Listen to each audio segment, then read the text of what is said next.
CMt&x Foundation of Constantinople. Political system of Constantine and his successors. Military discipline. The palace. The finances. The unfortunate Licinius was the last rival who opposed the greatness and the last captive who adorned the triumph of Constantine. After a tranquil and prosperous reign, the conqueror bequeathed to his family the inheritance of the Roman Empire, a new capital, a new policy, and a new religion, and the innovations which he established have been embraced and consecrated by succeeding generations. The age of the great Constantine and his sons is filled with important events, but the historian must be oppressed by their number and variety.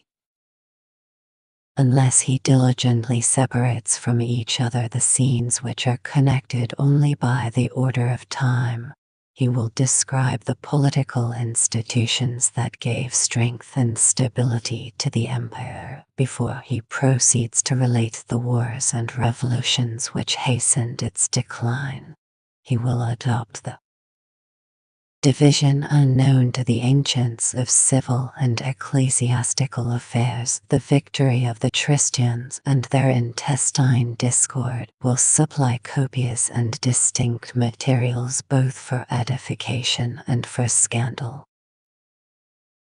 After the defeat and abdication of Licinius' design of a new capital, his victorious rival proceeded to lay the foundations of a city destined to reign in future times. AD 324, the mistress of the East, and to survive the empire and religion of Constantine. The motives, whether of pride or of policy, which first induced Diocletian to withdraw himself from the ancient seat of government, had acquired additional weight by the example of his successors and the habits of 40 years. Rome was insensibly confounded with the dependent kingdoms which had once acknowledged her supremacy, and the country of the Caesars was viewed with cold indifference by a martial prince, born in the neighborhood of the Danube, educated in the courts and armies of Asia, and invested with the purple by the legions of Britain. The Italians, who had received Constantine as their deliverer, submissively obeyed the edicts which he sometimes condescended to address to the Senate and people of Rome, but they were seldom honored with the presence of their new sovereign. During the vigor of his age, Constantine, according to the various exigencies of peace and war, moved with slow dignity or with active diligence along the frontiers of his extensive dominions, and was always prepared to take the field either against a foreign or a domestic enemy. But as he gradually reached the summit of prosperity and the decline of life, he began to meditate the design of fixing in a more permanent station the strength as well as majesty of the throne. In the choice of an advantageous situation, he preferred the confines of Europe and Asia to curb with a powerful arm the barbarians who dwelt between the Danube and the Tennis, to watch with an eye of jealousy the conduct of the Persian monarch, who indignantly supported the yoke of an ignominious treaty. With these views, Diocletian had selected and embellished the residence of Nicomedia, but the memory of Diocletian was justly abhorred by the protector of the church, and Constantine was not insensible to the ambition of founding a city which might perpetuate the glory of his own name. During the late operations of the war against Licinius, he had sufficient opportunity to contemplate, both as a soldier and as a statesman, the incomparable position of Byzantium and to situation of Byzantium. Observe how strongly it was guarded by nature against an hostile attack, whilst it was accessible on every side to the benefits of commercial intercourse, many ages before Constantine, one of the most judicious historians of antiquity had described the advantages of a situation from whence a feeble colony of Greeks derived the command of the sea and the honors of a flourishing and independent republic too. If we survey Byzantium in the extent which its description of Constantinople acquired with the august name of Constantinople, the figure of the imperial city may be represented under that of an unequal triangle, the obtuse point, which advances towards the east and the shores of Asia, meets and repels the waves of the Thracian Bosphorus. The northern side of the city is bounded by the harbor, and the southern is washed by the Propontis, or Sea of Marmara. The basis of the triangle is opposed to the west, and terminates the continent of Europe, but the admirable form and division of the circumjacent land and water cannot, without a more ample explanation, be clearly or sufficiently understood. The winding channel through which the waters, the Bosphorus, of the Euxine flow with a rapid and incessant course towards the Mediterranean, received the appellation of Bosphorus, a name not less celebrated. Darling, grab that snack and let's dive into the stream vibes.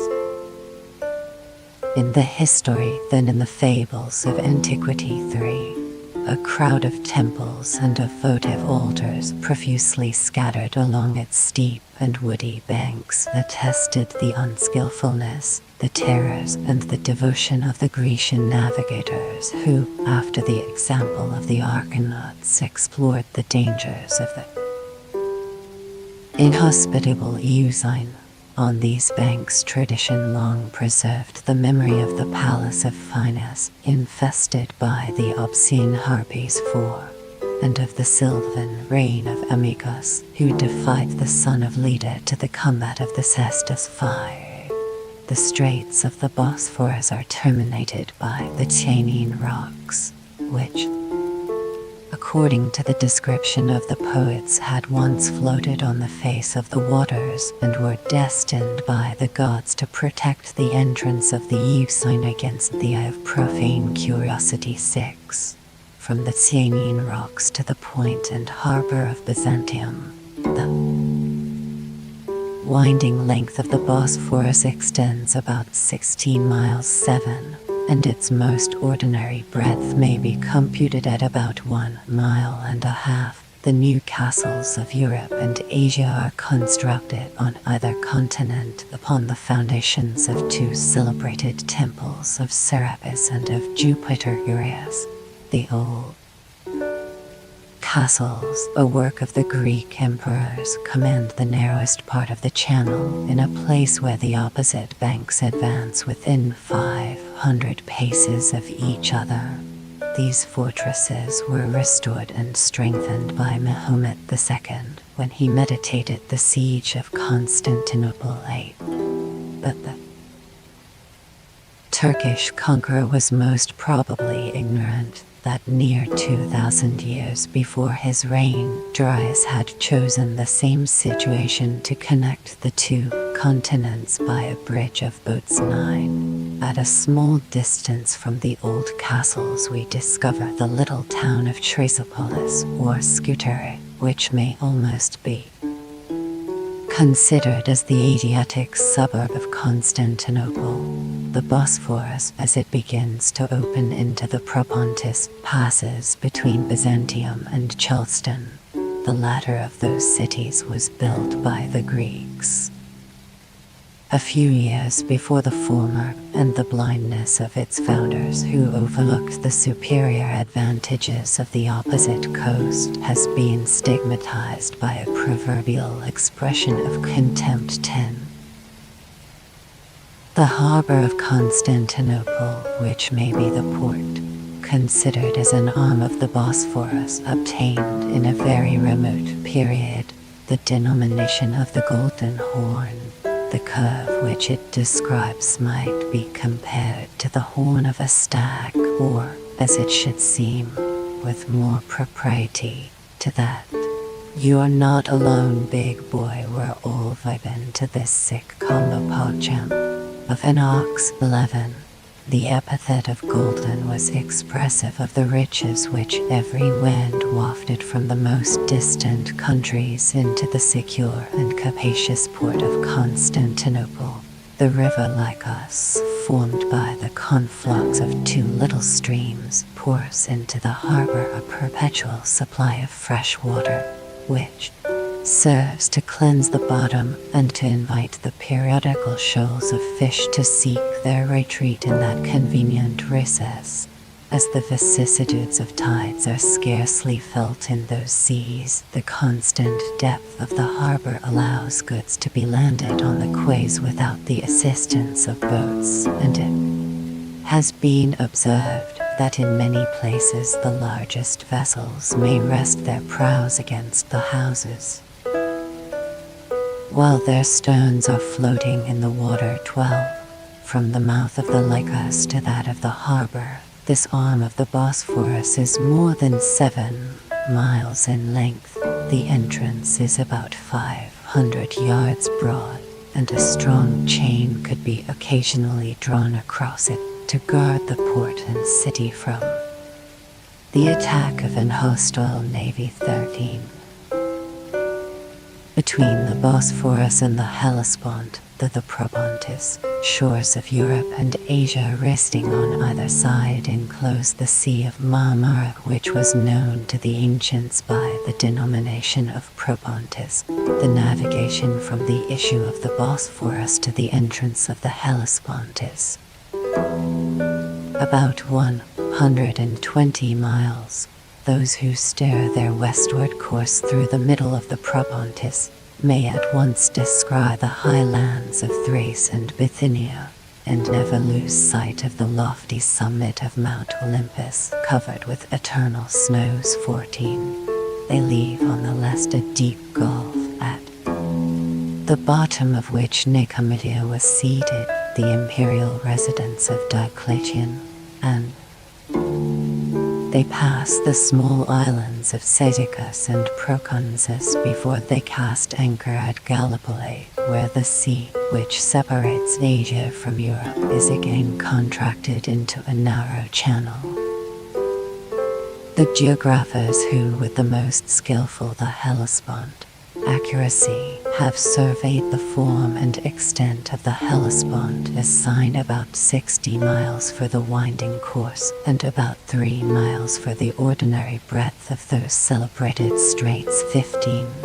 But the narrowest part of the channel is sound to the northward of the old Turkish castles between the cities of Sestus and Abydos.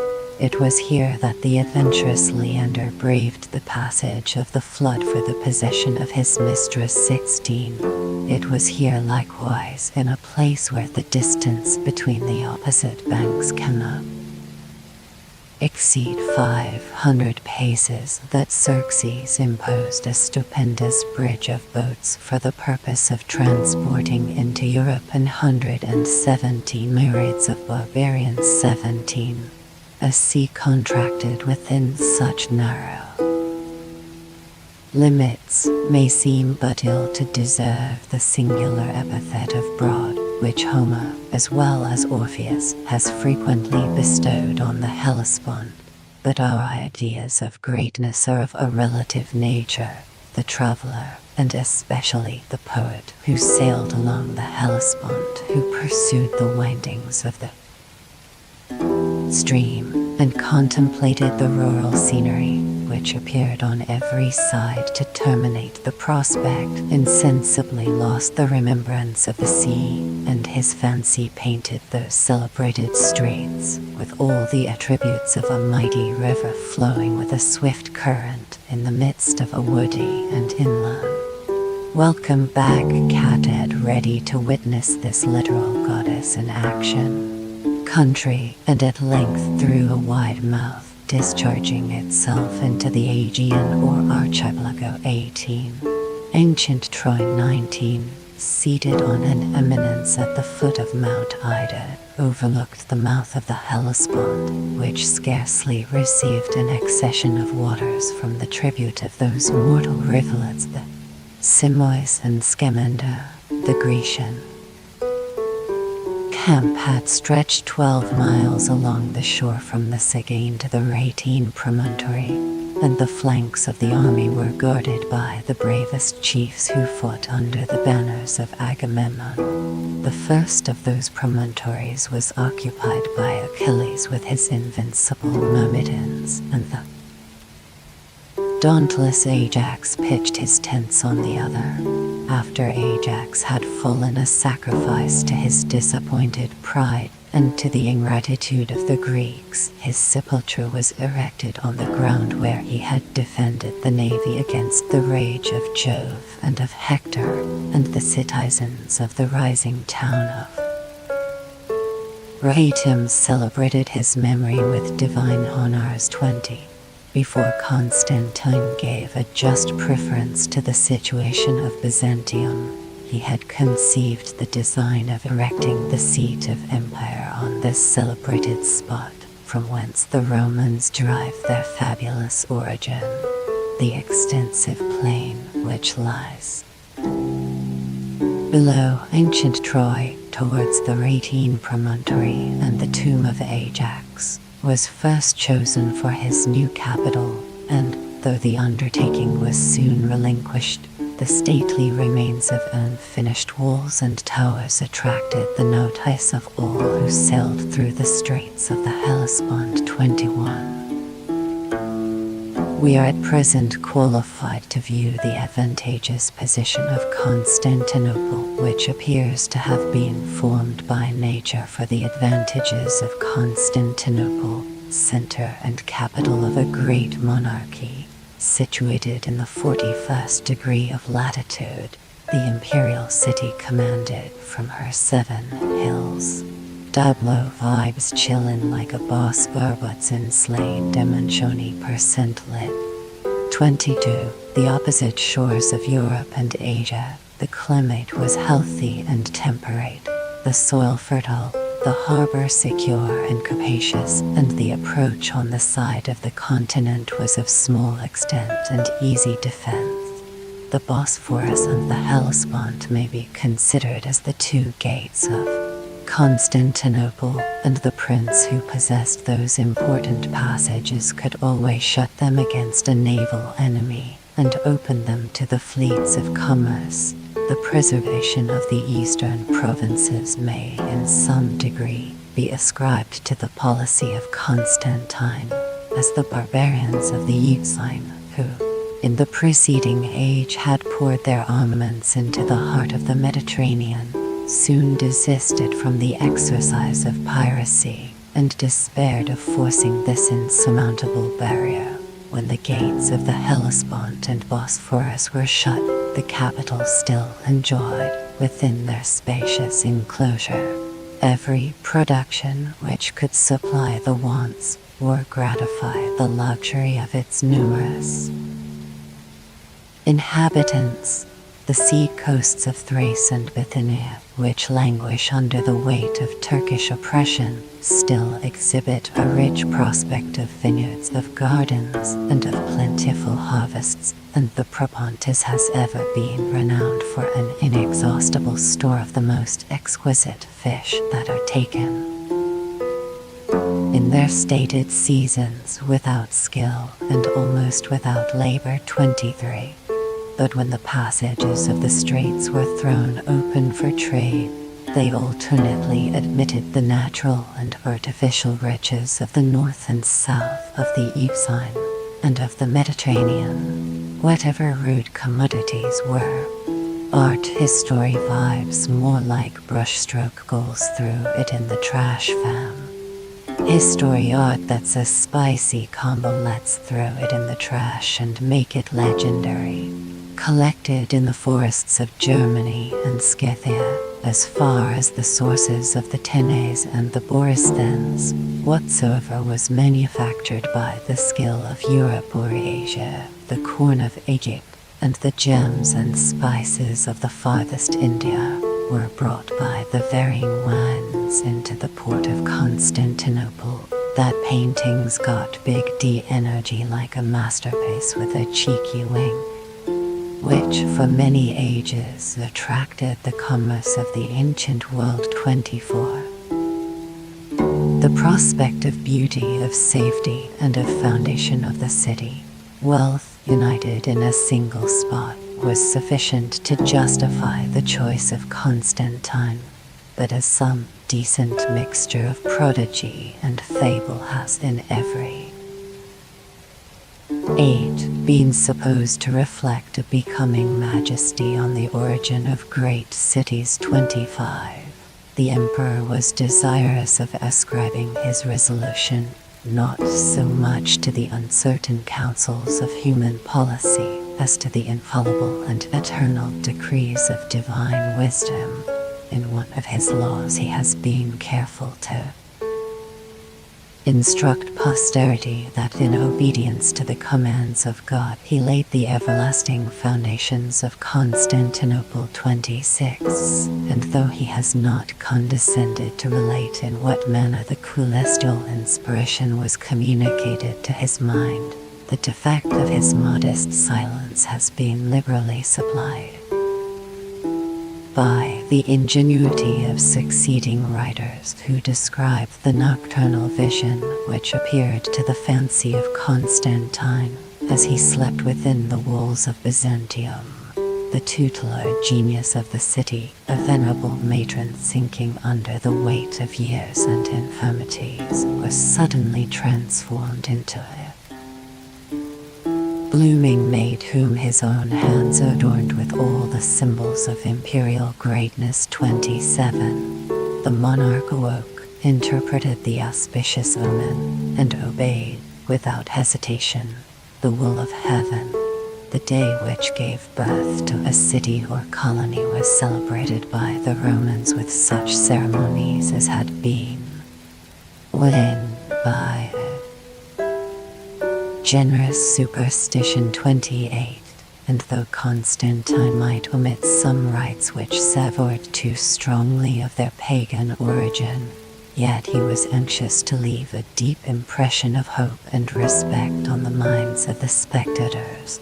On foot, with a lance in his hand, the emperor himself led the solemn Bob Ross vibes, more like Bob Boss vibes, painting happy little trees with demon energy. Whisper Queen vibes, turning chat into simps with every soft-spoken word as much had procession, and directed the line which was traced as the boundary of the destined capital, till the growing circumference was observed with astonishment by the assistants, who at length ventured to observe that he had already exceeded the most ample measure of a great city. I shall still, turning strokes into art, call me the big girl of pixel magic. Advance, replied Constantine, till he, the invisible guide who marches before me, thinks proper to stop. 29. Without presuming to investigate the nature or motives of this extraordinary conductor, we shall content ourselves with the more humble task of describing the extent and limits of Constantinople. 30.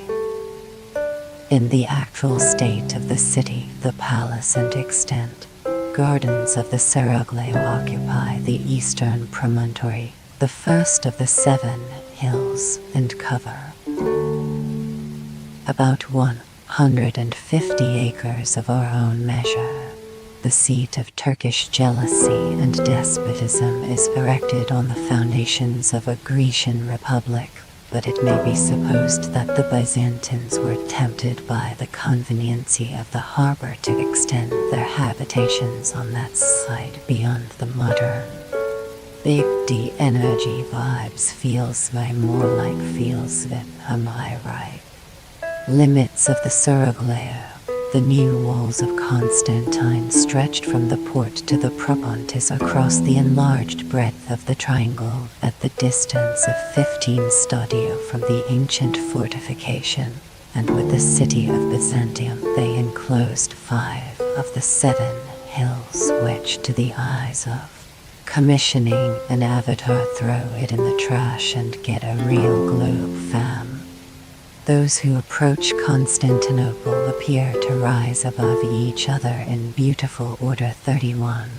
About a century after the death of the founder, the new buildings extending on one side up the harbor and on the other along the Propontis already covered the narrow ridge of the 6th and the broad summit.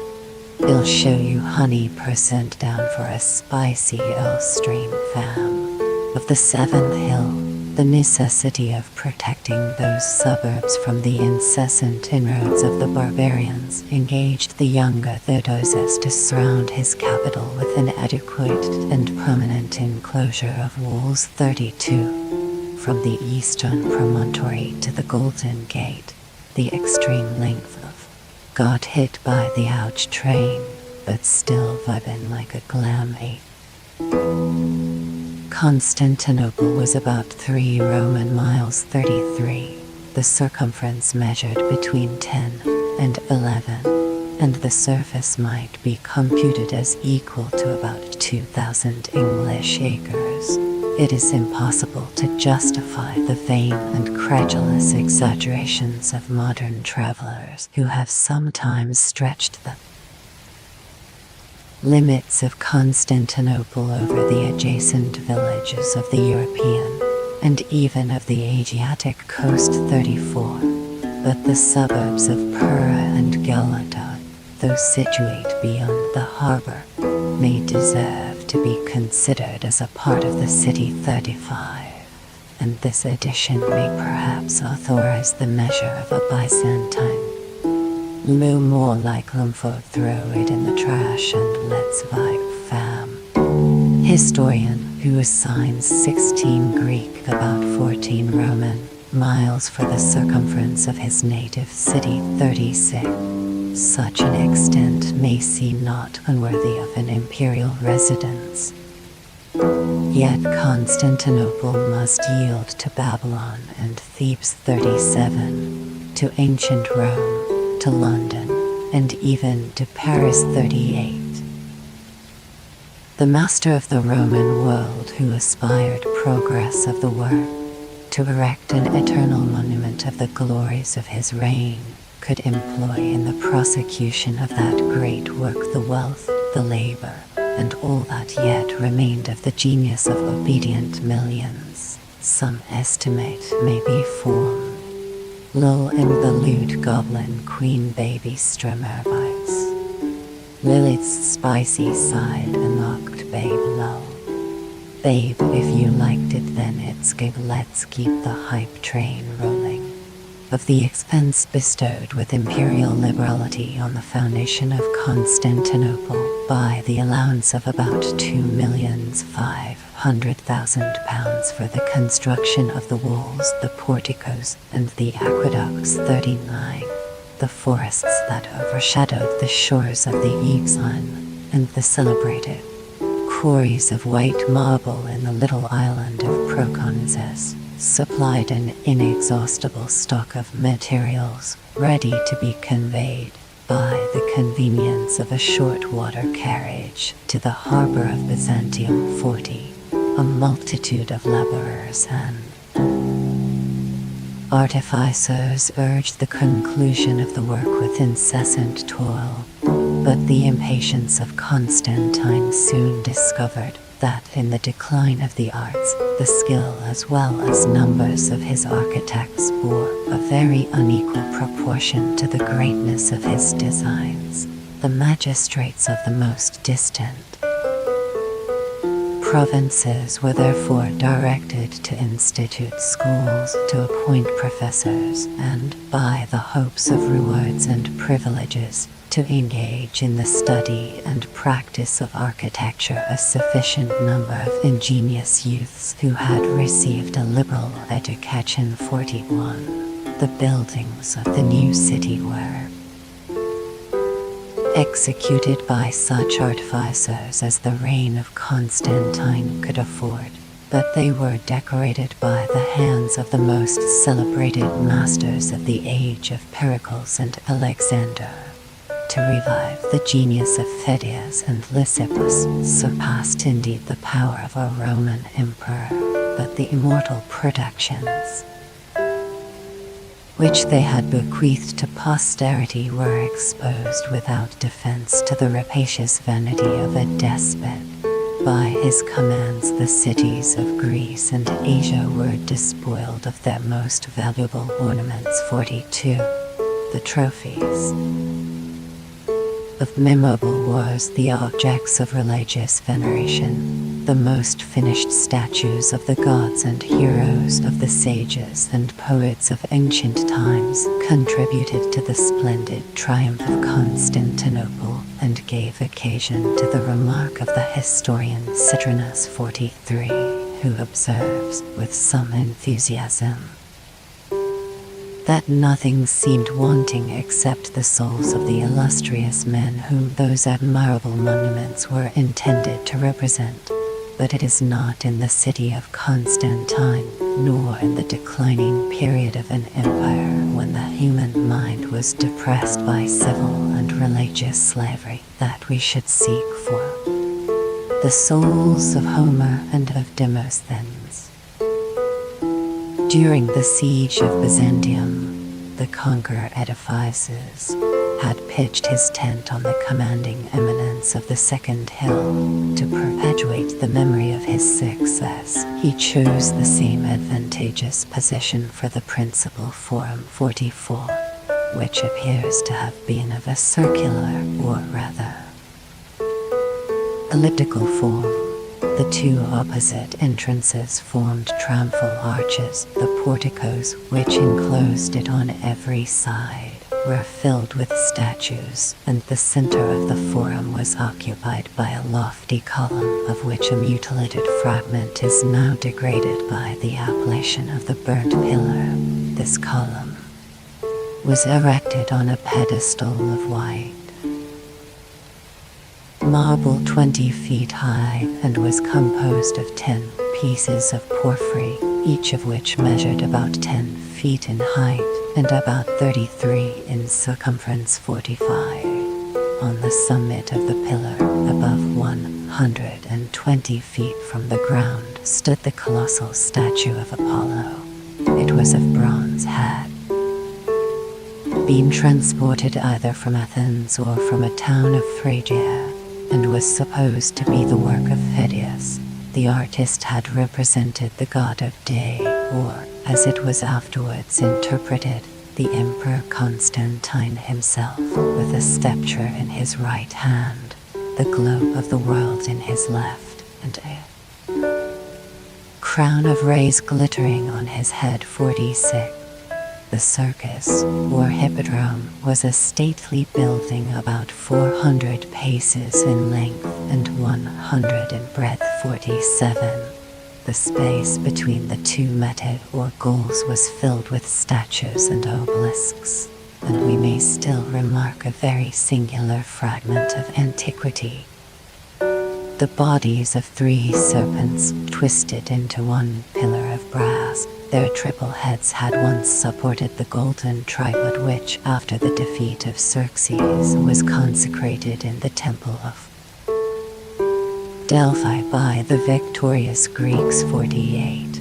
The beauty of the hippodrome has been long since defaced by the rude hands of the Turkish conquerors, but under the similar appellation of Edmedin, it still serves as a place of exercise for their horses, from the throne whence the emperor viewed the Circensian games. A winding staircase. 49 descended to the palace, a magnificent edifice which scarcely yielded to the residents of Rome itself, and which, together with the dependent courts, gardens, and porticos, covered a considerable extent of ground upon the banks of the Propontis between the Hippodrome and the church of St. Sophia 50. We might likewise celebrate the baths which still retained the name of Zeuxippus after they had been enriched by the munificence of Constantine with lofty columns, various marbles, and above 80 statues of bronze 51. But we should deviate from the design of this history if we attempted minutely to describe the different buildings or quarters of the city. It may be sufficient to observe that whatever could adorn the dignity of a great capital or contribute to the benefit or pleasure of its numerous inhabitants was contained within the walls of Constantinople. A particular description, composed about a century after its foundation, enumerates a capital or school of learning, a circus, 2 theaters, 8 public, and 153 private baths, 52 porticos, 5 granaries, 8 aqueducts or reservoirs of water, 4 spacious halls for the meetings of the Senate or courts of justice, 14 churches, 14 palaces, and 4,388 houses, which for their size or beauty deserved to be distinguished from the multitude of plebeian habitations. 52. The populousness of this favored city was the population, next and most serious object of the attention of its founder. In the dark ages which succeeded the translation of the empire, the remote and the immediate consequences of that memorable event were strangely compounded by the vanity of the Greeks and the credulity of the Latins. 53. It was asserted and believed that all the noble families of Rome, the Senate, and the equestrian order, with their innumerable attendants, had followed their emperor to the banks of the Propontis, that a spurious race of strangers and plebeians was left to possess the solitude of the ancient capital, and that the lands of Italy, long since converted into gardens, were at once deprived of cultivation and inhabitants. 54. In the course of this history, such exaggerations will be reduced to their just value. Yet, since the growth of Constantinople cannot be ascribed to the general increase of mankind and of industry, it must be admitted that this artificial colony was raised at the expense of the ancient cities of the empire. Many opulent senators of Rome and of the eastern provinces were probably invited by Constantine to adopt for their country the fortunate spot which he had chosen for his own residence. The invitations of a master are scarcely to be distinguished from commands, and the liberality of the emperor obtained a ready and cheerful obedience. He bestowed on his favorites the palaces which he had built in the several quarters of the city, assigned them lands and pensions for the support of their dignity. 55. And alienated the denizens of Pontus and Asia, to grant hereditary estates by the easy tenure of maintaining a house in the capital. 56. But these encouragements and obligations soon became superfluous, and were gradually abolished. Wherever the seat of government is fixed, a considerable part of the public revenue will be expended by the prince himself, by his ministers, by the officers of justice, and by the domestics of the palace. The most wealthy of the provincials will be attracted by the powerful motives of interest and duty, of amusement and curiosity. A third and more numerous class of inhabitants will insensibly be formed of servants, of artificers, and of merchants who derive their subsistence from their own labor, and from the wants or luxury of the superior ranks. In less than a century, Constantinople disputed with Rome itself the preeminence of riches and numbers. New piles of buildings, crowded together with too little regard to health or convenience, scarcely allowed the intervals of narrow streets for the perpetual throng of men, of horses, and of carriages. The allotted space of ground was insufficient to contain the increasing people, and the additional foundations, which on either side were advanced into the sea, might alone have composed a very considerable city. 57. The frequent and regular distributions of wine privileges, and oil, of corn or bread, of money or provisions, had almost exempted the poor citizens of Rome from the necessity of labor. The magnificence of the first Caesars was in some measure imitated by the founder of Constantinople. 58.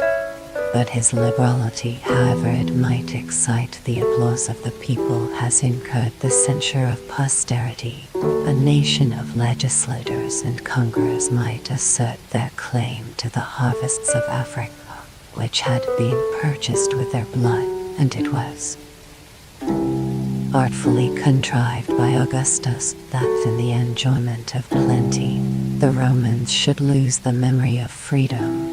But the prodigality of Constantine could not be excused by any consideration either of public or private interest, and the annual tribute of corn imposed upon Egypt for the benefit of his new capital was applied to feed a lazy and insolent populace at the expense of the husbandmen of an industrious province. 59.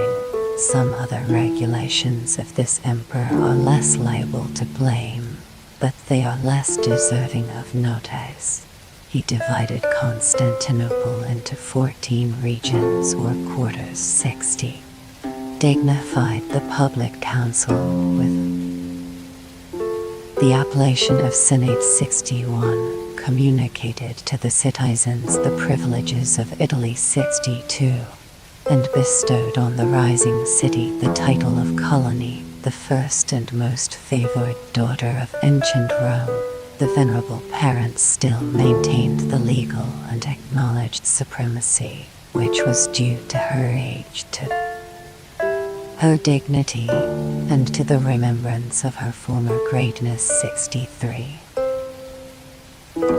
As Constantine urged the progress of the work, dedication d. 330 or 334, with the impatience of a lover, the walls, the porticos, and the principal edifices were completed in a few years, or, according to another account, in a few months. 64. But this extraordinary diligence should excite the less admiration, since many of the buildings were finished in so hasty and imperfect a manner, that under the succeeding reign, they were preserved with difficulty from impending ruin. 65. But while they displayed the vigor and freshness of youth, the founder prepared to celebrate the dedication of his city. 66. The games and largesses which crowned the pomp of this memorable festival may easily be supposed, but there is one circumstance of a more singular and permanent nature, which ought not entirely to be overlooked, as often as the birthday of the city returned.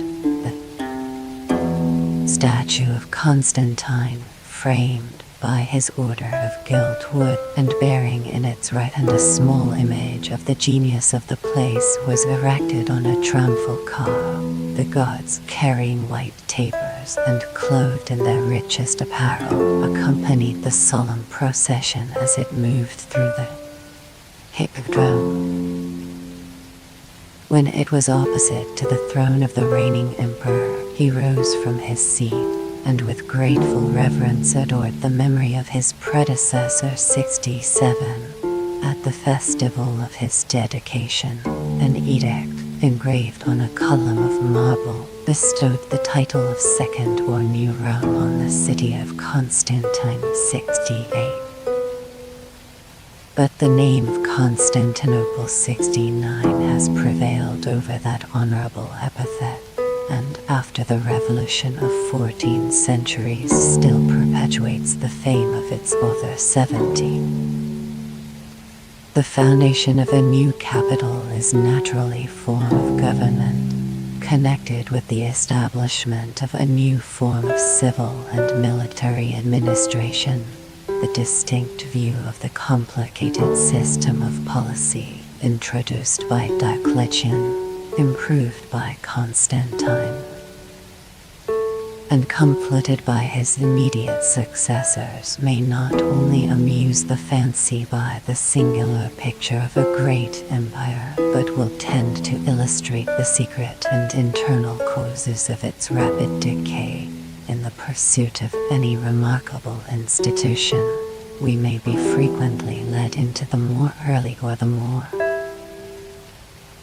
recent times of the Roman history, but the proper limits of this inquiry will be included within a period of about 130 years from the accession of Constantine to the publication of the Theodosian Code 71, from which, as well as from the Notitia of the East and West 72, we derive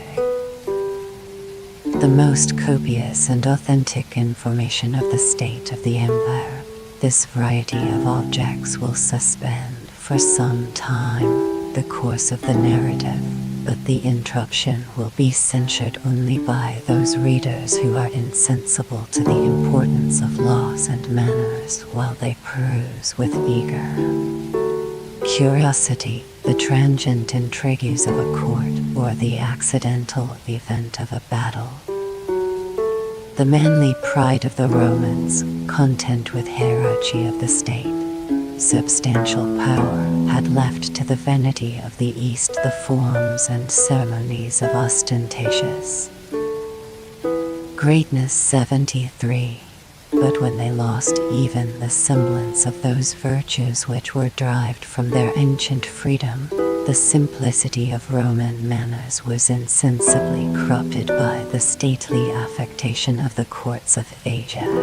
The distinctions of personal merit and influence, so conspicuous in a republic so feeble and obscure under a monarchy, were abolished by the despotism of the emperors, who substituted in their room a severe subordination of rank and office, from the titled slaves who were seated on the steps of the throne, to the meanest instruments of arbitrary power. This multitude of abject dependents was interested in the support of the actual government from the dread of a revolution, which might at once confound their hopes and intercept the reward of their services. In this divine hierarchy, for such it is frequently styled, every rank was marked with the most scrupulous exactness, and its dignity was displayed in a variety of trifling and solemn ceremonies, which it was a study to learn, and a sacrilege to neglect. 74. The purity of the Latin language was debased by adopting, in the intercourse of pride and flattery, a profusion of epithets which Tully would scarcely have understood and which Augustus would have rejected with indignation. The principal officers of the empire were saluted, even by the sovereign himself, with the deceitful titles of Your Sincerity, Your Gravity, Your Excellency, Your Eminence, Your Sublime and Wonderful Magnitude, Your Illustrious and Magnificent Highness. 75. The codicils or patents of their office were curiously emblazoned with such emblems as were best adapted to explain its nature and high dignity. The image or portrait of the reigning emperors, a triumphal car, the book of mandates placed on a table covered with a rich carpet, and illuminated by 4 tapers, the allegorical figures of the provinces which they governed, or the appellations and standards of the troops whom they commanded.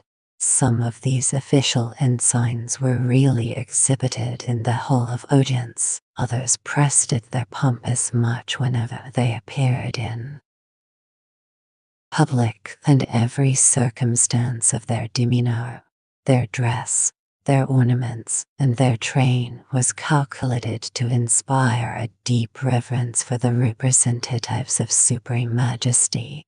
By a philosophic observer, the system of the Roman government might have been mistaken for a splendid theater, filled with players of every character and degree, who repeated the language and imitated the passions of their original model 76.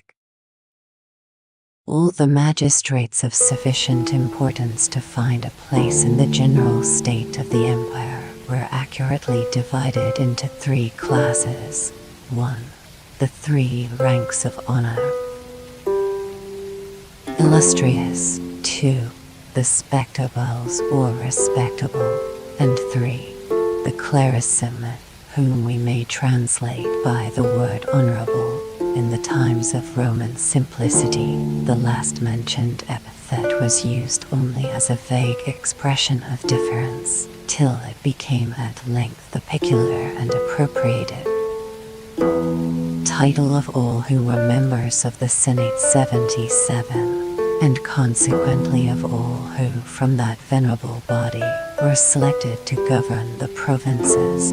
The vanity of those who from their rank and office might claim a superior distinction above the rest of the senatorial order was long afterwards indulged with the new appellation of respectable, but the title of illustrious was always reserved to some eminent personages who were obeyed or reverenced by the 2 subordinate classes.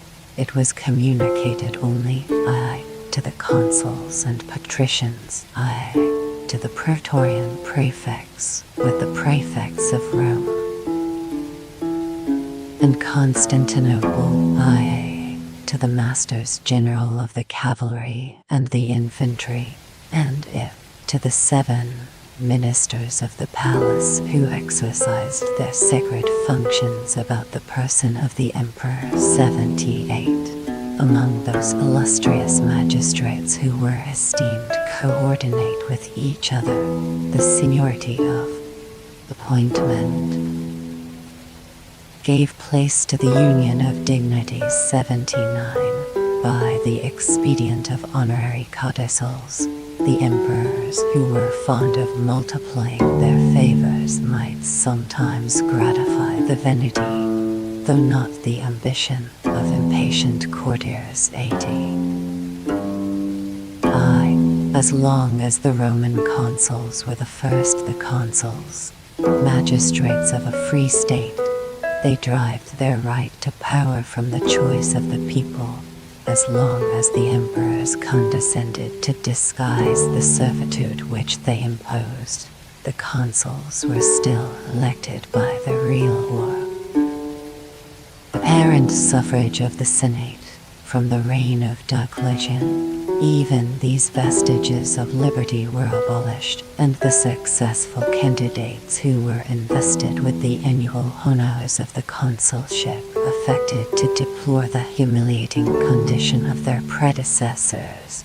The Stickers and Catos had been. Wink Game's strong literal goddess vibes streamer queen were used to solicit the votes of plebeians to pass through the tedious and expensive forms of a popular election, and to expose their dignity to the shame of a public refusal, while their own happier fate had reserved them for an age and government in which the rewards of virtue were assigned by the unerring wisdom of a gracious sovereign. 81. In the epistles which the emperor addressed to the two consuls elect, it was declared that they were created by his sole authority. 82. Their names and portraits, engraved on gilt tablets of ivory, were dispersed over the empire as presents to the provinces, the cities, the magistrates, the senate, and the people. 83. Their solemn inauguration was performed at the place of the imperial residence, and during a period of 120 years, Rome was constantly deprived of the presence of her ancient magistrates. 84. On the morning of the 1st of January, the consuls assumed the ensigns of their dignity. Their dress was a robe of purple, embroidered in silk and gold, and sometimes ornamented with costly gems. 85. 1. This solemn occasion they were attended by the most eminent officers of the state and army, in the habit of senators, and the useless fasces, armed with the once formidable axes, were borne before them by the lictors. 86. The procession moved from the palace. 87. To the forum, or principal square of the city, where the consuls ascended their tribunal and seated themselves in the curl chairs, which were framed after the fashion of ancient times. They immediately exercised an act of jurisdiction by the manumission of a slave who was brought before them for that purpose, and the ceremony was intended to represent the celebrated action of the elder Brutus, the author of liberty and of the consulship, when he admitted among his fellow citizens the faithful Vendix who had revealed the conspiracy of the Tarquins. 88.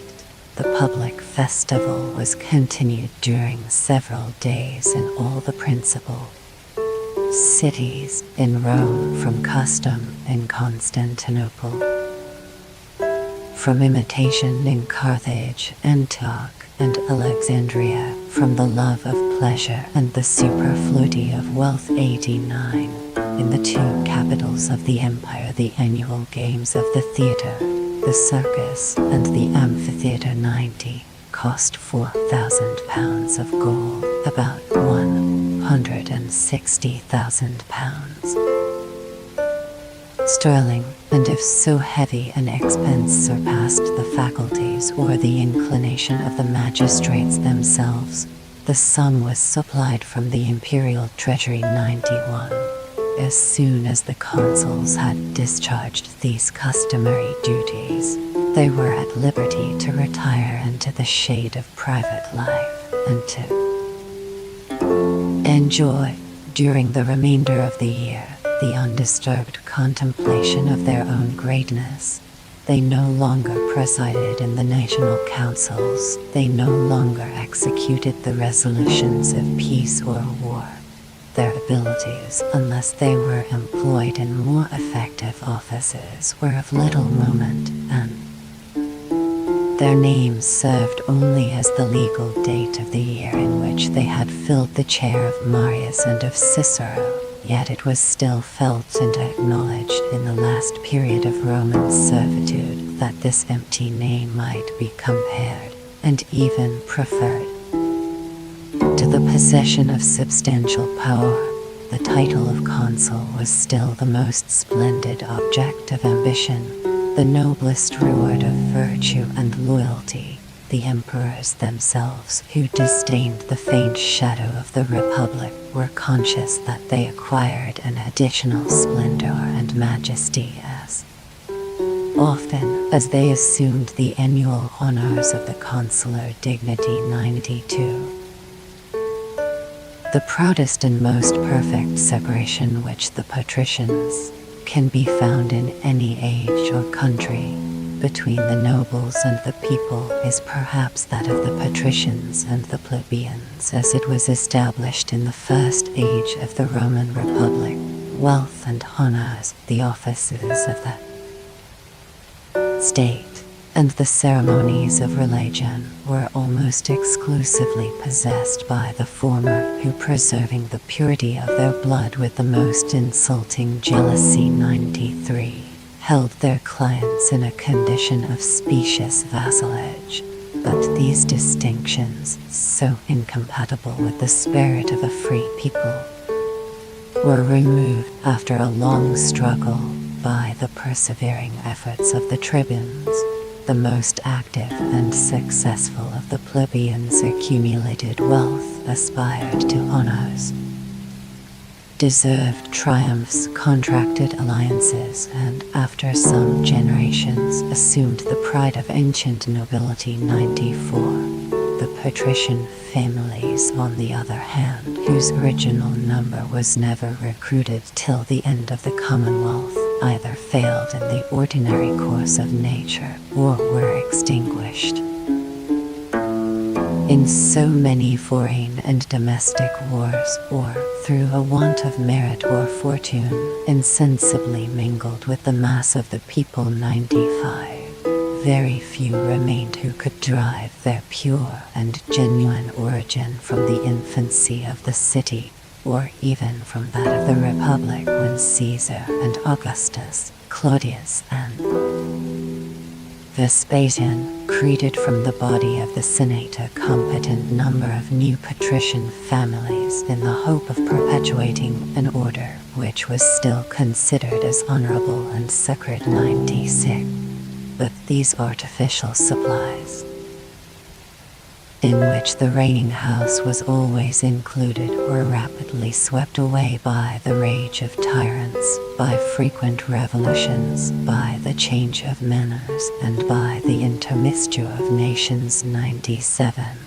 Little more was left, when Constantine ascended the throne, than a vague and imperfect tradition that the patricians had once been the first of the Romans to form a body of nobles whose influence may restrain, while it secures the authority of the monarch, would have been very inconsistent with the character and policy of Constantine. But had he seriously entertained such a design, it might have exceeded the measure of his power to ratify, by an arbitrary edict, an institution which must expect the sanction of time and of opinion. He revived, indeed, the title of patricians, but he revived it as a personal, not as an hereditary distinction. They yielded only to the transient superiority of the annual consuls, but they enjoyed the preeminence over all the great officers of state, with the most familiar access to the person of the prince.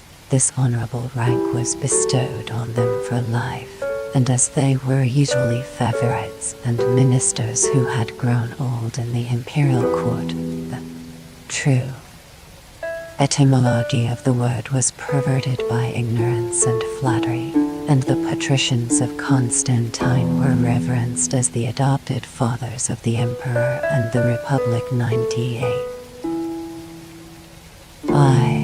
The fortunes of the praetorian prefects. The praetorian prefects were essentially different from these of the consuls and patricians. The latter saw their ancient greatness evaporate in a vain title, the former, rising by degrees from the most humble condition, were invested with The civil and military administration of the Roman world, from the reign of Severus to that of Diocletian, the guards and the palace, the laws and the finances, the armies and the provinces were entrusted to their superintending care, and like the viziers of the East, they held with one hand the seal, and with the other the standard of the empire. The ambition of the prefects, always formidable and sometimes fatal to the masters whom they served, was supported by the strength of the Praetorian bands. But after those haughty troops had been weakened by Diocletian, and finally suppressed by Constantine, the prefects who survived their fall were reduced without difficulty to the station of useful and obedient ministers, when they were no longer responsible for the safety of the emperor's person. They resigned the jurisdiction which they had hitherto claimed and exercised over all the departments of the palace.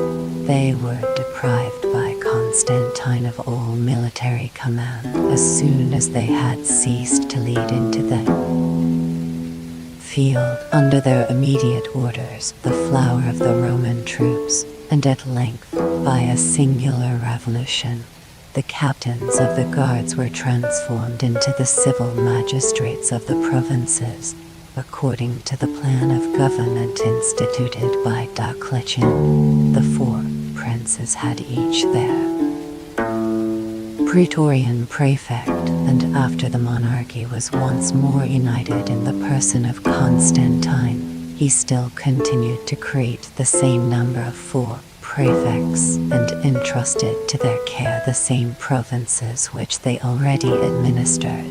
1. The prefect of the East stretched his ample jurisdiction into the three parts of the globe which were subject to the Romans, from the cataracts of the Nile to the banks of the Phasis, and from the mountains of Thrace to the frontiers of Persia. 2. The important provinces of Pannonia, Dacia, Macedonia, and Greece once acknowledged the authority of the prefect of Illyricum. 3. The power of the prefect of Italy was not confined to the country from whence he derived his title. It extended over the additional territory of Rhaetia as far as the banks of the Danube, over the dependent islands of the Mediterranean, and over that part of the continent of Africa which lies between the confines of Cyrene and those of Tingitania. 4. The prefect of the Gauls comprehended under that plural denomination the kindred provinces of Britain and Spain, and his authority was obeyed from the wall of Antoninus to the fort of Mount Atlas 99. After the Praetorian prefects had been dismissed from all military command, the civil functions which they were ordained to exercise over so many subject nations were adequate to the ambition and abilities of the most consummate ministers. To their wisdom was committed the supreme administration of justice and of the finances, the two objects which, in a state of peace, comprehend almost all the respective duties of the sovereign and of the people of the former, to protect the citizens who are obedient to the laws of the latter, to contribute the share of their property which is required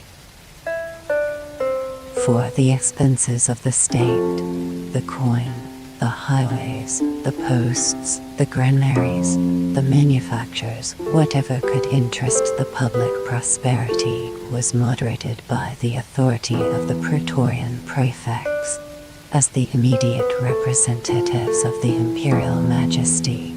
They were empowered to explain, to enforce, and on some occasions to modify the general edicts by their discretionary proclamations.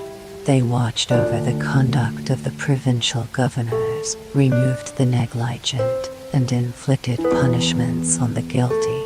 from all the inferior jurisdictions and appeal in every matter of importance, either civil or criminal, might be brought before the tribunal of the prefect, but his sentence was final and absolute, and the emperors themselves refused to admit any complaints against the judgment or the integrity of a magistrate, whom they honored with such unbounded confidence. 100. His appointments were suitable to his dignity. 101. And if avarice was his ruling passion, he enjoyed frequent opportunities of collecting a rich harvest of fees, of presents, and of perquisites, though the emperors no longer dreaded the ambition of their prefects. They were attentive to counterbalance the power of this great office by the uncertainty and shortness of its duration. 102. From their superior importance and dignity, the prefects of Rome and Constantinople were alone excepted from the jurisdiction of the praetorian prefects. The immense size of the city and the experience of the tardy, ineffectual operation of the laws had furnished the policy of Augustus with a specious pretense for introducing a new magistrate who alone could restrain a servile and turbulent populace by the strong arm of arbitrary power. 103. Valerius Messala was appointed the first prefect of Rome, that his reputation might countenance so invidious a measure. But at the end of a few days that accomplished citizen 104 resigned his office, declaring with a spirit worthy of the friend of Brutus that he found himself incapable of exercising a power incompatible with public freedom. 105. As the sense of liberty became less exquisite, the advantages of order were more clearly understood, and the prefect, who seemed to have been designed as a terror only to slaves and vagrants, was permitted to extend his civil and criminal jurisdiction over the equestrian and noble families of Rome. The praetors, annually created as the judges of law and equity, could not long dispute the possession of the forum with a vigorous and permanent magistrate who was usually admitted into the confidence of the prince. Their courts were deserted. Their number, which had once fluctuated between 12 and 18, 106, was gradually reduced to 2 or 3. And their important functions were confined to the expensive obligation 107 of exhibiting games for the amusement of the people. After the office of Roman consuls had been changed into a vain pageant, which was rarely displayed in the capital, the prefects assumed their vacant place in the Senate, and were soon acknowledged as the ordinary presidents of that venerable assembly. They received appeals from the distance of 100 miles, and it was allowed as a principle of jurisprudence that all municipal authority was derived from them alone. 108. In the discharge of his laborious employment, the governor of Rome was assisted by 15 officers, some of whom had been originally his equals or even his superiors.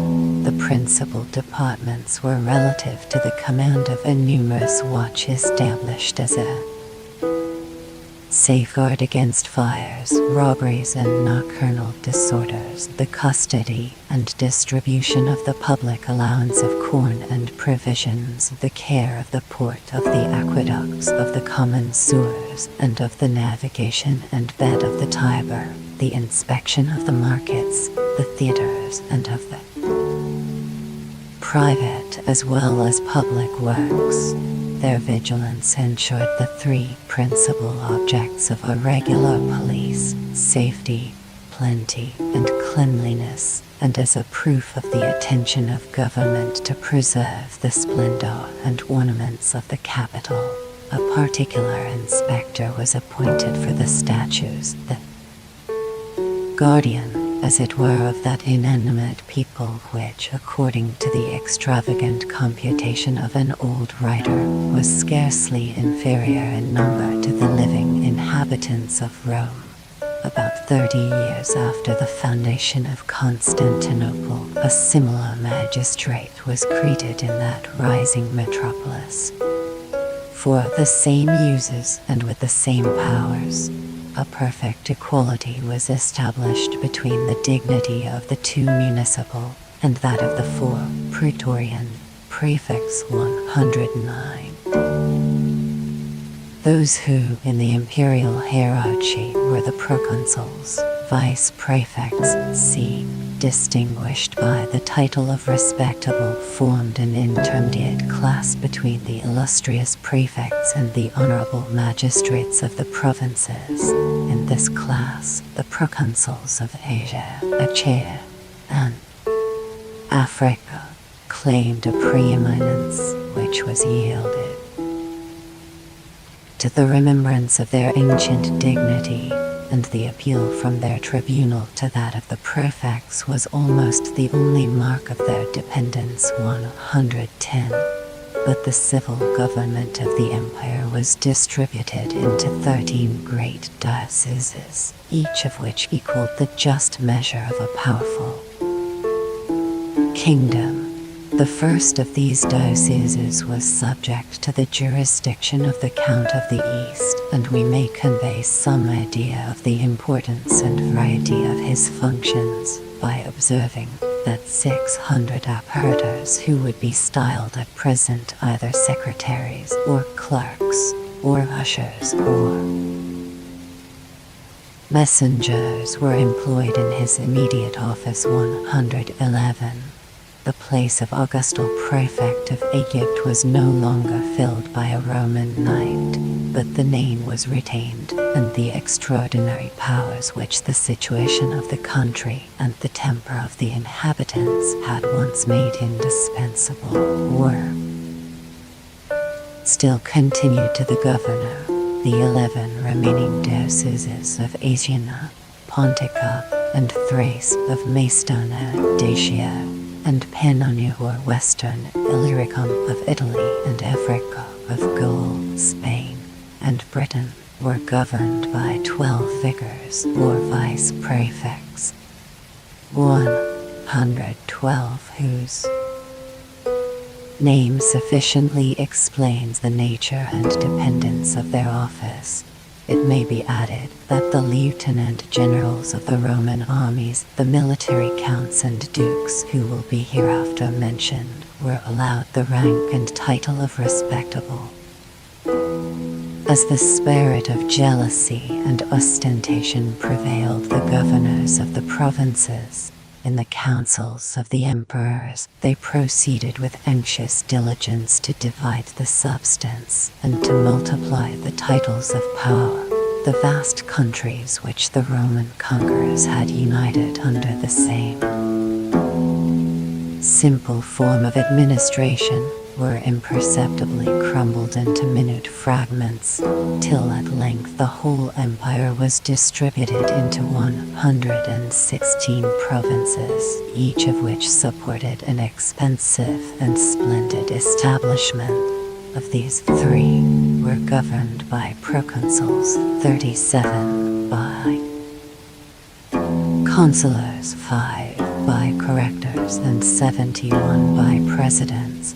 The appellations of these magistrates were different. They ranked in successive order. The ensigns of their dignity were curiously varied, and their situation, from accidental circumstances, might be more or less agreeable or advantageous, but they were all, excepting only the proconsuls, alike included in the class of honorable persons, and they were alike entrusted, during the pleasure of the prince and under the authority of the prefects or their deputies, with the administration of justice and the finances in their respective districts. The ponderous volumes of the codes and Appendix 113 would furnish ample materials for a minute inquiry into the system of provincial government, as in the space of 6 centuries it was improved by the wisdom of the Roman statesmen and lawyers. It may be sufficient for the historian to select 2 singular and salutary provisions intended to restrain the abuse of authority. 1. For the preservation of peace and order, the governors of the provinces were armed with the sword of justice. They inflicted corporal punishments, and they exercised in capital offenses the power of life and death, but they were not authorized to indulge the condemned criminal with the choice of his own execution, or to pronounce a sentence of the mildest and most honorable kind of exile. These prerogatives were reserved to the prefects, who alone could impose the heavy fine of 50 pounds of gold. Their vicegerents were confined to the trifling weight of a few ounces. 114. This distinction, which seems to grant the larger, while it denies the smaller degree of authority, was founded on a very rational motive. The smaller degree was infinitely more liable to abuse. The passions of a provincial magistrate might frequently provoke him into acts of oppression, which affected only the freedom or the fortunes of the subject, though, from a principle of prudence, perhaps of humanity, he might still be terrified by the guilt of innocent blood. It may likewise be considered that exile, considerable fines, or the choice of an easy death relate more particularly to the rich and the noble, and the persons the most exposed to the avarice or resentment of a provincial magistrate, were thus removed from his obscure persecution to the more august and impartial tribunal of the praetorian prefect. 2.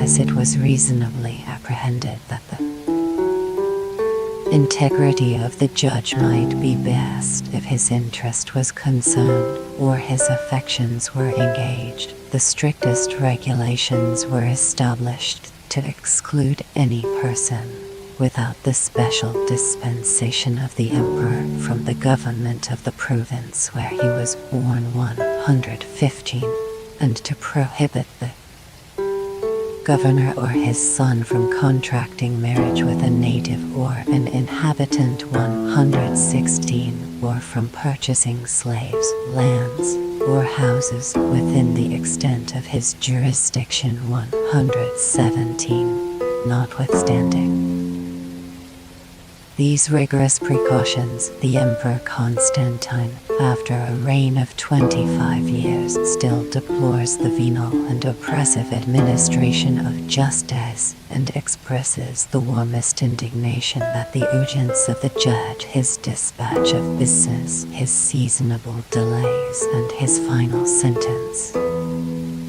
were publicly sold, either by himself or by the officers of his court. The continuance, and perhaps the impunity, of these crimes is attested by the repetition of impotent laws and ineffectual menaces. 118. All the civil magistrates were drawn from the profession of the law. Profession of the law. The celebrated institutes of Justinian are addressed to the youth of his dominions, who had devoted themselves to the study of Roman jurisprudence, and the sovereign condescends to animate their diligence by the assurance that their skill and ability would in time be rewarded by an adequate share in the government of the Republic. 119. The rudiments of this lucrative science were taught in all the considerable cities of the East and West, but the most famous school was that of Berytus, 120 on the coast of Phoenicia, which flourished above 3 centuries from the time of Alexander Severus, the author perhaps of an institution so advantageous to his native country. After a regular course of education, which lasted 5 years, the students dispersed themselves through the provinces in search of fortune and honors, nor could they want an inexhaustible supply of business in a great empire, already corrupted by the multiplicity of laws, of arts, and of vices. The court of the Praetorian prefect of the East could alone furnish employment for 150 advocates, 64 of whom were distinguished by peculiar privileges, and 2 were annually chosen with a salary of 60 pounds of gold to defend the causes of the treasury. The first experiment was made of their judicial talents, by appointing them to act occasionally as assessors to the magistrates. From thence they were often raised to preside in the tribunals before which they had pleaded.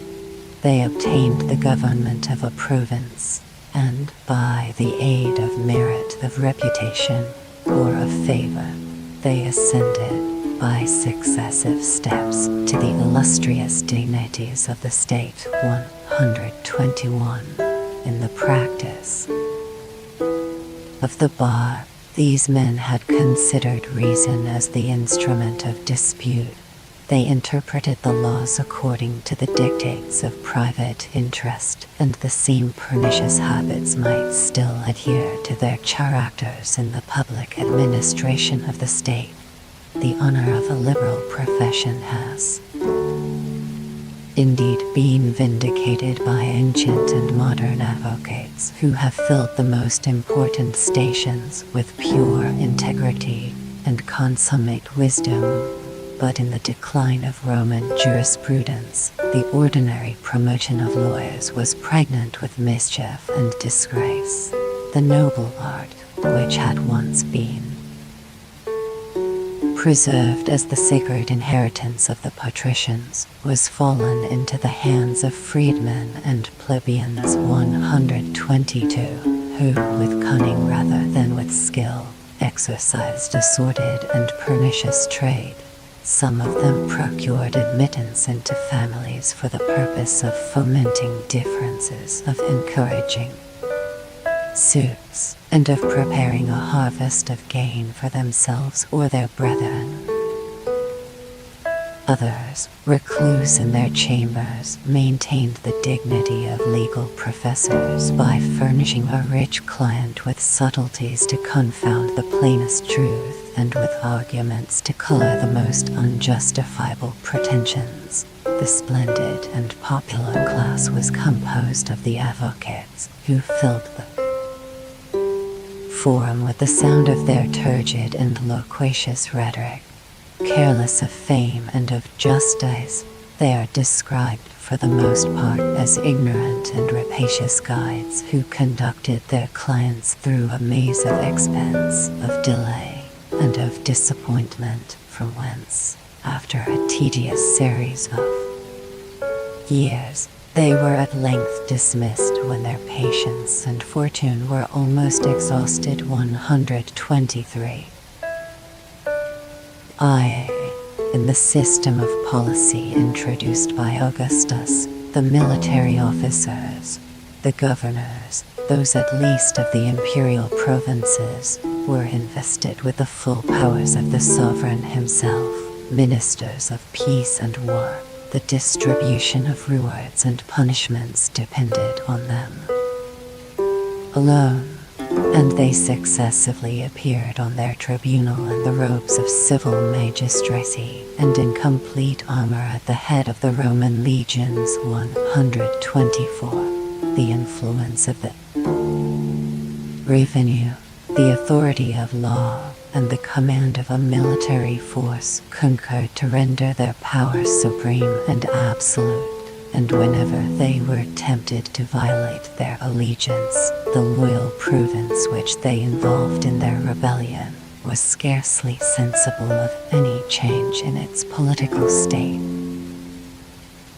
From the time of Commodus to the reign of Constantine, near 100 governors might be enumerated who, with various success, erected the standard of revolt, and though the innocent were too often sacrificed, the guilty might be sometimes prevented by the suspicious cruelty of their master. 125.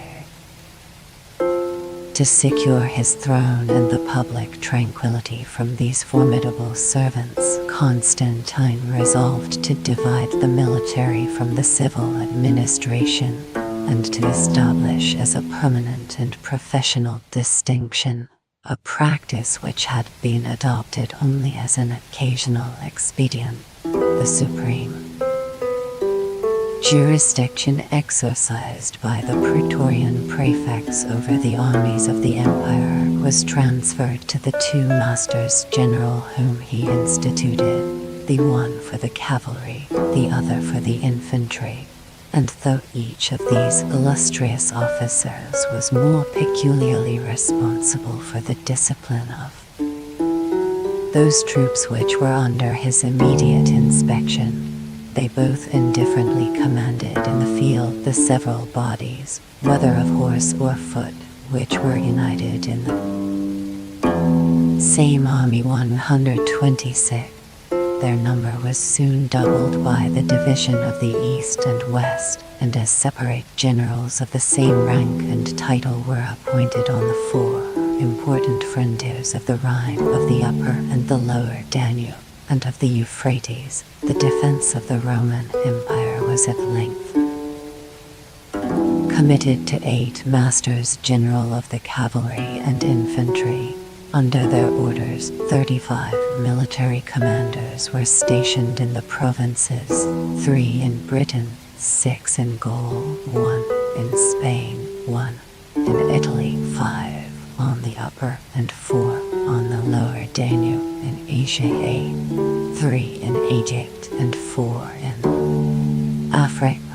The titles of counts and dukes.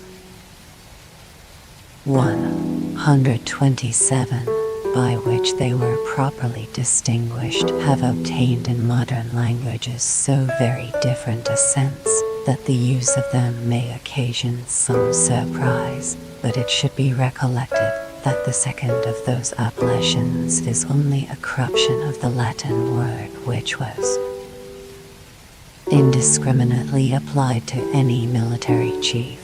All these provincial generals were therefore dukes, but no more than 10 among them were dignified with the rank of counts or companions, a title of honor, or rather of favor, which had been recently invented in the court of Constantine. A gold belt was the ensign which distinguished the office of the counts and dukes, and besides their pay, they received a liberal allowance sufficient to maintain 190 servants and 158 horses. They were strictly prohibited from interfering in any matter which related to the administration of justice or the revenue, but the command which they exercised over the troops of their department was independent of the authority of the magistrates. About the same time that Constantine gave a legal sanction to the ecclesiastical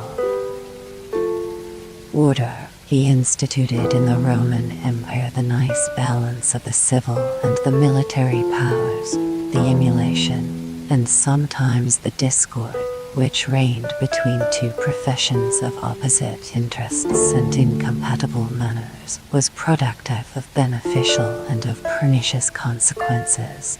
It was seldom to be expected that the general and the civil governor of a province should either conspire for the disturbance or should unite for the service of their country, while the one delayed to offer the assistance which the other disdained to solicit. The troops very frequently remained without orders, or without supplies. The public safety was betrayed, and the defenseless subjects were left exposed to the fury of the barbarians. The divided administration, which had been formed by Constantine, relaxed the vigor of the state, while it secured the tranquility of the monarch.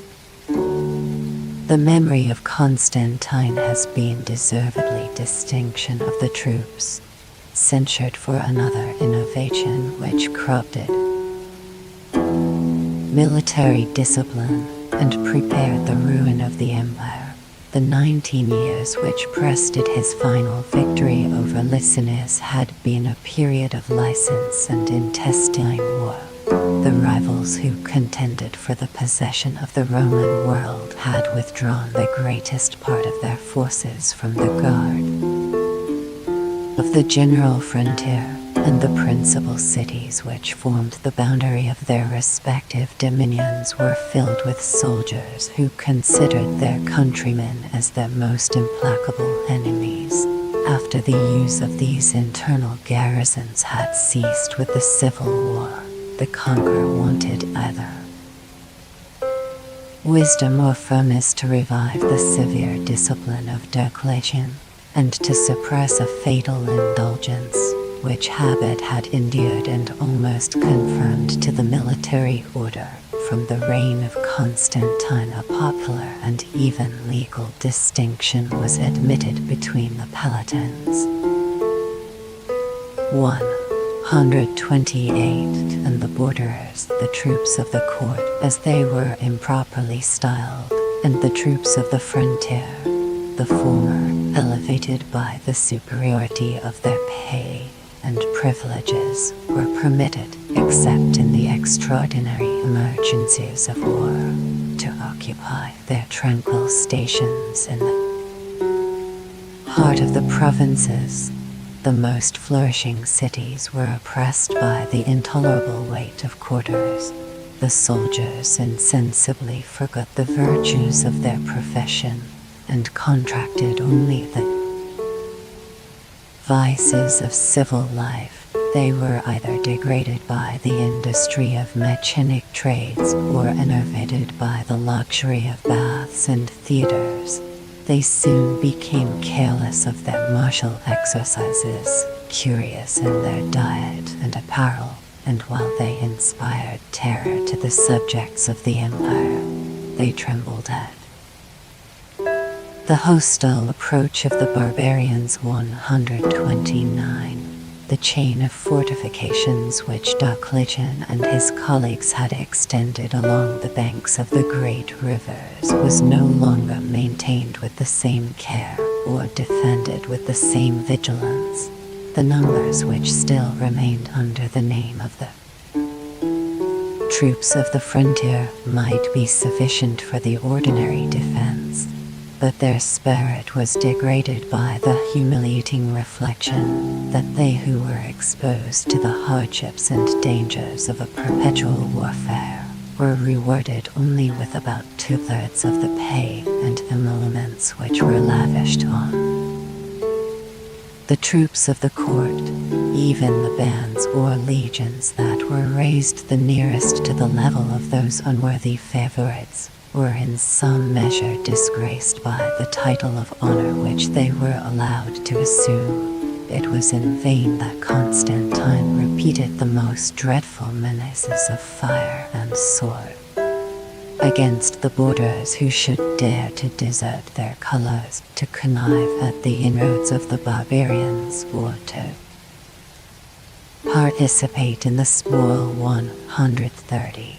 The mischiefs which flow from injudicious counsels are seldom removed by the application of partial severities, and though succeeding princes labored to restore the strength and numbers of the frontier garrisons, the empire until the last moment of its dissolution, continued to languish under the mortal wound which had been so rashly or so weakly inflicted by the hand of Constantine. The same timid policy of dividing whatever is reduction of the legions, united of reducing whatever is eminent, of dreading every active power, and of expecting that the most feeble will prove the most obedient, seems to pervade the institutions of several princes, and particularly those of Constantine, the martial pride of the legions, whose victorious camps had so often been the scene of rebellion, was nourished by the memory of their past exploits and the consciousness of their actual strength, as long as they maintained their ancient establishment of 6,000 men. They subsisted under the reign of Diocletian, each of them singly a visible and important object in the military history of the Roman Empire. A few years afterwards, these gigantic bodies were shrunk to a very diminutive size, and when 7 legions, with some auxiliaries, defended the city of Amida against the Persians, the total garrison, with the inhabitants of both sexes and the peasants of the deserted country, did not exceed the number of 20,000 persons. 131.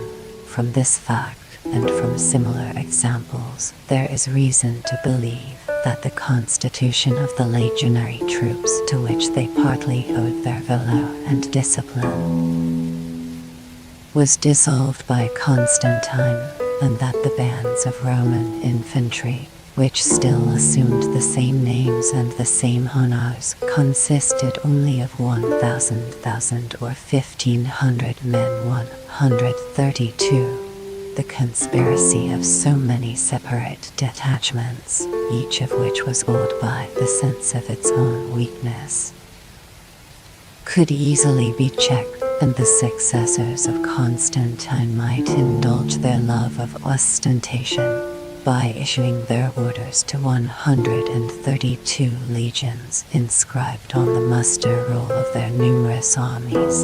The remainder of their troops was distributed into several hundred cohorts of infantry and squadrons of cavalry. Their arms and titles and ensigns were calculated to inspire terror and to display the variety of nations who marched under the imperial standard, and not a vestige was left of that severe simplicity which in the ages of freedom and victory had distinguished the line of battle of a Roman army from the confused host of an Asiatic monarch. 133.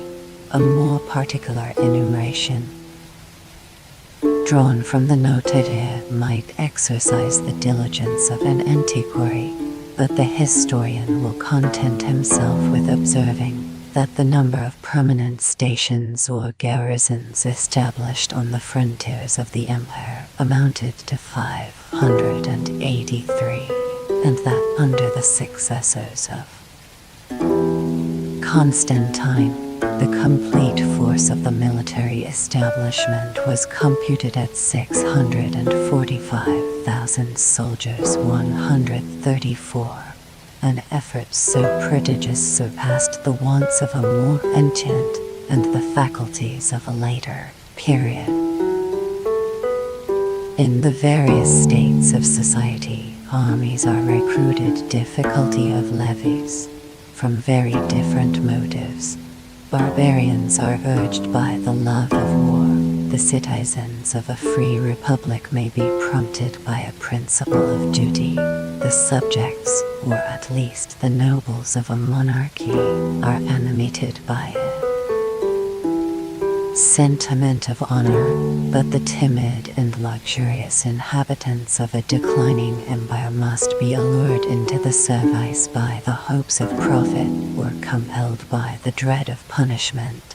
The resources of the Roman treasury were exhausted by the increase of pay, by the repetition of donatives and by the invention of new emoluments and indulgences, which, in the opinion of the provincial youth, might compensate the hardships and dangers of a military life. Yet, although the stature was lowered 135. Although slaves, at least by a tacit connivance, were indiscriminately received into the ranks, the insurmountable difficulty of procuring a regular and adequate supply of volunteers obliged the emperors to adopt more effectual and coercive methods. The lands bestowed on the veterans as the free reward of their valor were henceforwards granted under a condition which contains the first rudiments of the feudal tenures, that their sons who succeeded to the inheritance should devote themselves to the profession of arms as soon as they attained the age of manhood, and their cowardly refusal was punished by the loss of honor, of fortune, or even of life. 136. But as the annual growth of the sons of the veterans bore a very small proportion to the demands of the service, levies of men were frequently required from the provinces, and every proprietor was obliged either to take up arms or to procure a substitute, or to purchase his exemption by the payment of a heavy fine. The sum of 42 pieces of gold to which it was reduced ascertains the exorbitant price of volunteers and the reluctance with which the government admitted of this alternative. 137.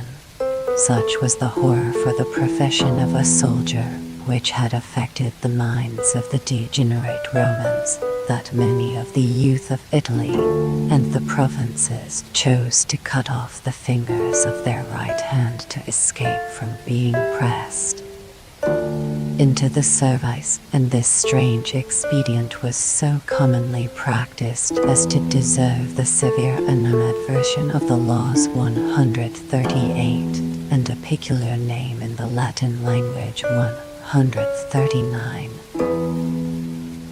The introduction of barbarians into the Roman increase of barbarian auxiliaries. Armies became every day more universal, more necessary, and more fatal. The most daring of the Scythians, of the Goths, and of the Germans, who delighted in war, and who found it more profitable to defend than to ravage the provinces, were enrolled not only in the auxiliaries of their respective nations, but in the legions themselves, and among the most distinguished of the Palatine troops. As they freely mingled with the subjects of the empire, they gradually learned to despise their manners and to imitate their arts. They abjured the implicit reverence which the pride of Rome had exacted from their ignorance, while they acquired the knowledge and possession of those advantages by which alone she supported her declining greatness. The barbarian soldiers who displayed any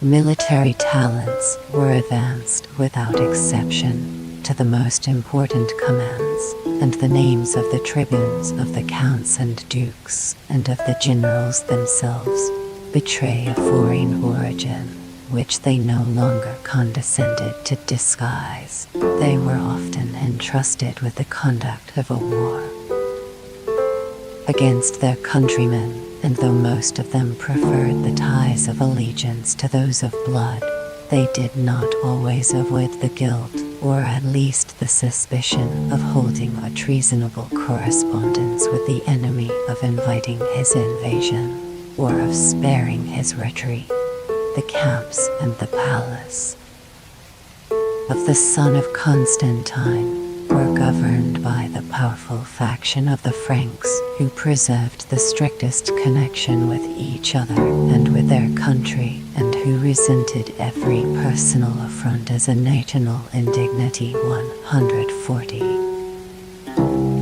when the tyrant Caligula was suspected of an intention to invest a very extraordinary candidate with the consular robes, the sacrilegious profanation would have scarcely excited less astonishment if, instead of a horse, the noblest chieftain of Germany or Britain had been the object of his choice. The revolution of 3 centuries had produced so remarkable a change in the prejudices of the people that, with the public approbation, Constantine shewed his successors the example of bestowing the honors of the consulship on the barbarians who, by their merit and services, had deserved to be ranked among the first of the Romans 141. But as these hardy veterans, who had been educated in the ignorance or contempt of the laws, were incapable of exercising any civil offices, the powers of the human mind were contracted by the irreconcilable separation of talents as well as of professions. The accomplished citizens of the Greek and Roman republics, whose characters could adapt themselves to the bar, the senate, the camp, or the schools, had learned to write, to speak, and to act with the same spirit and with equal abilities.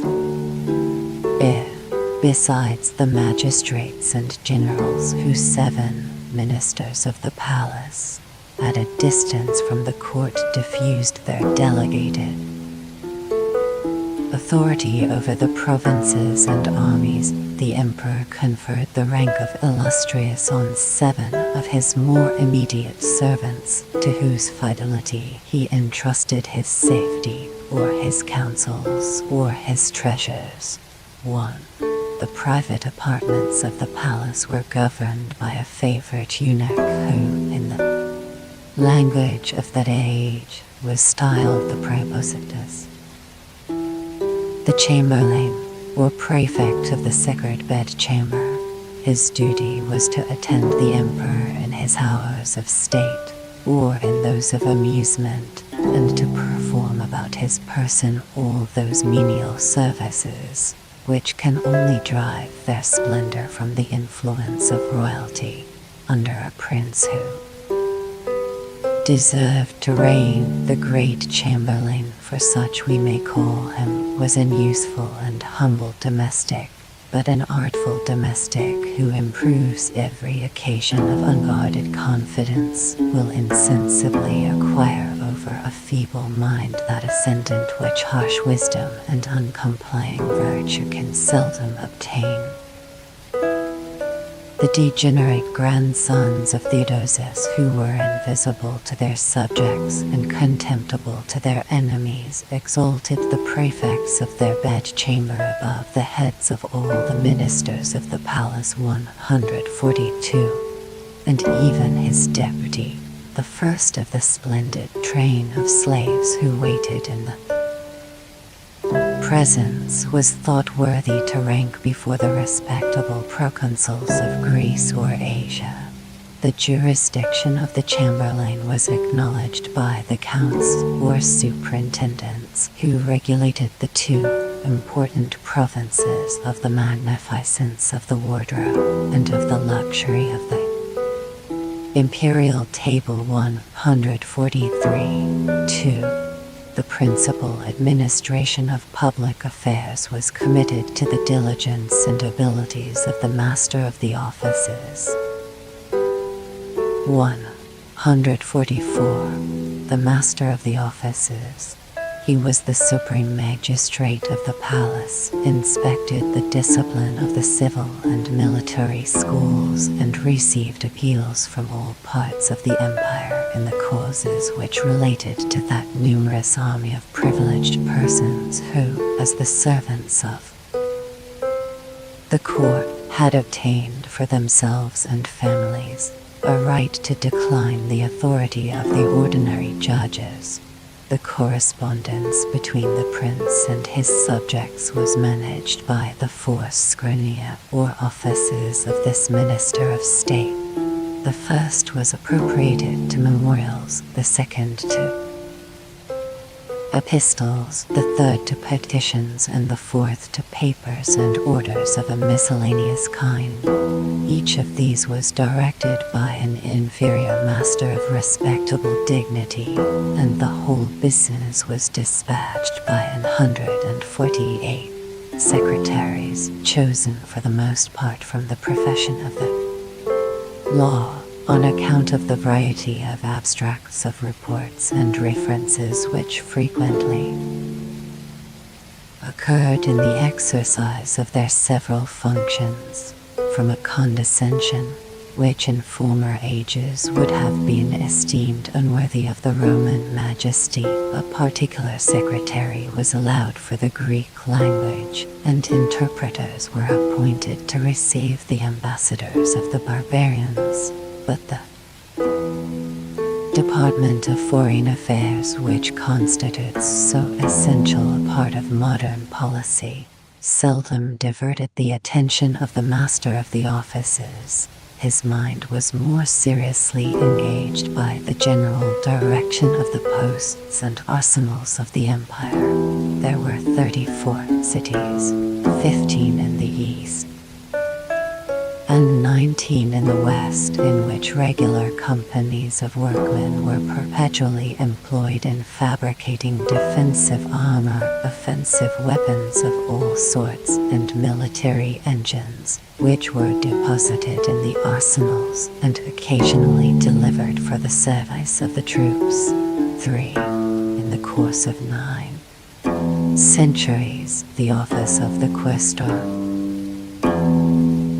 Quaestor had experienced a very singular revolution. In the infancy of Rome, 2 inferior magistrates were annually elected by the people to relieve the consuls from the invidious management of the public treasure. 145. A similar assistant was granted to every proconsul and to every praetor who exercised a military or provincial command with the extent of conquest. The 2 quaestors were gradually multiplied to the number of 4, of 8, of 20, and for a short time, perhaps of 146, and the noblest citizens ambitiously solicited an office which gave them a seat in the Senate and a just hope of obtaining the honors of the Republic. Whilst Augustus affected to maintain the freedom of election, he consented to accept the annual privilege of recommending, or rather indeed of nominating, a certain proportion of candidates, and it was his custom to select one of these distinguished youths to read his orations or epistles in the assemblies of the Senate. 147. The practice of Augustus was imitated by succeeding princes. The occasional commission was established as a permanent office, and the favored quaestor, assuming a new and more illustrious character, alone survived the suppression of his ancient and useless colleagues. 148.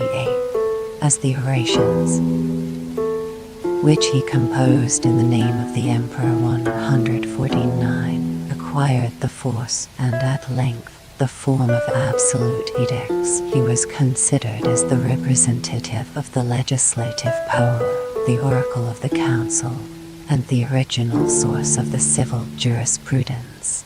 He was sometimes invited to take his seat in the supreme judicature of the imperial consistory with the praetorian prefects and the master of the offices, and he was frequently requested to resolve the doubts of inferior judges. But as he was not oppressed with a variety of subordinate business, his leisure and talents were employed to cultivate that dignified style of eloquence which, in the corruption of taste and language, still preserves the majesty of the Roman laws. 150. In some respects, the office of the imperial quaestor may be compared with that of a modern chancellor, but the use of a great seal which seems to have been adopted by the illiterate. Barbarians was never introduced to attest the public acts of the emperors, for the extraordinary title of Count of the Sacred Largesses was bestowed the public treasure on the Treasurer General of the Revenue, with the intention perhaps of inculcating that every payment flowed from the voluntary bounty of the monarch, to conceive the almost infinite detail of the annual and daily expense of the civil and military administration in every part of a great empire would exceed the powers of the most vigorous imagination. The actual account employed several hundred persons, distributed into 11 different offices, which were artfully contrived to examine and control their respective operations. The multitude of these agents had a natural tendency to increase, and it was more than once thought expedient to dismiss to their native homes the useless supernumeraries who, deserting their honest labors, had pressed with too much eagerness into the lucrative profession of the finances. 151. Provincial receivers, of whom 18 were honored with the title of Count, corresponded with the treasurer, and he extended his jurisdiction over the mines from whence the precious metals were extracted, over the mints in which they were converted into the current coin, and over the public treasuries of the most important cities, where they were deposited for the service of the state. The foreign trade of the empire was regulated by this minister, who directed likewise all the linen and woolen manufactures, in which the successive operations of spinning, weaving, and dyeing were executed, chiefly by women of a servile condition, for the use of the palace and army. 26 of these institutions are enumerated in the West, where the arts had been more recently introduced, and a still larger proportion may be allowed for the industrious provinces of the East. 152. 5. Besides the private treasure, the public revenue, which an absolute monarch might levy and expend according to his pleasure, the emperors, in the capacity of opulent citizens, possessed a very extensive property, which was administered by the count or treasurer of the private estate. Some part had perhaps been the ancient demesnes of kings and republics. Some accessions might be derived from the families which were successively invested with the purple, but the most considerable portion flowed from the impure source of confiscations and forfeitures.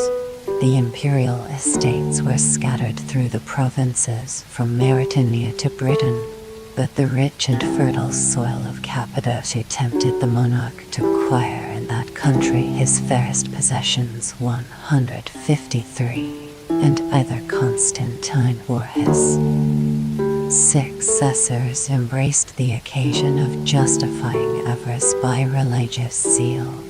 They suppressed the rich temple of Kamana, where the high priest of the goddess of war supported the dignity of a sovereign prince, and they applied to their private use the consecrated lands, which were inhabited by 6,000 subjects or slaves of the deity and her ministers. 154. But these were not the valuable inhabitants. The plains that stretch from the foot of Mount Argus to the banks of the Sarus bred a generous race of horses, renowned above all others in the ancient world for their majestic shape and incomparable swiftness. These sacred animals, destined for the service of the palace and the Imperial games were protected by the laws from the profanation of a vulgar master. 155. The denizens of Cappadocia were important enough to require the inspection of a count. 156. Officers of an inferior rank were stationed in the other parts of the empire, and the deputies of the private, as well as those of the public treasurer, were maintained in the exercise of their independent functions and encouraged to control the authority of the provincial magistrates. 157. 7. The chosen bands of cavalry and infantry, which guarded the person of the emperor, were the counts of the domestics, under the immediate command of the 2 counts of the domestics. The whole number consisted of 3,500 men, divided into 7 schools or troops of 500 each, and in the east, this honorable service was almost entirely appropriated to the Armenians. Whenever, on public ceremonies, they were drawn up in the courts and porticos of the palace, their lofty stature, silent order, and splendid arms of silver and gold displayed a martial pomp not unworthy of the Roman majesty. 158. From the 7 schools 2 companies of horse and foot were selected of the protectors whose advantageous station was the hope and reward of the most deserving soldiers. They mounted guard in the interior apartments and were occasionally dispatched into the provinces to execute with celerity and vigor the orders of their master. 159. The counts of the domestics had succeeded to the office of the praetorian prefects. Like the prefects, they aspired from the service of the palace to the command of armies. The perpetual intercourse between the court and the provinces was facilitated by the construction of roads and the institution of posts, but agents, or official spies, these beneficial establishments were accidentally connected with a pernicious and intolerable abuse. 2 or 300 agents or messengers were employed under the jurisdiction of the master of the offices to announce the names of the annual consuls and the edicts or victories of the emperors. They insensibly assumed the license of reporting whatever they could observe of the conduct either of magistrates or of private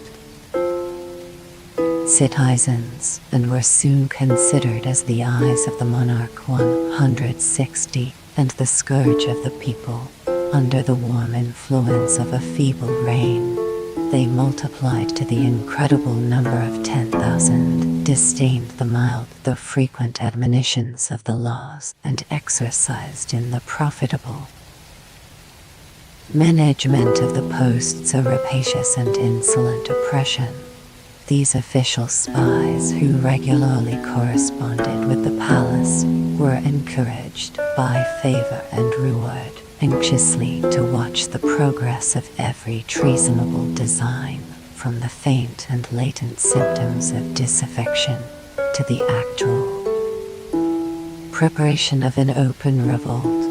Their careless or criminal violation of truth and justice was covered by the consecrated mask of zeal, and they might securely aim their poisoned arrows at the breast either of the guilty or the innocent who had provoked their resentment or refused to purchase their silence. A faithful subject of Syria perhaps, or of Britain, was exposed to the danger, or at least to the dread of being dragged in chains to the court of Milan or Constantinople, to defend his life and fortune against the malicious charge of these privileged informers, the ordinary administration was conducted by those methods which extreme necessity can alone palliate, and the defects of evidence were diligently supplied by the use of torture. 161. The deceitful and dangerous experiment of the use of torture, criminal question, as it is emphatically styled, was admitted rather than approved in the jurisprudence of the Romans.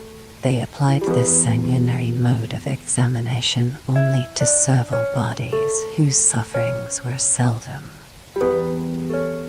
weighed by those haughty republicans in the scale of justice or humanity, but they would never consent to violate the sacred person of a citizen till they possessed the clearest evidence of his guilt. 162. The annals of tyranny, from the reign of Tiberius to that of Domitian, circumstantially relate the executions of many innocent victims, but as long as the faintest remembrance was kept alive of the national freedom and honor, the last hours of a Roman were secure from the danger of ignominious torture. 163. The conduct of the provincial magistrates was not, however, regulated by the practice of the city or the strict maxims of the civilians. They found the use of torture established not only among the slaves of Oriental despotism, but among the Macedonians who obeyed a limited monarch, among the Rhodians who flourished by the liberty of commerce, and even among the sage Athenians who had asserted and adorned the dignity of humankind. 164.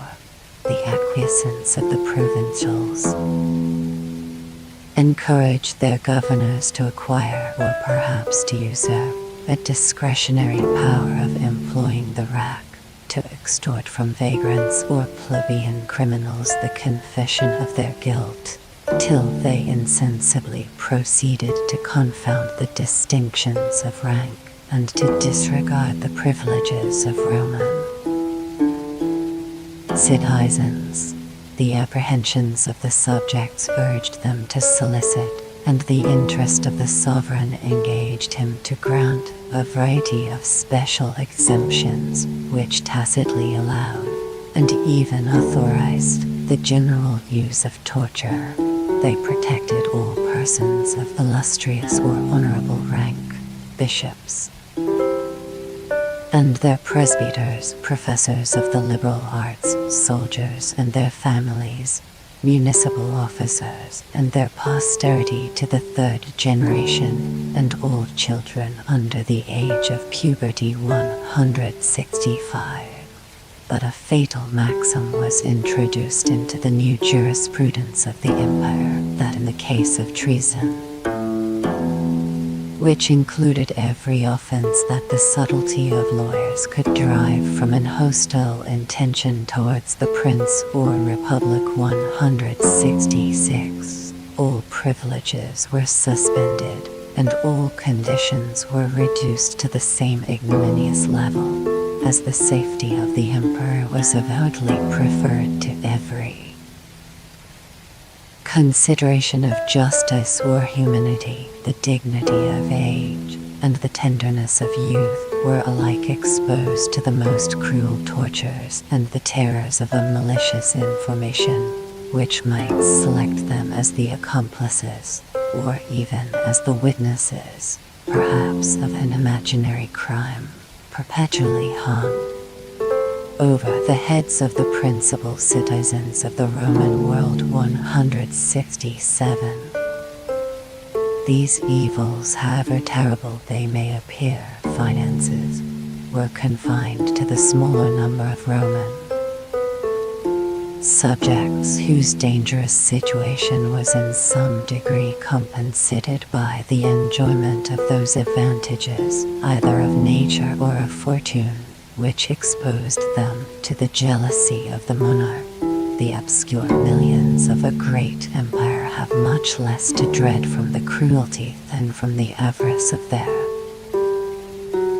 masters, and their humble happiness is principally affected by the grievance of excessive taxes, which, gently pressing on the wealthy, descend with accelerated weight on the meaner and more indigent classes of society. An ingenious philosopher 168 has calculated the universal measure of the public impositions by the degrees of freedom and servitude, and ventures to assert that according to an invariable law of nature, it must always increase with the former and diminish in a just proportion to the latter. But this reflection, which would tend to alleviate the miseries of despotism, is contradicted at least by the history of the Roman Empire, which accuses the same princes of despoiling the Senate of its authority and the provinces of their wealth, without abolishing all the various customs and duties on merchandise, which are imperceptibly discharged by the apparent choice of the purchaser. The policy of Constantine and his successors preferred a simple and direct mode of taxation, more congenial to the spirit of an arbitrary government. 169. The name and use of the indictions. 170, which served to ascertain the chronology of the Middle Ages, was derived from the regular practice of the general tribute, or indiction. Roman tributes. 171. The emperor subscribed with his own hand, and in purple ink, the solemn edict, or indiction, which was fixed up in the principal city of each diocese during 2 months previous to the first day of September, and, by a very easy connection of ideas, the word indiction was transferred to the measure of tribute which it prescribed, and to the annual term which it allowed for the payment.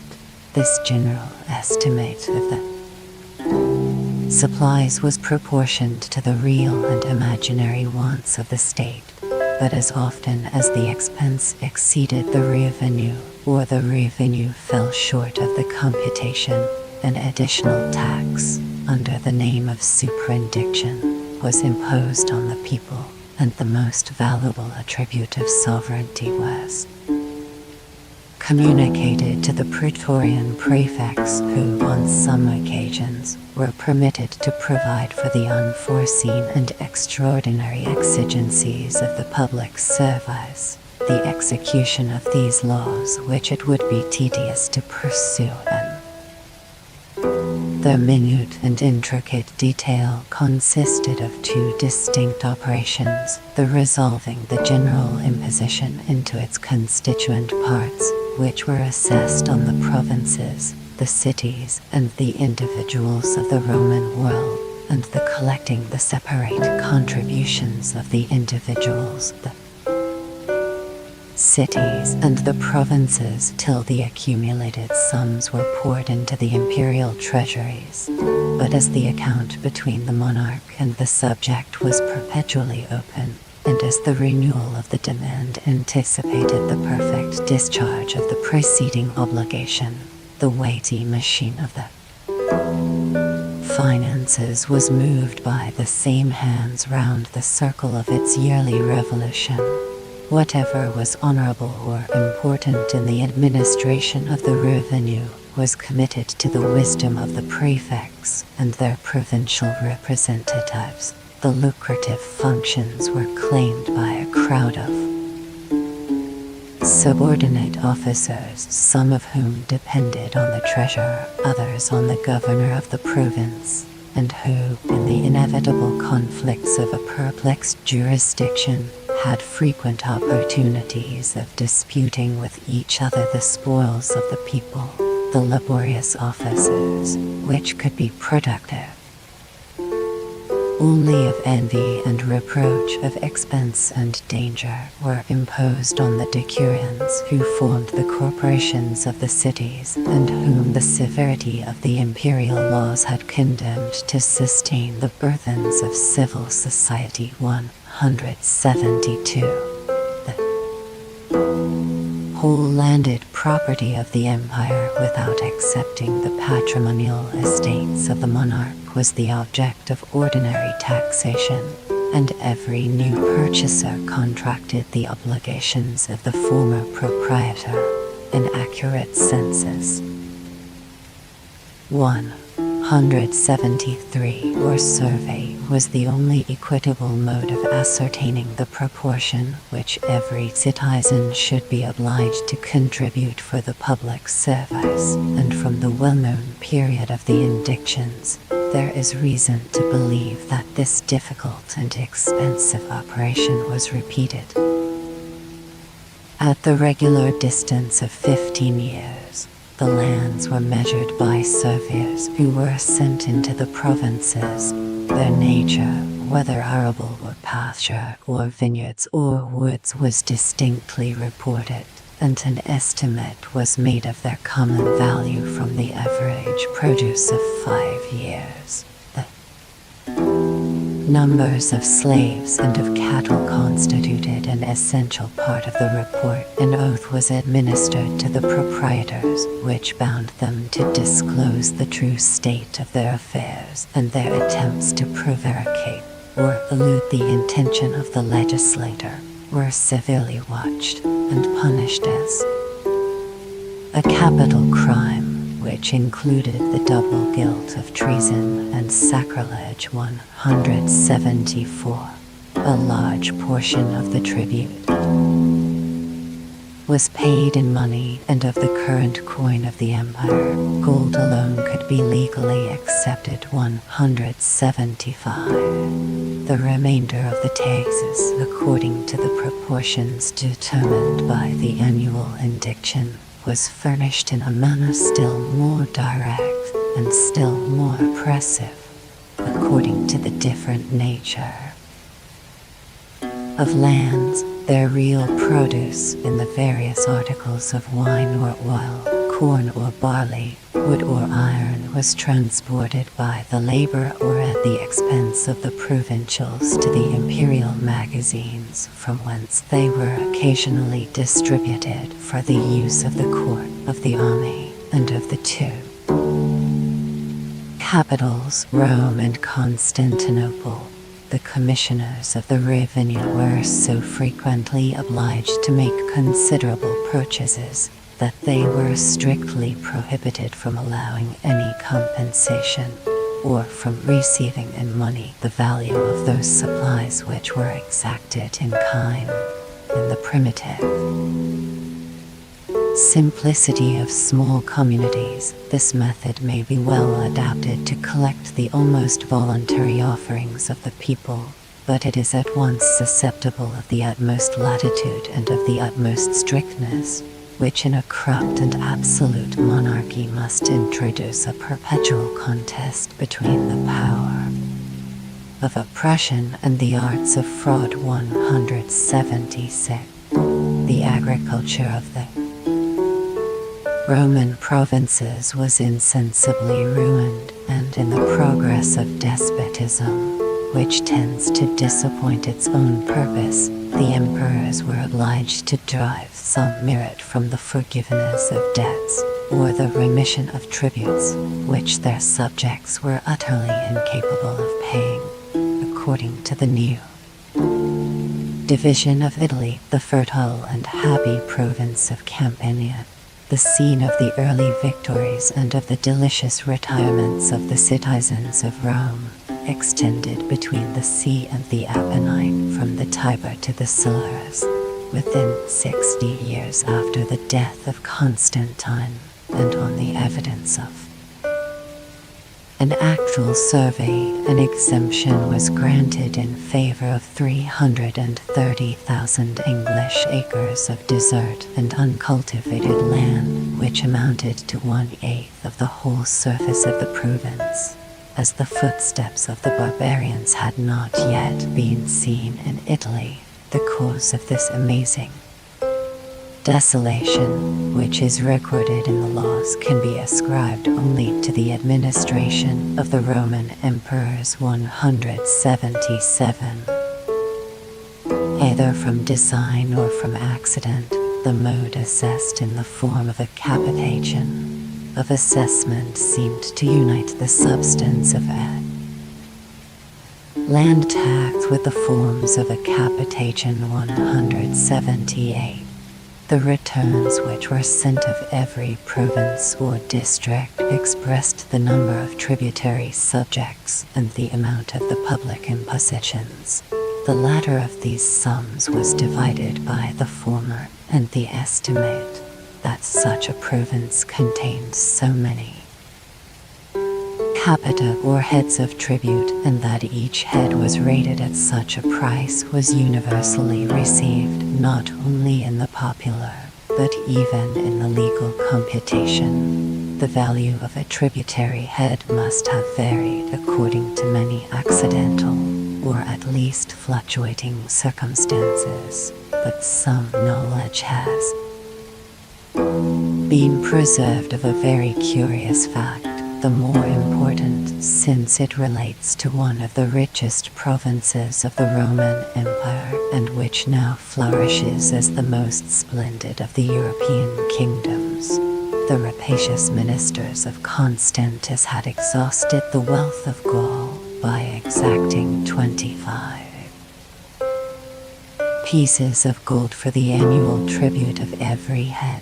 The humane policy of his successor reduced the capitation to 7 pieces 179, a moderate proportion between these opposite extremes of extraordinary oppression and of transient indulgence, may therefore be fixed at 16 pieces of gold, or about £9 sterling. The common standard perhaps of the impositions of Gaul 180, but this calculation, or rather indeed the facts from whence it is deduced, cannot fail of suggesting two difficulties to a thinking mind, who will be at once surprised by the equality and by the enormity of the capitation. An attempt to explain them may perhaps reflect some light on the interesting subject of the finances of the declining empire. 1. It is obvious that as long as the immutable constitution of human nature produces and maintains so unequal a division of property, the most numerous part of the community would be deprived of their subsistence by the equal assessment of a tax from which the sovereign would derive a very trifling revenue. Such indeed might be the theory of the Roman capitation, but in the practice, this unjust equality was no longer felt, as the tribute was collected on the principle of a real, not of a personal imposition. Several indigent citizens contributed to compose a single head, or share of taxation, while the wealthy provincial, in proportion to his fortune, alone represented several of those imaginary beings. In a poetical request addressed to one of the last and most deserving of the Roman princes who reigned in Gaul, Sidonius Apollinaris personifies his tribute under the figure of a triple monster, the Geryon of the Grecian fables, and entreats the new Hercules that he would most graciously be pleased to save his life by cutting off 3 of his heads. 181. The fortune of Sidonius far exceeded the customary wealth of a poet, but if he had pursued the illusion, he must have painted many of the Gallic nobles with the 100 heads of the deadly Hydra spreading over the face of the country, and devouring the substance of 100 families. The difficulty of allowing an annual sum of about £9 sterling even for the average of the capitation of Gaul, may be rendered more evident by the comparison of the present state of the same country as it is now governed by the absolute monarch of an industrious, wealthy and affectionate people. The taxes of France cannot be magnified, either by fear or by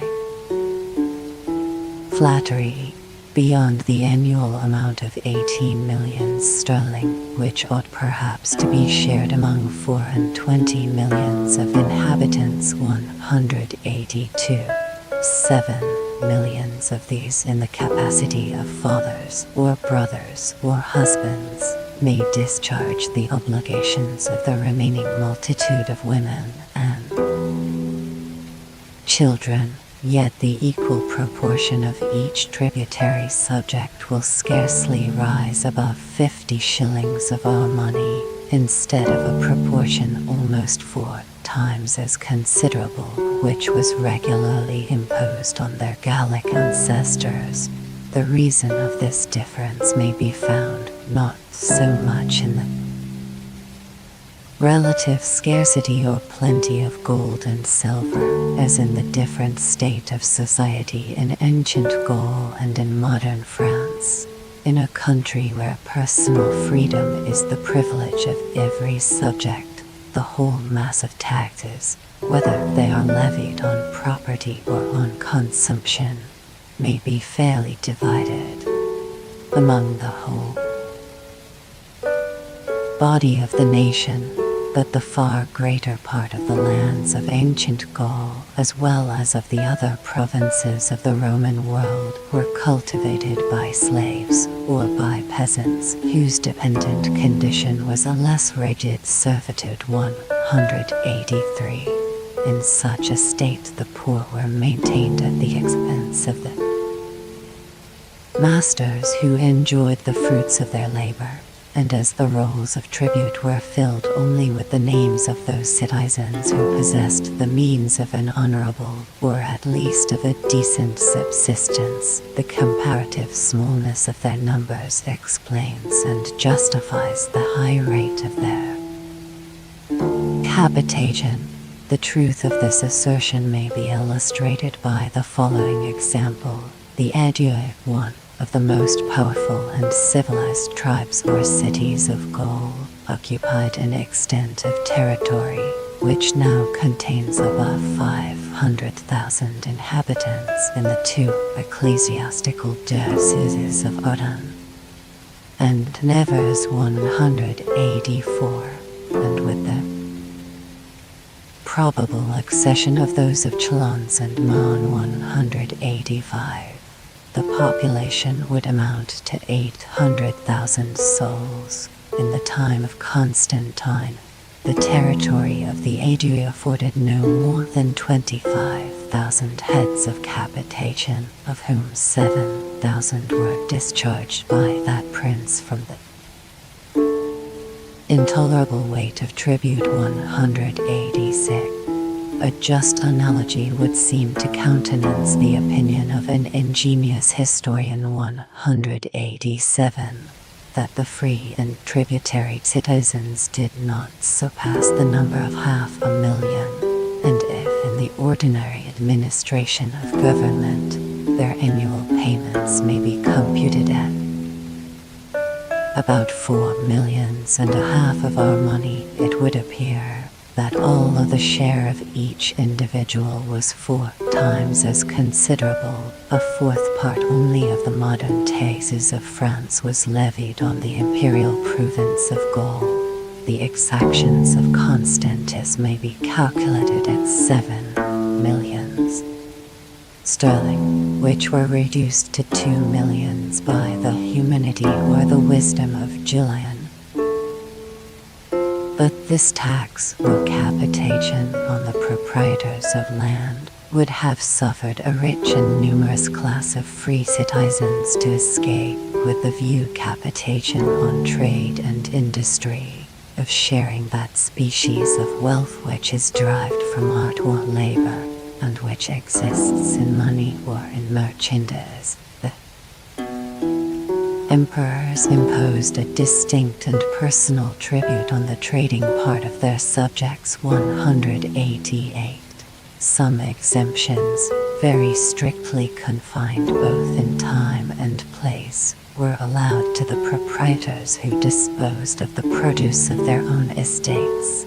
Some indulgence was granted to the profession of the liberal arts, but every other branch of commercial industry was affected by the severity of the law. The honorable merchant of Alexandria, who imported the gems and spices of India for the use of the Western world, the usurer, who derived from the interest of money a silent and ignominious profit, the ingenious manufacturer, the diligent mechanic, and even the most obscure retailer of a sequestered village were obliged to admit the officers of the revenue into the partnership of their gain, and the sovereign of the Roman Empire, who tolerated the profession, consented to share the infamous salary of public prostitutes. As this general tax upon industry was collected every 4th year, it was styled the lustral contribution, and the historian Zosimus 189 laments that the approach of the fatal period was announced by the tears and terrors of the citizens, who were often compelled by the impending scourge to embrace the most abhorred and unnatural methods of procuring the sum at which their property had been assessed. The testimony of Zosimus cannot indeed be justified from the charge of passion and prejudice, but from the nature of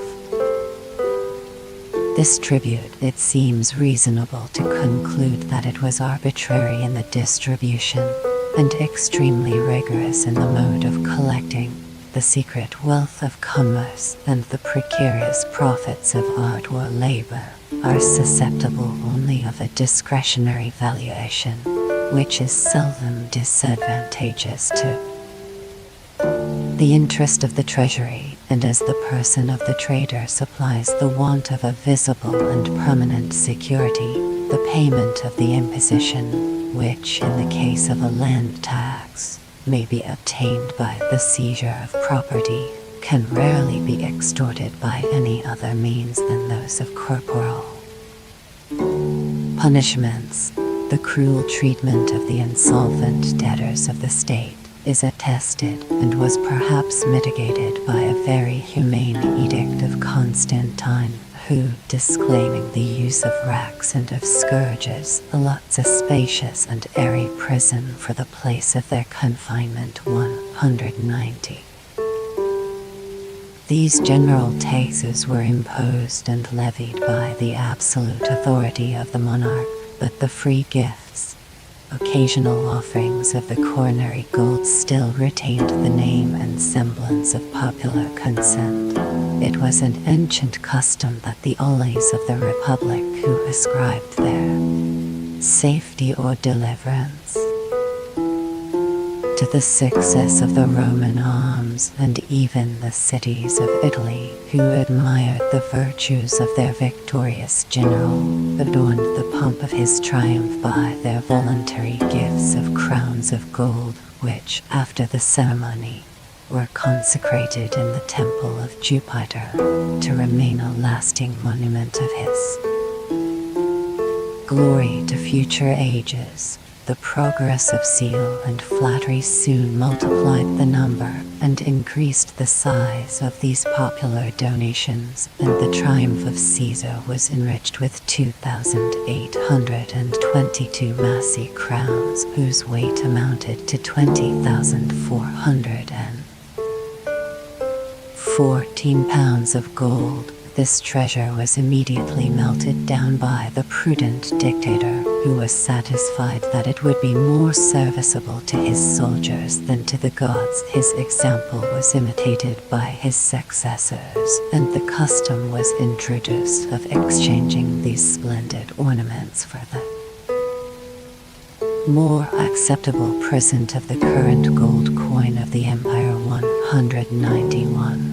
the spontaneous offering was at length exacted as the debt of duty, and instead of being confined to the occasion of a triumph, it was supposed to be granted by the several cities and provinces of the monarchy, as often as the emperor condescended to announce his accession, his consulship, the birth of a son, the creation of a Caesar, a victory over the barbarians, or any other real or imaginary event which graced the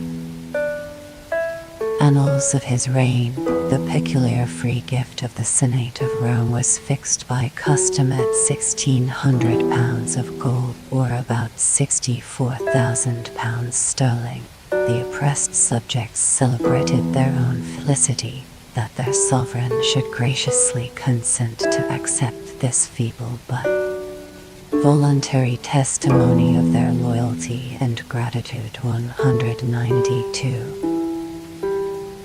A people elated by pride or soured by discontent, conclusion, are seldom qualified to form a just estimate of their actual situation. The subjects of Constantine were incapable of discerning the decline of genius and manly virtue, which so far degraded them below the dignity of their ancestors, but they could feel and lament the rage of tyranny, the relaxation of discipline, and the increase of taxes. The impartial historian who acknowledges the justice of their complaints will observe some favorable circumstances which tended to alleviate the misery of their condition. The threatening tempest of barbarians, which so soon subverted the foundations of Roman greatness, was still repelled or suspended on the frontiers. The arts of luxury and literature were cultivated, and the elegant pleasures of society were enjoyed by the inhabitants of a considerable portion of the globe.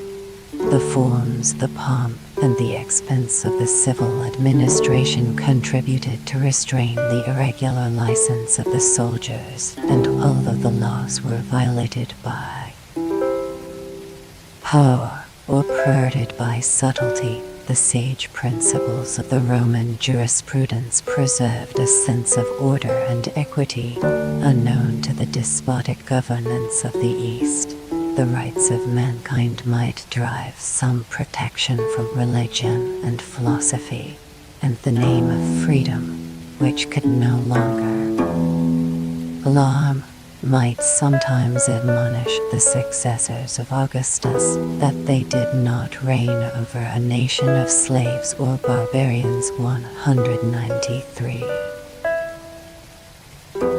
Note zone. Polybus L. p. 423. Edit. Casaubon. He observes that the peace of the Byzantines was frequently disturbed, and the extent of their territory contracted by the inroads of the wild Thracians. 2.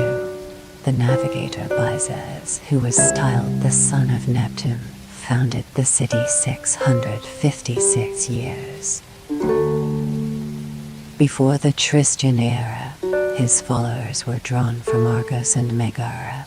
Byzantium was afterwards rebuilt and fortified by the Spartan general Pausanias. See Scaliger and Amedverse. Ad Us. p. 81. Dukinge Constantinopolis. L. I. Part I. Cap. 1516. With regard to the wars of the Byzantines against Philip the Gauls and the kings of Bithynia, we should trust none but the ancient writers who lived before the greatness of the imperial city had excited a spirit of flattery and fiction. 3. The Bosphorus has been very minutely described by Dionysius of Byzantium, who lived in the time of Domitian. Hudson Geograph Minor, Tom I, and by Gilles or Gilles, a French traveler of the 5th century. Turnfort, Letrix, seems to have used his own eyes and the learning of Gillis, for there are very few conjectures so happy as that of Leclerc Bibliothique Universelle, Tom, I.P. 248, who supposes that the harpies were only locusts, the Syriac or Phoenician name of those insects, their noisy flight, the stench and devastation which they occasion, and the north wind which drives them into the sea, all contribute to form this striking resemblance. 5. The residence of Amicus was in Asia, between the old and the new castles at a place called Laris in Cinna. That of Finus was in Europe, near the village of Miramol and the Black Sea. See Gilles de Bosque, L.I.C. 23. Turnfort, Letrix. 6. The deception was occasioned by several pointed rocks, alternately covered and abandoned by the waves. At present there are 2 small islands, one towards either shore. That of Europe is distinguished by the column of Pompey. 7. The ancients computed 120 stadia, or 15 Roman miles. They measured only from the new castles, but they carried the streets as far as the town of Charleston. 8. Ducas Hist, c. 34. Lunclavis Hist, Terce Musulmanica, Lx. p. 577. Under the Greek Empire, these castles were used as state prisons under the tremendous name of Lilith, or Towers of Oblivion. 9. Darius engraved in Greek and Assyrian letters on 2 marble columns the names of his subject nations and the amazing numbers of his land and sea forces. The Byzantines afterwards transported these columns into the city and used them for the altars of their tutelar deities. Herodotus, L.C. 87. 10. Nam artissimo inter Europam es imque divortio. Byzantium in extrem Europe poseur gracit quibus, Pythamopolin consulentibus ubi conderent urbem, reditum oraculum est, querens sedum cacuum terris adversem, the umbage Charleston et monstraventur, cod priors illuc effectic, pravis locorum utilitate pejura legisin, tacit, annal, xi. 62. 11. Strabo, L.X. p. 492. Most of the antlers are now broke off, or, to speak less figuratively, most of the recesses of the harbor are filled up. See Gilles de Bosphore of Thracia, L.I.C. 5. 12. Procopius de Edificius, L.I.C. 5. His description is confirmed by modern travelers. See Thevenot, Part I, L.I.C. 15. Tournefort, Letrix I, Mibor Voyage d'Arabie, p. 22. 13. C. Ducange, c. p. L.I. Part I, c. 16. And his observations Sir Vilhardouin, p. 289. The chain was drawn from the Acropolis near the modern kiosk to the Tower of Galata and was supported at convenient distances by large wooden piles. 14. Thevenot Voyages au Levant, Part I, L.I.C. 14. Contracts the measure to 125 small Greek miles. Blunt Observations, L.I.C. 1. gives a good description of the Propontis, but contents himself with the vague expression of 1 day and 1 night's sail, when wheels spun out big boy time to flex those gag muscles. Sandy's Travels P21 talks of 150 furlongs in length as well as breadth. We can only suppose some mistake of the press in the text of that judicious traveller. 15. See an admirable dissertation of M. Danville upon the Hellespont or Dardanelles in the Mémoires de l'Académie des Inscriptions, Tom. Xavier. P. 318-346. Yet even that ingenious geographer is too fond of supposing new, and perhaps imaginary measures for the purpose of rendering ancient writers as accurate as himself. The study employed by Herodotus in the description of the Euxine, the Bosphorus, c. L. If. c. 85, must undoubtedly be all of the same species, but it seems impossible to reconcile them either with truth or with each other. 16. The oblique distance between Xestus and Abydos was 30 stadia. The improbable tale of Hero and Leander is exposed by M. Mehudel, but is defended on the authority of poets, and medals by M. de la Noz. See the Académie des Inscriptions, Tom. Vi. Hist. P. 74. Mem. P. 240. 17. See the 7th book of Herodotus, who has erected an elegant trophy to his own fame and to that of his country. The review appears to have been made with tolerable accuracy, but the vanity, first of the Persians and afterwards of the Greeks, was interested to magnify the armament and the victory. I should much doubt whether the invaders have ever outnumbered the men of any country which they attack.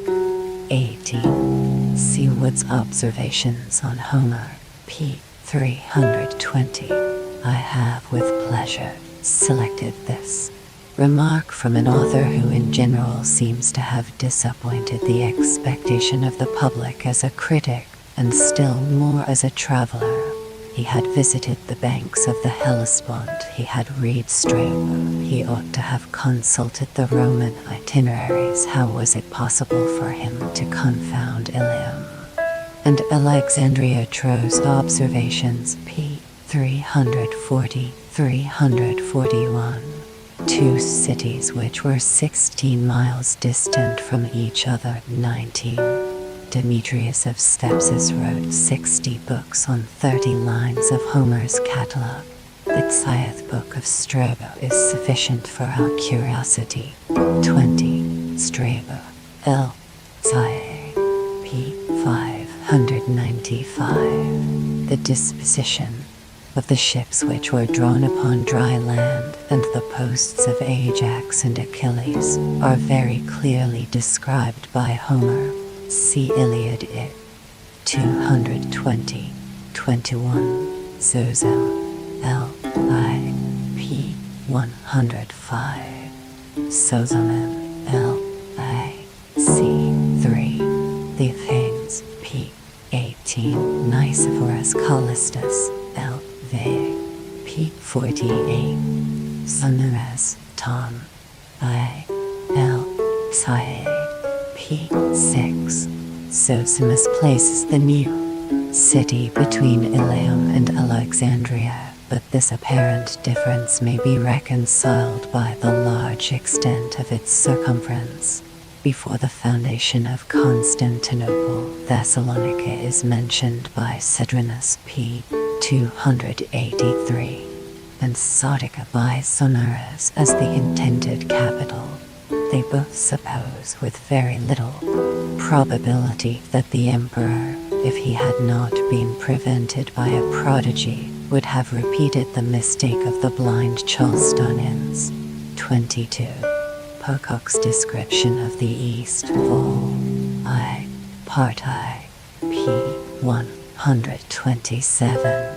His plan of the 7 hills is clear and accurate. That traveler is seldom so satisfactory. 23. C. Boulogne. Observations c. 70-76. Among a variety of different species, the Pelamites, a sort of thunnies, were the most celebrated. We may learn from Polybus, Strabo, and Tacitus that the profits of the fishery constituted the principal revenue of Byzantium. 24. See the eloquent description of Aspicuous Epistle, I. p. 64. Est in Europa, habet in conspectu Asiam, Egyptum, Africam dexterum quod temets et contigu non sunt. Maris tamen navigantic commoditate velotit jungunter. A sinistra vero pontus est usinus, c. 25.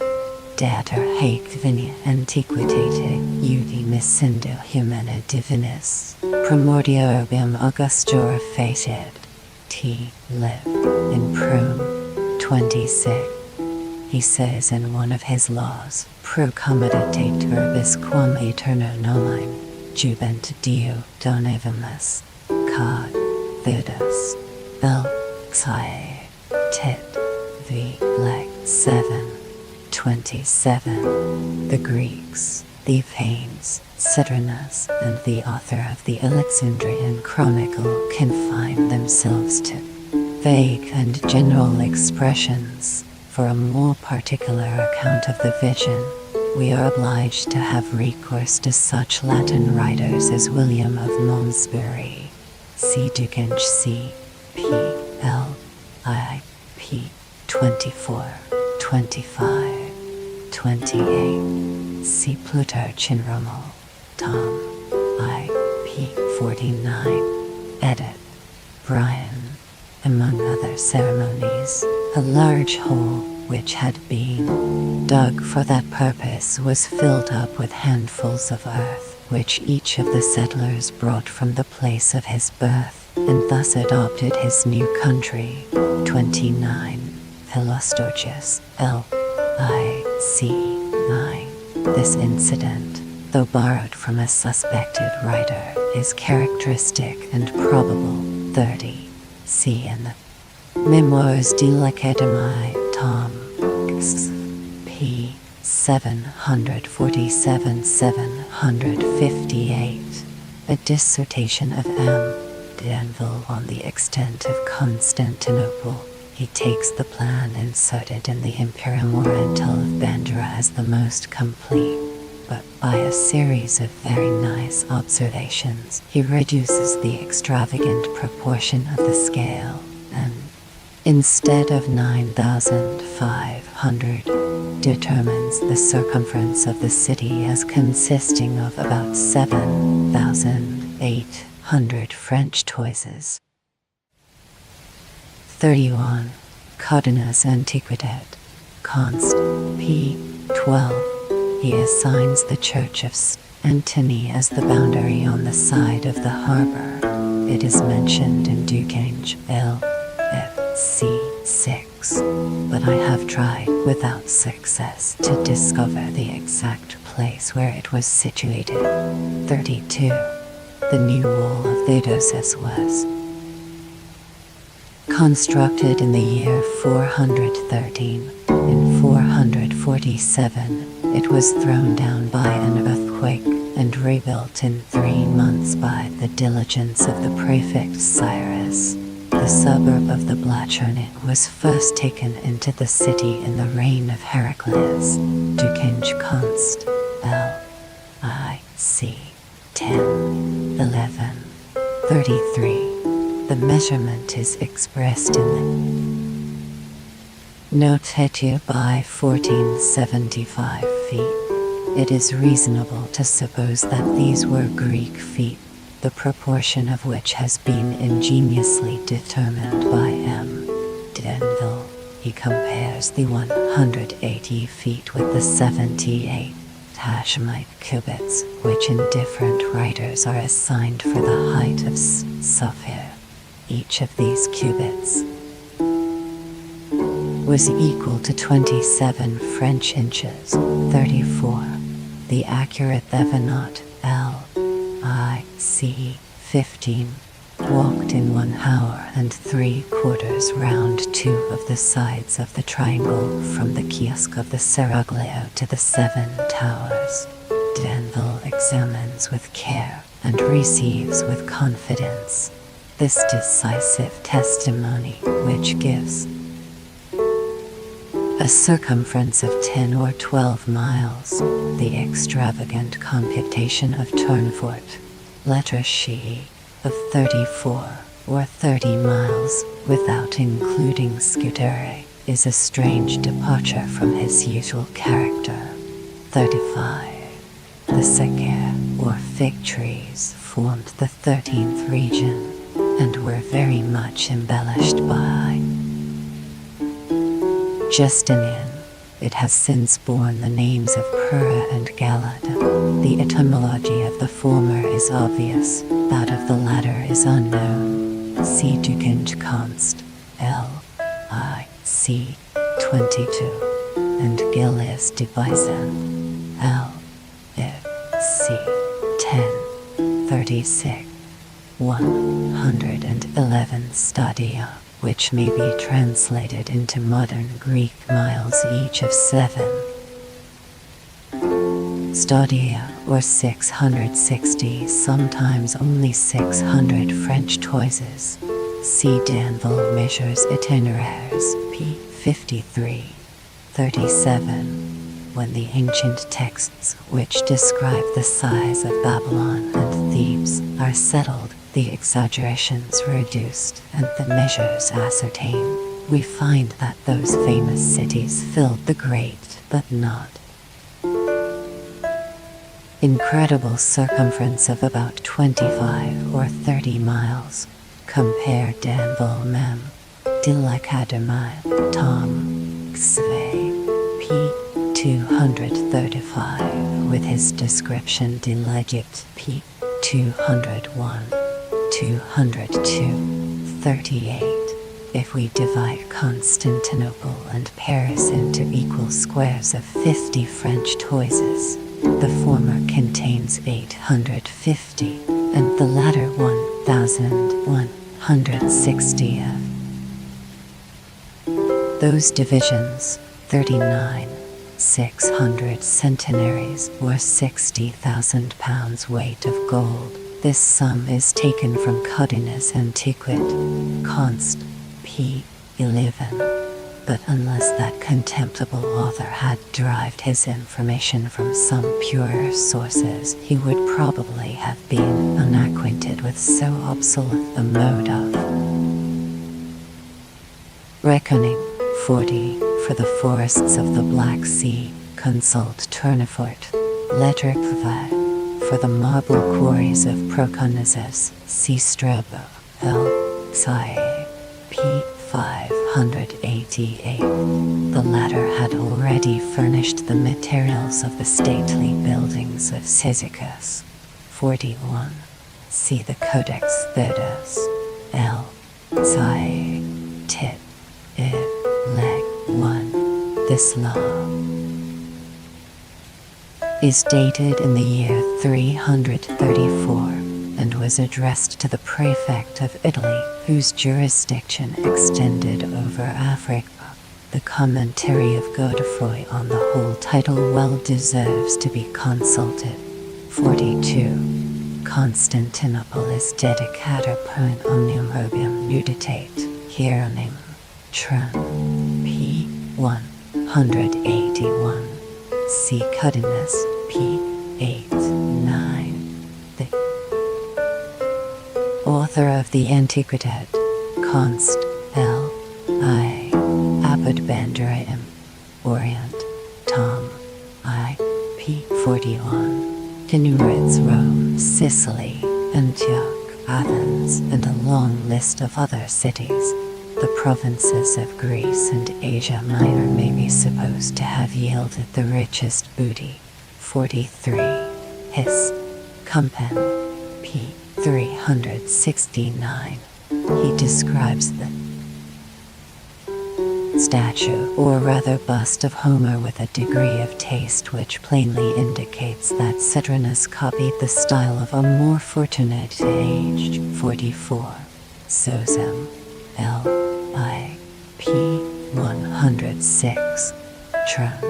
Alexandrin. Vel Paschal. p. 284. Ducange Const. L.I.C. 24. Even the last of those writers seems to confound the form of Constantine with the Augustum, or court of the palace. I am not satisfied whether I have properly distinguished what belongs to the one and the other. 45. The most tolerable account of this column is given by Pocket. Description of the East Wall. A. Part A. p. 131, but it is still in many instances perplexed and unsatisfactory. 46. Ducange Const. L.I.C. 24. p. 76, and his notes at Alexhead. p. 382. The statue of Constantine or Apollo was thrown down under the reign of Alexis Comnenus. 47. Tournefort. Letrixi computes the admitten at 400 paces, if he means geometrical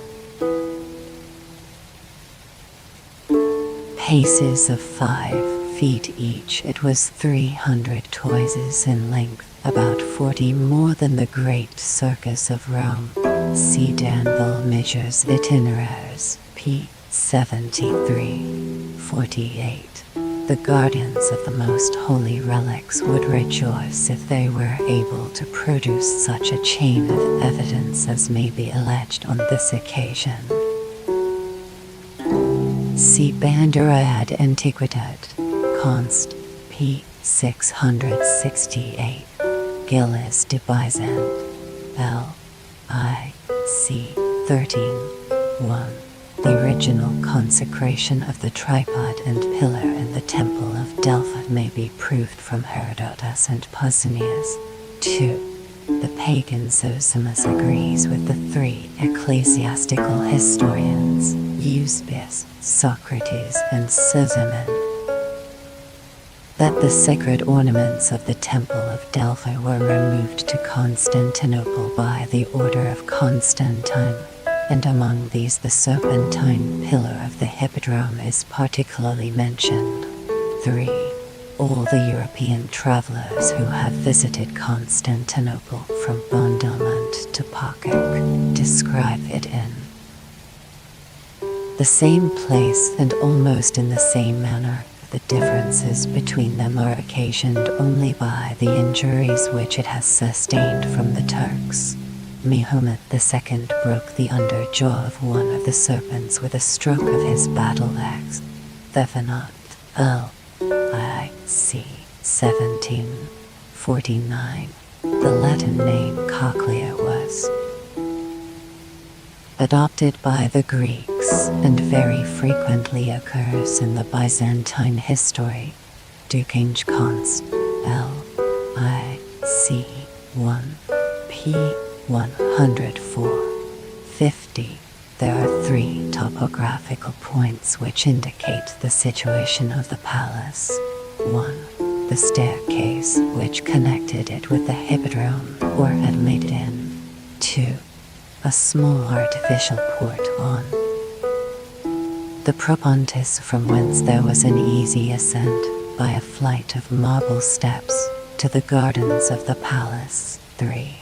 The Augustum was a spacious court, one side of which was occupied by the front of the palace and another by the church of Sophia. 51. Zeuxippus was an epithet of Jupiter, and the baths were a part of Old Byzantium. the difficulty of assigning their true situation has not been felt by Dukinge. History seems to connect them with Sofia and the palace, but the original plan, inserted in Bandura, places them on the other side of the city, near the harbor, for their beauties. Citron, Paschal p. 285, and Gilles de Bizant, L.I.C. 7, Tristodorus C. Antiquitate, Const. L.V. composed inscriptions in verse for each of the statues. He was a Theban poet in genius as well as in birth. Beatum in crasso jures anatum. 52.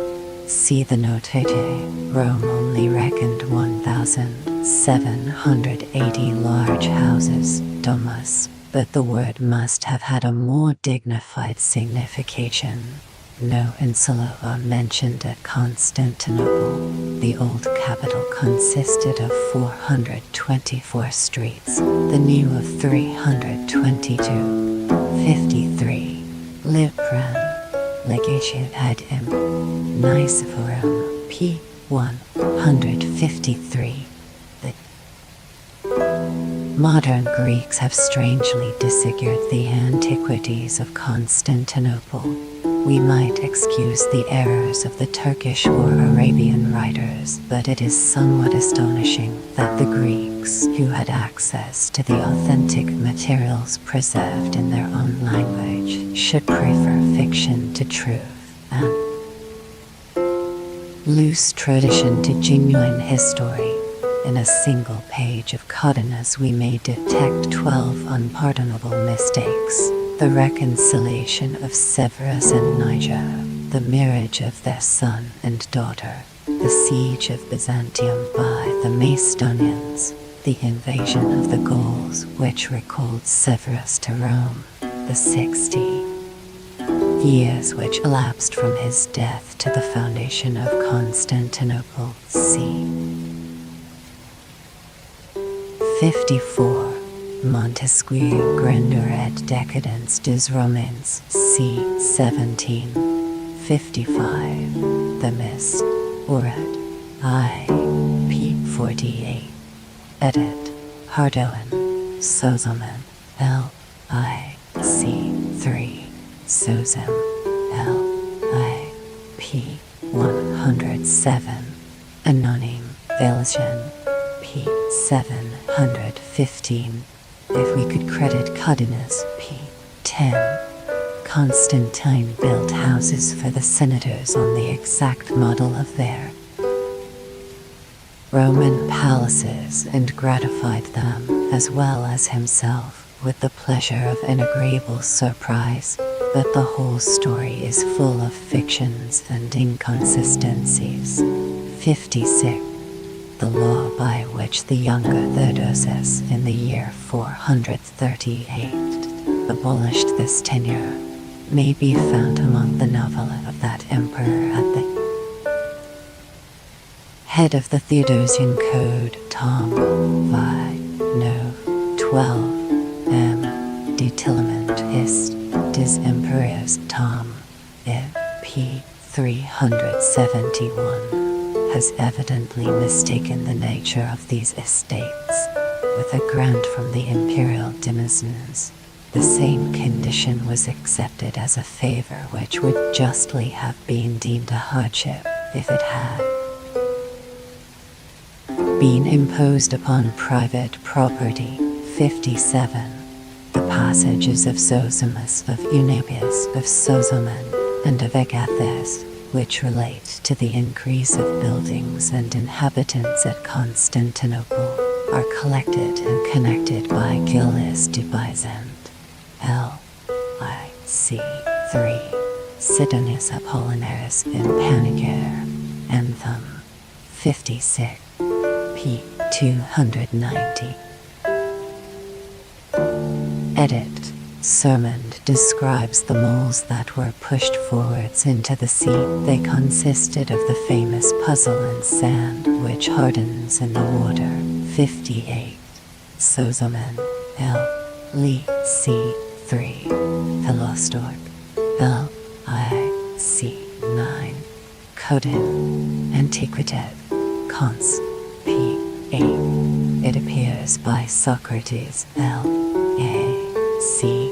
13, that the daily allowances of the city consisted of 8 myriads of a non-Latin alphabet, which we may either translate with velces by the words modi of corn, or consider as expressive of the number of loaves of bread. 59. See cod, Thedos, L. Zaire, and Xer, and cod, Justinian, Edict, Xi, Tom, A. P. 648. Edit, Jinan.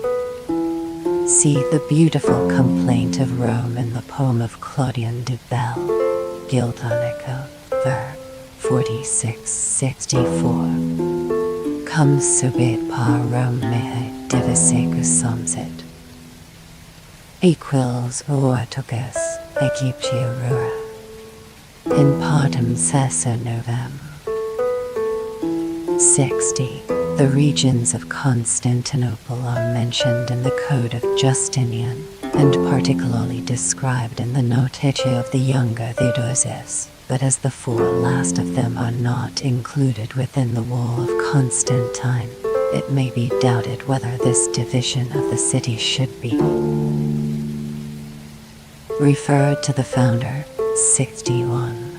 Senatum constituit secundi ordinis, claros vocavit, Anonin, Valesian, p. 715. The senators of Old Rome were styled clarissima. See a curious note of Valses and Emilian. Marcellin, Xi. 9. From the 11th epistle of Julian, it should seem that the place of senator was considered as a burthen rather than as an honor, but the Ab de Lobleteri vi de Jovian, Tom, I. P. 371, has shewn that this epistle could not relate to Constantinople. Might we not read, instead of the celebrated name of a non-Latin alphabet, the obscure but more probable word? In non-Latin alphabet, Byzantium-Rhodistus, now Rhodosto, was a small maritime city of Thrace. See Stephan, Vives, Diarbibus, p. 225, and Celler, Geograph, Tom, I. P. 849, 62, Cod, Theodos, L. Ziv, 13. The Commentary of Godefroy, Tom, v. p. 220, is long but perplexed, nor indeed is it easy to ascertain in what the Jus Italicum could consist after the freedom of the city had been communicated to the whole empire. 63. Julian Borat, I. P. 8.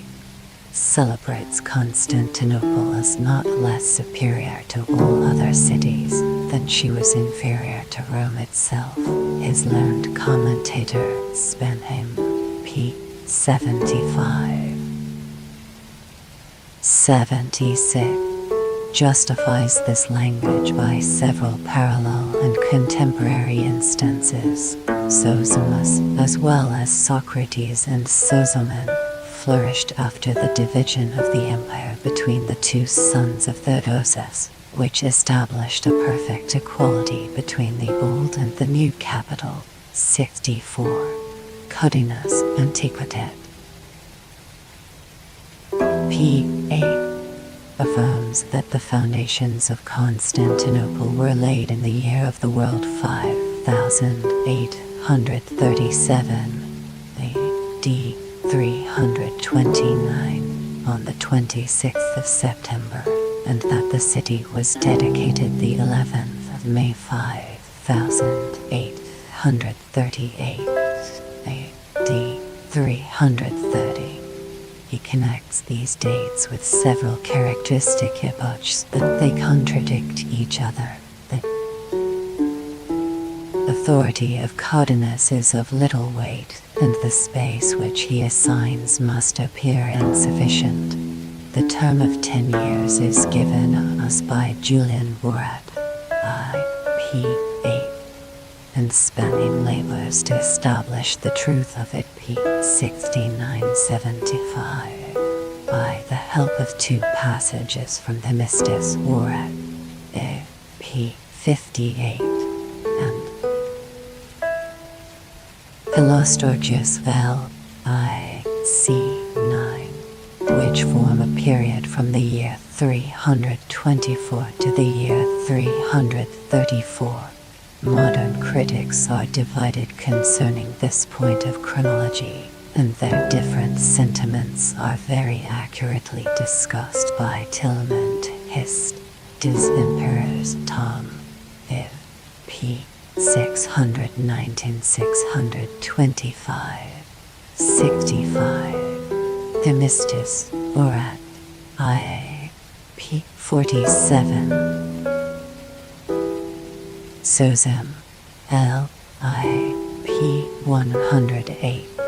Constantine himself, in one of his laws, cod.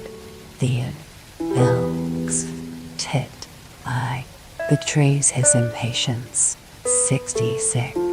Citrinus and Sonorus, faithful to the mode of superstition which prevailed in their own times, assure us that Constantinople was consecrated to the Virgin Mother of God.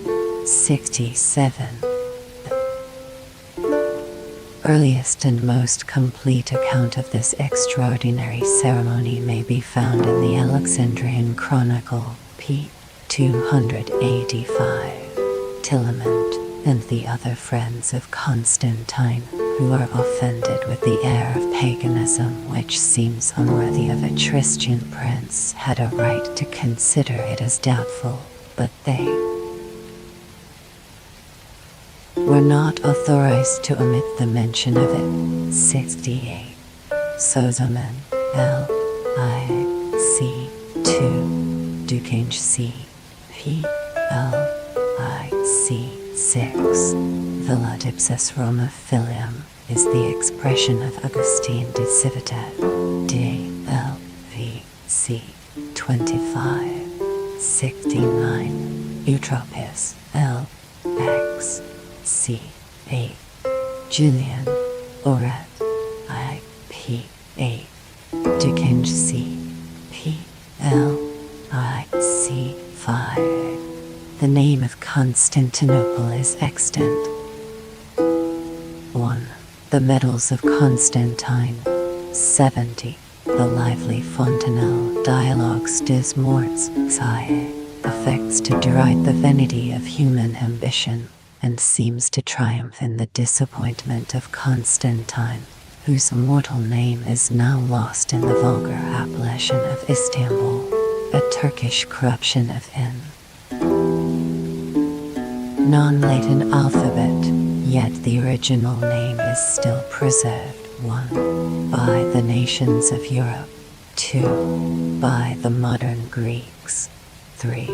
By the Arabs, whose writings are diffused over the wide extent of their conquests in Asia and Africa. See Herbola, Bibliothèque Orientale, p. 275. 4. By the more learned Turks, and by the emperor himself in his public mandates. Cantemer's History of the Ottoman Empire, p. 51. 71. The Theodosian Code was promulgated in d. 438. See the Prolegomena of Godefroy, c. I. p. 185. 72. Pensolus, in his elaborate commentary, assigns to the Notitia a date, almost similar to that of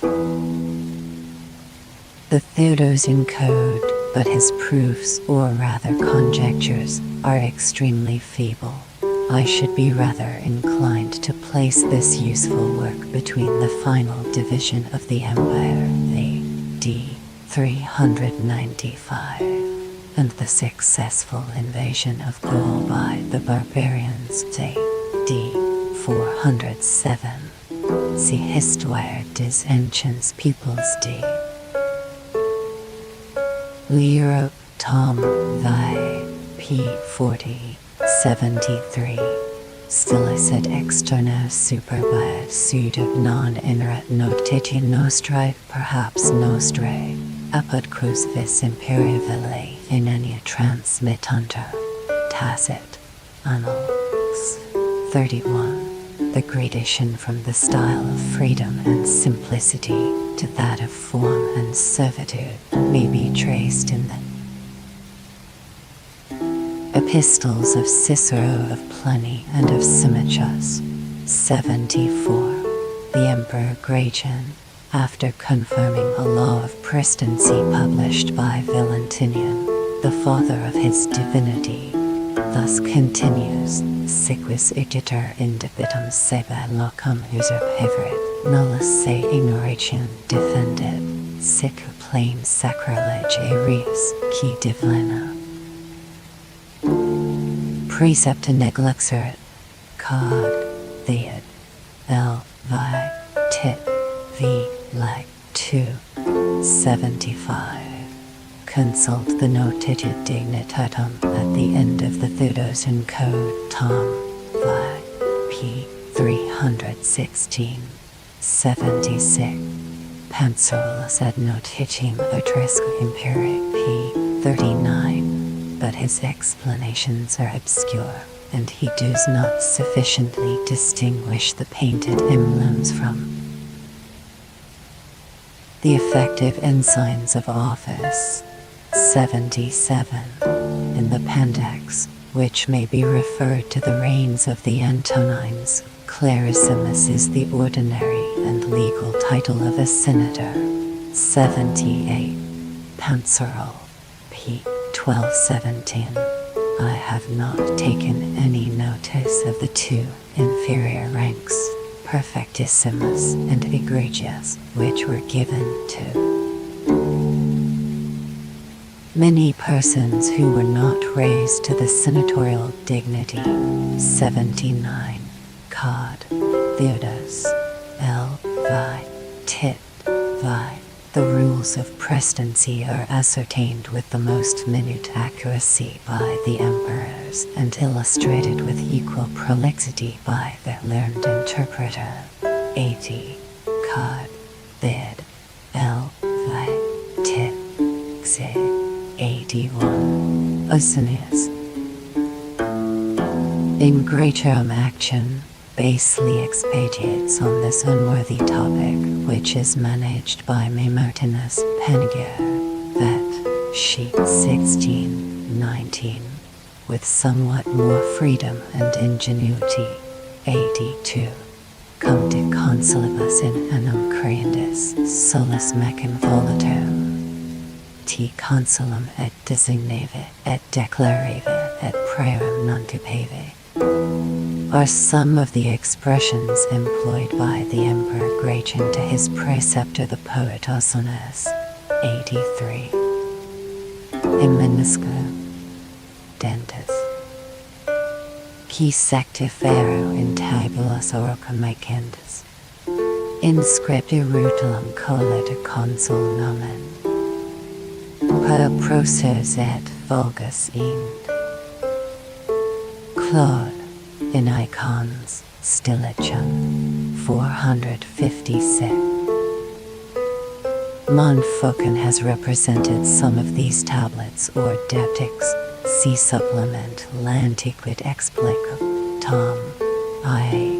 p. 220. 84. Consul latato post plurimus saculvisa. Pollentus apex, and noscant rostra curls. Audites quondam provis, disutake singit. Regis aratis for facibus alpia licta.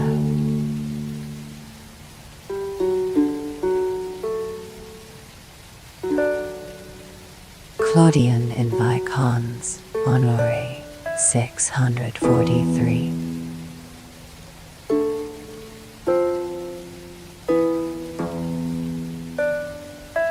From the reign of Cares to the 6th consulship of Honorius, there was an interval of 120 years, during which the emperors were always absent from Rome on the 1st day of January. See the Chronology de Tillement, Tom, I, F, and V. 85. See Claudian in Cons, Prop, et Libre 178, C, and in Iv Cons, Honore 585, C. Though in the latter it is not easy to separate the ornaments of the emperor from those of the consul, Asinius received from the liberality of Gratian a vestis palmata, or robe of state, in which the figure of the emperor Constantius was embroidered. 86. Somnis et amor proces legum potentis. Patricius summunt habitus et morgabina. Discola incidit legia positisca parumpa. Bellorum sinus sequitur vexilla querina. Lictori sedunt aquila ridet Portugatus. Miles et imidis effulgit cura castris. Claude in Iv Cons, Honore 5. Strictesco procul radia secures.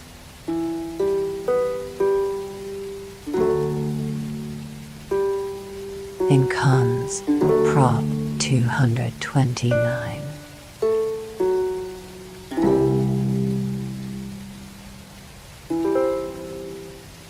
'87. C. Vilses et Mn. Marcellin, L. Xe, C. 788. Hospice mox late sonut clamor tribunal.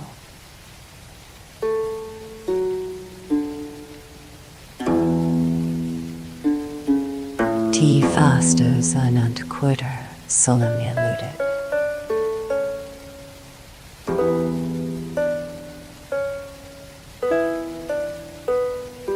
Omne libertas deductum vendes morum.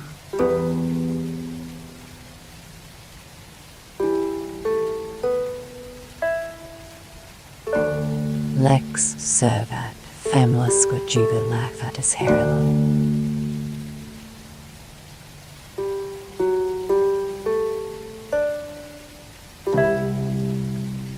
Ducitur et greater remit secure ectu.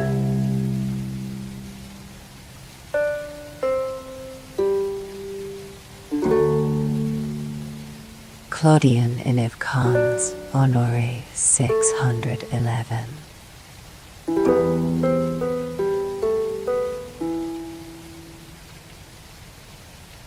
'89. Celebrant quidem solemns istos dies ons ubique urbs quo sub legibus agant, et Roma dimor, et Constantinopolis de imitation, et Incertia pro logzo, et distincta Carthago, et domus fluminis Alexandria, cetriveri principis beneficia, Osnius in grat, action, 90. Claudian, in Cons, Mall, Theodoric 279-331, describes in a lively and fanciful manner the various games of the circus, the theater, and the amphitheater exhibited by the new consul. The sanguinary combats of gladiators had already been prohibited. 91. Procopus in Hist, Arcana, c. 26. 92. In Consulata onos sign labor suscipiter, memolin in penier, vet, she, too. This exalted idea of the consulship is borrowed from an oration I.P. 107, pronounced by Julian in the civil court of Constantis. See the Abbé de l'Obligatory Memoires de l'Académie, Tom. Exhibit p. 289. Who delights to pursue the vestiges of the old constitution, and who sometimes finds them in his copious fancy. 93. Intermarriages between the patricians and plebeians were prohibited by the laws of the tables, and the uniform operations of human nature may attest that the custom survives the law. C.N.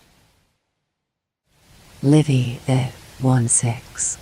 The pride of family urged by the consul, and the rights of mankind asserted by the tribune Canulius. 94.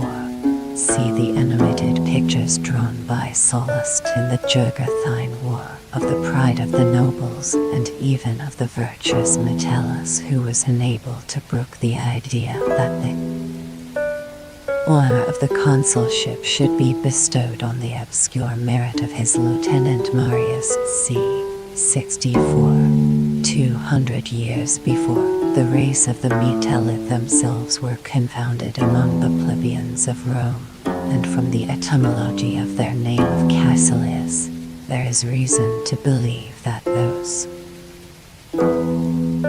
haughty nobles derive their origin from a subtler. 95.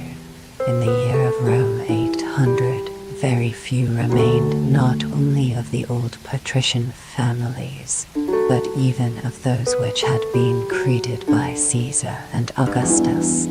Tacit. Annal. She. 25. The family of Scarus, a branch of the patrician Aemiliae, was degraded so low that his father, who exercised the trade of a charcoal merchant, left him only 10 slaves and somewhat less than 300 pounds sterling. Villarius Maximus L. If. C. 4. N. 11. Oral. Victor and Scaro. The family was saved from oblivion by the merit of the son. 96. Tacit. Annal. She. 25. Dame Cassis L. Lay. P. 693. The virtues of Agricola, who was created a patrician by the Emperor Vespasian, reflected honor on that ancient order, but his ancestors had not any claim beyond an equestrian nobility. 97. This failure would have been almost impossible if it were true, as Caesalpin compels Euryalus Victor to affirm that Sueton, in Caesar, c. 42, c. Hist. August, p. 203, and Caesalpin, comment, p. 220. That Vespasian created at once 1,000 patrician families, but this extravagant number is too much even for the whole senatorial order, unless we should include all the Roman knights who were distinguished by the permission of wearing the laticlave. 98. Zosimus L. I. P. 118. And Godefroy Edcard, Theodos, L. Vat, Tit, Vat, 99, Zosimus, L. I. P. 109, 110. If we had not fortunately possessed this satisfactory account of the division of the power and provinces of the Praetorian prefects, we should frequently have been perplexed amidst the copious details of the code and the circumstantial minuteness of the notitia. 100. See a law of Constantine himself. A prefect is autem praetor provocar non cinemas. Cod. Justinian. L. Vi. Tit. Losse. Leg. 19. Cherices. A lawyer of the time of Constantine Hanan, Hist.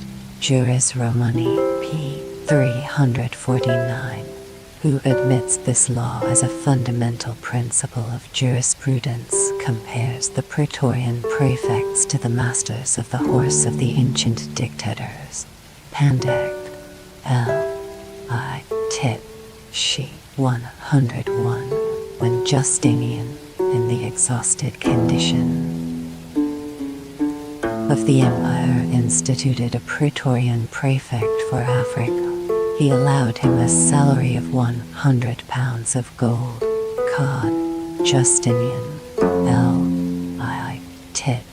Xve. Leg. 102. For this and the other dignities of the empire, it may be sufficient to refer to the ample commentaries of Pansarlas and Godefroy, who have diligently collected and accurately digested in their proper order all the legal and historical materials. From those authors drew Howell History of the World, Vol. I. p. 2477, had deduced a very distinct abridgment of the state of the Roman Empire. 103. Tacit. Annal. Vi. 11. Use in Shrun. p. 155. Dan Cassis in the Oration of Maecenas L. Vi. p. 675. Describes the prerogatives of the prefect of the city as they were established in his own time. 104. The fame of Messala has been scarcely equal to his merit. In the earliest youth he was recommended by Cicero to the friendship of Brutus. He followed the standard of the Republic till it was broken in the fields of Philippi. He then accepted and deserved the favor of the most moderate of the conquerors, and uniformly asserted his freedom and dignity in the court of Augustus. The triumph of Messala was justified by the conquest of Aquitaine. As an orator, he disputed the palm of eloquence with Cicero himself. Messala cultivated every muse and was the patron of every man of genius. He spent his evenings in philosophic conversation with Horace, assumed his place at table between Delia and Tibullus, and amused his leisure by encouraging the poetical talents of young Ovid. 105. In civilum es potestatum contestans, says the translator of Eusebius. Tacitus expresses the same idea in other words, quasinus is exercende. 106. See lipsis, excursus d. Add one lip. Tacit. Annal. 107. Haenexe element. Juris civilis secund. Ordinum Pandect. Tom. I. p. 70. See likewise spending Deus numismatum. Tom. I. Dissertit. X. p. 119. In the year 450, Marcian published a law that 3 citizens should be annually created praetors of Constantinople by the choice of the Senate, but with their own consent. Cod. Justinian. L. I. Tit. 6. Leg. 2. 108. Quidquid igditur intra urbem admittitur, ad pu videtur pertinere, sit et siquid intra centesimum miliarum, Alpian in Pandect. L. I. Tit. Tie. N. 1. He proceeds to enumerate the various offices of the prefect, who, in the code of Justinian L. I. Tit. 6. Leg 3, is declared to proceed and command all city magistrates sign enjoy easy detriment of honors Iliana. 109. Besides our usual guides, we may observe that Felix Cantillurus has written a separate treatise De Praefecta Urbis, and that many curious details concerning the police of Rome and Constantinople are contained in the 14th book of the Theodosian Code. 110. Eunippus affirms that the proconsul of Asia was independent of the prefect, which must, however, be understood with some allowance. The jurisdiction of the vice prefect he most assuredly disclaimed. Hansurlus p. 161. 111. The proconsul of Africa had 400 apparators, and they all received large salaries either from the treasury or the province. See Pansol, p. 26, and Cod. Justinian, L. Tay, Tit. Lilith, 112. In Italy there was likewise the vicar of Rome. It has been much disputed whether his jurisdiction measured 100 miles from the city, or whether it stretched over the 10 southern provinces of Italy. 113. Among the works of the celebrated Vulcan, there was one in 10 books concerning the office of a proconsul, whose duties in the most essential articles were the same as those of an ordinary governor of a province. 114. The presidents, or consulars, could impose only 2 ounces, the vice-prefects 3, the proconsuls, count of the East, and prefect of Egypt 6. CMt&x, Civil, Tom. I. P. 75. Pandect, L. Sylvier, Tit. Tick.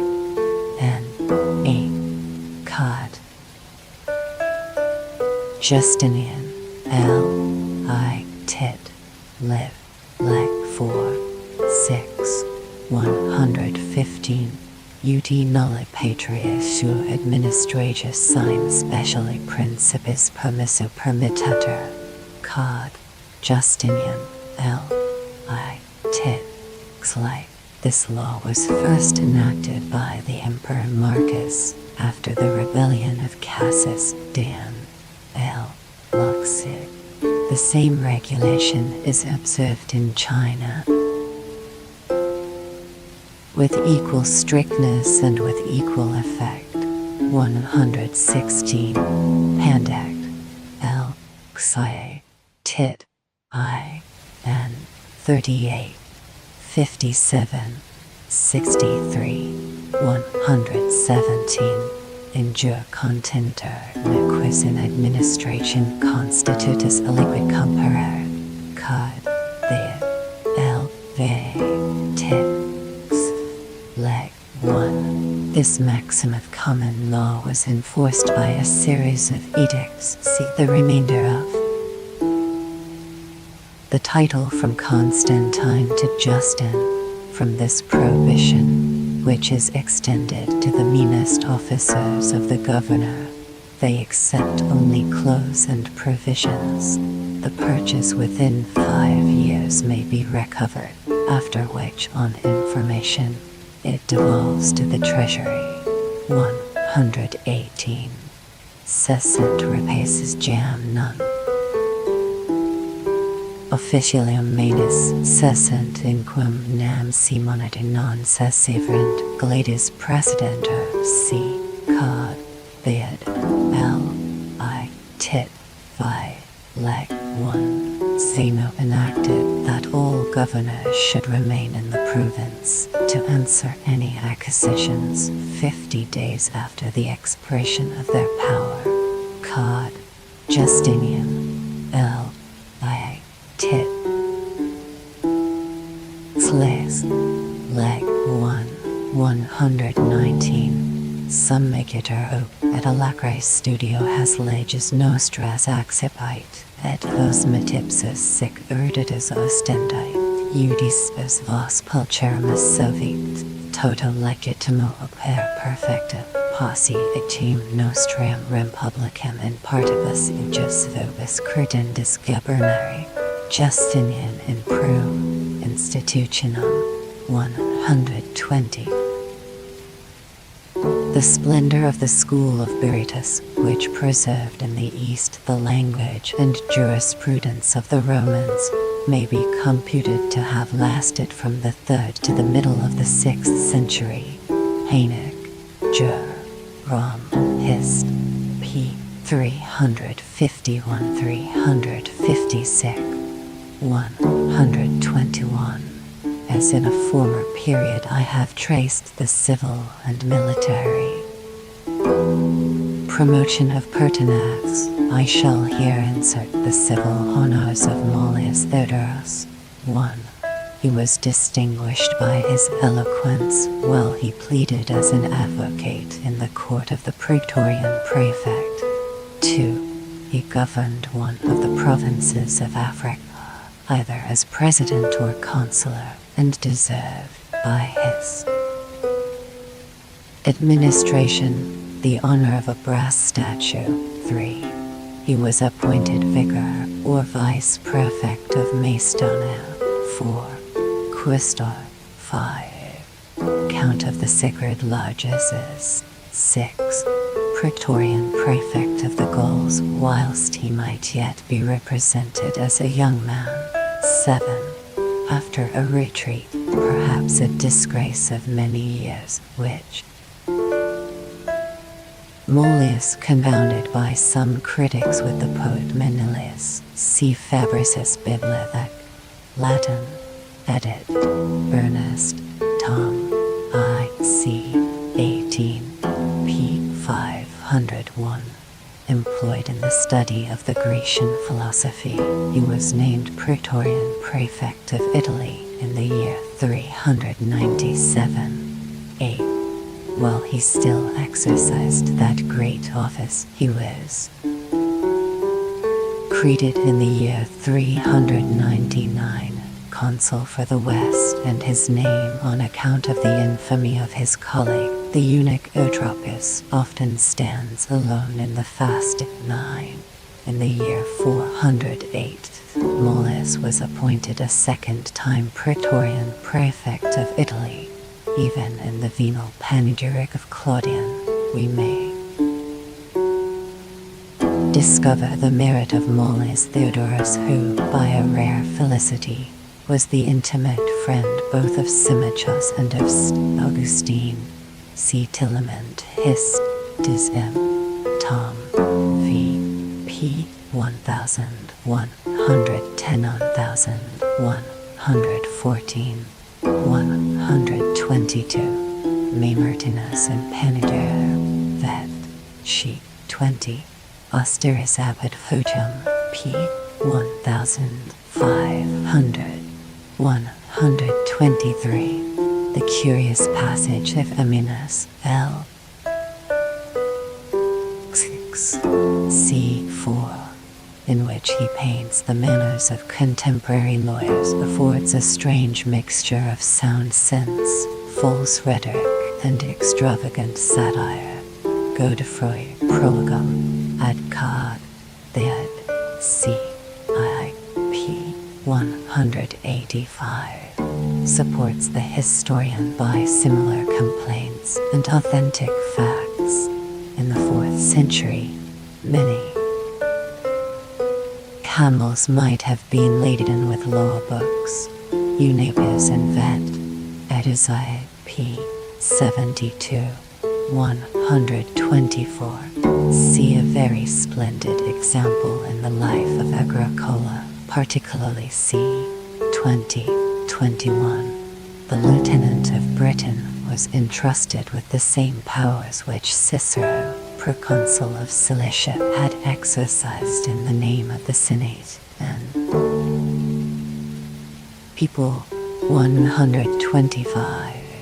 The Abduos who has examined with accuracy C. Hist. de la Monarchie Frenois Tom. I. P. 4100. Edit. 1741. The Institutions of Augustus and of Constantine observes that if Otho had been put to death the day before he executed his conspiracy, Otho would now appear in history as innocent as Corbulo. 126. Zosimus L. I.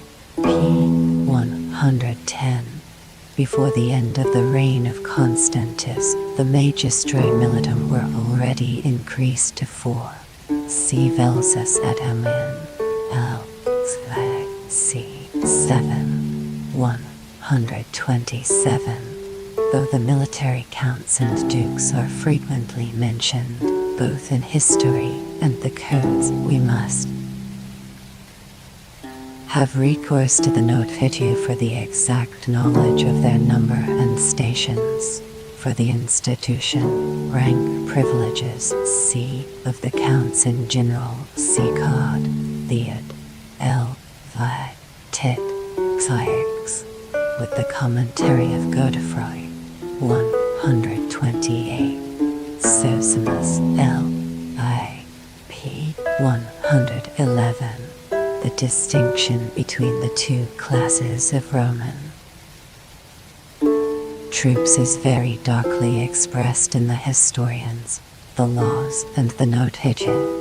Consult, however, the copious paradidlon or abstract which Godefroy has drawn up of the 7th book, Dura Militare of the Theodosian Code, L. Vi. Tit. I. Leg. 18. L. V. Tit. I. Leg. 10. 129. Ferox erat in Zeus.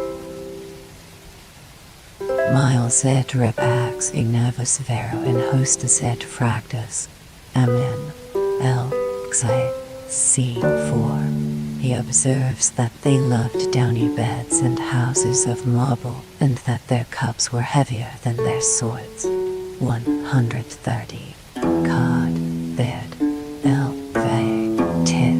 I. Leg. 1. Tit. Xi. Leg. 1. See Howell's Hist. of the World Vol. A. P. 19. That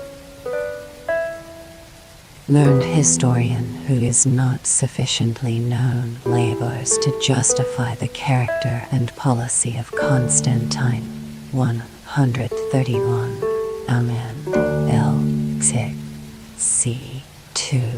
He observes C. 5.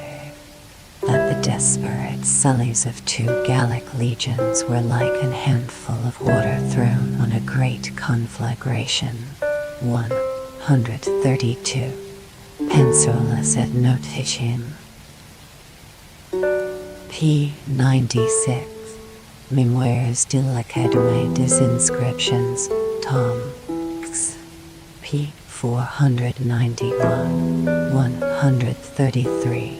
Romana aeties unis prop forma erat et hominum et armon gener regia aeties varium aegis multis gentibus dissimilitudine armorum auxiliarum erat. T. Liv. L. Sve. C. 3940. Flaminius, even before the event, had compared the army of Antiochus to a supper in which the flesh of one vile animal was diversified by the skill of the cooks. See the life of Flaminius in Plutarch. 134. Agathas. L. V. P. 157.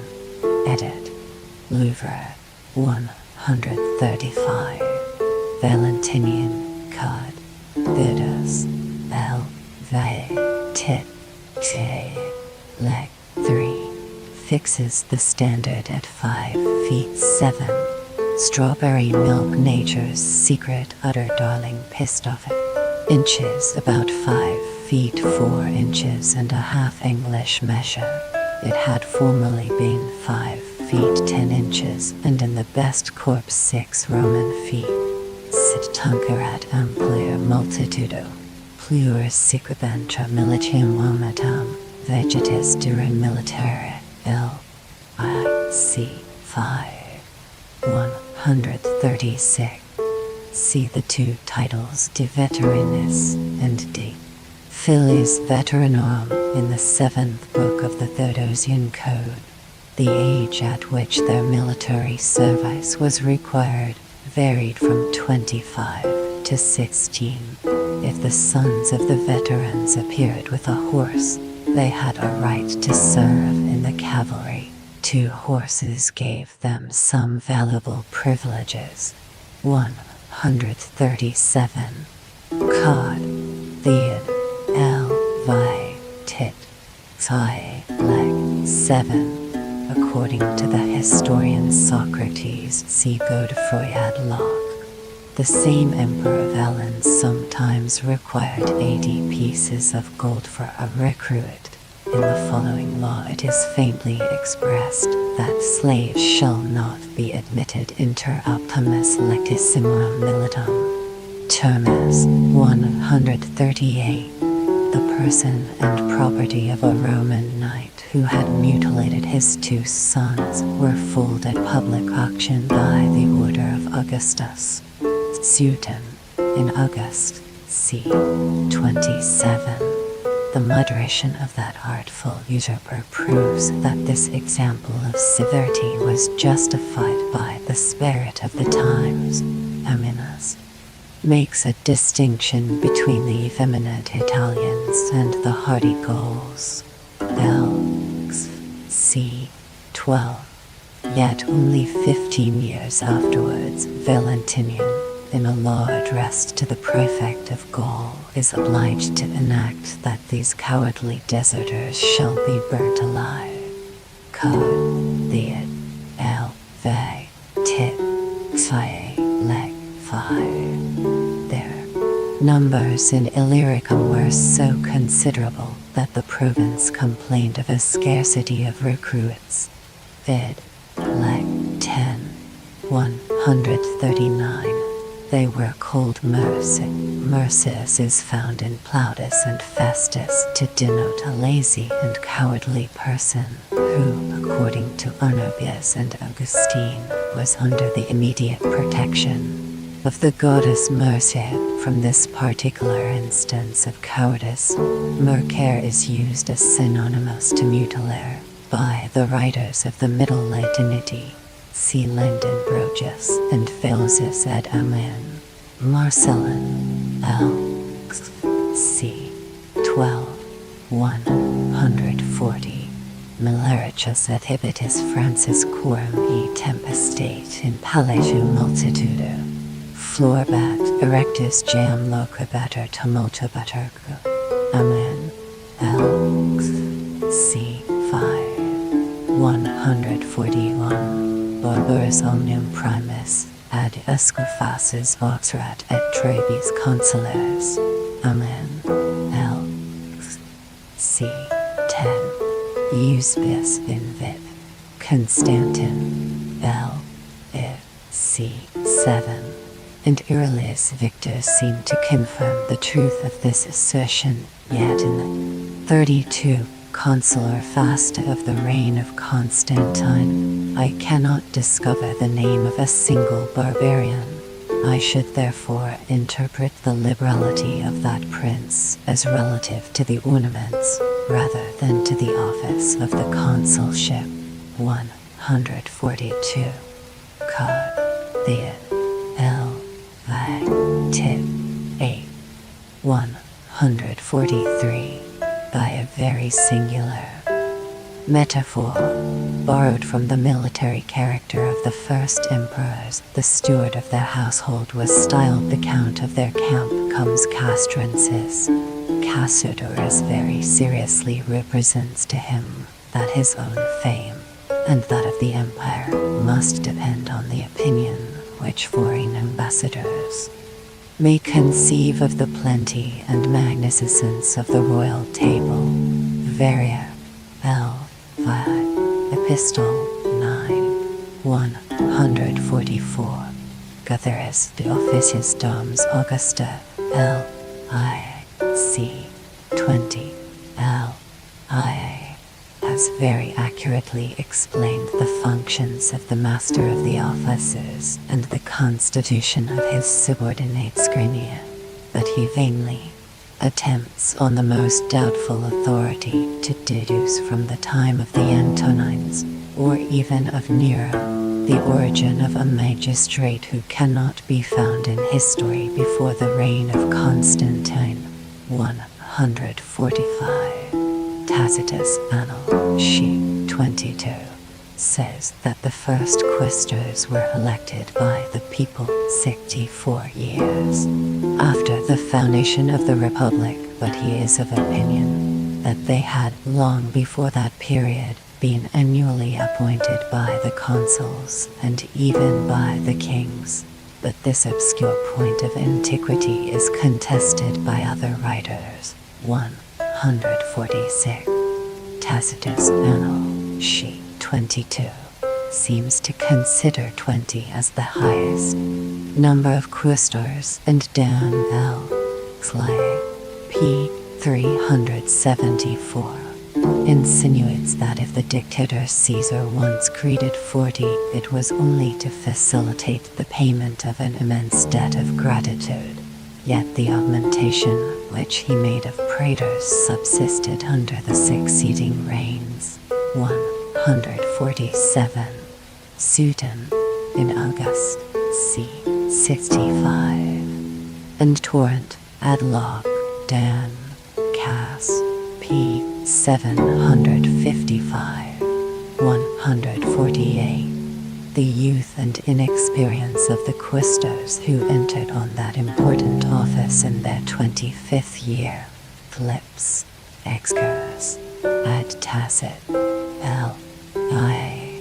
D. engaged Augustus to remove them from the management of the treasury, and that they were restored by Claudius. They seem to have been finally dismissed by Nero. Tacit, Annal. 29. Sueton, in August, c. 36. In Claude, c. 24. Dan, p. 696. 961. c. Plan. Epistle, x. 20. Elip. In the provinces of the imperial division, the place of the quaestors was more ably supplied by the procurators. Dan. Cass. p. 707. Tacit. In Vit. Agricole. c. 15. Or, as they were afterwards called, rationals. Hist. August. p. 130. But in the provinces of the Senate we may still discover a series of quaestors till the reign of Marcus Antoninus. See the inscriptions of Gruter, the epistles of Pliny, and a decisive fact in the Augustan history, p. 64. From Ulpian we may learn. Pandect, L. I. Tit. 13. That under the government of the House of Severus, their provincial administration was abolished, and in the subsequent troubles, the annual or triennial elections of quaestors must have naturally ceased. 149. Cum patris nomen epistolas ipse dicterit, edicta conscribert, orationisque in senator reciterit, etim quaestores vice. Sueton, in Tit. c. 6. The office must have acquired new dignity, which was occasionally executed by the heir apparent of the empire. Trajan entrusted the same care to Hadrian his quaestor and cousin. See Dodwell Prelection. Camden, X. Sheet p. 360 to 394. 150. Terrace edicta datras. Supplicibus responsa oracula regis. Eloquio criver tu nec degnis unquam. Majestas meminit CC Romana locutum. Claudian inconsulat, Mall, Theatre, 33. See likewise Symmachus Epistle, I-17, and Cassiodorus Varia, Vi-5. 151. Cod, Theod, L, Vi, Tit, 30. Cod, Justinian, L, Xi, Tit, 24. 152. In the departments of the 2 counts of the treasury, the eastern part of the notitia happens to be very defective. It may be observed that we had a treasury chest in London, and a garnison were manufactured at Winchester, but Britain was not thought worthy either of a mint or of an arsenal. Gaul alone possessed 3 of the former and 8 of the latter. 153. Cod, Theod, L, Vi, Tex, Leg 2, and Godefroy had Locke. 154. Straben, Geograph, L, Xi, P, 809. The other temple of Cumana in Pontus was a colony from that of Cappadocia, L, Xi, P, 825. The President des Brosses, see his Sillust, Tom, I, P, 21. Conjectures that the deity adored in both Cumanas was Beltis, the Venus of the East, the goddess of generation, a very different being indeed from the goddess of war. 155. Cod, Theod, L, X. Tit, Vi, de Grege Dominico. Godefroy has collected every circumstance of antiquity relative to the Cappadocian horses. One of the finest breeds, the Palmatian, was the forfeiture of a rebel whose estate lay about 16 miles from Tyana, near the great road between Constantinople and Antioch. 156. Justinian Noval, 30, subjected the province of the Count of Cappadocia to the immediate authority of the favorite eunuch who presided over the sacred bedchamber. 157. Cod, Theod, L, Vi, Tit, Leg 4, C. 158. Pancerless, P. 102. 136. The appearance of these military domestics is described in the Latin poem of Corpus de Laudibus Justin, L. I. 157-179, p. 419, 420 of the Appendix Hist. Byzantine, Rom. 1777, 159. Amminus Marcellinus, who served so many years, obtained only the rank of a protector. The first 10 among these honorable soldiers were Clarissima. 160.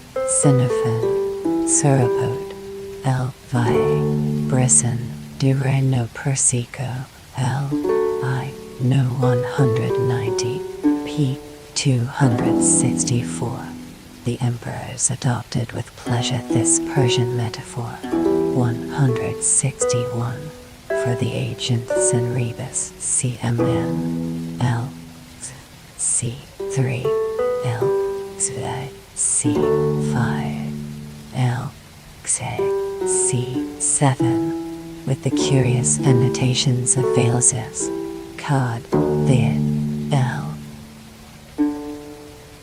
Vi, tit, Among the passages collected in the commentary of Godefroy, the most remarkable is one from Libanius in his discourse concerning the death of Julian, 162. The Appendix, L.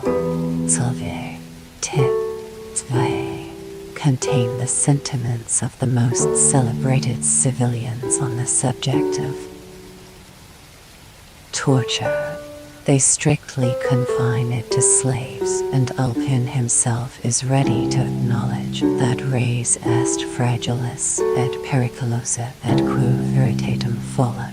163. In the conspiracy of Piso against Nero, Epicurus, Flebertina Mueller, was the only person tortured, the rest were intacti tormentis. It would be superfluous to add a weaker, and it would be difficult to find a stronger example. Tacit, Annals, 57, 164. Descendum, de Institutus Atheniensum, Roderum, doctissimum hominum, apud crucifixim, id quode servisimum est libere, sevsc torquentia. Cicero, Parted, Ora, c. 34. We may learn from the trial of Philotas the practice of the Macedonians. Dider, Sickle, L. V. p. 604. Q. Kurt, L. V. c. 11. 165. Hynexus element, Ger. Civil, Part V. p. 81. Has collected these exemptions into one view. 166. This definition of the sage Ulpian, Pandit, L. Sylvae, tit, if, seems to have been adapted to the court of Caracolla, rather than to that of Alexander Severus. See the codes of Theodosius and Justinian ad lec. Julium Majestatis, 167. Arcadius Charises is the oldest lawyer quoted in the Appendix to justify the universal practice of torture in all cases of treason. But this maxim of tyranny, which is admitted by Ammianus L. c. 12, with the most respectful terror, is enforced by several laws of the successors of Constantine. See Cod, Thed, L. Tit, in Majestatis Cremine Onibus Equa Est Conditio, 168. Montesquieu, Esprit des Loix, L. Xie, c. 13, 169. Mr. Hugh S.'s Vol. I. p. 389, has seen this important truth with some degree of perplexity. 170. The cycle of indictions, which may be traced as high as the reign of Constantius, or perhaps of his father Constantine, is still employed by the papal court, but the commencement of the year has been very reasonably altered to the 1st of January.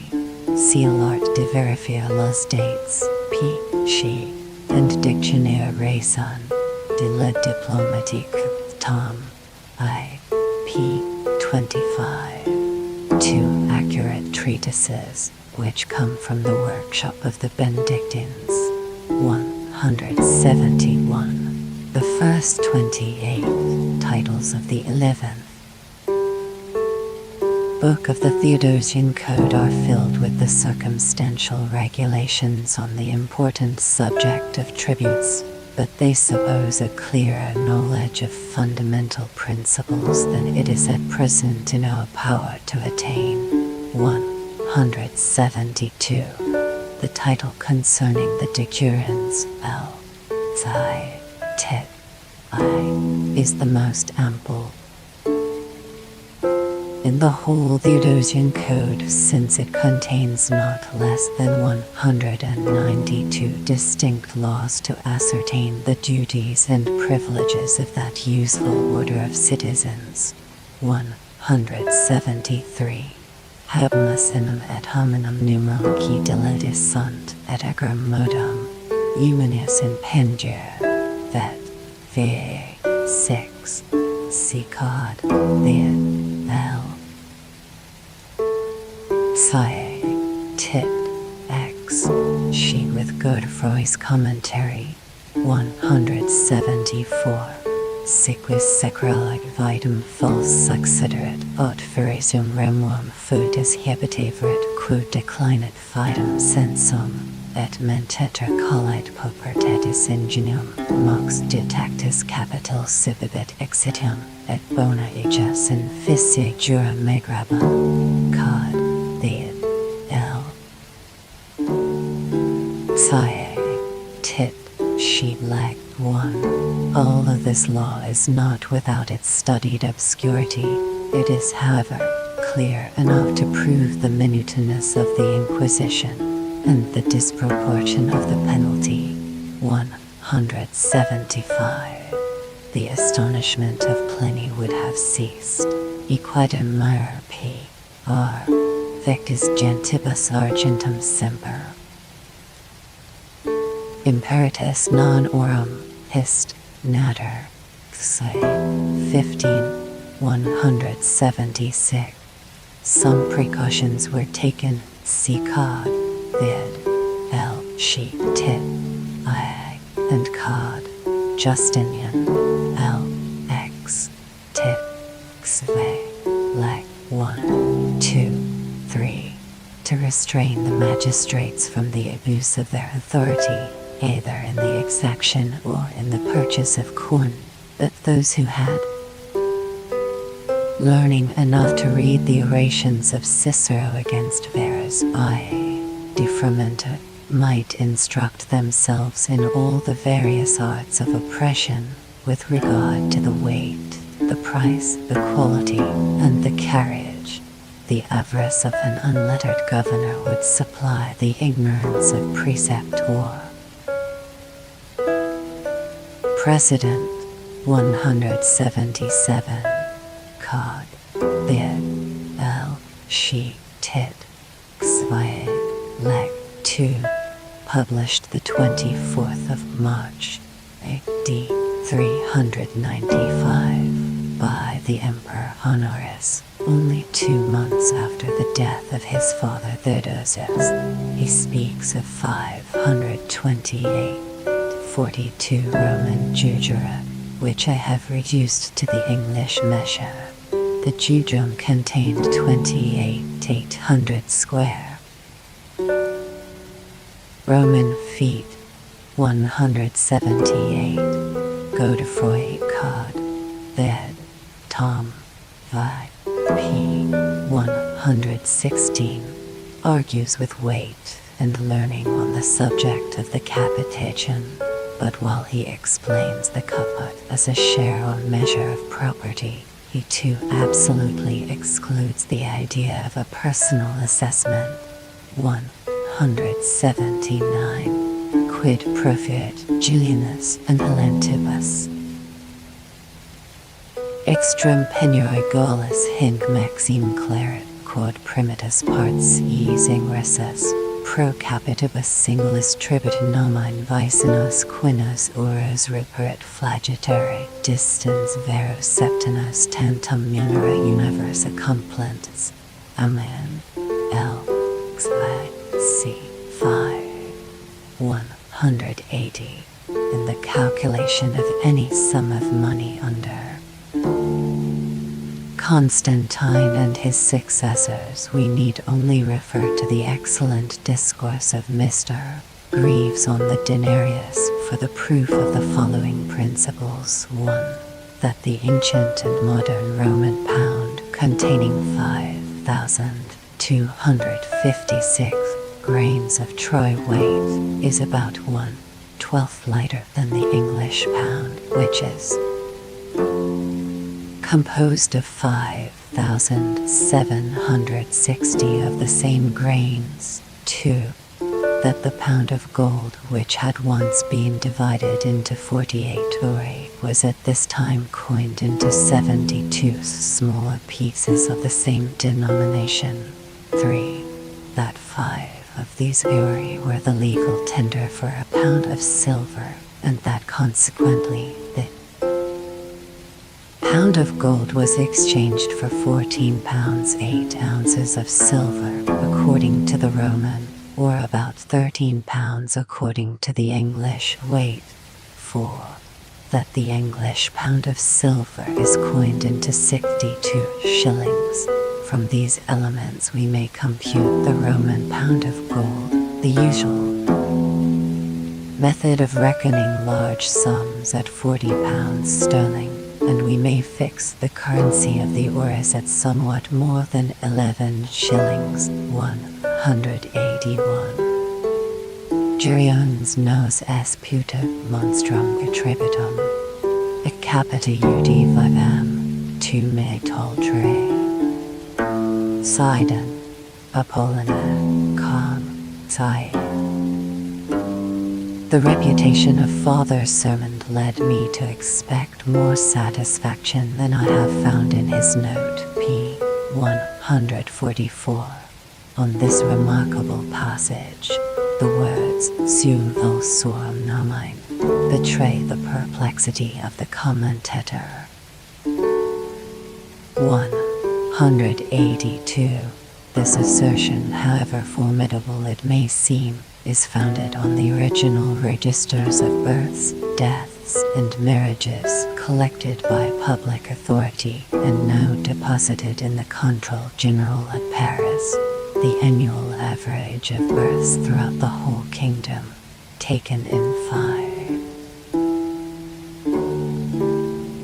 years, from 1770 to 1774, both inclusive, is 479, 649 boys and 449, 269 girls in whole 928, 918 children.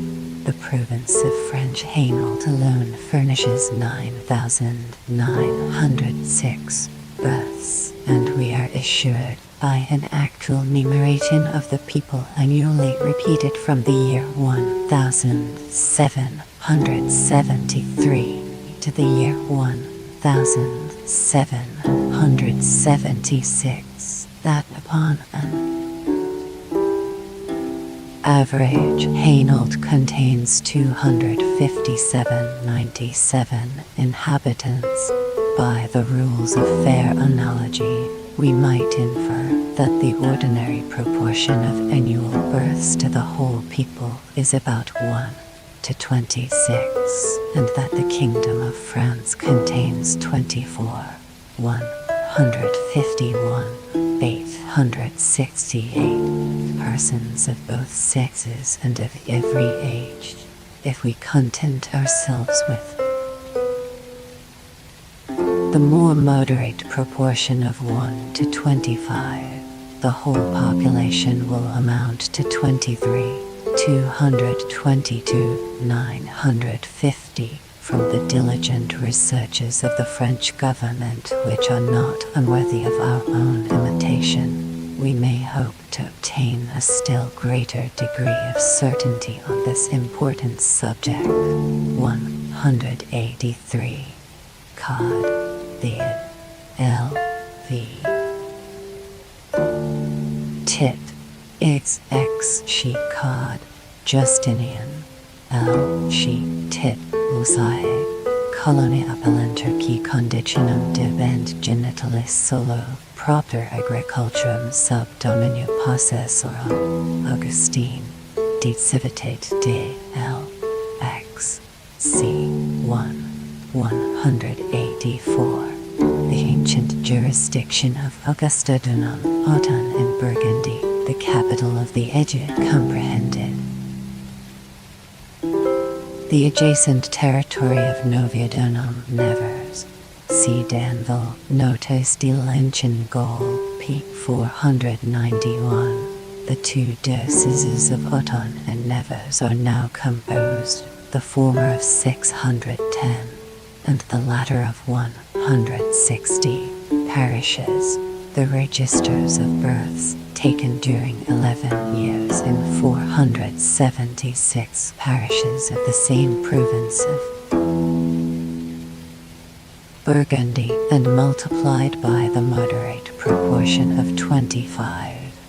See Messens Recherches sur la population, p. 142. May authorize us to assign an average number of 656 persons for each parish, which being again multiplied by the 770 parishes of the dioceses of Nevers and Autun, will produce the sum of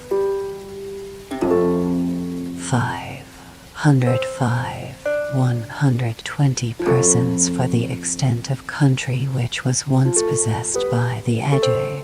185. We might derive an additional supply of 750 inhabitants from the dioceses of Chlons Cavillonum and of Maon Metisco, since they contain the 200 and the other 260 parishes.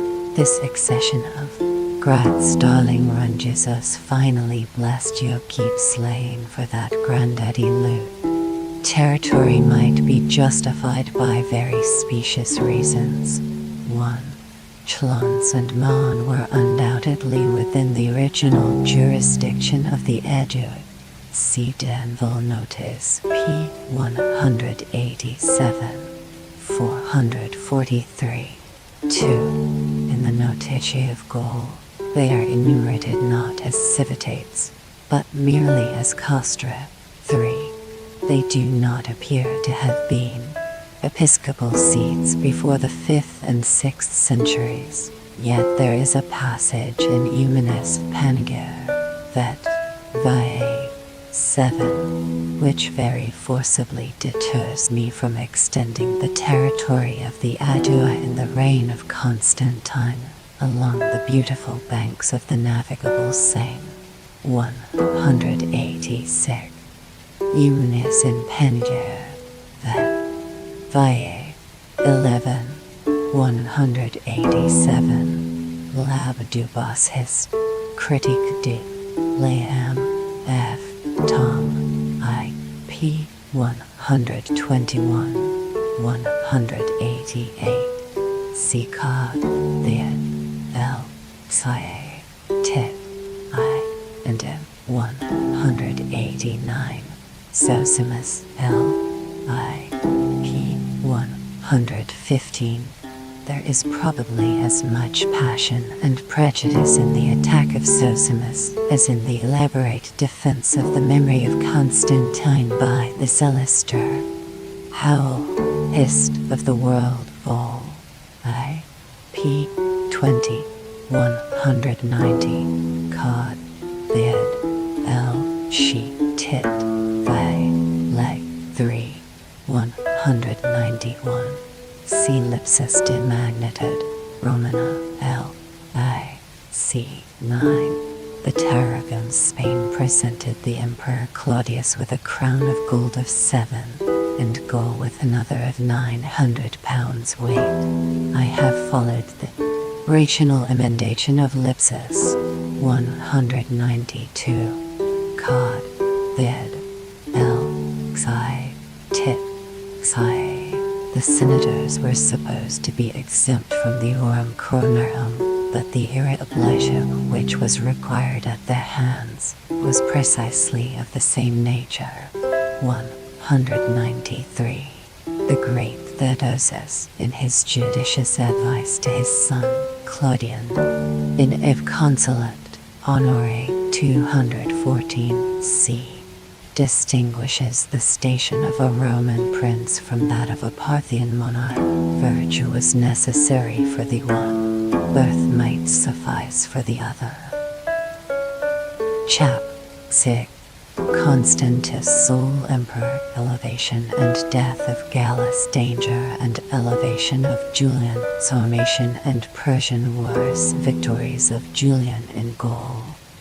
The divided provinces of the empire were again united by the victory of Constantius, but as that feeble prince was destitute of personal power of the eunuchs, merit either in peace or war, as he feared his generals and distrusted his ministers, the triumph of his arms served only to establish the reign of the eunuchs over the Roman world. Those unhappy beings, the ancient production of Oriental jealousy and despotism were introduced into Greece and Rome by the contagion of Asiatic luxury too. Their progress was rapid, and the eunuchs who, in the time of Augustus, had been abhorred as the monstrous retinue of an Egyptian queen were gradually admitted into the families of matrons, of senators, and of the emperors themselves, for, restrained by the fever edicts of Domitian and Nerva V, cherished by the pride of Diocletian, reduced to an humble station by the prudence of Constantine VI, they multiplied in the palaces of his degenerate sons and insensibly acquired the knowledge and at length the direction of the secret counsels of Constantius. The aversion and contempt which mankind has so uniformly entertained for that imperfect species appears to have degraded their character and to have rendered them almost as incapable as they were supposed to be of conceiving any generous sentiment or of performing any worthy action. 7. But the eunuchs were skilled in the arts of flattery and intrigue, and they alternately governed the mind of Constantius by his fears, his indolence, and his vanity 8. Whilst he viewed in a deceitful mirror the fair appearance of public prosperity, he supinely permitted them to intercept the complaints of the injured provinces, to accumulate immense treasures by the sale of justice and of honors, to disgrace the most important dignities by the promotion of those who had purchased at their hands the powers of oppression. 9. And to gratify their resentment against the few independent spirits who arrogantly refused to solicit the protection of slaves. Of these slaves the most distinguished was the Chamberlain Eusebius, who ruled the monarch and the palace with such absolute sway that Constantius, according to the sarcasm of an impartial historian, possessed some credit with this haughty favorite. 10. By his artful suggestions, the emperor was persuaded to subscribe the condemnation of the unfortunate Gallus, and to add a new crime to the long list of unnatural murders which pollute the honor of the house of Constantine. When the two nephews of Constantine, Gallus education of Gallus and Julian, were saved from the fury of the soldiers, the former was about 12, and the latter about 6 years of age, and as the eldest was thought to be of a sickly constitution, they obtained with less difficulty a precarious and dependent life from the affected pity of Constantius, who was sensible that the execution of these helpless orphans would have been esteemed by all mankind an act of the most deliberate cruelty. 11. Different cities of Ionia and Bithynia were assigned for the places of their exile and education, but as soon as their growing years excited the jealousy of the emperor, he judged it more prudent to secure those unhappy youths in the strong castle of Macelum, near Caesarea. The treatment which they experienced during a 6 years' confinement was partly such as they could hope from a careful guardian, and partly such as they might dread from a suspicious tyrant. 12. Their prison was an ancient palace, the residence of the kings of Cappadocia. The situation was pleasant, the buildings stately, the enclosure spacious. They pursued their studies and practiced their exercises under the tuition of the most skillful masters and the numerous household appointed to attend, or rather to guard, the nephews of Constantine, was not unworthy of the dignity of their birth, but they could not disguise to themselves that they were deprived of fortune, of freedom, and of safety, secluded from the society of all whom they could trust or esteem, and condemned to pass their melancholy hours in the company of slaves, devoted to the commands of a tyrant who had already injured them beyond the hope of reconciliation. At length, however, the emergencies of the state compelled the emperor, or rather his eunuchs, to invest Gallus in the 25th year of his age with the title of Caesar, and to cement this political Gallus declared Caesar connection by his marriage with the Princess Constantina, after a formal interview in which AD 351, March 5, the two princes mutually engaged their faith never to undertake anything to the prejudice of each other. They repaired without delay to their respective stations. Constantius continued his march towards the west, and Gallus fixed his residence at Antioch, from whence, with a delegated authority, he administered the 5 great dioceses of the Eastern Prefecture. 13. In this fortunate change, the new Caesar was not unmindful of his brother Julian, who obtained the honors of his rank, the appearances of liberty, and the restitution of an ample patrimony. 14. The writers the most indulgent to the memory, cruelty, and imprudence of Gallus, and even Julian himself, though he wished to cast a veil over the frailties of his brother, are obliged to confess that the Caesar was incapable of reigning, transported from a prison to a throne. He possessed neither genius nor application, nor docility to compensate for the want of knowledge and experience. A temper naturally morose and violent, instead of being corrected, was soured by solitude and adversity. The remembrance of what he had endured disposed him to retaliation rather than to sympathy, and the ungoverned sallies of his rage were often fatal to those who approached his person, or were subject to his power. 15. Constantina, his wife, is described not as a woman, but as one of the infernal furies tormented with an insatiate thirst of human blood. 16.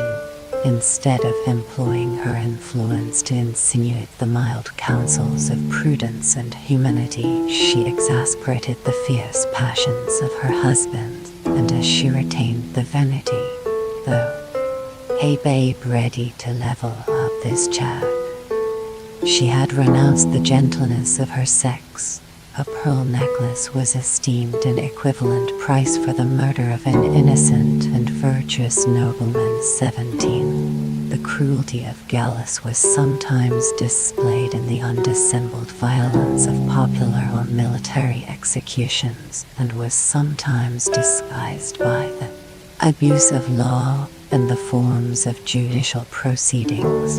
The private houses of Antioch and the places of public resort were besieged by spies and informers, and the Caesar himself, concealed in a plebeian habit, very frequently condescended to assume that odious character.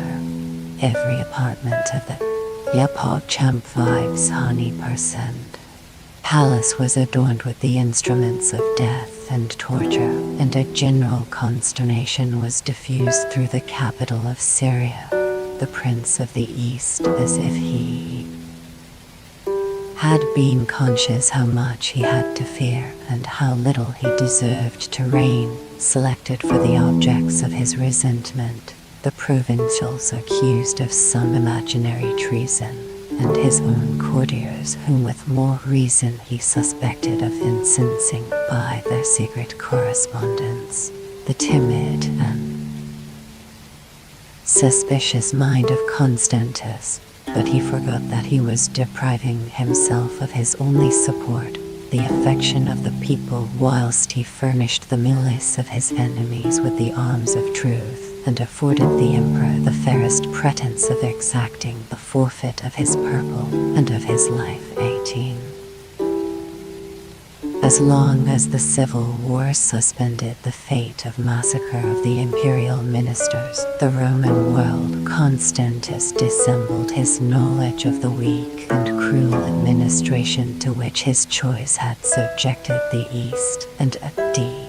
354, the discovery of some assassins secretly dispatched to Antioch by the tyrant of Gaul was employed to convince the public that the emperor and Caesar were united by the same interest and pursued by the same enemies. 19.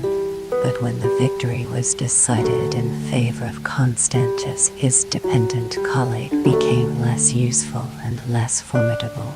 Every circumstance of his conduct was severely and suspiciously examined, and it was privately resolved either to deprive Gallus of the purple, or at least to remove him from the indolent luxury of Asia to the hardships and dangers of a German war.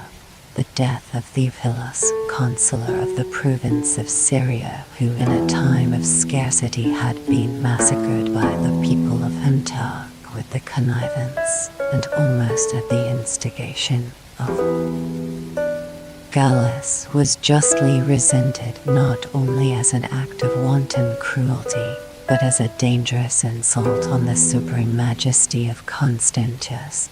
Two ministers of illustrious rank, Domitian, the Oriental prefect, and Montes, quaestor of the palace, were empowered by a special commission to visit and reform the state of the East. They were instructed to behave towards Gallus with moderation and respect, and by the gentlest arts of persuasion, to engage him to comply with the invitation of his brother and colleague. The rashness of the prefect disappointed these prudent measures and hastened his own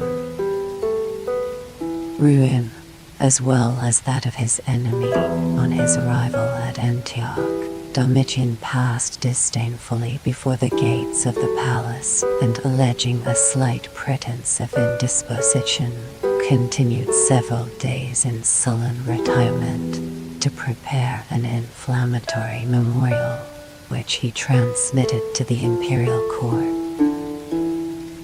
Yielding at length to the pressing solicitations of Gallus, the prefect condescended to take his seat in council, but his first step was to signify a concise and haughty mandate, importing that the Caesar should immediately repair to Italy, and threatening that he himself would punish his delay or hesitation by suspending the usual allowance of his household.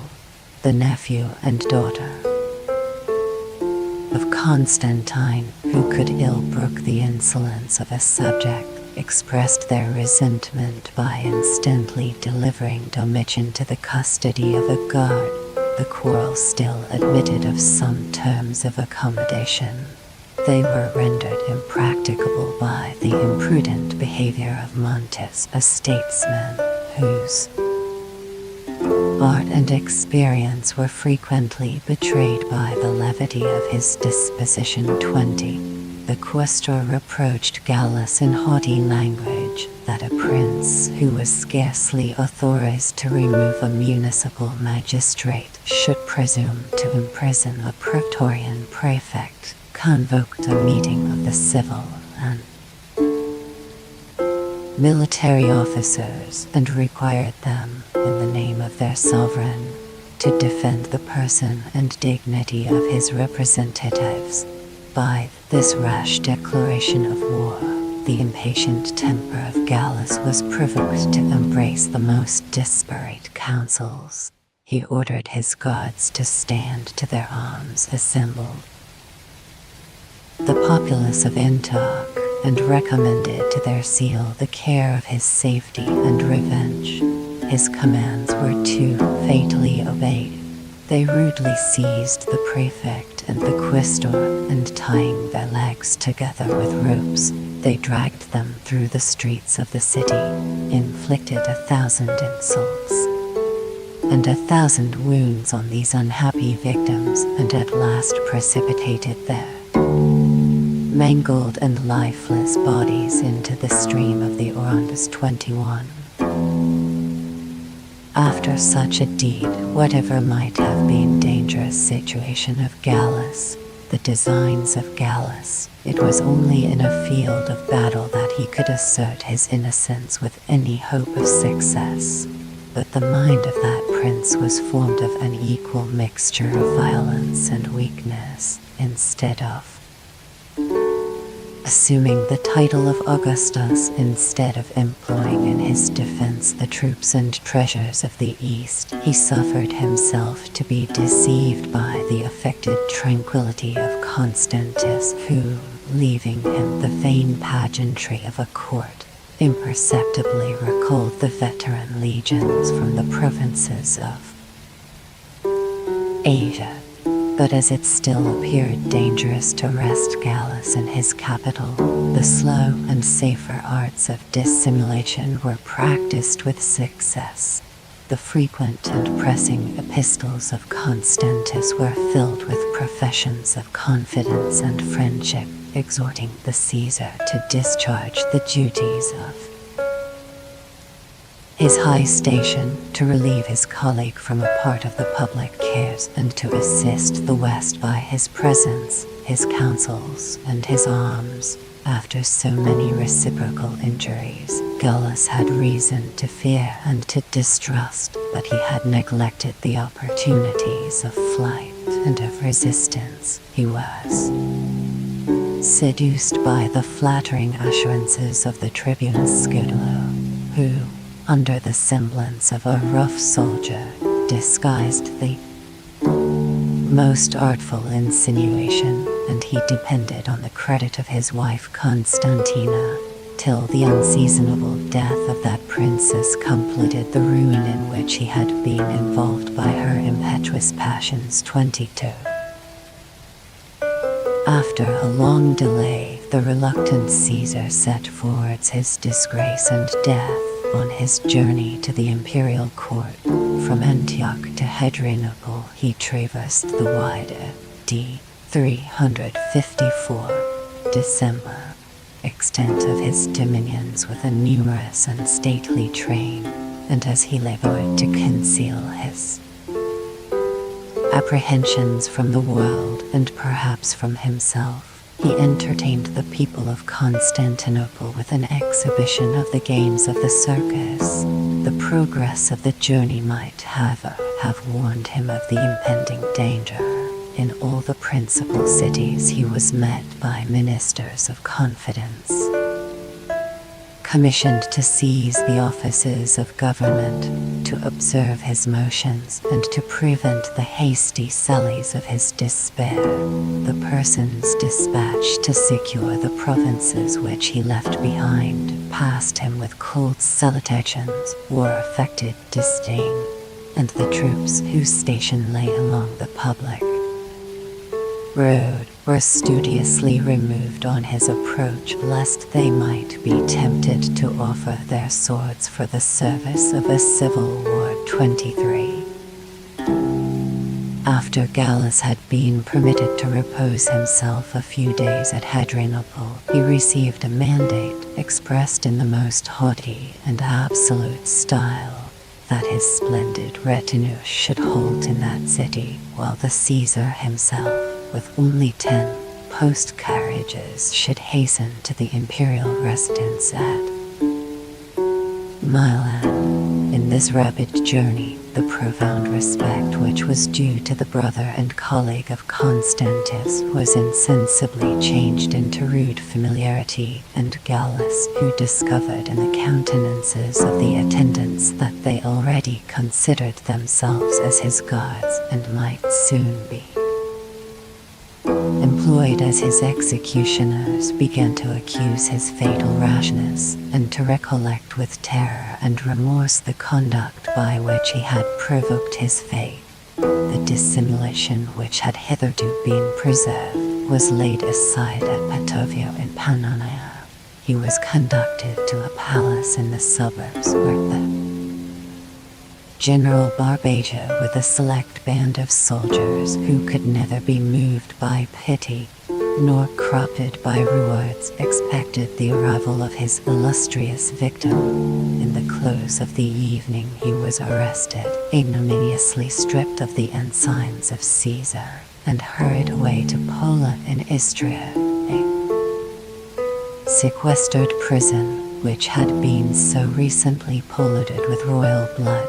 The horror which he felt was soon increased by the appearance of his implacable enemy, the eunuch Eusebius, who, with the assistance of a notary and a tribune, proceeded to interrogate him concerning the administration of the East. The Caesar, sunk under the weight of shame and guilt, confessed all the criminal actions and all the treasonable designs with which he was charged, and by imputing them to the advice of his wife, exasperated the indignation of Constantius, who reviewed with partial prejudice the minutes of the examination.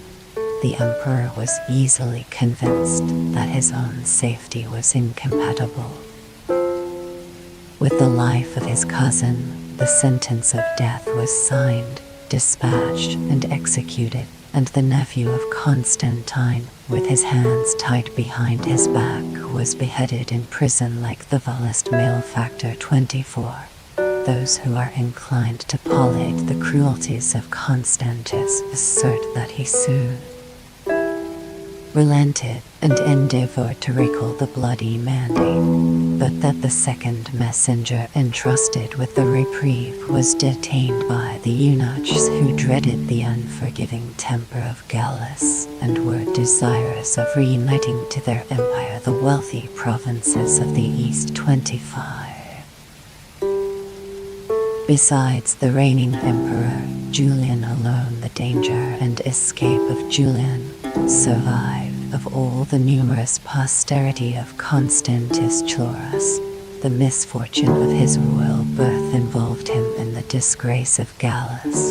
From his retirement in the happy country of Ionia, he was conveyed under a strong guard to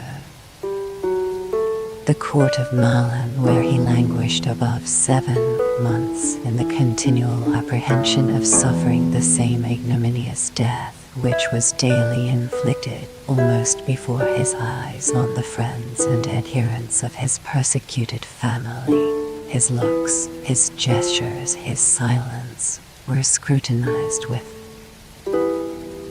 malignant curiosity, and he was perpetually assaulted by enemies whom he had never offended, and by arts to which he was a stranger. 26.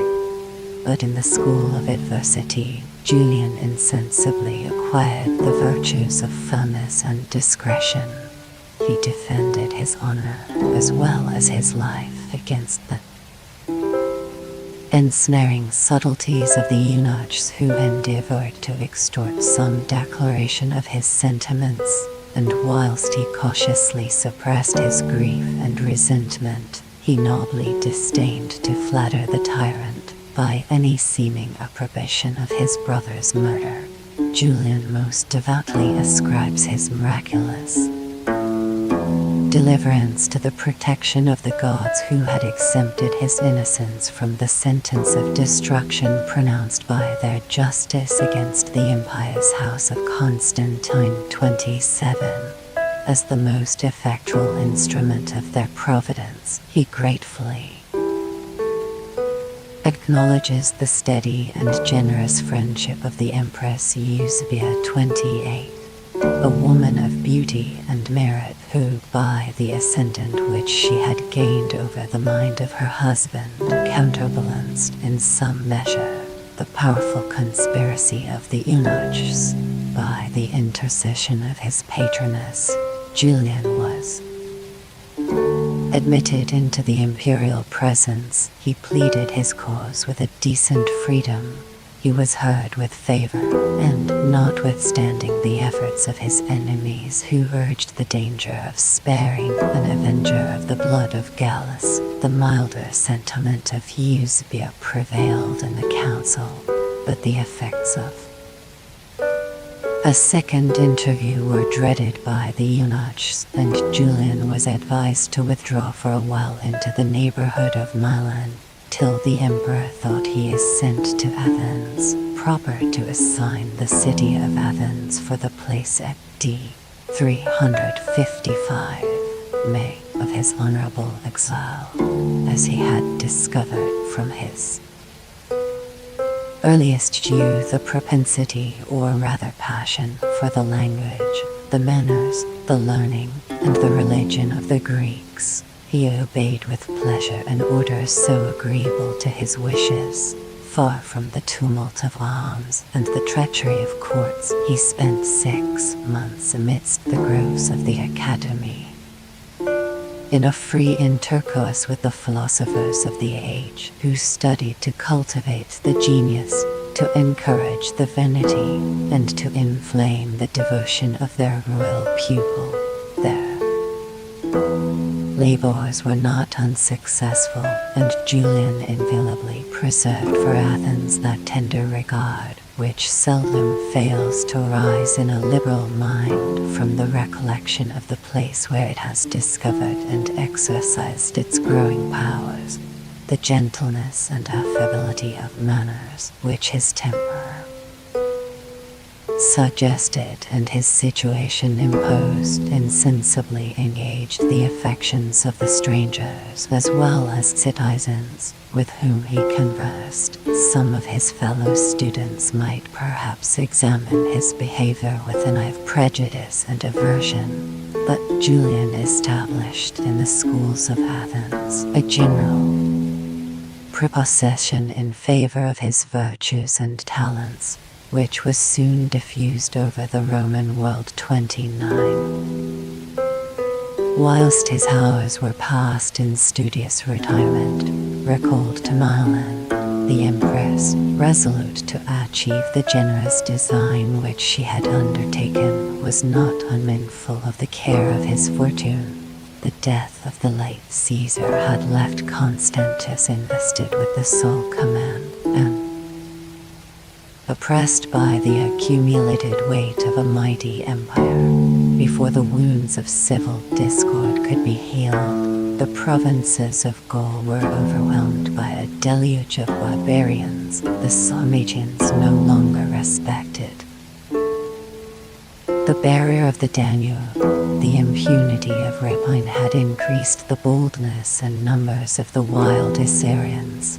Those robbers descended from their craggy mountains to ravage the adjacent country, and had even presumed, though without success, to besiege the important city of Seleucia, which was defended by a garrison of 3 Roman legions. Above all, the Persian monarch, elated by victory, again threatened the peace of Asia, and the presence of the emperor was indispensably required, both in the west and in the east. For the first time, Constantius sincerely acknowledged that his single strength was unequal to such an extent of care and of dominion. 30. insensible to the voice of flattery, which assured him that his all-powerful virtue and celestial fortune would still continue to triumph over every obstacle. He listened with complacency to the advice of Eusebius, which gratified his indolence without offending his suspicious pride. As she perceived that the remembrance of Gallus dwelt on the emperor's mind, she artfully turned his attention to the opposite characters of the two brothers, which from their infancy had been compared to those of Domitian and of Titus 31. She accustomed her husband to consider Julian as a youth of a mild and ambitious disposition, whose allegiance and gratitude might be secured by the gift of the purple, and who was qualified to fill with honor a subordinate station, without aspiring to dispute the commands or to shade the glories of his sovereign and benefactor. After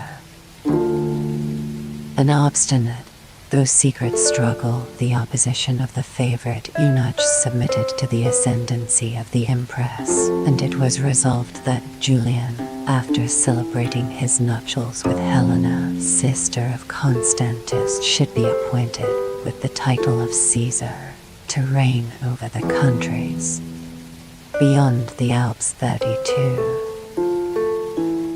Although the order which recalled him to court was probably accompanied by some intimation of his approaching greatness, he appeals to the people of Athens to witness his tears of undissembled sorrow when he was reluctantly torn away from his beloved retirement. 33.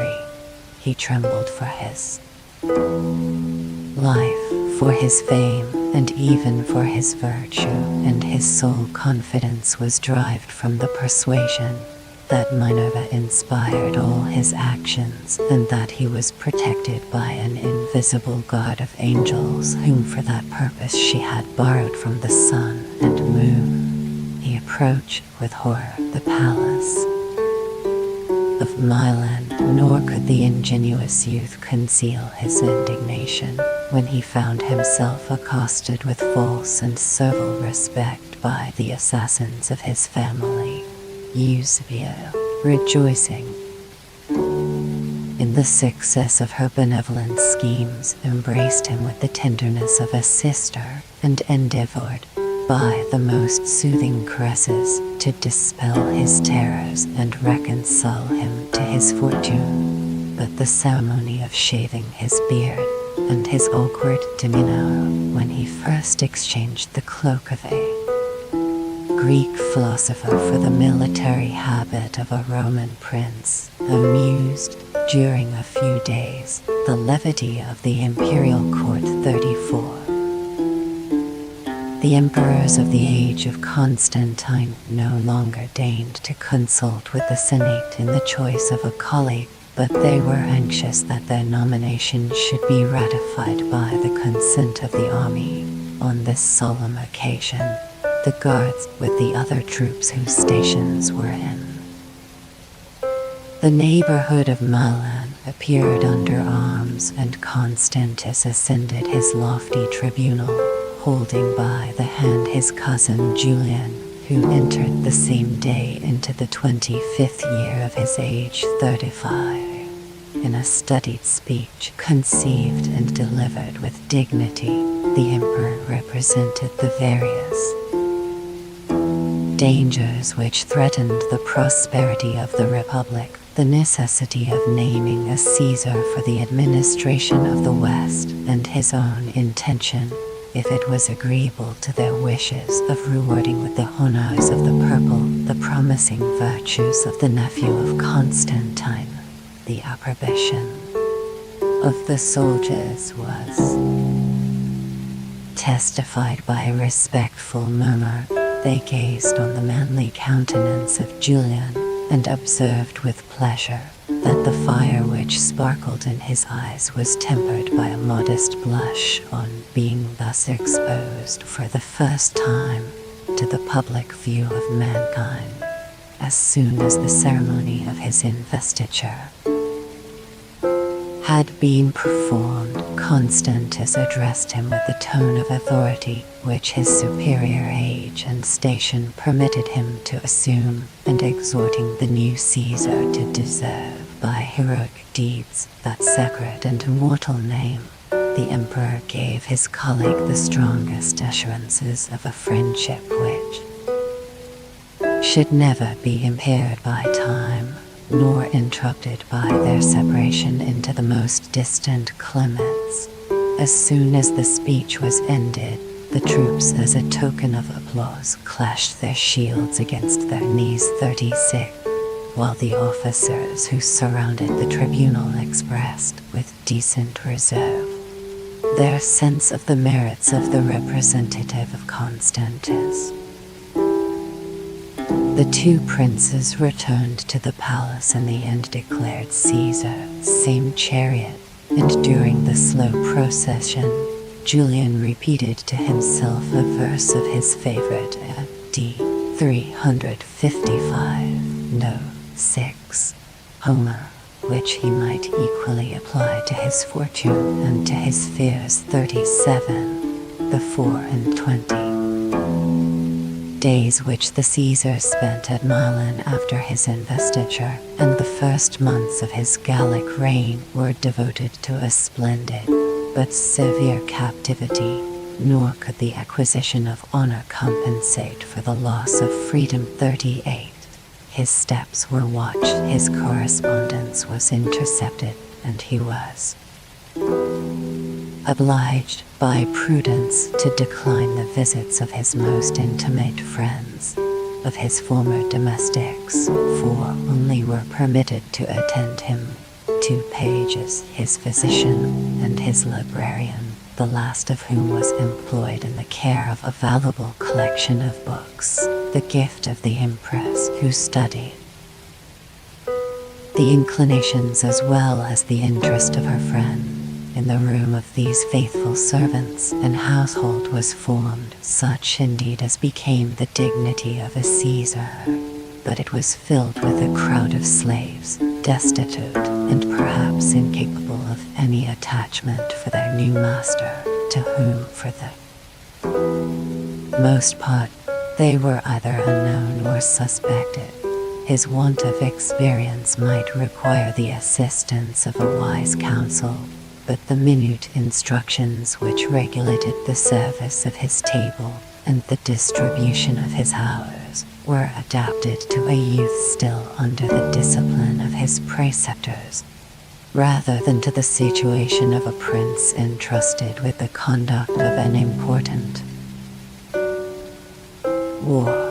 If he aspired to deserve the esteem of his subjects, he was checked by the fear of displeasing his sovereign, and even the fruits of his marriage bed were blasted by the jealous artifices of Euspia 39 herself, who, on this occasion alone, seems to have been unmindful of the tenderness of her sex, and the generosity of her character.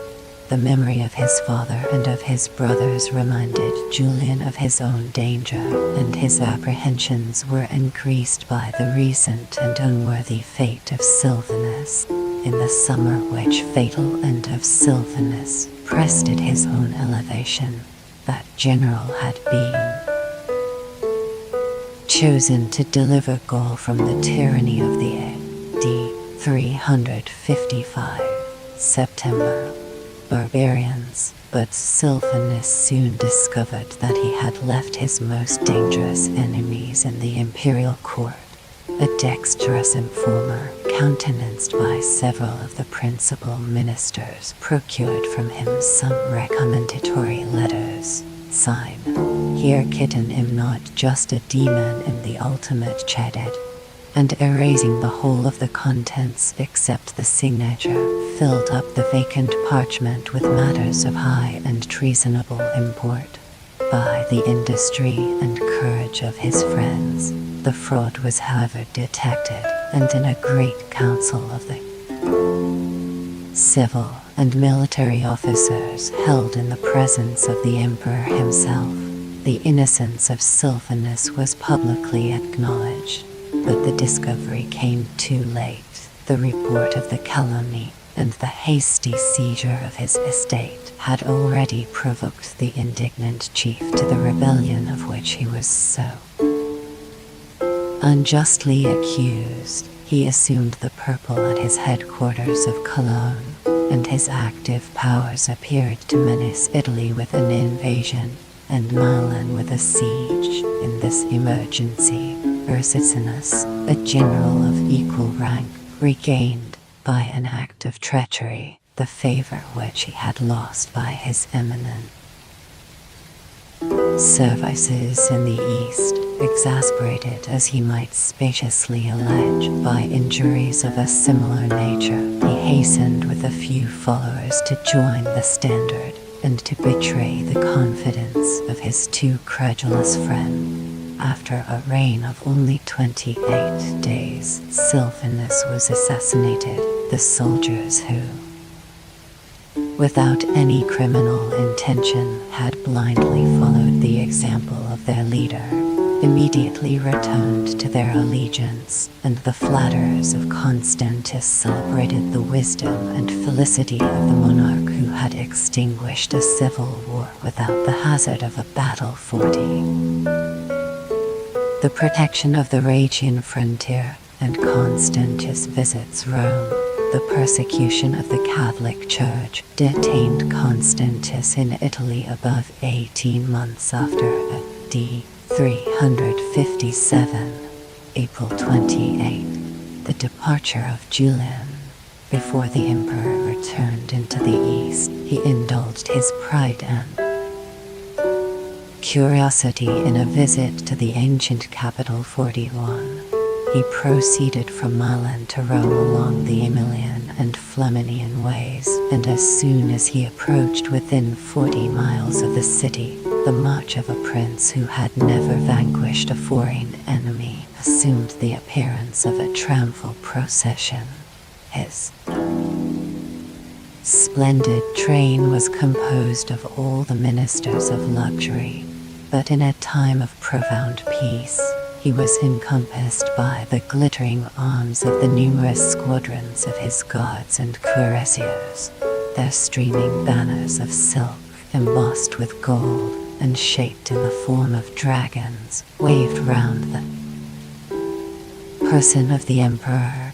Constantius sat alone in a lofty car resplendent with gold and precious gems, and, except when he bowed his head to pass under the gates of the cities, he affected a stately demeanor of inflexible, and, as it might seem, of insensible gravity. The severe discipline of the Persian youth had been introduced by the eunuchs into the imperial palace, and such were the habits of patience which they had inculcated that, during the slow and sultry march, he was never seen to move his hand towards his face, or to turn his eyes either to the right or to the left.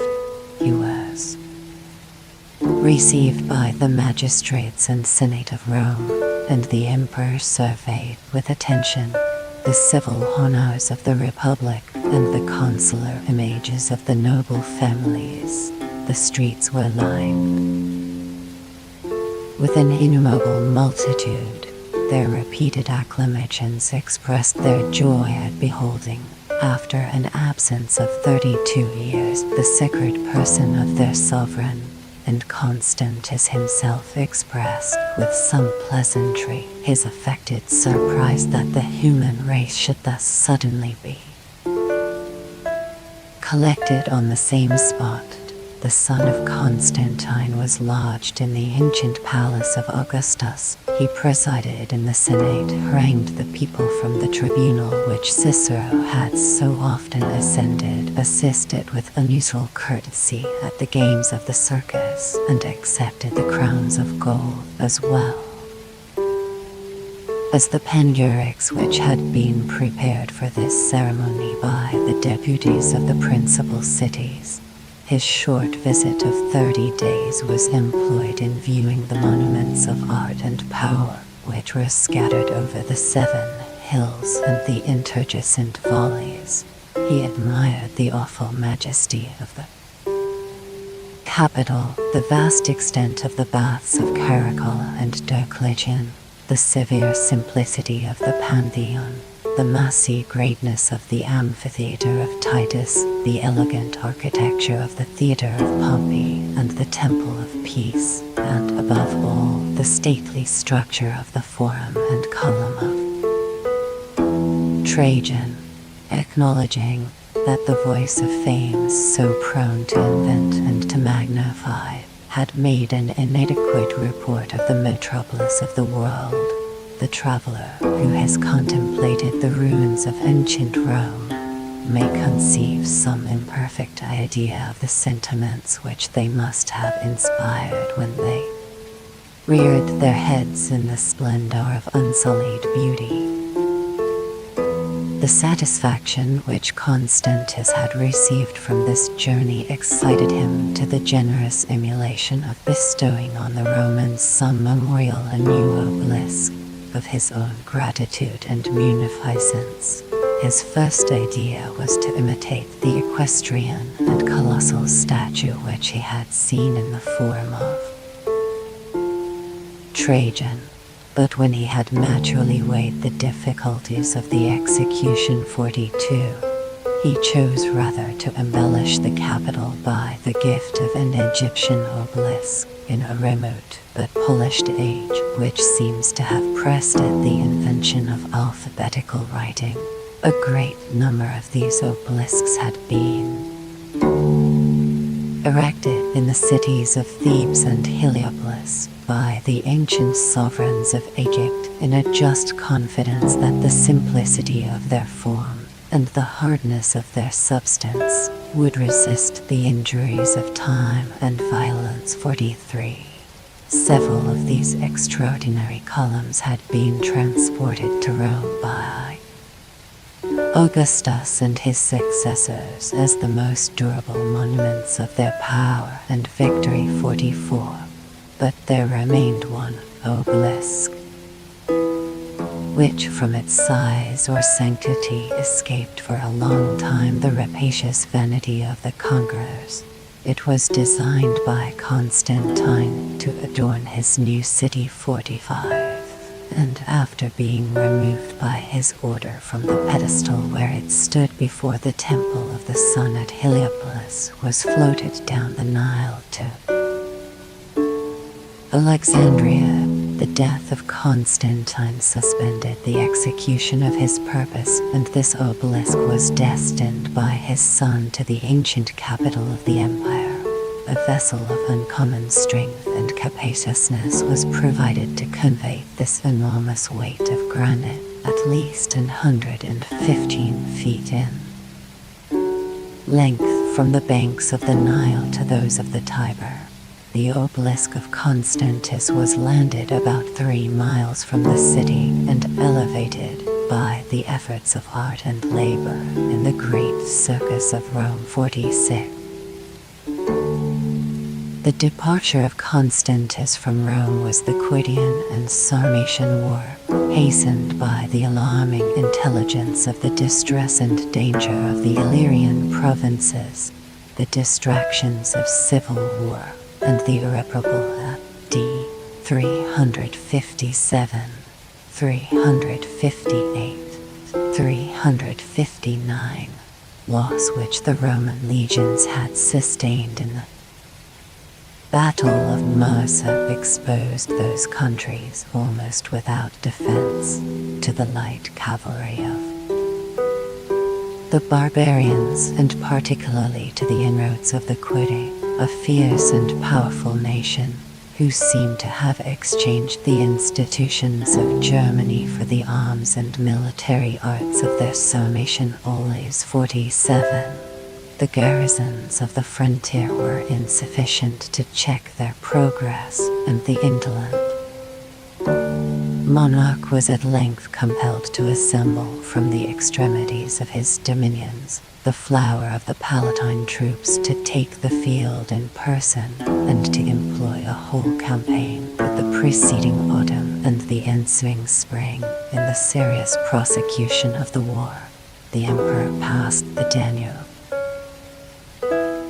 A bridge of boats cut in pieces all that encountered his march penetrated into the heart of the country of the Kurdi, and severely retaliated the calamities which they had inflicted on the Roman province. The dismayed barbarians were soon reduced to sue for peace. They offered the restitution of his captive subjects as an atonement for the past, and the noblest hostages as a pledge of their future conduct.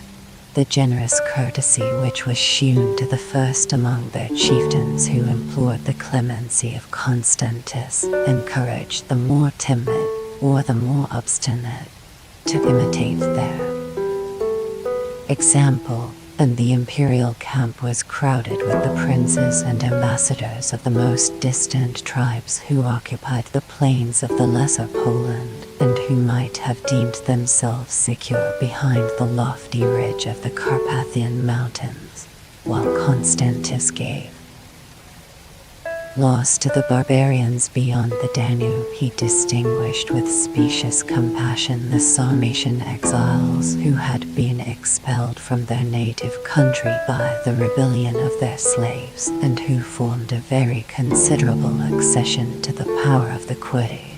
The emperor, embracing a generous but artful system of policy, released the Sarmatians from the bands of this humiliating dependence, and restored them, by a separate treaty, to the dignity of a nation united under the government of a king, the friend and only of the Republic. He declared his resolution of asserting the justice of their cause, and of securing the peace of the provinces by the extirpation, or at least the banishment, of the Limigants, whose manners were still infected with the vices of their servile origin. The execution of this design was attended with more difficulty than glory.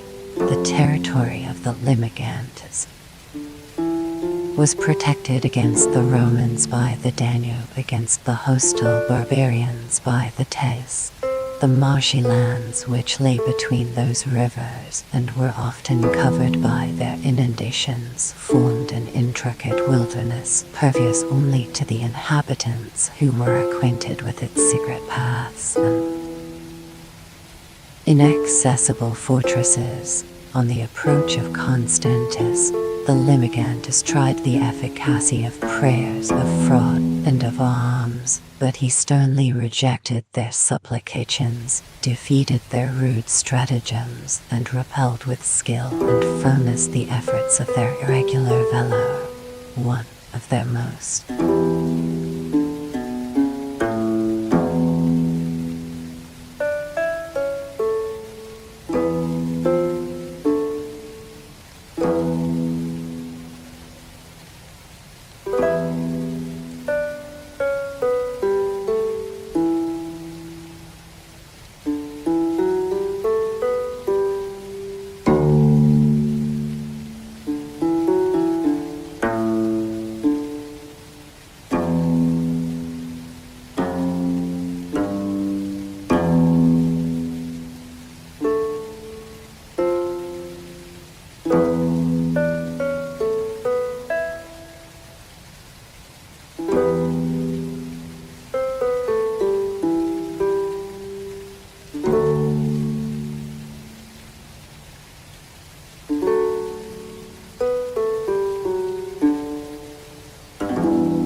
sign, with mommy get tight V vibes and strawberry nips demundils.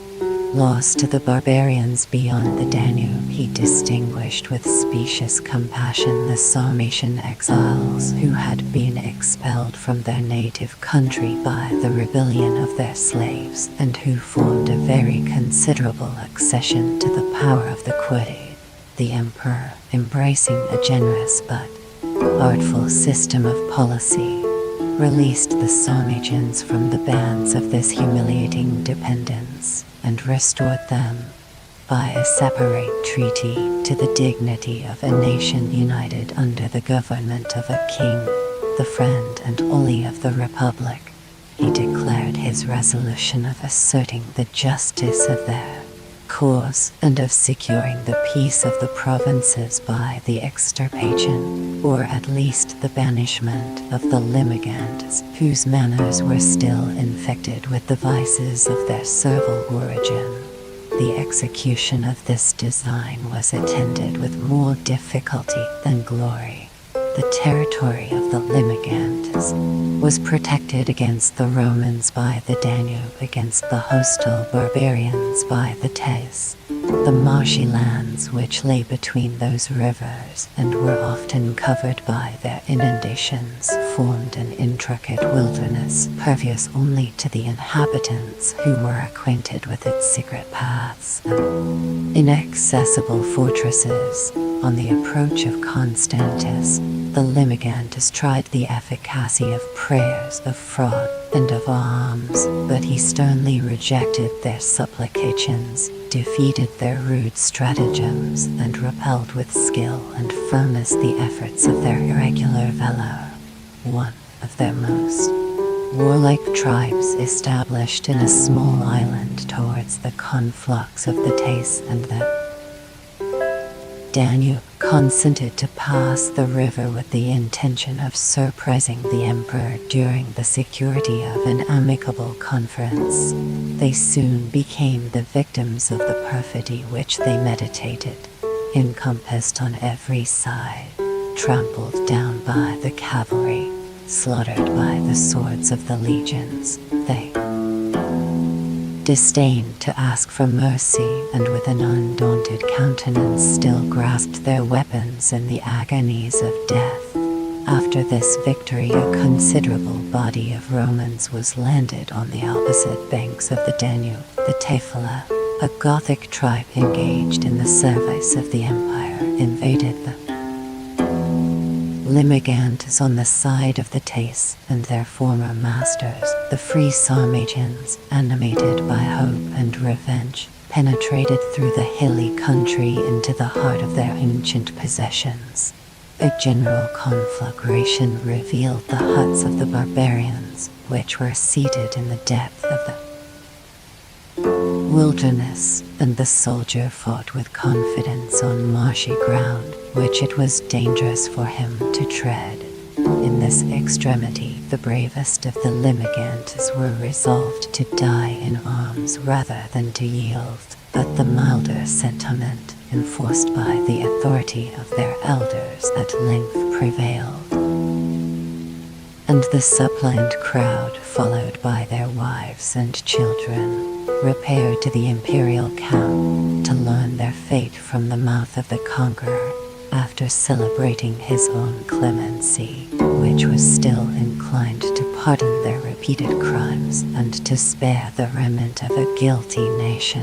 Constantis assigned for the place of their exile a remote country, where they might enjoy a safe and honorable repose. The Limigantes obeyed with reluctance, but before they could reach, at least before they could occupy, their destined habitations, they returned to the banks of the Danube, exaggerating the hardships of their situation, and requesting with fervent professions of fidelity that the emperor would grant them an undisturbed settlement within the limits of the Roman provinces, instead of consulting his own experience of their incurable perfidy.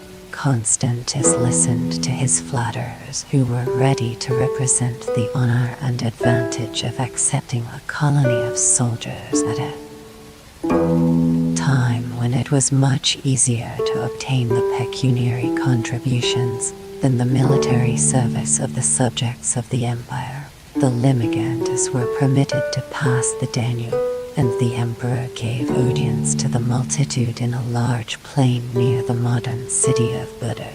They surrounded the tribunal and seemed to hear with respect an oration full of mildness and dignity when one of the barbarians, casting his shoe into the air, exclaimed with a loud voice, "Mahab, Mahab," a word of defiance, which was received as the signal of the tumult.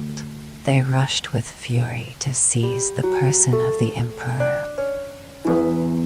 His royal throne and golden couch were pillaged by these rude hands, but the faithful defense of his guards, who died at his feet, allowed him a moment to mount a fleet horse and to escape from the confusion. The disgrace which had been incurred by a treacherous surprise was soon retrieved by the numbers and discipline of the Romans, and the combat was only terminated by the extinction of the name and nation of the Limigantes. The free Sarmatians were reinstated in the possession of their ancient seats, and although Constantius distrusted the levity of their character, he entertained some hopes that a sense of gratitude might influence their future conduct. He had remarked the lofty stature and obsequious demeanor of Zides, one of the noblest of their chiefs. He conferred on him the title of king, and Zides proved that he was not unworthy to reign by a sincere and lasting attachment to the interest of his benefactor, who, after this splendid success, received the name of Sarmaticus from the acclamations of his victorious army 48. While the Roman emperor and the Persian negotiation monarch, at the distance of 3,000 miles, defended their extreme limits against the barbarians at d. 358 of the Danube and of the Arcos. Their intermediate frontier experienced the vicissitudes of a languid war and a precarious truce. Two of the eastern ministers of Constantius, the Praetorian prefect Musonian, whose abilities were disgraced by the want of truth and integrity, and Cassian, Duke of Mesopotamia, a hardy and veteran soldier, opened a secret negotiation with the satrap Tamsipar 49. These overtures of peace, translated into the servile and flattering language of Asia, were transmitted to the camp of the great king, who resolved to signify by an ambassador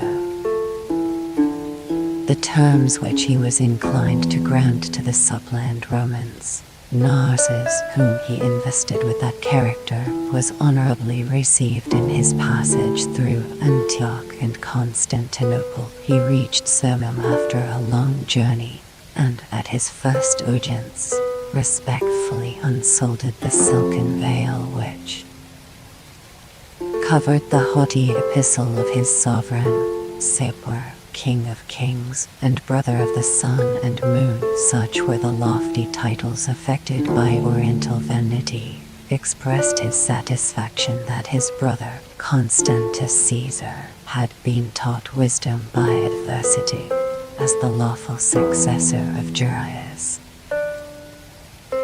Histismus Sapor asserted that the river Strymon in Macedonia was the true and ancient boundary of his empire, declaring, however, that as an evidence of his moderation, he would content himself with the provinces of Armenia and Mesopotamia, which had been fraudulently extorted from his ancestors.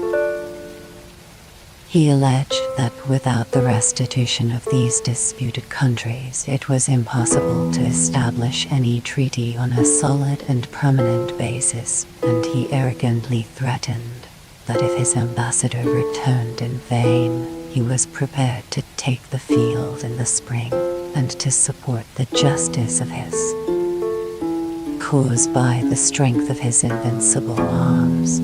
Narses, who was endowed with the most polite and amiable manners, endeavored as far as was consistent with his duty to soften the harshness of the message. 50. Both the style and substance were maturely weighed in the imperial council, and he was dismissed with the following answer: Constantius had a right to disclaim the officiousness of his ministers who had acted without any specific orders from the throne.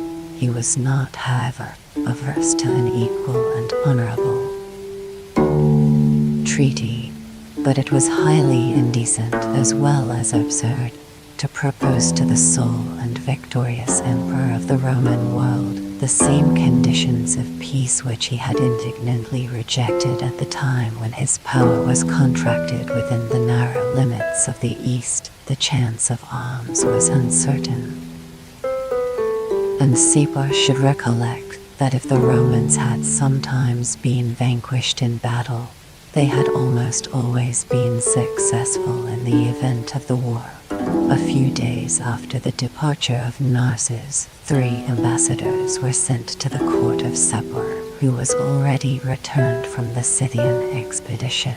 To his ordinary residence of Ctesiphon, a count, a notary, and a sophist had been selected for this important commission, and Constantius, who was secretly anxious for the conclusion of the peace, entertained some hopes that the dignity of the first of these ministers, the dexterity of the second, and the rhetoric of the third, 51, would persuade the Persian monarch to abate of the rigor of his demands. But the progress of their negotiation was opposed and defeated by the hostile arts of Antoninus. 52, a Roman subject of Syria who had fled from oppression and was admitted into the councils of Sapor and even to the royal table, where, according to the custom of the Persians, the most important business was frequently discussed. 53. The dexterous fugitive promoted his interest by the same conduct which gratified his revenge. He incessantly urged the ambition of his new master to embrace the favorable opportunity when the bravest of the Palatine troops were employed with the emperor in a distant war on the Danube. He pressed Sapor to invade the exhausted and defenseless provinces of the east with the numerous armies of Persia now fortified by the alliance and accession of the fiercest barbarians. The ambassadors of Rome retired without success, and a second embassy of a still more honorable rank was detained in strict confinement and threatened either with death or exile. The military historian 54, who was himself dispatched to observe the army of the Persians as they were preparing to construct a bridge of boats' invasion of Mesopotamia by Sapor over the Tigris, beheld from an eminence the plain of Assyria as far as the edge of the horizon. A.D. 359, covered with men, with horses and with arms. Sapor appeared in the front, conspicuous by the splendor of his purple. On his left hand, the place of honor among the Orientals, Grumbates, king of the Chonites, displayed the stern countenance of an aged and renowned warrior. The monarch had reserved a similar place on his right hand for the king of the Albanians, who led his independent tribes from the shores of the Caspian. The satraps and generals were distributed according to their several ranks, and the whole army, besides the numerous train of Oriental luxury, consisted of more than 100,000 effective men inured to fatigue and selected from the bravest nations of Asia. The Roman deserter, who in some measure guided the councils of Sippor, had prudently advised that instead of wasting the summer in tedious and difficult sieges, he should march directly to the Euphrates and press forwards without delay to seize the feeble and wealthy metropolis of Syria. But the Persians were no sooner advanced into the plains of Mesopotamia than they discovered that every precaution had been used which could retard their progress or defeat their design. The inhabitants, with their cattle, were secured in places of strength. The green forage throughout the country was set on fire. The fords of the river were fortified by sharp stakes. Military engines were planted on the opposite banks, and a seasonable swell of the waters of the Euphrates deterred the barbarians from attempting the ordinary passage of the bridge of Thapsacus. Their skillful guide, changing his plan of operations, then conducted the army by a longer circuit, but through a fertile territory, towards the head of the Euphrates, where the infant river is reduced to a shallow and accessible stream. Sippor overlook, with prudent disdain, the strength of Nisibis, but as he passed under the walls of Amida, he resolved to try whether the majesty of his presence would not owe the garrison into immediate submission. The sacrilegious insult of a random dart, which glanced against the royal tiara, convinced him of his error, and the indignant monarch listened with impatience to the advice of his ministers, who conjured him not to sacrifice the success of his ambition to the gratification of his resentment. The following day Grumbates advanced towards the gates with a select body of troops and required the instant surrender of the city as the only atonement which could be accepted for such an act of rashness and insolence. His proposals were answered by a general discharge, and his only son, a beautiful and valiant youth, was pierced through the heart by a javelin shot from one of the ballistae. The funeral of the Prince of the Chinites was celebrated according to the rites of his country, and the grief of his aged father was alleviated by the solemn promise of Sippor that the guilty city of Amida should serve as a funeral pile to expiate the death and to perpetuate the memory of his son. The ancient city of Amid or Amida 55, which siege of Amida sometimes assumes the provincial appellation of Diyarbakir 56, is advantageously situate in a fertile plain, watered by the natural and artificial channels of the Tigris, of which the least inconsiderable stream bends in a semicircular form round the eastern part of the city. The Emperor Constantius had recently conferred on Amida the honor of his own name and the additional fortifications of strong walls and lofty towers. It was provided with an arsenal of military engines, and the ordinary garrison had been reinforced to the amount of 7 legions when the place was invested by the arms of Sippor 57.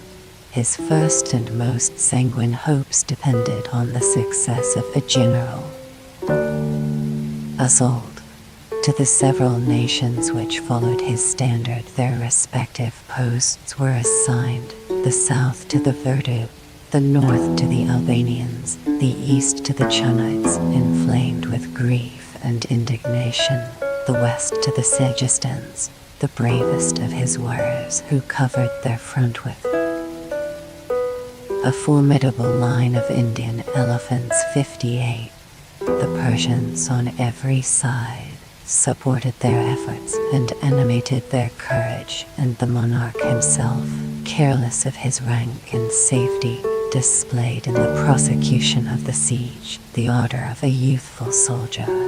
After an obstinate combat, the barbarians were repulsed. They incessantly returned to the charge. They were again driven back with a dreadful slaughter, and 2 rebel legions of Gauls who had been banished into the east signalized their undisciplined courage by a nocturnal sally into the heart of the Persian camp in one of the fiercest of these repeated assaults. Amida was betrayed by the treachery of a deserter who indicated to the barbarians a secret and neglected staircase scooped out of the rock that hangs over the stream of the Tigris. 70 chosen archers of the royal guard ascended in silence to the 3rd story of a lofty tower which commanded the precipice. They elevated on high the Persian banner,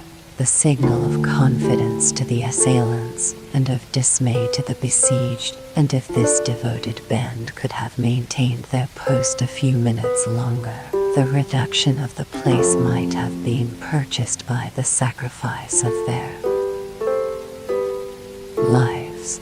After Sapor had tried, without success, the efficacy of force and of stratagem, he had recourse to the slower but more certain operations of a regular siege, in the conduct of which he was instructed by the skill of the Roman deserters. The trenches were opened at a convenient distance, and the troops destined for that service advanced under the portable cover of strong hurdles to fill up the ditch and undermine the foundations of the walls. Wooden towers were at the same time constructed and moved forwards on wheels, till the soldiers, who were provided with every species of missile weapons, could engage almost on level ground with the troops who defended the rampart.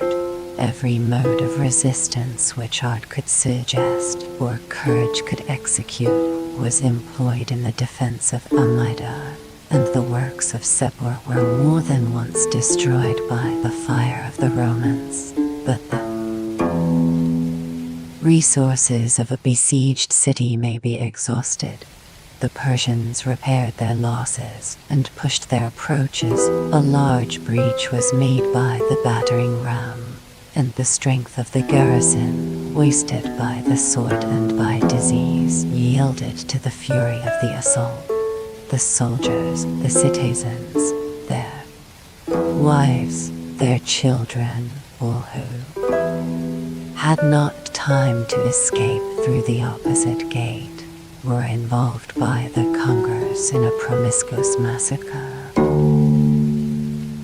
But the ruin of Amida was the safety of the Avsingarat Sea Roman provinces.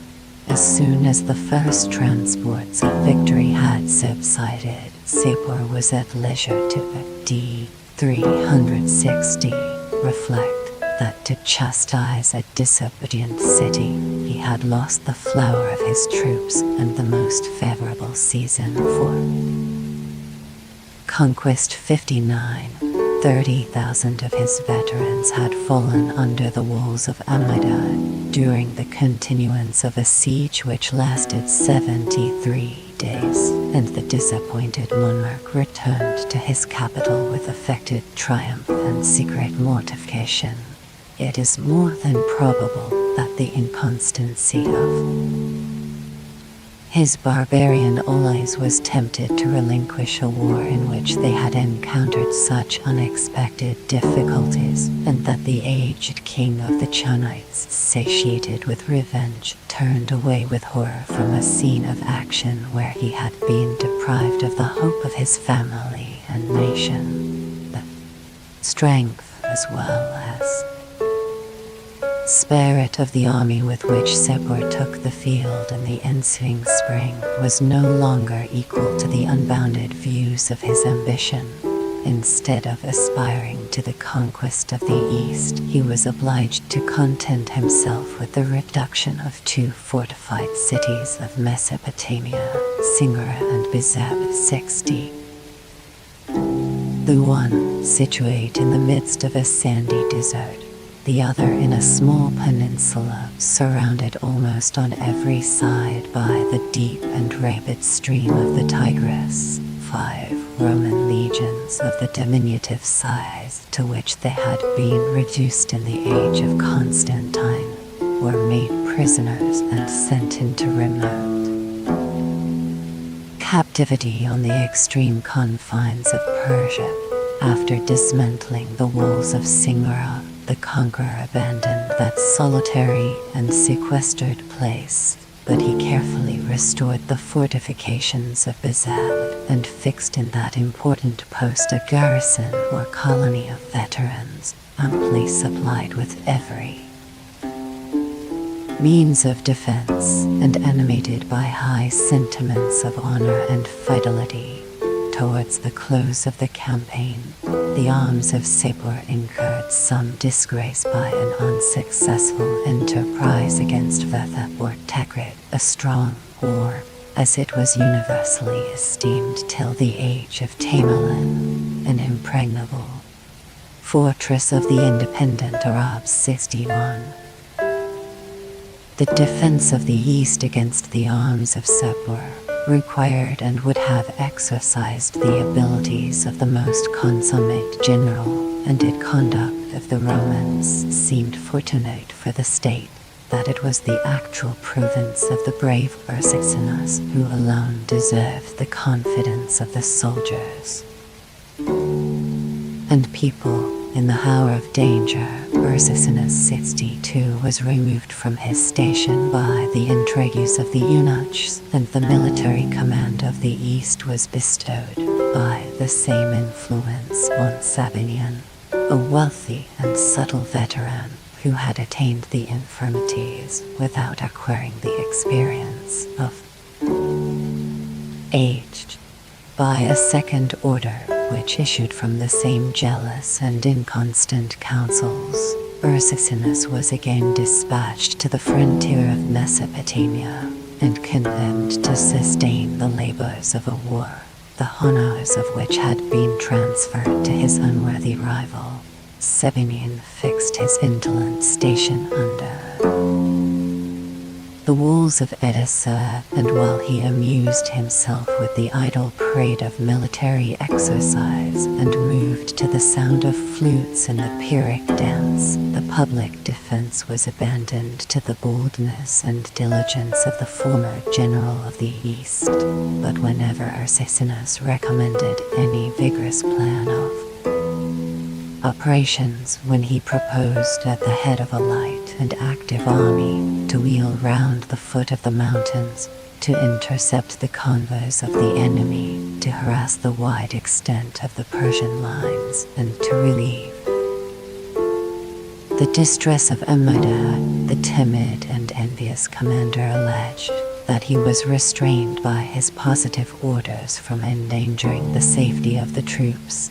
Amida was at length taken, its bravest defenders who had escaped the sword of the barbarians died in the Roman camp by the hand of the executioner, and Ursicinus himself, after supporting the disgrace of a partial inquiry, was punished for the misconduct of Sabinian by the loss of his military rank.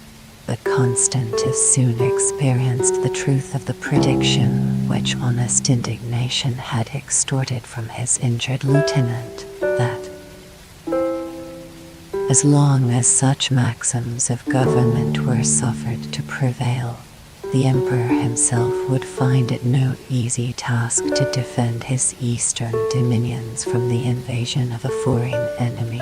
When he had subdued or pacified the barbarians of the Danube, Constantius proceeded by slow marches into the east, and after after he had wept over the smoking ruins of Amida, he formed, with a powerful army, the siege of Bizab.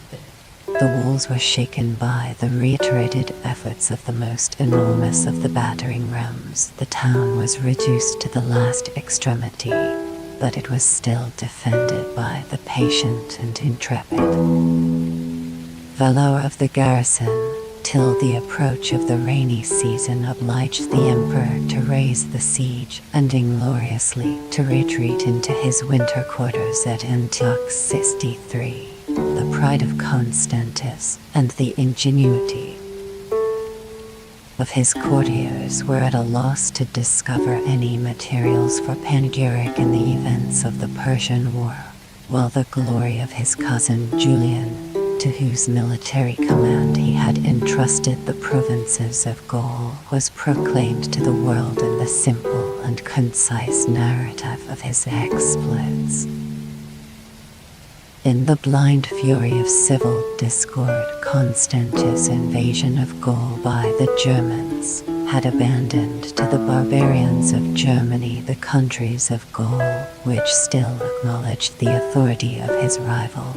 A numerous swarm of Franks and Alemanni were invited to cross the Rhine by presents and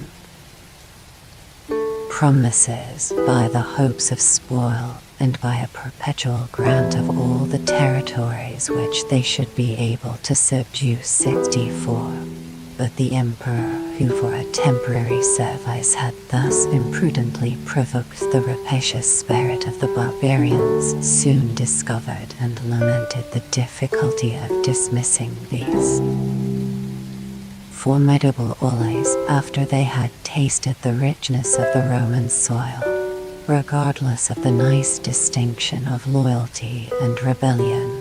These undisciplined robbers treated as their natural enemies all the subjects of the empire who possessed any property which they were desirous of acquiring. 45 flourishing cities, Tours, Cologne, Treves, Worms, Spires, Strasbourg, C, besides a far greater number of towns and villages, were pillaged and for the most part reduced to ashes. The barbarians of Germany, still faithful to the maxims of their ancestors, abhorred the confinement of walls to which they applied the odious names of prisons and sepulchres, and fixing their independent habitations on the banks of rivers, the Rhine, the Moselle, and the Meuse, they secured themselves against the danger of a surprise by a rude and hasty fortification of large trees which were felled and thrown across the roads. The Alemanni were established in the modern countries of Alsace and Lorraine. The Franks occupied the island of the Batavians together with an extensive district of Brabant, which was then known by the appellation of Toxindria 65, and may deserve to be considered as the original seat of their Gallic monarchy. 66. From the sources to the mouth of the Rhine, the conquests of the Germans extended above 40 miles to the west of that river, over a country peopled by colonies of their own name and nation, and the scene of their devastations was 3 times more extensive than that of their conquests. At a still greater distance, the open towns of Gaul were deserted, and the inhabitants of the fortified cities who trusted to their strength and vigilance were obliged to content themselves with such supplies of corn as they could raise on the vacant land within the enclosure of their walls. The diminished legions, destitute of pay and provisions, of arms and discipline, trembled at the approach and even at the name of the barbarians. Under these melancholy circumstances, an unexperienced conduct of Julian, youth, was appointed to save and to govern the provinces of Gaul, or rather, as he expresses it himself, to exhibit the vain image of imperial greatness.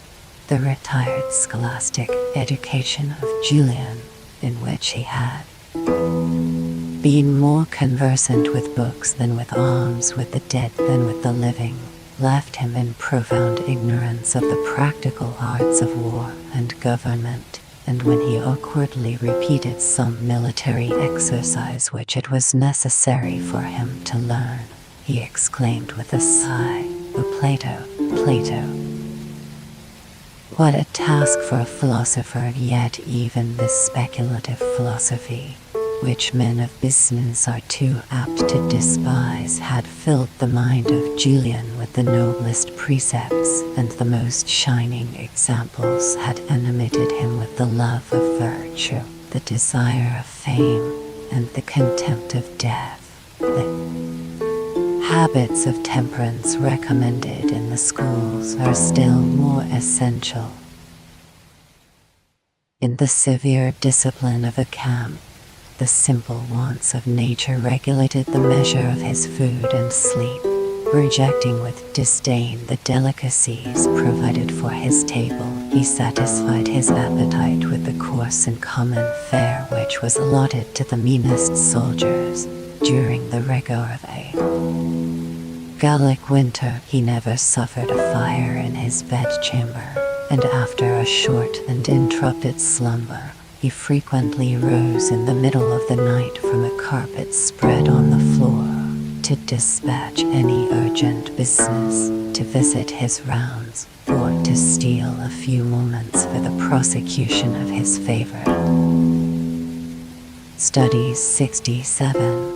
The precepts of eloquence, which he had hitherto practiced on fancied topics of declamation, were more usefully applied to excite or to assuage the passions of an armed multitude, and although Julian, from his early habits of conversation and literature, was more familiarly acquainted with the beauties of the Greek language, he had attained a competent knowledge of the Latin tongue. 68.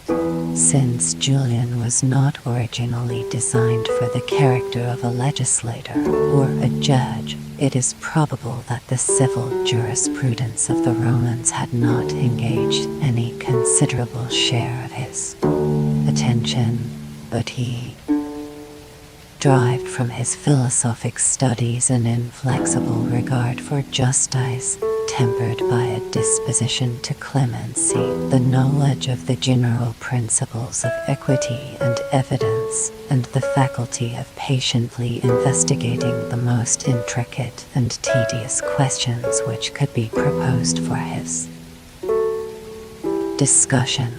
The measures of policy and the operations of war must submit to the various accidents of circumstance and character, and the unpracticed student will often be perplexed in the application of the most perfect theory. But in the acquisition of this important science, Julian was assisted by the active vigor of his own genius, as well as by the wisdom and experience of Sallust, an officer of rank who soon conceived a sincere attachment for a prince so worthy of his friendship, and whose incorruptible integrity was adorned by the talent of insinuating the harshest truths without wounding the delicacy of a royal ear. 69. Immediately after Julian had received his first campaign in Gaul, purple at Milan, he was sent into Gaul with a feeble retinue of 360 soldiers. A.D. 356.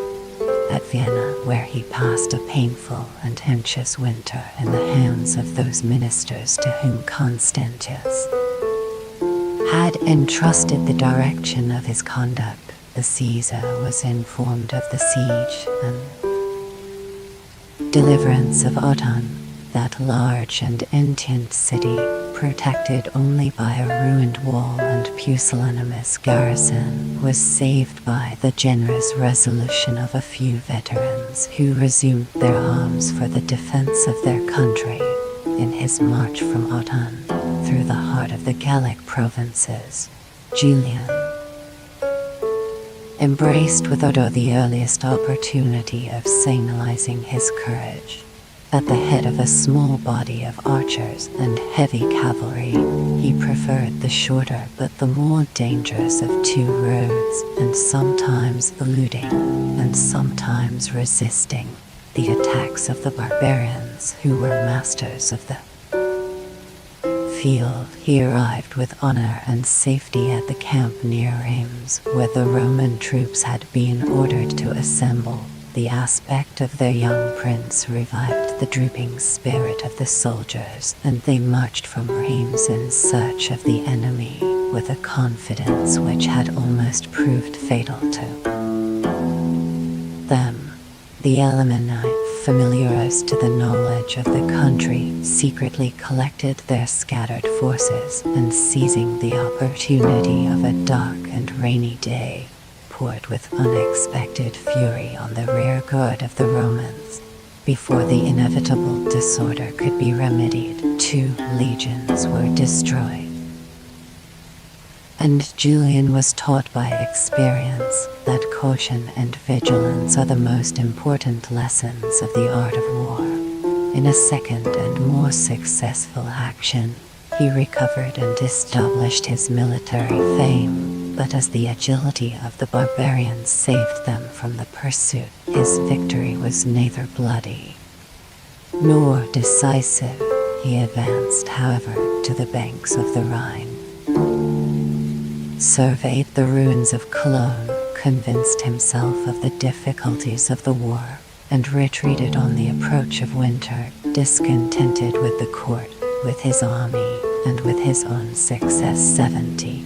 The power of the enemy was yet unbroken, and the Caesar had no sooner separated his troops and fixed his own quarters at Sens in the center of Gaul than he was surrounded and besieged by a numerous host of Germans. Reduced in this extremity to the resources of his own mind, he displayed a prudent intrepidity which compensated for all the deficiencies of the place and garrison, and the barbarians at the end of 30 days were obliged to retire with disappointed rage.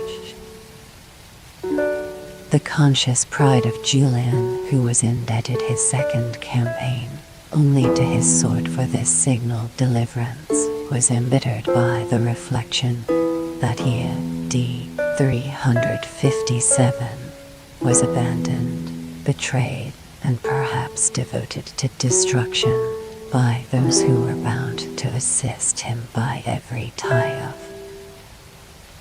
honor and fidelity. Marcellus, Master General of the cavalry in Gaul, interpreting too strictly the jealous orders of the court, beheld with supine indifference the distress of Julian, and had restrained the troops under his command from marching to the relief of Sens.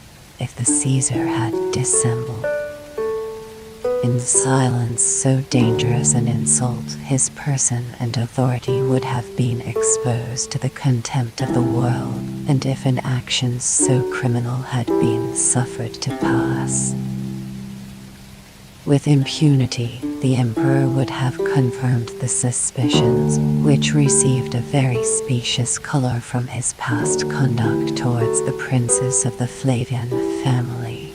Marcellus was recalled and gently dismissed from his office. 71. In his room, Severus was appointed general of the cavalry, an experienced soldier of approved courage and fidelity, who could advise with respect and execute with zeal, and who submitted without reluctance to the supreme command which Julian, by the interest of his patroness Eusebia, at length obtained over the armies of Gaul. 72. A very judicious plan of operations was adopted for the approaching campaign. Julian himself, at the head of the remains of the veteran bands, and of some new levies which he had been permitted to form, boldly penetrated into the center of the German cantonments, and carefully re-established the fortifications of Saverne. in an advantageous post which would either check the incursions or intercept the retreat of the enemy. At the same time, Barbagia, general of the infantry, advanced from Milan with an army of 30,000 men, and passing the mountains, prepared to throw a bridge over the Rhine. In the neighborhood of Basel, it was reasonable to expect that the Alemanni, pressed on either side by the Roman arms, would soon be forced to evacuate the provinces of Gaul and to hasten to the defense of their native country.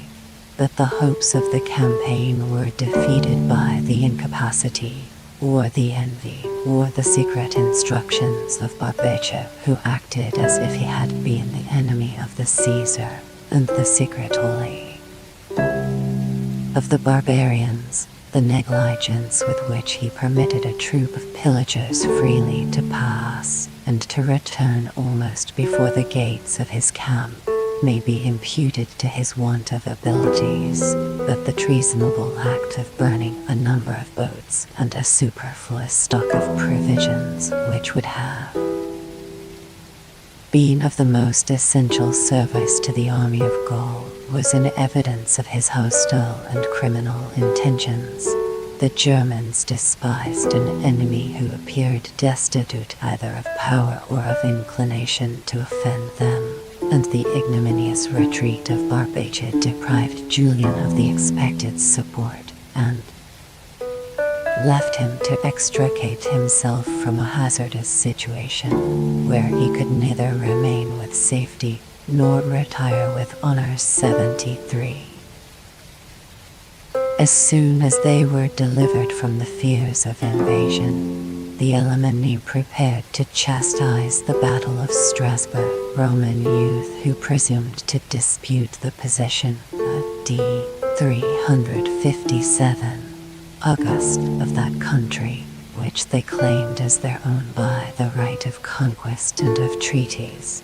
They employed 3 days and as many nights in transporting over the Rhine their military powers, the fierce Chnodomar shaking the ponderous javelin which he had victoriously wielded against the brother of Magnantis, led the van of the barbarians, and moderated by his experience the martial order which his example inspired. 74.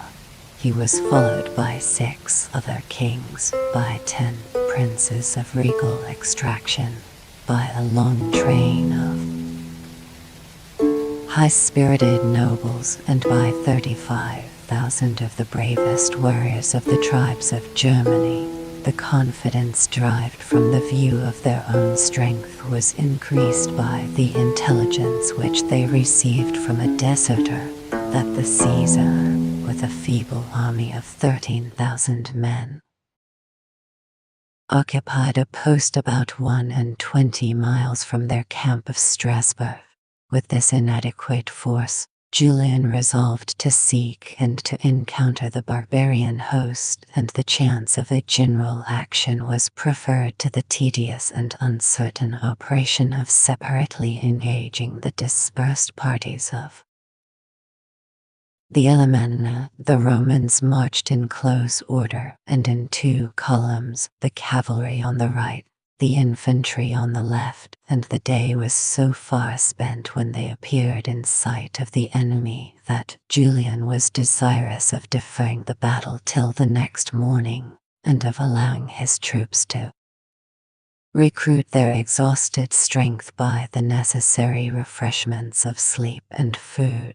Yielding, however, with some reluctance to the clamors of the soldiers and even to the opinion of his council, he exhorted them to justify by their valor the eager impatience which, in case of a defeat, would be universally branded with the epithets of rashness and presumption. The trumpets sounded, the military shout was heard through the field, and the 2 armies rushed with equal fury to the charge.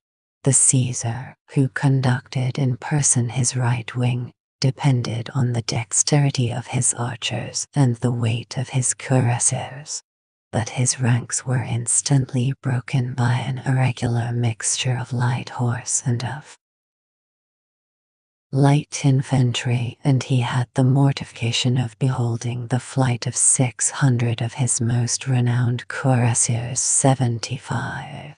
The fugitives were stopped and rallied by the presence and authority of Julian, who, careless of his own safety, threw himself before them, and urging every motive of shame and honor, led them back against the victorious enemy. The conflict between the two lines of infantry was obstinate and bloody. The Germans possessed the superiority of strength and stature, the Romans that of discipline and temper, and as the barbarians who served under the standard of the empire united the respective advantages of both parties, their strenuous efforts, guided by a skillful leader, at length determined the event of the day. The Romans lost 4 tribunes and 243 soldiers. In this memorable Battle of Strasbourg, so glorious to the Caesar 76, and so salutary to the afflicted provinces of Gaul, 6,000 of the Alemanni were slain in the field, without including those who were drowned in the Rhine, or transfixed with darts whilst they attempted to swim across the river. 77. Chnodomir himself was surrounded and taken prisoner with 3 of his brave companions who had devoted themselves to follow in life or death the fate of their chieftain. Julian received him with military pomp in the council of his officers, and expressing a generous pity for the fallen state, dissembled his inward contempt for the abject humiliation of his captive. Instead of exhibiting the vanquished king of the Alemanni as a grateful spectacle to the cities of Gaul, he respectfully laid at the feet of the emperor this splendid trophy of his victory. Chnodomir experienced an honorable treatment, but the impatient barbarian could not long survive his defeat, his confinement, and his exile. 78. After Julian had repulsed the Alemanni from Julian subdues the Franks, the provinces of the Upper Rhine, he turned his arms against the Franks who were seated nearer d. 358 to the ocean on the confines of Gaul and Germany, and who from their numbers and still more from their intrepid valor had ever been esteemed the most formidable of the barbarians. 79. All of they were strongly actuated by the allurements of rapine. They professed a disinterested love of war, which they considered as the supreme honor and felicity of human nature, and their minds and bodies were so completely hardened by perpetual action that, according to the lively expression of an orator, the snows of winter were as pleasant to them as the flowers of spring. In the month of December, which followed the Battle of Strasbourg, Julian attacked a body of 600 Franks who had thrown themselves into 2 castles on the Meuse. 80. In the midst of that severe season they sustained with inflexible constancy a siege of 54 days, till at length, exhausted by hunger and satisfied that the vigilance of the enemy in breaking the ice of the river left them no hopes of escape. Schools out, but him still a literal goddess in session. Denodens bringing that big D energy to the Jurassic rave. The Franks consented for the first time to dispense with the ancient law which commanded them to conquer or to die. The Caesar immediately sent his captives to the court of Constantius, who, accepting them as a valuable present, 81, rejoiced in the opportunity of adding so many heroes to the choicest troops of his domestic guards.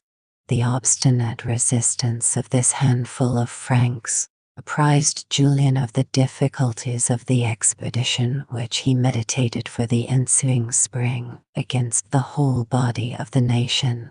His rapid diligence surprised and astonished the active barbarians. Ordering his soldiers to provide themselves with biscuit for 20 days, he suddenly pitched his camp near Tongres, while the enemy still supposed him in his winter quarters of Paris, expecting the slow arrival of his convoys from Aquitaine. Without allowing the Franks to unite or to deliberate, he skillfully spread his legions from Cologne to the ocean, and by the terror, as well as by the success of his arms, soon reduced the suppliant tribes to implore the clemency and to obey the commands of their conqueror. The Chemivians submissively retired to their former habitations beyond the Rhine, but the Salians were permitted to possess their new establishment of Toxindrea as the subjects and auxiliaries of the Roman Empire. 82. The treaty was ratified by solemn oaths, and perpetual inspectors were appointed to reside among the Franks, with the authority of enforcing the strict observance of the conditions. An incident is related, interesting enough in itself, and by no means repugnant to the character of Julian, who ingeniously contrived both the plot and the catastrophe of the tragedy. When the Chemivians sued for peace, he required the son of their king as the only hostage in whom he could rely. A mournful silence, interrupted by tears and groans, declared the sad perplexity of the barbarians, and their aged chief lamented in pathetic language that his private loss was now embittered by a sense of the public calamity, while the Chemivians lay prostrate at the foot of his throne. The royal captive, whom they believed to have been slain, unexpectedly appeared before their eyes, and as soon as the tumult of joy was hushed into attention, the Caesar addressed the assembly in the following terms: "Behold the son, the prince whom you wept. You had lost him by your fault. God and the Romans have restored him to you. I shall still preserve and educate the youth, rather as a monument of my own virtue than as a pledge of your sincerity. Should you presume to violate the faith which you have sworn, the arms of the Republic will avenge the perfidy, not on the innocent, but on the guilty." The barbarians withdrew from his presence, impressed with the warmest sentiments of gratitude and admiration. 83. Giveaways done, fam, toss it in the trash and let's vibe. It was not enough for Julian to have delivered Make's 3 expeditions beyond the Rhine, the provinces of Gaul, from the barbarians of Germany. He aspired to emulate the glory of the first and most illustrious of the emperors, after a.d. 357, 358, 359, whose example he composed his own Commentaries of the Gallic War. 84. Caesar has related with conscious pride the manner in which he twice passed the Rhine.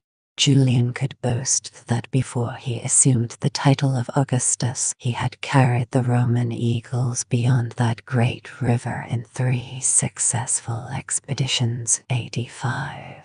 The consternation of the Germans after the Battle of Strasbourg encouraged him to the first attempt, and the reluctance of the troops soon yielded to the persuasive eloquence of a leader who shared the fatigues and dangers which he imposed on the meanest of the soldiers. The villages on either side of the main, which were plentifully stored with corn and cattle, felt the ravages of an invading army. The principal houses, constructed with some imitation of Roman elegance, were consumed by the flames, and the Caesar boldly advanced about 10 miles, till his progress was stopped by a dark and impenetrable forest undermined by subterraneous passages which threatened, with secret snares and ambush, every step of the assailant. The ground was already covered with snow, and Julian, after repairing an ancient castle which had been erected by Trajan, granted a truce of 10 months to the submissive barbarians. At the expiration of the truce, Julian undertook a second expedition beyond the Rhine to humble the pride of Soma and Horter, two of the kings of the Alemanni who had been present at the Battle of Strasbourg. They promised to restore all the Roman captives who yet remained alive, and as the Caesar had procured an exact account from the cities and villages of Gaul of the inhabitants whom they had lost, he detected every attempt to deceive him with a degree of readiness and accuracy which almost established the belief of his supernatural knowledge. His third expedition was still more splendid and important than the two former. The Germans had collected their military powers and moved along the opposite banks of the river with a design of destroying the bridge and of preventing the passage of the Romans. But this judicious plan of defense was disconcerted by a skillful diversion. 300 light-armed and active soldiers were detached in 40 small boats to fall down the stream in silence and to land at some distance from the posts of the enemy. They executed their orders with so much boldness and celerity that they had almost surprised the barbarian chiefs, who returned in the fearless confidence of intoxication from one of their nocturnal festivals. Without repeating the uniform and disgusting tale of slaughter and devastation, it is sufficient to observe that Julian dictated his own conditions of peace to 6 of the hottest kings of the Alemanni, 3 of whom were permitted to view the severe discipline and martial pomp of a Roman camp, followed by 20,000 captives whom he had rescued from the chains of the barbarians. The Caesar repassed the Rhine, after terminating a war, the success of which has been compared to the ancient glories of the Punic and Cimbric victories. As soon as the valor and conduct of Julian restores the cities of Gaul had secured an interval of peace, he applied himself to a work more congenial to his humane and philosophic temper. The cities of Gaul, which had suffered from the inroads of the barbarians, he diligently repaired. And 7 important posts between Metz and the mouth of the Rhine are particularly mentioned as having been rebuilt and fortified by the order of Julian 86. The vanquished Germans had submitted to the just but humiliating condition of preparing and conveying the necessary materials. The active zeal of Julian urged the prosecution of the work, and such was the spirit which he had diffused among the troops that the auxiliaries themselves, waiving their exemption from any duties of fatigue, contended in the most servile labors with the diligence of the Roman soldiers. It was incumbent on the Caesar to provide for the subsistence, as well as for the safety of the inhabitants and of the garrisons. The desertion of the former and the mutiny of the latter must have been the fatal and inevitable consequences of famine. The tillage of the provinces of Gaul had been interrupted by the calamities of war, but the scanty harvests of the continent were supplied by his paternal care from the plenty of the adjacent island. 600 large barks framed in the forest of the Ardennes made several voyages to the coast of Britain, and returning from thence laden with corn, sailed up the Rhine and distributed their cargoes to the several towns and fortresses along the banks of the river 87. The arms of Julian had restored a free and secure navigation, which Constantius had offered to purchase at the expense of his dignity, and of a tributary present of 2,000 pounds of silver. The emperor parsimoniously refused to his soldiers the sums which he granted with a lavish and trembling hand to the barbarians. The dexterity as well as the firmness of Julian was put to a severe trial when he took the field with a discontented army which had already served 2 campaigns without receiving any regular pay or any extraordinary donative. 88. A tender regard for the peace and happiness of civil administration of Julian, his subjects, was the ruling principle which directed, or seemed to direct, the administration of Julian. 89. He devoted the leisure of his winter quarters to the offices of civil government, and affected to spicy loot think epic drops with a side of sizzle like Ape's secret stash. Assume, with more pleasure, the character of a magistrate than that of a general. Before he took the field, he devolved on the provincial governors most of the public and private causes which had been referred to his tribunal, but on his return, he carefully revised their proceedings, mitigated. Sleep tight, darling, dream of epic loot and gig mornings. The rigor of the law, and pronounced a second judgment on the judges themselves. Superior to the last temptation of virtuous minds and indiscreet and intemperate zeal for justice, he restrained with calmness and dignity the warmth of an advocate who prosecuted for extortion the president of the Narbonne's province. "Who will ever be found guilty?" exclaimed the vehement Delphidius, "if it be enough to deny?"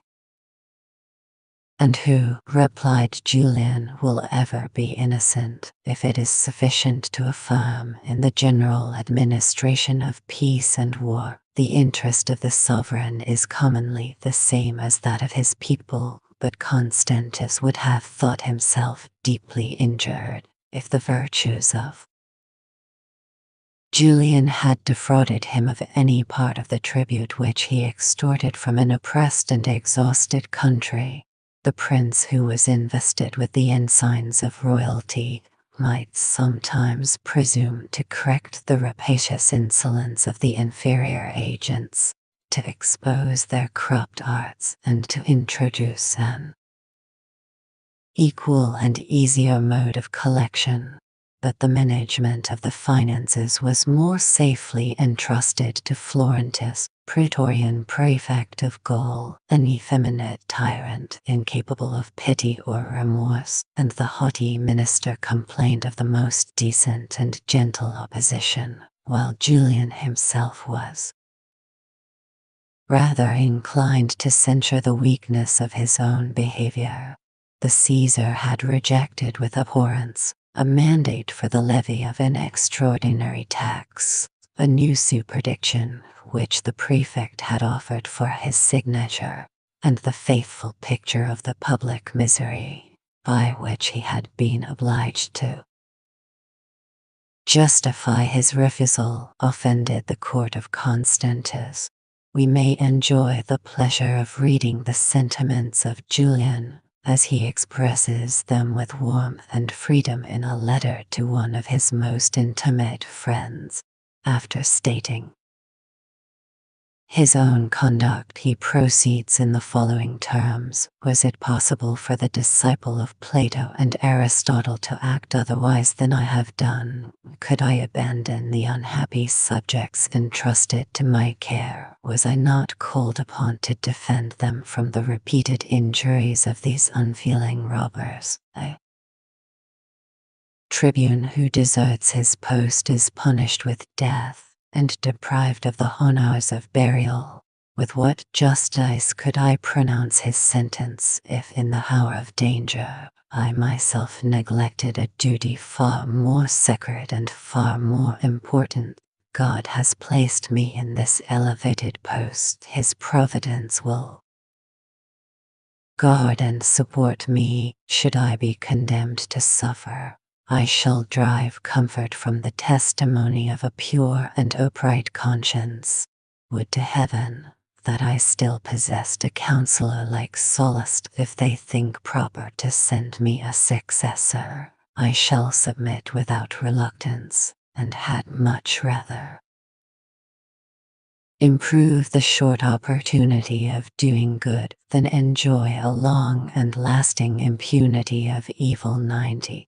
The precarious and dependent situation of Julian displayed his virtues and concealed his defects. The young hero who supported in Gaul the throne of Constantius was not permitted to reform the vices of the government, but he had courage to alleviate or to pity the distress of the people, unless he had been able to revive the martial spirit of the Romans, or to introduce the arts of industry and refinement among their savage enemies. He could not entertain any rational hopes of securing the public tranquility, either by the peace or conquest of Germany. Yet the victories of Julian suspended for a short time the inroads of the barbarians and delayed the ruin of the Western Empire. His salutary influence restored the cities of description of Paris, Gaul, which had been so long exposed to the evils of civil discord, barbarian war, and domestic tyranny, and the spirit of industry was revived with the hopes of enjoyment. Agriculture, manufactures, and commerce again flourished under the protection of the laws, and the curia, or civil corporations, were again filled with useful and respectable members. The youth were no longer apprehensive of marriage, and married persons were no longer apprehensive of posterity. The public and private festivals were celebrated with customary pomp, and the frequent and secure intercourse of the provinces displayed the image of national prosperity. 91. A mind like that of Julian must have felt the general happiness of which he was the author, but he viewed with peculiar satisfaction and complacency the city of Paris, the seat of his winter residence, and the object even of his partial affection. 92. That splendid capital, which now embraces an ample territory on either side of the Seine, was originally confined to the small island in the midst of the river, from whence the inhabitants derived a supply of pure and salubrious water. The river bathed the foot of the walls, and the town was accessible only by 2 wooden bridges. A forest overspread the northern side of the Seine, but on the south, the ground, which now bears the name of the university, was insensibly covered with houses and adorned with a palace and amphitheatre, baths, an aqueduct, and a field of Mars for the exercise of the Roman troops. The severity of the climate was tempered by the neighborhood of the ocean, and with some precautions, which experience had taught, The vine and fig tree were successfully cultivated, but in remarkable winters the Seine was deeply frozen, and the huge pieces of ice that floated down the stream might be compared, by an Asiatic, to the blocks of white marble which were extracted from the quarries of Phrygia.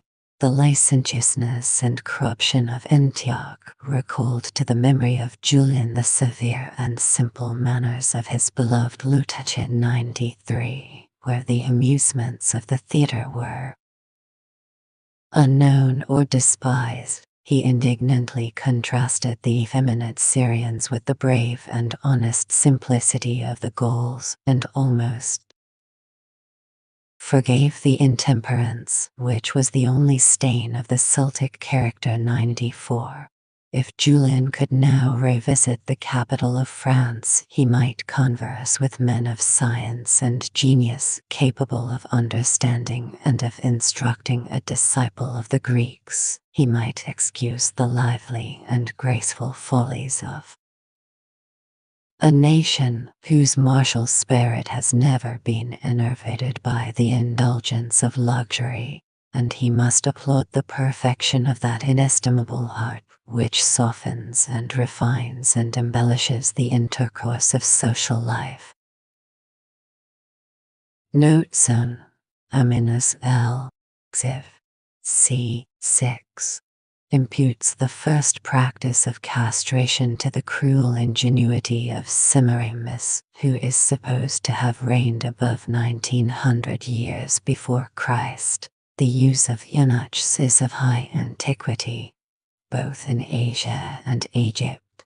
They are mentioned in the Law of Moses. Deuteron. Xi. 1. See Gogut Origins des Loix. C. Part I. L. I. C. 3. 2. Eunuchum dixte velti, quia sola iutuntur his regina. Terent, Eunuch, Act I. Scene 2. This play is translated from Menander, and the original must have appeared soon after the eastern conquests of Alexander. 3. Miles, Spadanibus.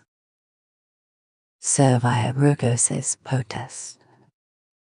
Horad, Com. V. 9. And Daciad Log. By the word spado, the Romans very forcibly expressed their abhorrence of this mutilated condition. The Greek appellation of eunuchs, which insensibly prevailed, had a milder sound and a more ambiguous sense.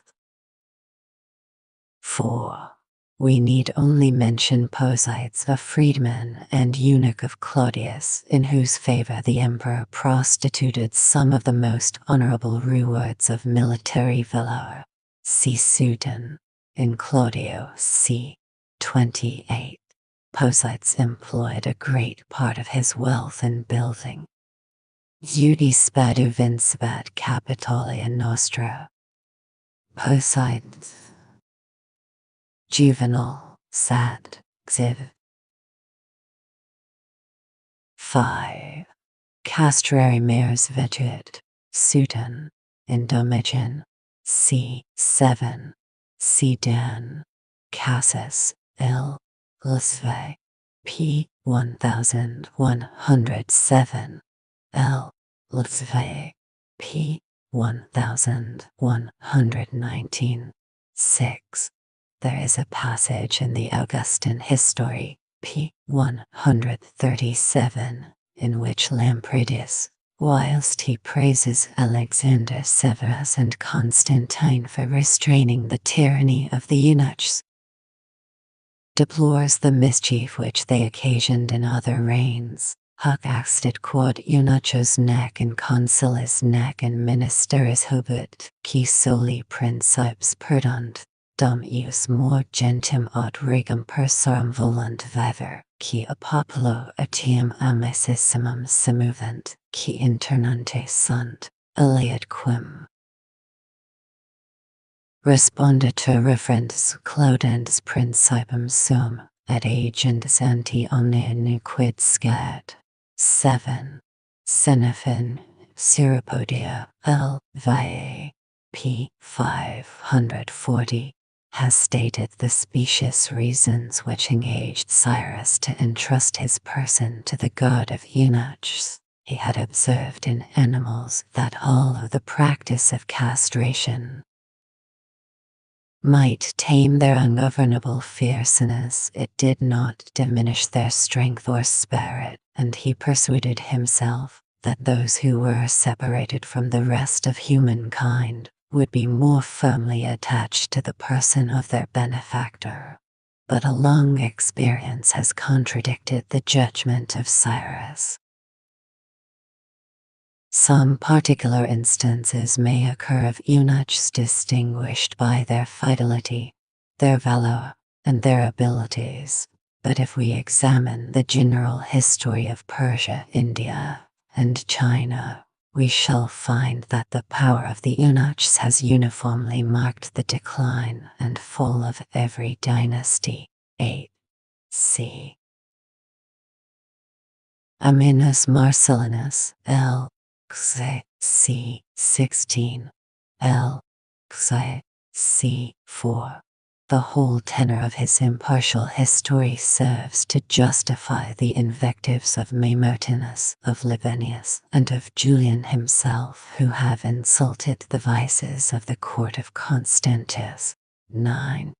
Aurelius Victor censures the negligence of his sovereign in choosing the governors of the provinces and the generals of the army, and concludes his history with a very bold observation, as it is much more dangerous under a feeble reign to attack the ministers than the master himself. Ut verum absolvum breve, ut imperator ipso claris et apparatorum. Plerisque magis atrox nihil. 10.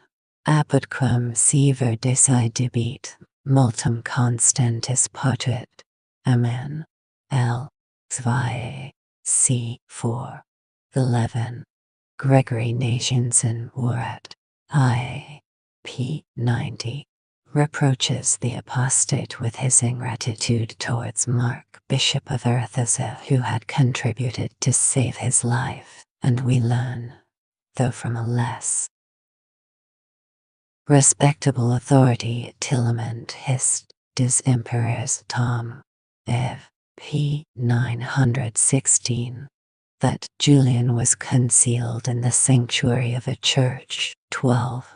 The most authentic account of the education and adventures of Julian is contained in the epistle or manifesto which he himself addressed to the Senate and people of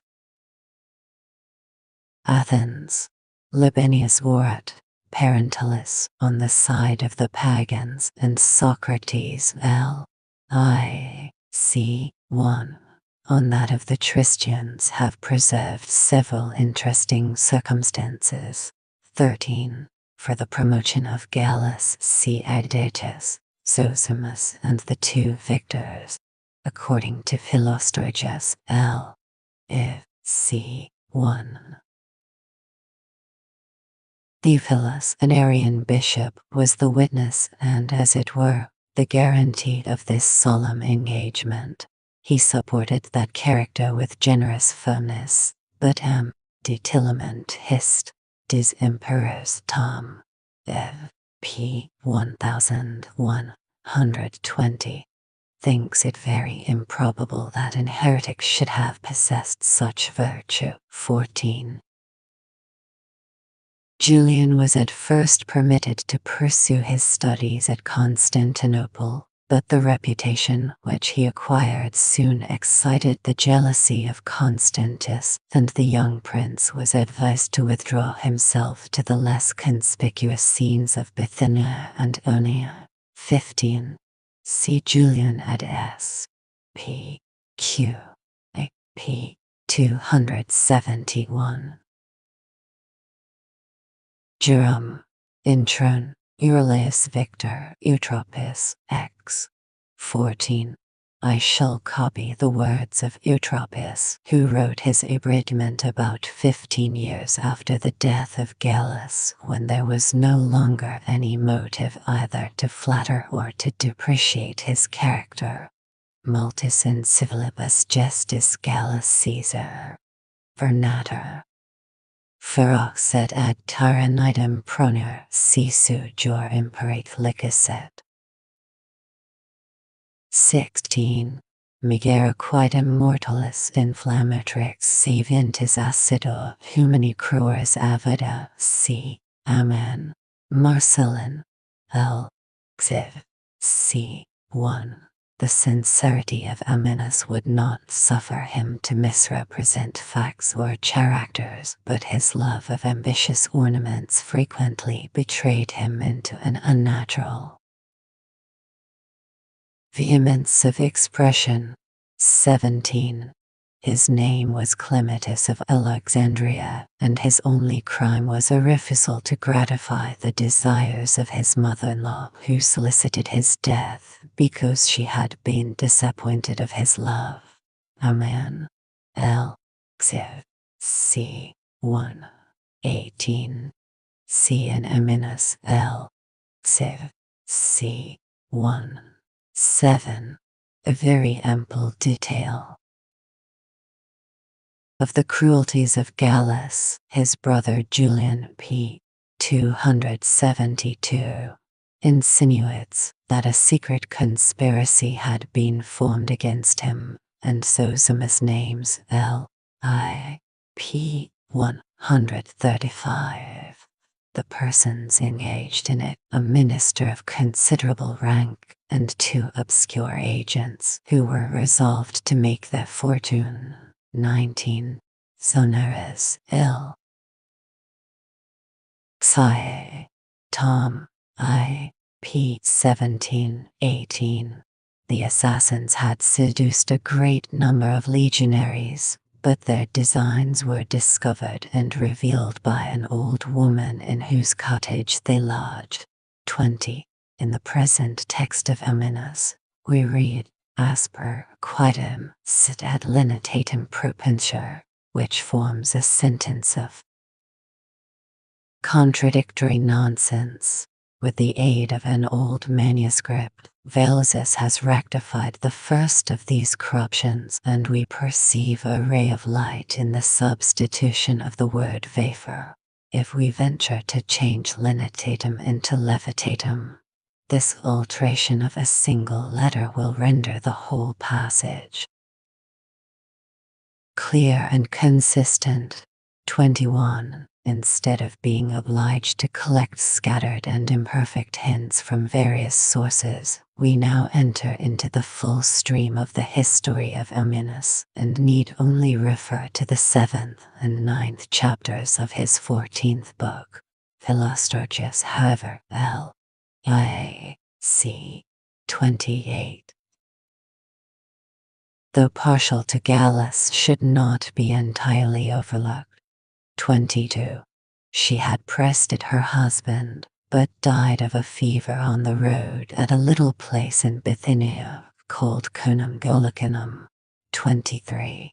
The Theban legions, which were then quartered at Hadrianople, sent a deputation to Gallus with a tender of their services. Amen. L. Xiv. c. 11. The Notatia S. 6. 20. 38. Edit. Lab. Mentions 3 several legions which bore the name of the being, the zeal of M. de Voltaire, to destroy a despicable though celebrated legend has tempted him on the slightest grounds to deny the existence of a Theban legion in the Roman armies. See Ouvres de Voltaire, Tom. X. p. 414. Quarto edition. 24. See the complete narrative of the journey and death of Gallus in Amminus. L. Xiv. c. 11. Julian complains that his brother was put to death without a trial, attempts to justify, or at least to excuse, the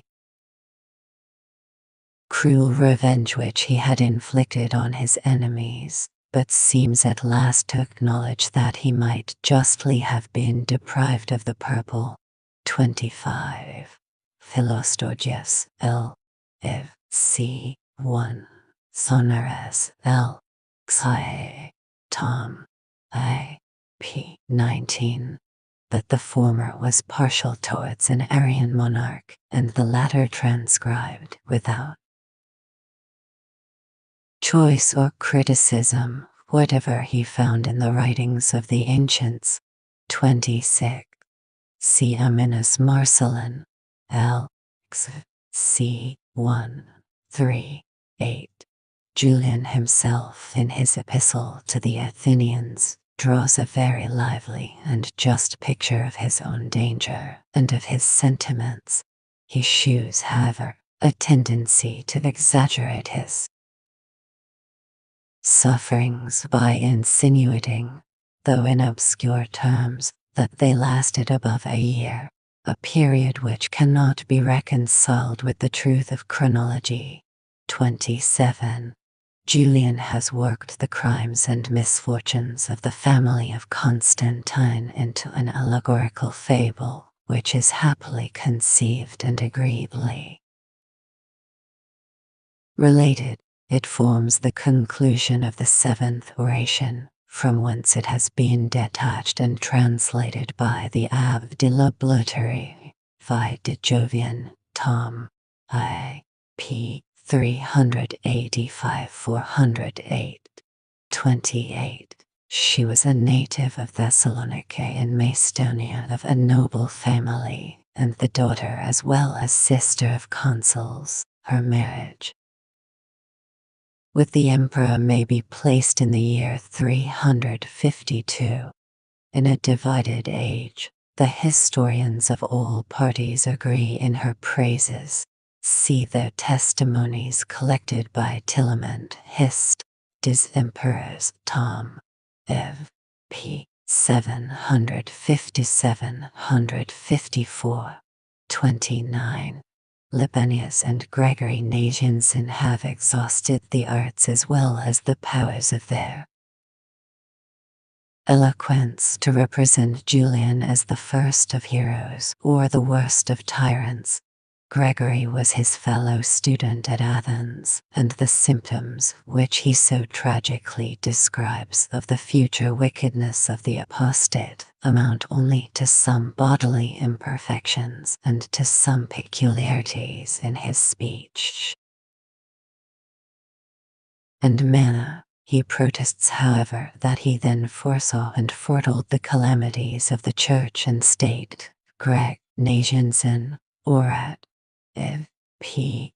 121-122. 30. Succumber tot necessitatibus tamque crepris unum se quod nunquam fissurate per demonstrans. Amian. L. C. 8. He then expresses in their own words the flattering assurances of the courtiers. 31. Tantum et temperatus moribus Julini differens fredris quantum inter Vespasiani filius fit, domitinum et tetum. Amen. L. Xiv. C. 11. The circumstances and education of the two brothers were so nearly the same as to afford a strong example of the innate difference of characters. 32. Aminus L. C. 8. Zosimus L. I. P. 137-138. 33. Julian. Ad S. P. Q. A. P.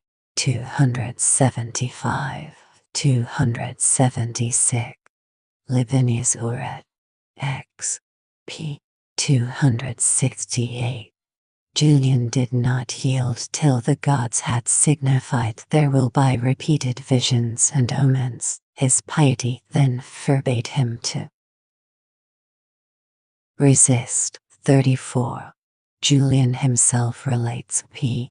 274, with some humor, the circumstances of his own metamorphosis, his downcast looks, and his perplexity at being thus suddenly transported into a new world where every object appeared strange and hostile. 35.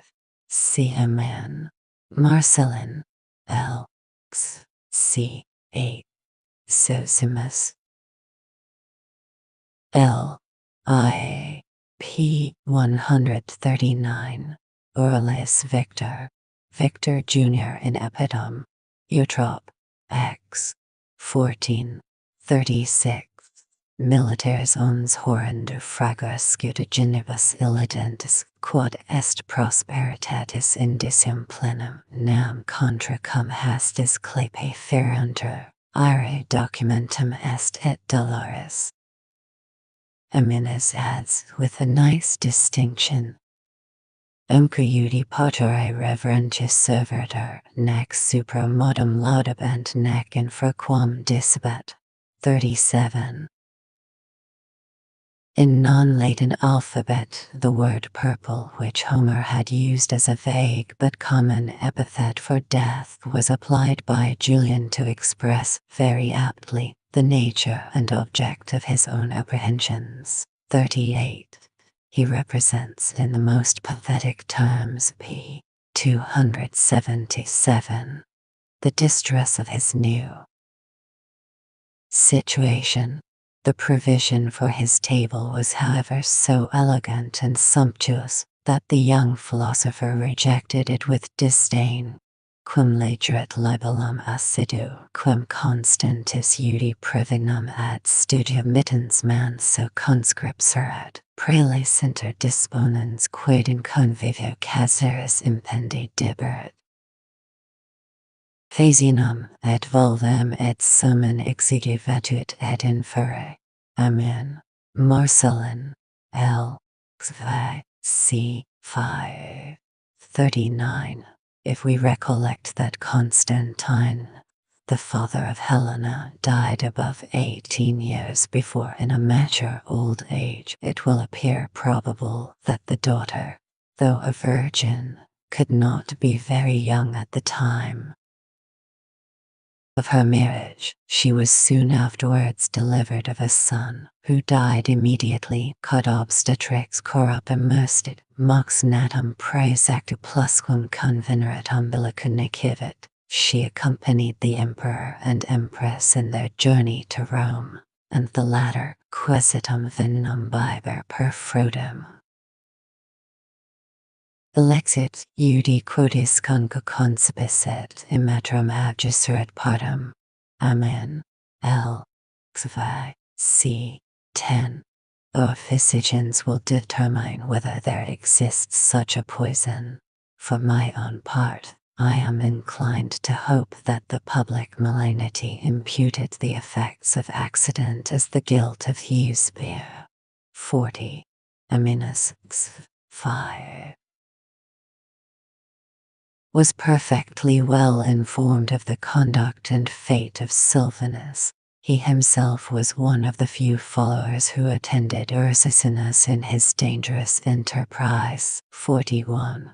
For the particulars of the visit of Constantius to Rome, see Aminus. L. C. 10. We have only to add that Themistus was appointed deputy from Constantinople, and that he composed his fourth oration for this ceremony. 42. Hormisdas, a fugitive prince of Persia, observed to the emperor that if he made such a horse, he must think of preparing a similar stable, the form of Trajan. Another saying of Hormisdas is recorded, that one thing only had displeased him, to find that men died at Rome as well as elsewhere. If we adopt this reading of the text of Eminus Displicus instead of Placus, we may consider it as a reproof of Roman vanity. The contrary sense would be that of a misanthrope. 43. When Germanicus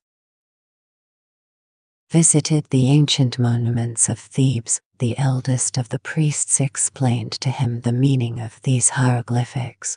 Tacit. Annal. I.C. 60. But it seems probable that before the useful invention of an alphabet, these natural or arbitrary signs were the common characters of the Egyptian nation. See Warburton's Divine Legation of Moses Vol. I. p. 69 243, 44. See Plin. Hist. Natter. L. Xv. C. 14, 15, 45. Amin. Marcellin. L. Xv. C. 4. He gives us a Greek interpretation of the hieroglyphics, and his commentator Lindenrochus adds a Latin inscription, which in 20 verses of the Age of Constantus contain a short history of the obelisk. 46. See Donat. Rome Antiqua. L. I. C. 14. L. F. C. 12. And the learned, though confused, dissertation of Barges on obelisks obliques inserted in the 4th volume of Gravius Roman Antiquities, p. 1897 and 1936. This dissertation is dedicated to Pope Sixtus V, who erected the obelisk of Constantus in the square before the Patriarchal Church of St. John Lateran. 47. The events of this Quirian and Sarmatian war are related by Amminus, Xvi, 10, Xvi, 12, 13, 6, 11, 48. Gentis Samatar Magno Decore Considens Apud Eis Regim didit. Aurelius Victor, in a pompous oration pronounced by Constantus himself, he expatiates on his own exploits with much vanity and some truth. 49. Amin. Xvi, 9. 50. Aminus Xvi, 5. Transcribes the haughty letter, the Mistus Orat, if, p. 57. Edit. Petiv. Takes notice of the silk covering. Aedatus and Sonaras mention the journey of the ambassador, and Peter the patrician, in excerpt, Legate, p. 28, has informed us of his conciliating behavior. 51. Amminus, Xvi, 5. And Velses ad Locke, the sophist or philosopher in that age these words were almost synonymous, was Eustathius the Cappadocian, the disciple of Jamblichus and the friend of Basil. Eunapius in Vit. Adesiae, p. 44-47. Fondly attributes to this philosophic ambassador the glory of enchanting the barbarian king by the persuasive charms of reason and eloquence. See Tillemond, Hist. Dis Imperus, Tom. If. p. 828, 1132, 52. Amen. Xvi, 5, 6, 8. The decent and respectful behavior of Antoninus towards the Roman general sets him in a very interesting light, and Amminus himself speaks of the traitor with some compassion and esteem. 53. This circumstance, as it is noticed by Amminus, serves to prove the veracity of Herodotus L. I. C. 133, and the permanency of the Persian manners. In every age the Persians have been addicted to intemperance, and the wines of Shiraz have triumphed over the law of Muhammad. Brisson du Rhino Purse, L. I. P. 460–472, and Chardin, Voyages in Perse, Tom. I. P. 90, 54, Amen, L. 2, 6, 7, 8, 10, 55. For the description of Amada, see Herblot, Bibliothèque Orientale, p. 108. Histoire de Timurbeck, par Cherston Ali, L. I. C. 41. Amdarabsies, Tom. I. P. 331. C. 43. Voyages to Tavernier, Tom. I. P. 301. Voyages Daughter, Tom. I. P. 273. N. Voyages de Niebuhr, Tom. I. P. 324–328. The last of these travelers, a learned and accurate Dane, has given a plan of Emada which illustrates the operations of the siege. 56. Darbekir, which is styled Ahmed or Kara Ahmed in the public writings of the Turks, contains above 16 houses and is the residence of a pasha with 3 tails. The epithet of Kara is derived from the blackness of the stone which composes the strong and ancient wall of Emada. 57. The operations of the siege of Amida are very minutely described by Aminas Zik. 19, who acted an honorable part in the defense and escaped with difficulty when the city was stormed by the Persians. 58. Of these 4 nations, the Albanians are too well known to require any description. The Sagistans inhabited a large and level country, which still preserves their name, to the south of Khorasan and the west of Hindustan. See Geographia Nubensis, p. 133, and Herblot, Bibliothèque Orientale, p. 797. Notwithstanding the boasted victory of Bahram Vol. I. p. 410, the Sagistans above 40 years afterwards appear as an independent nation. The Oli of Persia. We are ignorant of the situation of the Vertu and the Chenites, but I am inclined to place them, at least the latter, towards the confines of India and Scythia. CMn. 959. Amminus has marked the chronology of this year by 3 signs which do not perfectly coincide with each other or with the series of the history. 1. The corn was ripe when Sapor invaded Mesopotamia, cum jam stipple flav and turgerent, a circumstance which in the latitude of Aleppo would naturally refer us to the month of April or May. See Harmer's Observations on Scripture, Vol. I. p. 41, Schoss Travels, p. 335. Edit. 4. to 2. The progress of Sapor was checked by the overflowing of the Euphrates, which generally happens in July and August. Plen. Hist. Nat. v. 21. Viaggio di Pietro della Vale, Tom. I. p. 696. 3.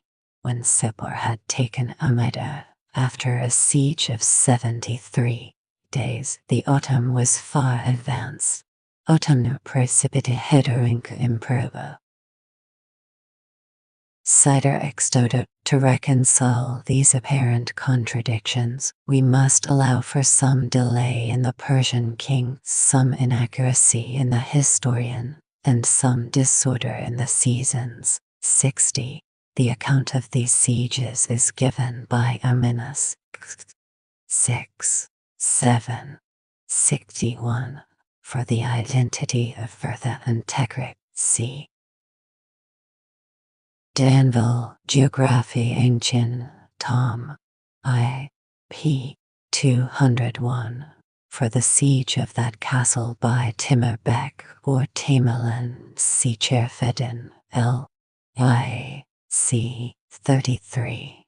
The Persian biographer exaggerates the merit and difficulty of this exploit, which delivered the caravans of Baghdad from a formidable gang of robbers. 62.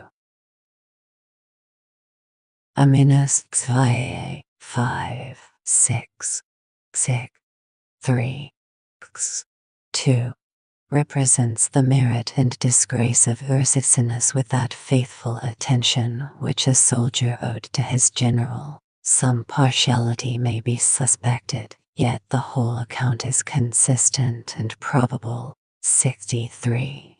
Ammian. 11. Omissivano inceptit hemetris enchichae. Ridit in Syriam aramnosam, purposus et ulcerum sed atrocia, Duke de Flandre. It is thus that James Gronovis has restored an obscure passage, and he thinks that this correction alone would have deserved a new ediction of his author, whose sense may now be darkly perceived. I expected some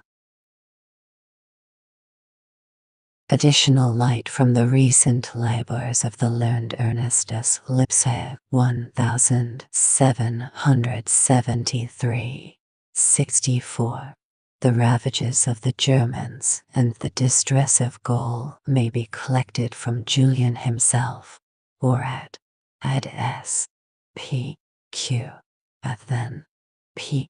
277. Ammian. 11. Libanius, or ad x. Zosimus, L. I. p. 140. Sozaman, L. I. c. 165. Ammianus Xi 8. This name seems to be derived from the Toxandria of Pliny, and very frequently occurs in the histories of the Middle Age. Toxandria was a country of woods and morasses, which extended from the neighborhood of Tongres to the conflux of the Vaal and the Rhine. See Velzis, noted. Golier, p. 558. 66. The paradox of P. Daniel, that the Franks never obtained any permanent settlement on this side of the Rhine before the time of Clovis, is refuted with much learning and good sense by M. Byatt, who has proved by a chain of evidence their uninterrupted possession of Toxandria. 130 years before the accession of Clovis, the dissertation of M. Byatt was crowned by the Academy of Swissens in the year 1736, and seems to have been justly preferred to the discourse of his more celebrated competitor, the Abbé Laboeuf, an antiquarian whose name was happily expressive of his talents. 67. The private life of Julian in Gaul and the severe discipline which he embraced are displayed by Ammianus Xi 5, who professes to praise, and by Julian himself, who affects to ridicule Misopogon, p. 340, a conduct which in a prince of the house of Constantine might justly excite the surprise of mankind. 68. Aderat latin quoque disserentis sufficiens serma, Ominous 5. But Julian, educated in the schools of Greece, always considered the language of the Romans as a foreign and popular dialect, which he might use on necessary occasions. 69. We are ignorant of the actual office of this excellent minister, whom Julian afterwards created prefect of Gaul. Sallust was speedily recalled by the jealousy of the emperor, and we may still read a sensible but pedantic discourse p.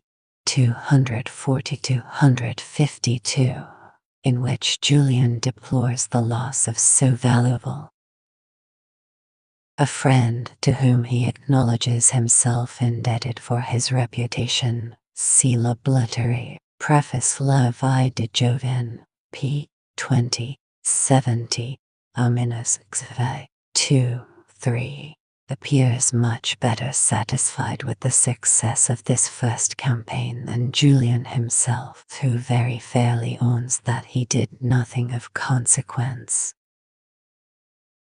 and that he fled before the enemy. 71. Amen. 7. Libanius speaks rather more advantageously of the military talents of Marcellus, Orat. X.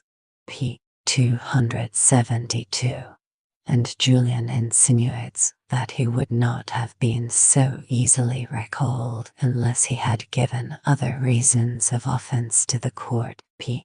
278, 72.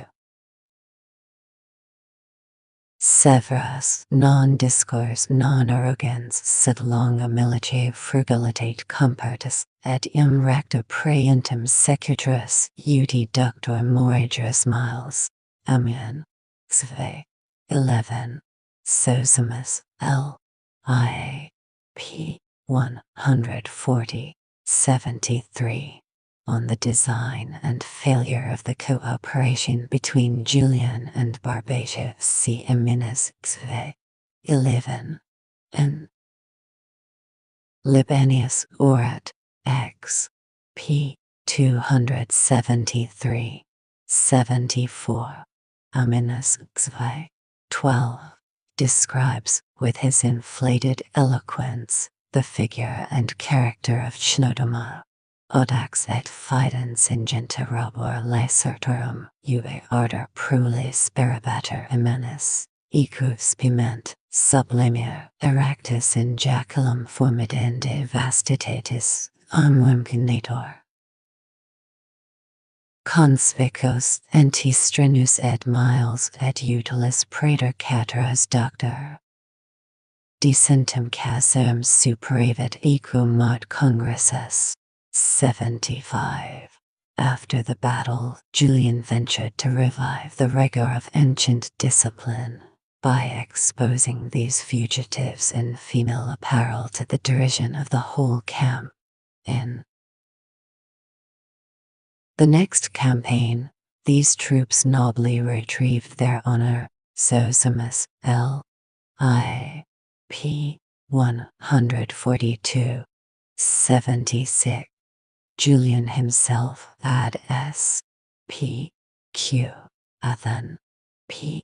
279, speaks of the Battle of Strasbourg with the modesty of conscious merit in non-Latin alphabet.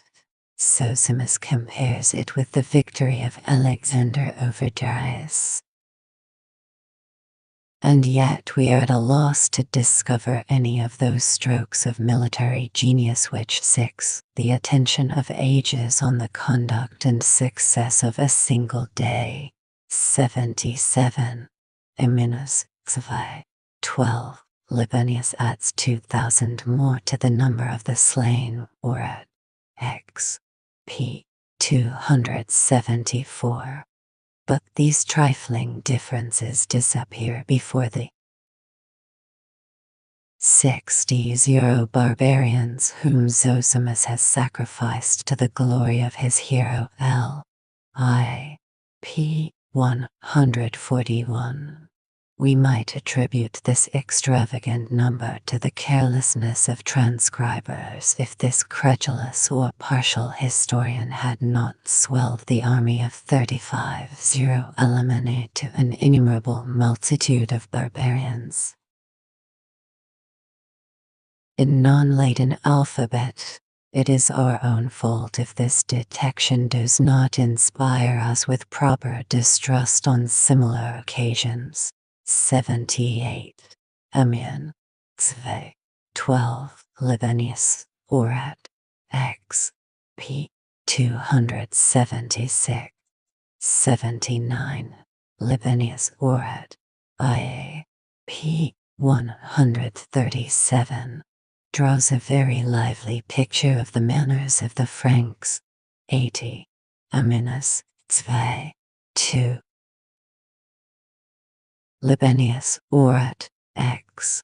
P. 278. The Greek orator, by misapprehending a passage of Julian, has been induced to represent the Franks as consisting of 1,000 men, and as his head was always full of the Peloponnesian War, he compares them to the Lacedaemonians who were besieged and taken in the island of Sphacteria. 81. Julian. Ad S. P. Q. Athen. P. 280. Libanius. Orat. X. P. 278. According to the expression of Libanius, the emperor in non-Latin alphabet, which Lablitary understands via de Julian, p. 118, as an honest confession, and Phalanxes ad Amiens, 2, as a mean evasion of the truth. Dom. Bouquet. Historiens de France. Tom. I. P. 733. By substituting another word in non-Latin alphabet would suppress both the difficulty and the spirit of this passage. 82. Amiens. 8. Zosimus. L. I. P. 146 and 150. His narrative is darkened by a mixture of fable and Julian. Ad S. P. Q. Athen. P. 280. His expression in non-Latin alphabet. This difference of treatment confirms the opinion that the Salian Franks were permitted to retain the settlements in Tuxindria. 83. This interesting story, which Zosimus has abridged, is related by Eunapius in excerpt.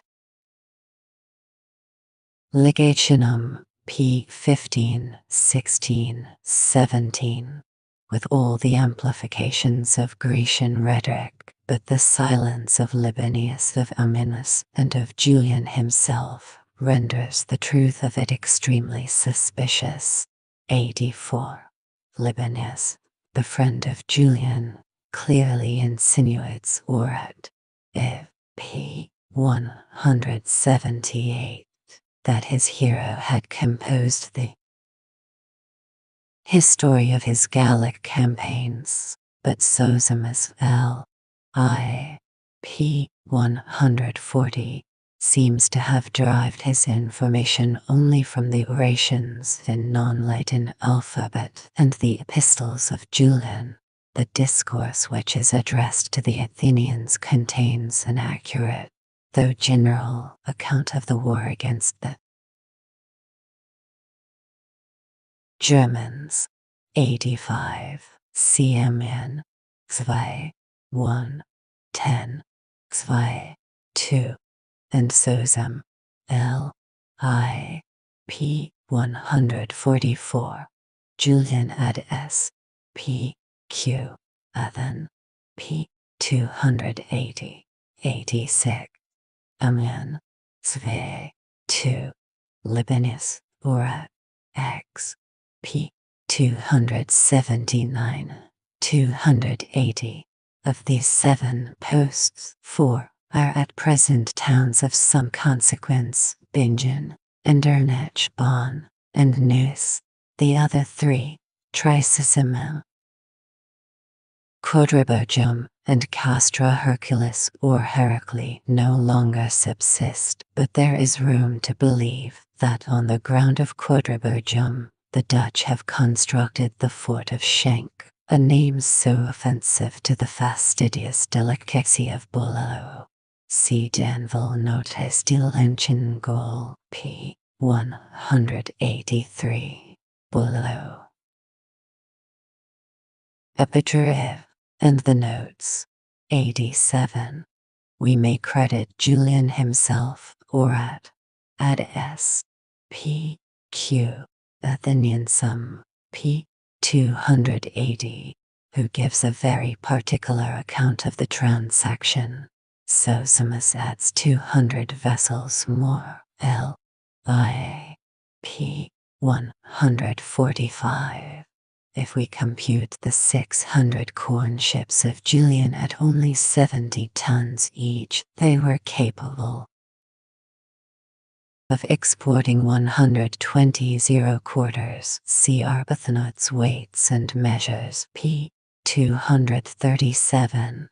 And the country, which could bear so large an exportation, must already have attained an improved state of agriculture.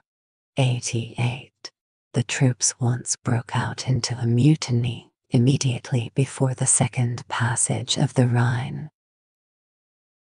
A man, Xvi 9, 89, a man, Xvi 5, Xvi 1, Mamertinus in Pengir, vet, she 4, 90, a man, Xvi 3, Julian, epistle, X, edit, Spenhim. Such a conduct almost justifies the encomium of Mamertinus. Ada ille anis specie divisis sunt, iugi aut barbarus domitet, aut civibus jure restituet, perpetuum. Professus aut contra hostem aut contra vice cortamen. 91. Libanius, orat. Prental, in M. Julian, c. 38. In Fabricis Bibliothek. Greg, Tom, Vi, p. 263, 264, 92. C. Julian, in Missapigan, p. 340, 341. The primitive state of Paris is illustrated by Henry Valisis at Amiens. 4. His brother Hadrian Valisis or de Valois and M. Danville in their respective notices of ancient Gaul, the Abbe de Longueur description de la France, Tom. I. p. 1213, and M. Bonamy in the Mam. De l'Académie des Inscriptions, Tom. p. 656-691. 93. In non-Latin alphabet, Julian, in Missapogan, p. 340, Lucita or Luteta was the ancient name of the city which, according to the fashion of the 4th century, assumed the territorial appellation of Parise. 94. Julian, in Missapogan, p. 359-360. Chap. Xi. Persecution of heresy, the schism of the Donatists, the Arian controversy, Athanasius, distracted state of the Church and Empire under Constantine and his sons, toleration of paganism. The grateful applause of the clergy has consecrated the memory of a prince who indulged their passions and promoted their interest. Constantine gave them security, wealth, honors, and revenge, and the support of the Orthodox faith was considered as the most sacred and important duty of The civil magistrate, the Edict of Milan, the Great Charter of Toleration, had confirmed to each individual of the Roman world the privilege of choosing and professing his own religion. But this inestimable privilege was soon violated. With the knowledge of truth, the emperor imbibed the maxims of persecution, and the sects which dissented from the Catholic Church were afflicted and oppressed by the triumph of Christianity.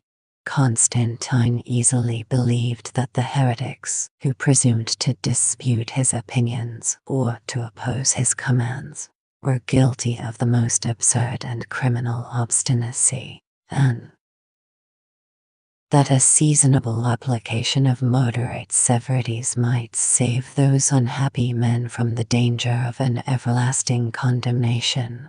Not a moment was lost in excluding the ministers and teachers of the separated congregations from any share of the rewards and immunities which the emperor had so liberally bestowed on the Orthodox clergy. But as the sectaries might still exist under the cloud of royal disgrace, the conquest of the East was immediately followed by an edict which announced their total destruction. After a preamble filled with passion and reproach, Constantine absolutely prohibits the assemblies of the heretics and confiscates their public property to the use either of the revenue or of the Catholic Church. The sects against whom the imperial severity was directed appear to have been the adherents of Paul of Samosata, the Montanists of Phrygia, who maintained an enthusiastic succession of prophecy, the Novatians, who sternly rejected the temporal efficacy of repentance, the Marcionites and Valentinians, under whose leading banners the various Gnostics of Asia and Egypt had insensibly rallied, and perhaps the Manichaeans, who had recently imported from Persia a more artful composition of Oriental and Christian theology too. The design of extirpating the name, or at least of restraining the progress of these odious heretics, was prosecuted with vigor and effect. Some of the penal regulations were copied from the edicts of Diocletian, and this method of conversion was applauded by the same bishops who had felt the hand of oppression and had pleaded for the rights of humanity. 2. Immaterial circumstances may serve, however, to prove that the mind of Constantine was not entirely corrupted by the spirit of zeal and bigotry. Before he condemned the Manichaeans and their kindred sects, he resolved to make an accurate inquiry into the nature of their religious principles. As if he distrusted the impartiality of his ecclesiastical counselors, this delicate commission was entrusted to a civil magistrate, whose learning and moderation he justly esteemed, and of whose venal character he was probably ignorant. 3. The emperor was soon convinced that he had too hastily proscribed the orthodox faith and the exemplary morals of the Novatians, who had dissented from the church in some articles of discipline which were not perhaps essential to salvation. By a particular edict, he exempted them from the general penalties of the law, allowed them to build a church at Constantinople, respected the miracles of their saints, invited their bishop Azizus to the Council of Nice, and gently ridiculed the narrow tenets of his sect by a familiar jest which, from the mouth of a sovereign, must have been received with applause and gratitude. 5. The complaints and mutual accusations which African controversy assailed the throne of Constantine as soon as the death of Maxentius had submitted Africa to his A.D. 312 victorious arms were ill-adapted to edify an imperfect proselyte.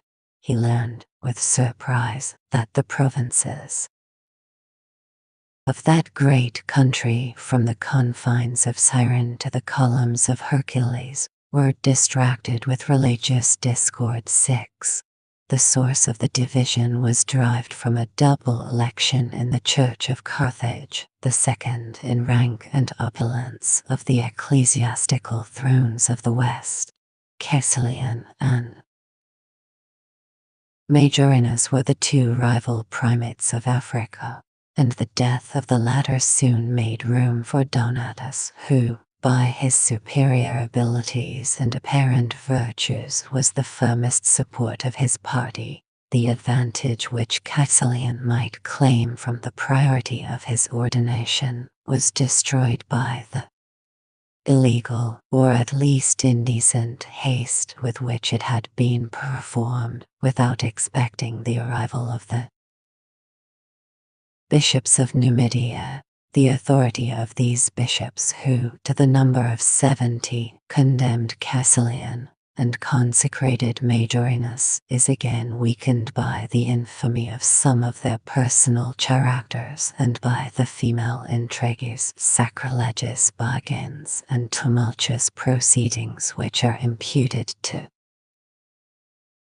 this Numidian Council. 7.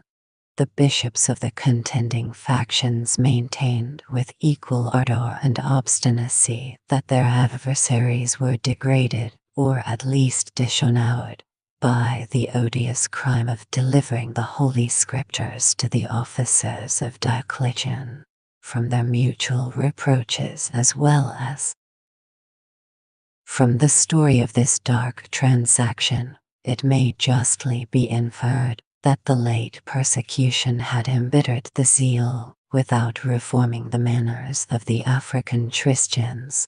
That divided church was incapable of affording an impartial judicature.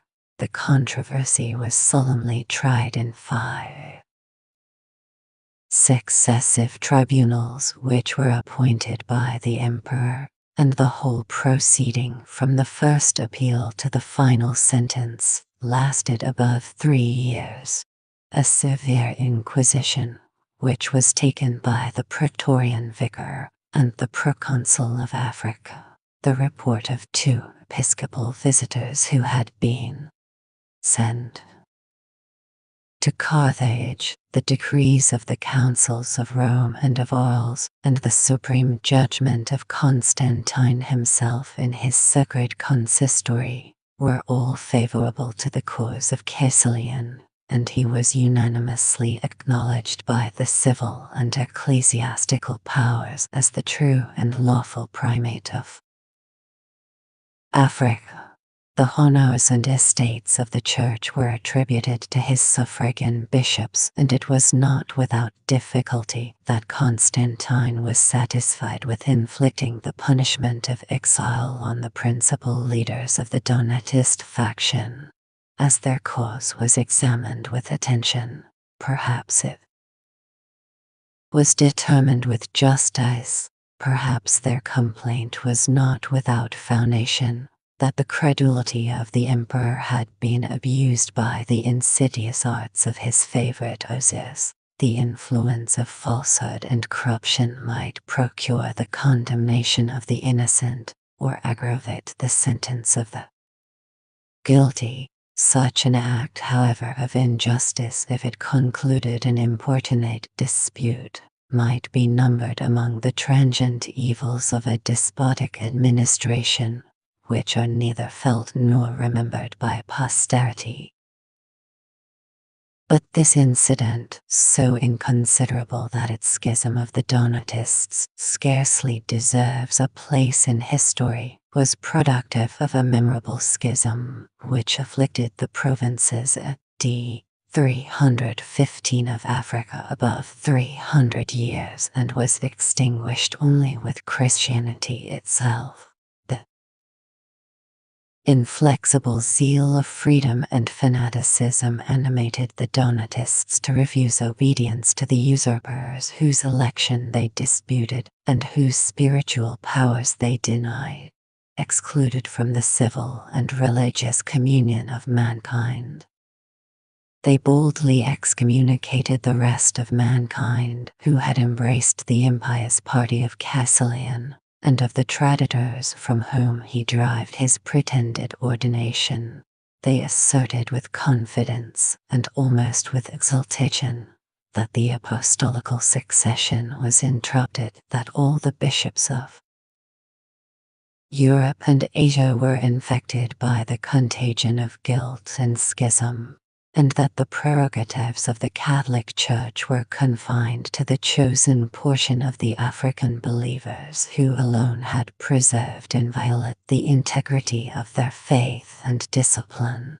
This rigid theory was supported by the most uncharitable conduct whenever they acquired a proselyte, even from the distant provinces of the East. They carefully repeated the sacred rites of baptism, and ordination, as they rejected the validity of those which he had already received from the hands of heretics or schismatics. Bishops, virgins, and even spotless infants were subjected to the disgrace of a public penance before they could be admitted to the communion of the Donatists.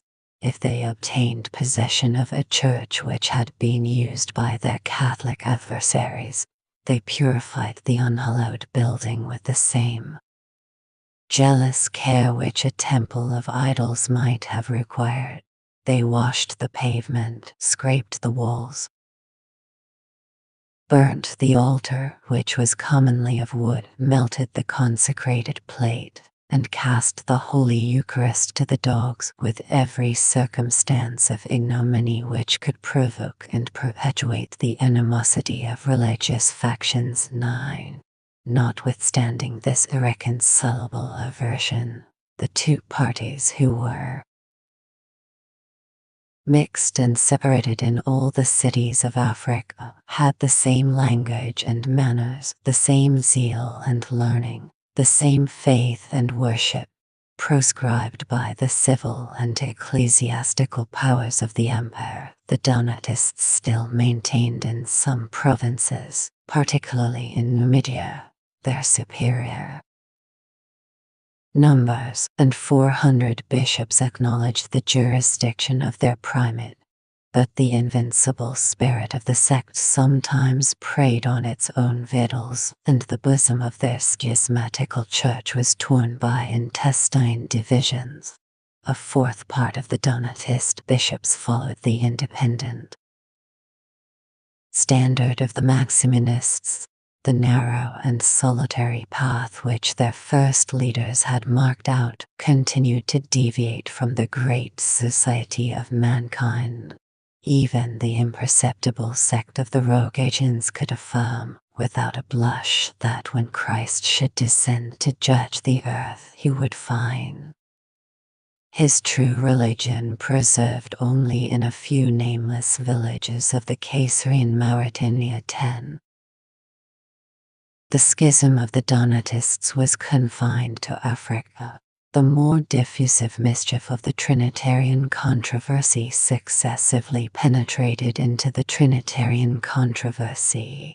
Every part of the Christian world. The former was an accidental quarrel, occasioned by the abuse of freedom. The latter was a high and mysterious argument, derived from the abuse of philosophy.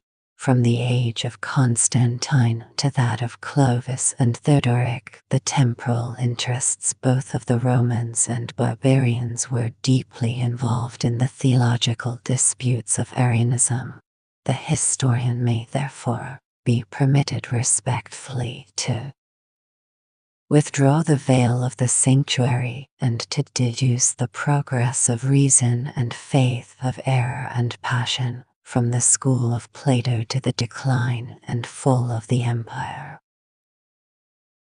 The genius of Plato informed by his own The System of Plato, before Christ 360, meditation, or by the traditional knowledge of the priests of Egypt 11, had ventured to explore the mysterious nature of the deity, when he had elevated his mind to the sublime contemplation of the first self-existent, necessary cause of the universe. The Athenian sage was incapable of conceiving how the simple unity of his essence could admit the infinite variety of distinct and successive ideas which compose the model of the intellectual world, how a being purely incorporeal could execute that perfect model, and mold with a plastic hand the rude and independent chaos, the vain hope of extricating himself from these difficulties,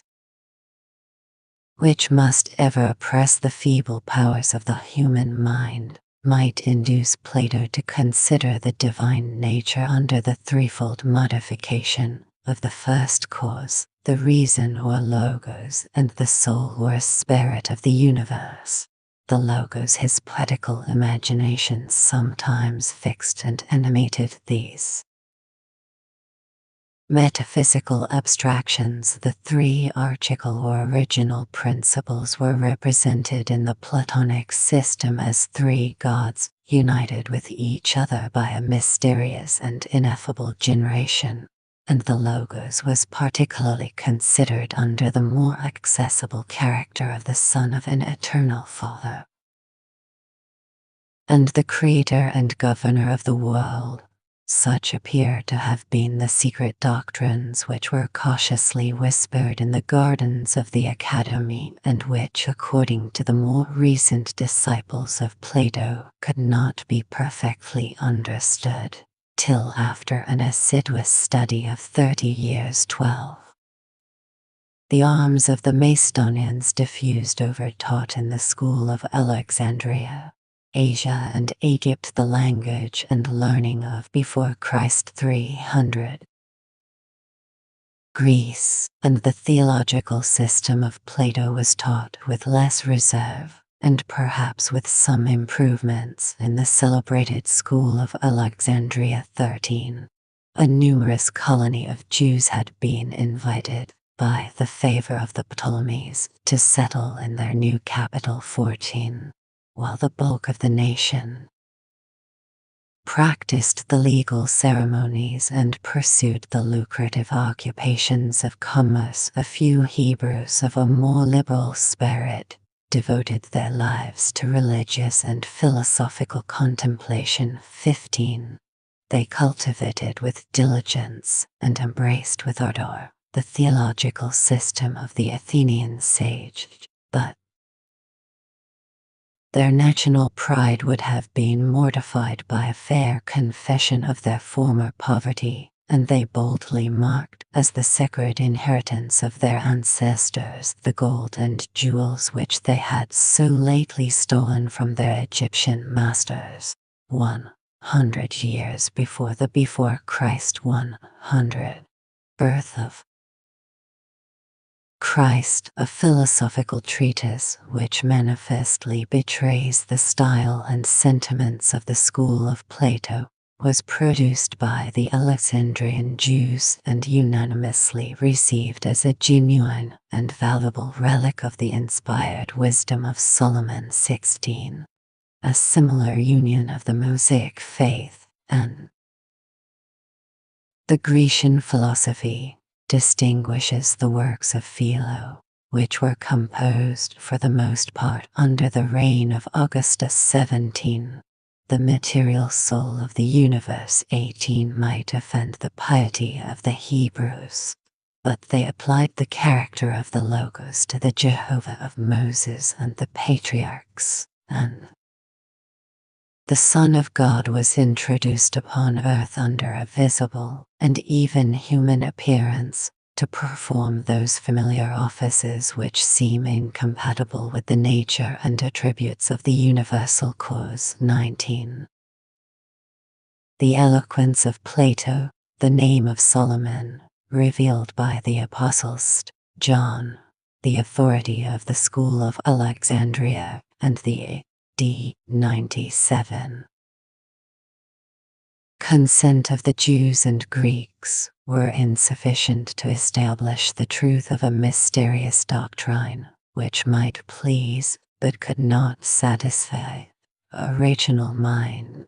A prophet or apostle inspired by the deity can alone exercise a lawful dominion over the faith of mankind, and the theology of Plato might have been forever confounded with the philosophical visions of the Academy, the Porch, and the Lyceum, if the name and divine attributes of the Logos had not been confirmed by the celestial pen of the last and most sublime of the Evangelists 20, the Christian revelation, which was consummated under the name of Noah, disclosed to the world the amazing secret that the Logos, who was with God from the beginning, and was God who had made all things and for whom all things had been made, was incarnate in the person of Jesus of Nazareth, who had been born of a virgin and suffered death on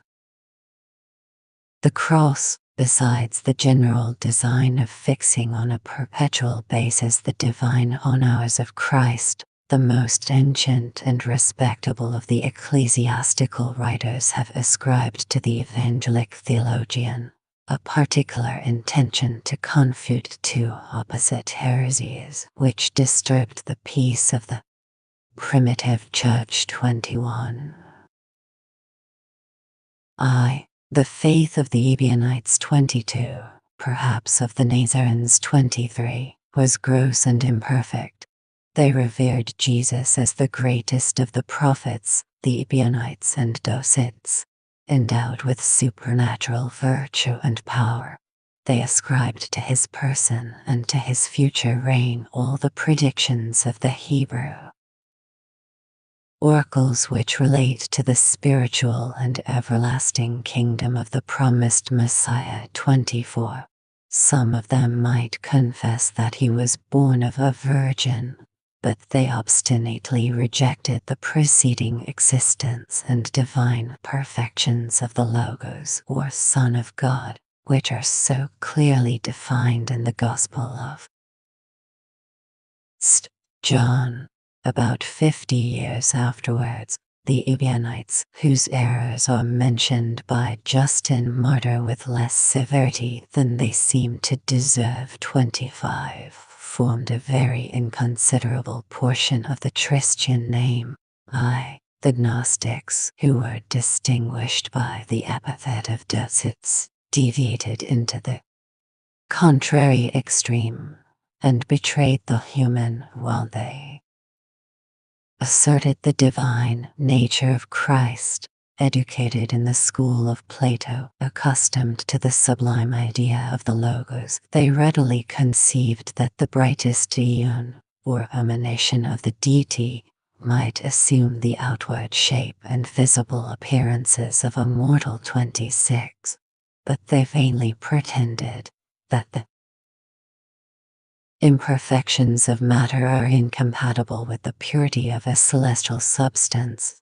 While the blood of Christ yet smoked on Mount Calvary, the Docites invented the impious and extravagant hypothesis that instead of issuing from the womb of the Virgin 27, he had descended on the banks of the Jordan in the form of perfect manhood, that he had imposed on the senses of his enemies and of his disciples, and that the ministers of Pilate had wasted their impotent rage on an airy phantom who seemed to expire on the cross, and, after 3 days, to rise from the dead. 28. The divine sanction, which the apostle had mysterious nature of the Trinity, bestowed on the fundamental principle of the theology of Plato encouraged the learned proselytes of the 2nd and 3rd centuries to admire and study the writings of the Athenian sage who had thus marvelously anticipated one of the most surprising discoveries of the Christian revelation. The respectable name of Plato was used by the Orthodox 29 and abused by the heretics 30. As the common support of truth and error, the authority of his skillful commentators and the science of dialectics were employed to justify the remote consequences of his opinions and to supply the discreet silence of the inspired writers. The same subtle and profound questions concerning the nature, the generation, the distinction, and the equality of the 3 divine persons of the mysterious triad, or Trinity 31, were agitated in the philosophical and in the Christian schools of Alexandria. An eager spirit of curiosity urged them to explore the secrets of the abyss, and the pride of the professors and of their disciples was satisfied with the science of words. But the most sagacious of the Christian theologians, the great Athanasius himself, has candidly confessed 32, that whenever he forced his understanding to meditate on the divinity of the Logos, his toilsome and unavailing efforts recoiled on themselves, that the more he thought, the less he comprehended, and the more he wrote, the less capable was he of expressing his thoughts. In every step of the inquiry, we are compelled to feel and acknowledge the immeasurable disproportion between the size of the object and the capacity of the human mind. We may strive to abstract the notions of time, of space, and of matter, which so closely adhere to all the perceptions of our experimental knowledge. But as soon as we presume to reason of infinite substance, of spiritual generation, as often as we deduce any positive conclusions from a negative idea, we are involved in darkness, perplexity, and inevitable contradiction.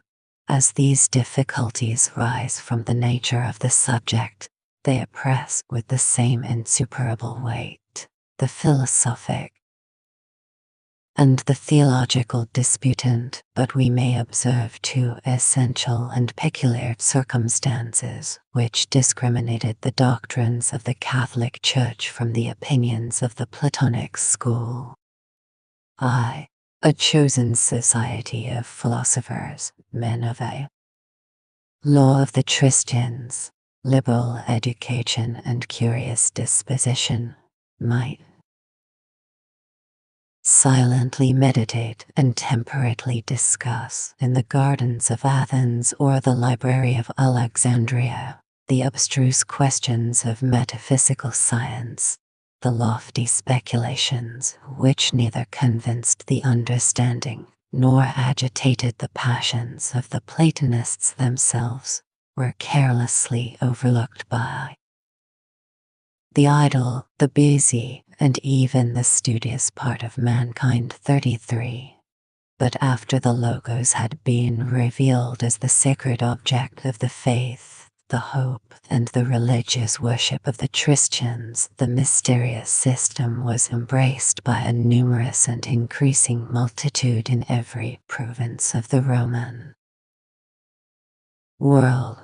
Those persons who, from their age, or sex, or occupations, were the least qualified to judge, who were the least exercised in the habits of abstract reasoning, aspired to contemplate the economy of the divine nature, and it is the boast of Tertullian 34 that a Christian mechanic could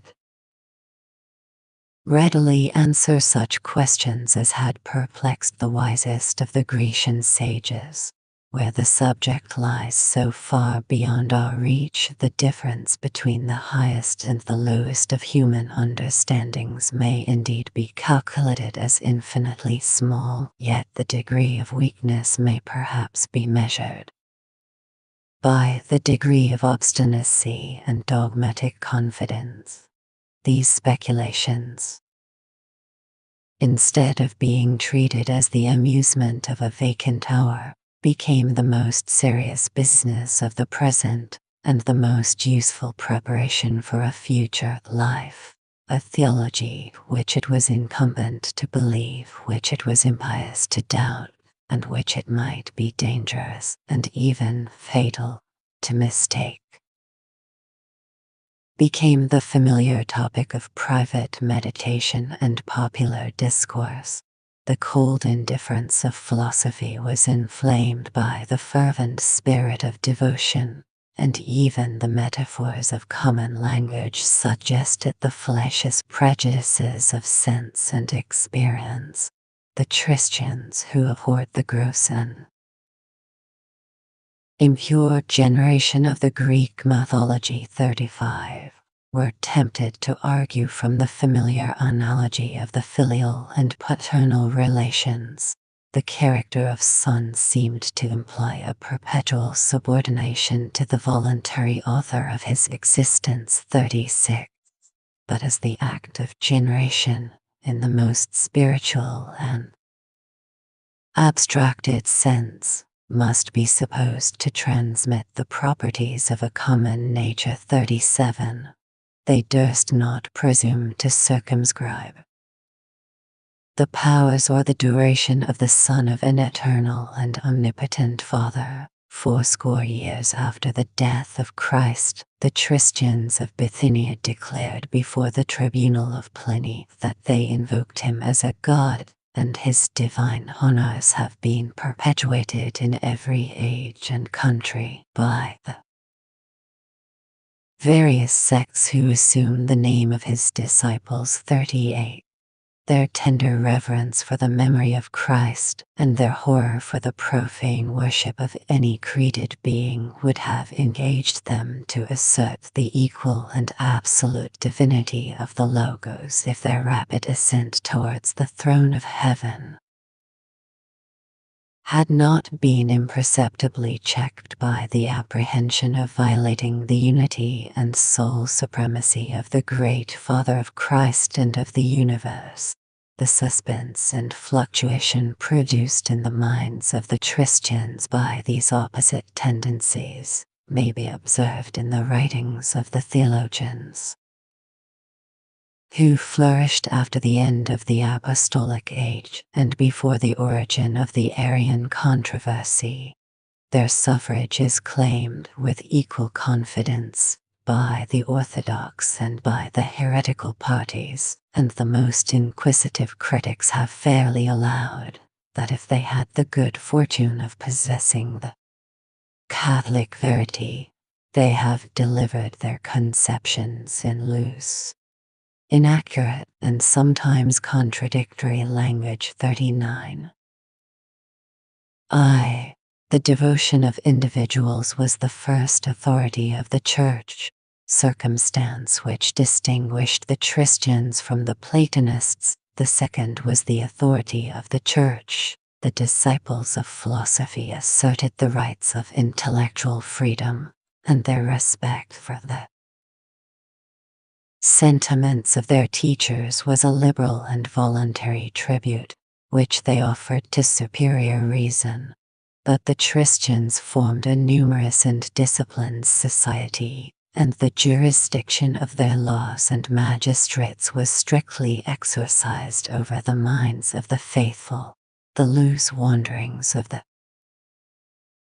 imagination were gradually confined by creeds and confessions 40. The freedom of private judgment submitted to the public wisdom of synods. The authority of a theologian was determined by his ecclesiastical rank, and the episcopal successors of the apostles inflicted the censures of the Church on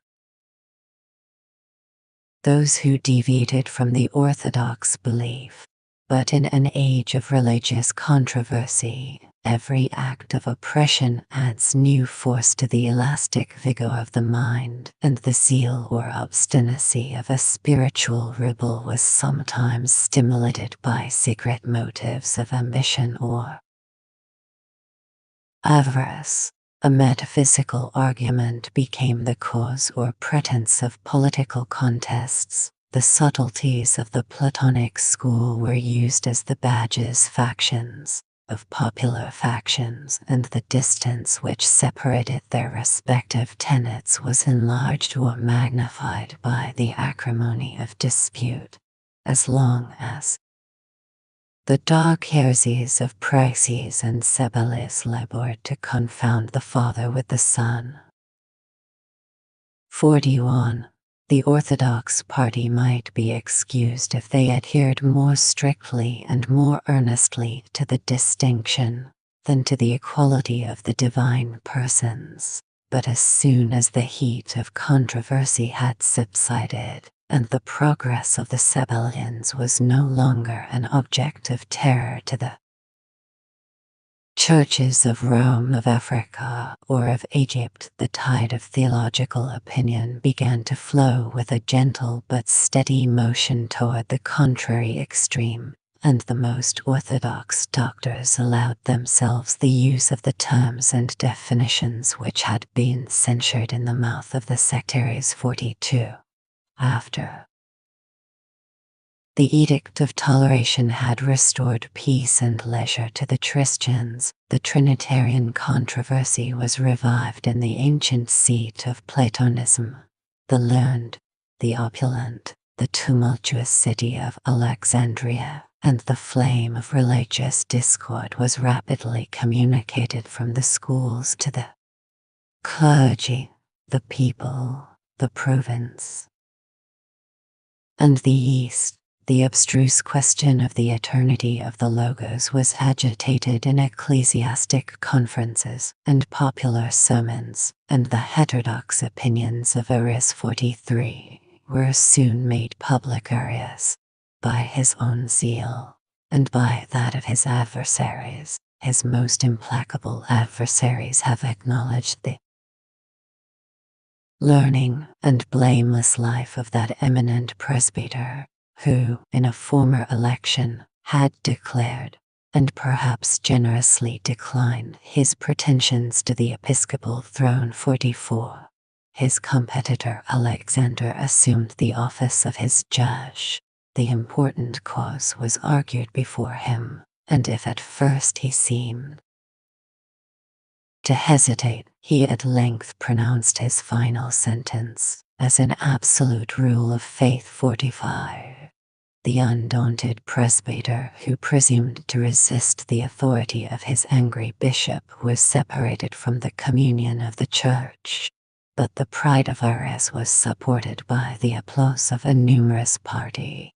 He reckoned among his immediate followers 2 bishops of Egypt, 7 presbyters, 12 deacons, and what may appear almost incredible 700 virgins. A large majority of the bishops of Asia appeared to support or favor his cause, and their measures were conducted by Eusebius of Caesarea, the most learned of the Christian prelates, and by Eusebius of Nicomedia, who had acquired the reputation of a statesman without forfeiting that of a saint. Synods in Palestine and Bithynia were opposed to the synods of Egypt. The attention of the prince and people was attracted by this theological dispute, and the decision, at the end of 6 years, 46, was referred to the A.D. 318-325 supreme authority of the General Council of Nice. When the mysteries of the Christian faith were 3 systems of the Trinity, dangerously exposed to public debate, it might be observed that the human understanding was capable of forming 3 distinct, though imperfect, systems concerning the nature of the divine Trinity, and it was pronounced that none of these systems in a pure and absolute sense were exempt from heresy and error. 47. According Arianism, to the first hypothesis, which was maintained by Arius and his disciples, the Logos was a dependent and spontaneous production created from nothing by the will of the Father. The Son, by whom all things were made. 48, had been begotten before all worlds, and the longest of the astronomical periods could be compared only as a fleeting moment to the extent of his duration, yet this duration was not infinite. 49. And there had been a time which preceded the ineffable generation of the Logos. On this only begotten Son the Almighty Father had transfused his ample spirit and impressed the effulgence of his glory, visible image of invisible perfection. He saw, at an immeasurable distance beneath his feet, the thrones of the brightest archangels, yet he shone only with a reflected light, and like the sons of the Roman emperors who were invested with the titles of Caesar or Augustus. 50, he governed the universe in obedience to the will of his Father and monarch. In the second hypothesis, the Logos Trithism possessed all the inherent incommunicable perfections, which religion and philosophy appropriate to the Supreme God. 3. Distinct and infinite minds or substances. 3. Co-equal and co-eternal beings composed the divine essence. 51. And it would have implied contradiction that any of them should not have existed or that they should ever cease to exist. 52. The advocates of a system which seemed to establish three independent deities attempted to preserve the unity of the first cause, so conspicuous in the design and order of the world by the perpetual concord of their administration and the essential agreement of their will. A faint resemblance of this unity of action may be discovered in the societies of men, and even of animals. The causes which disturb their harmony proceed only from the imperfection and inequality of their faculties, but the omnipotence which is guided by infinite wisdom and goodness cannot fail of choosing the same means for the accomplishment of the same ends.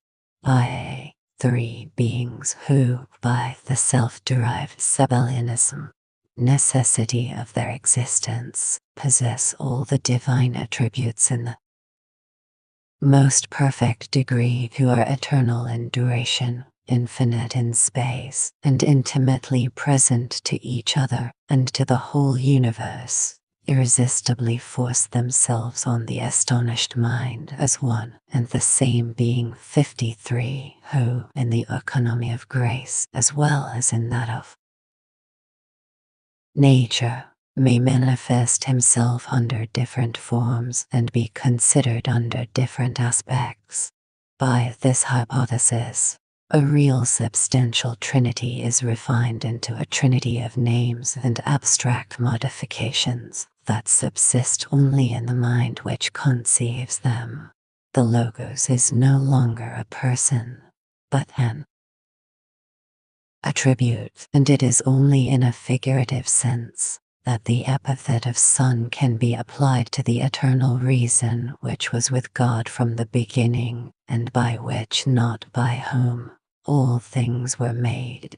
The incarnation of the Logos is reduced to a mere inspiration of the divine wisdom, which filled the soul and directed all the actions of the man Jesus.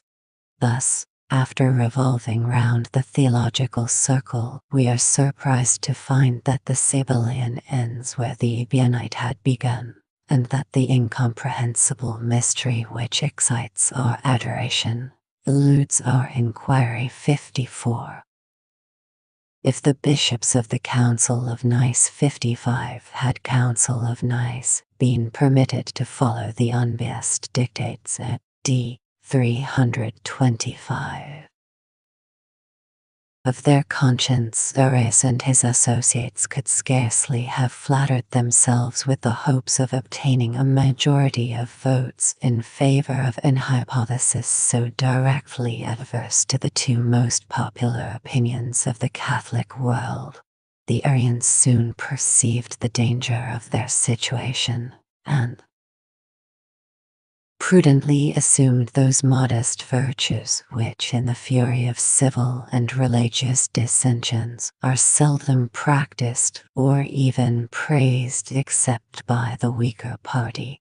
They recommended the exercise of Christian charity and moderation, urged the incomprehensible nature of the controversy, disclaimed the use of any terms of definitions which could not be found in the scriptures, and offered, by very liberal concessions, to satisfy their adversaries without renouncing the integrity of their own principles. The victorious faction received all their proposals with haughty suspicion, and anxiously sought for some irreconcilable mark of distinction, the rejection of which might involve the Arians in the guilt and consequences of heresy.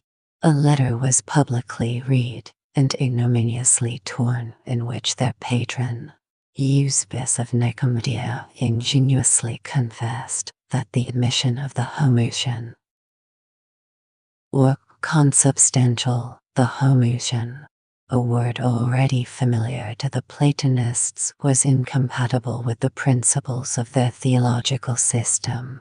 The fortunate opportunity was eagerly embraced by the bishops who governed the resolutions of the synod, and according to the lively expression of Ambrose 56, they used the sword which heresy itself had drawn from the scabbard, to cut off the head of the hated monster.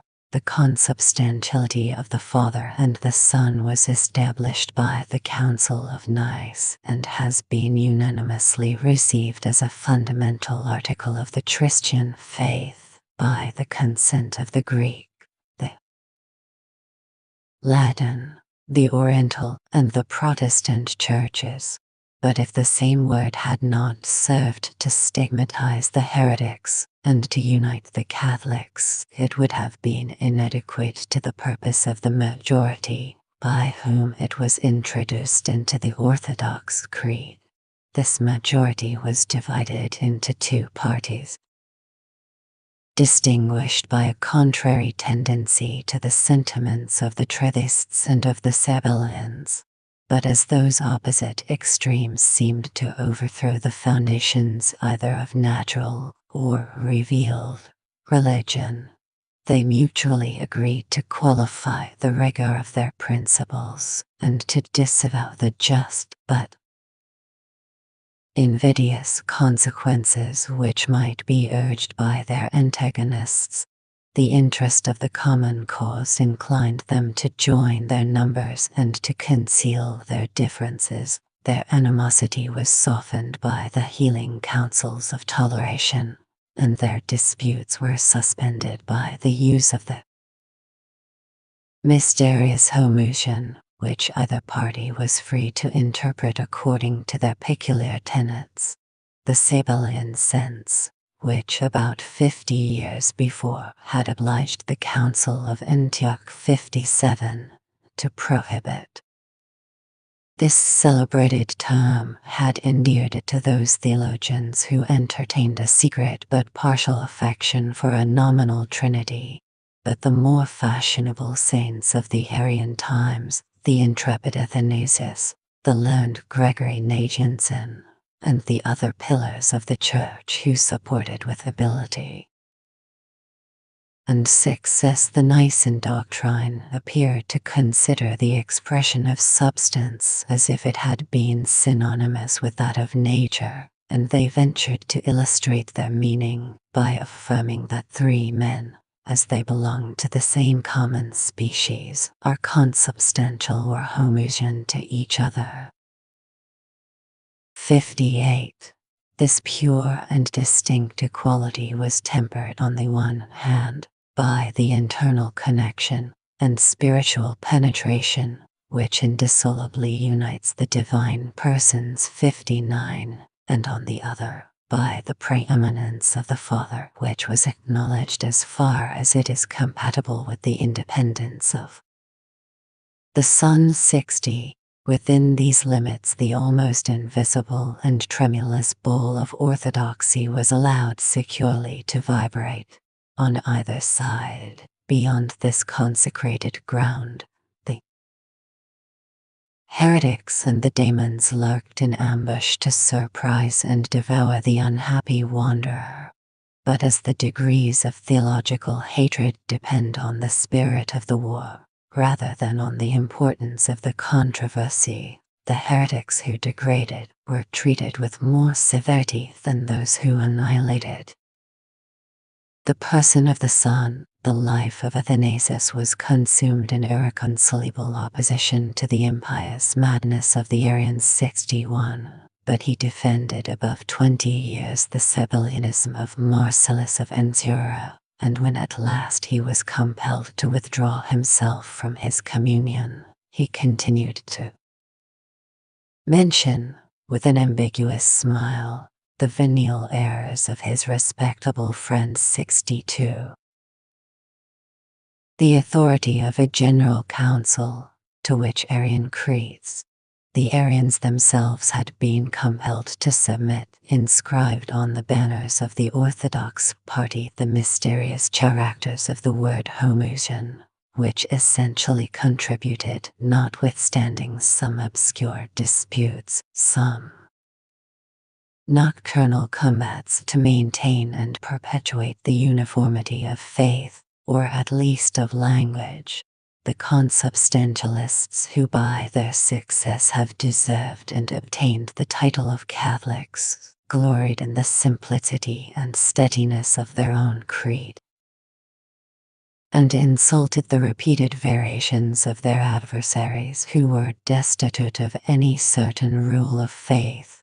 The sincerity or the cunning of the Arian chiefs, the fear of the laws or of the people, their reverence for Christ, their hatred of Athanasius, all the causes human and divine, that influence and disturb the councils of a theological faction, introduced among the sectaries a spirit of discord and inconstancy which in the course of a few years erected 18 different models of religion. 63, and avenged the violated dignity of the Church. The zealous Hilary. 64, who from the peculiar hardships of his situation was inclined to extenuate rather than to aggravate the errors of the Oriental clergy, declares that in the wide extent of the 10 provinces of Asia, to which he had been banished, there could be found very few prelates who had preserved the knowledge of the true God. 65. The oppression which he had felt, the disorders of which he was the spectator and the victim, appeased, during a short interval, the angry passions of his soul, and in the following passage, of which I shall transcribe a few lines, the Bishop of Poitiers unwarily deviates into the style of a Christian philosopher.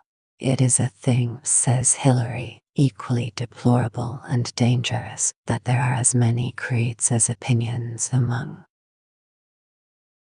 men, as many doctrines as inclinations, and as many sources of blasphemy as there are faults among us, because we make creeds arbitrarily and explain them as arbitrarily. The homoousion is rejected and received and explained away by successive synods.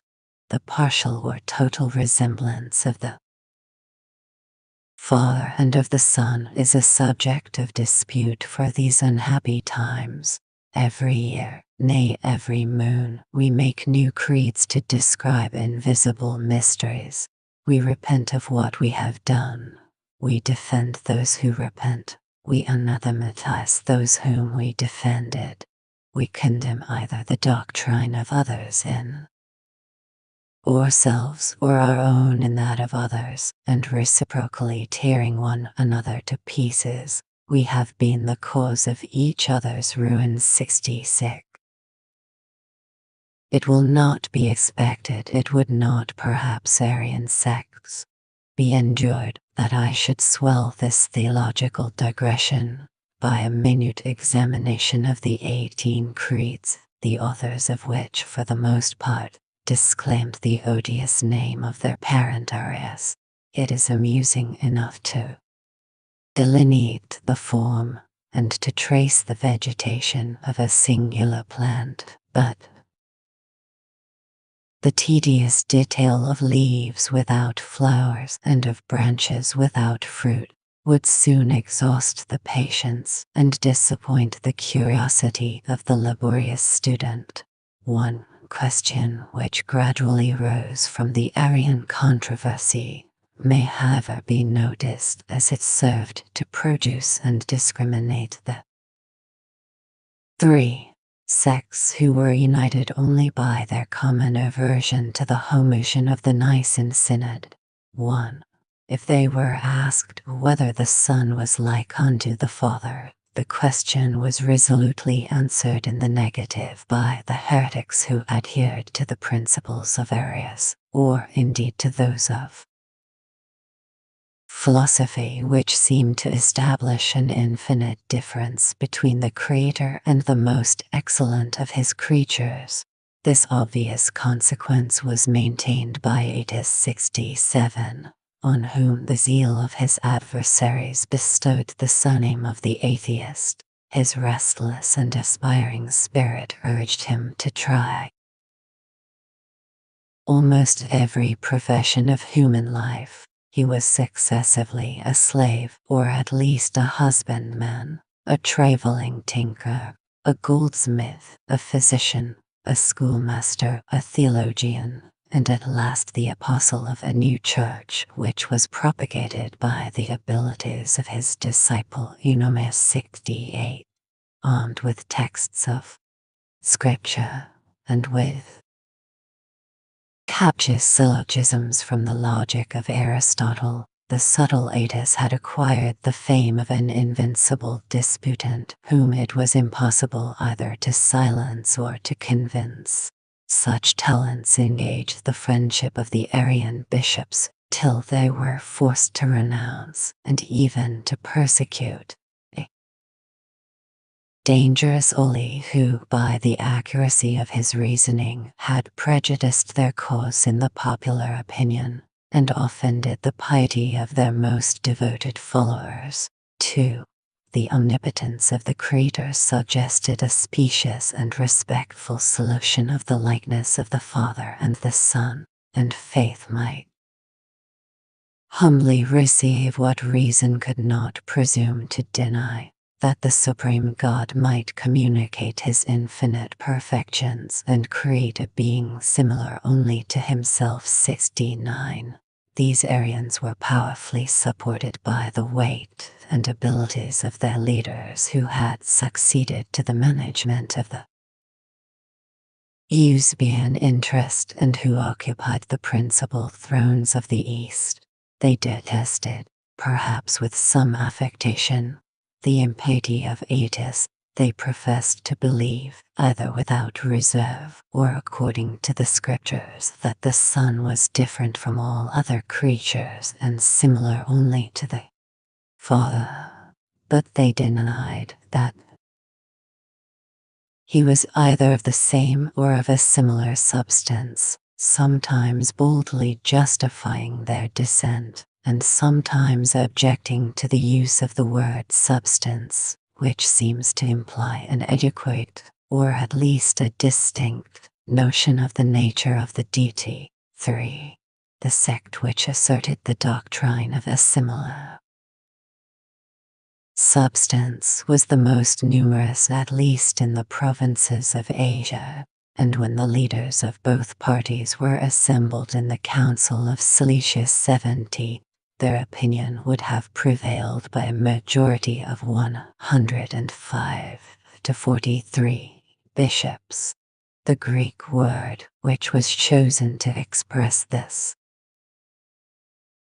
mysterious resemblance bears so close an affinity to the orthodox symbol that the profane of every age have derided the furious contests which the difference of a single diphthong excited between the Homoousians and the Homoousians, as it frequently happens that the sounds and characters which approach the nearest to each other accidentally represent the most opposite ideas.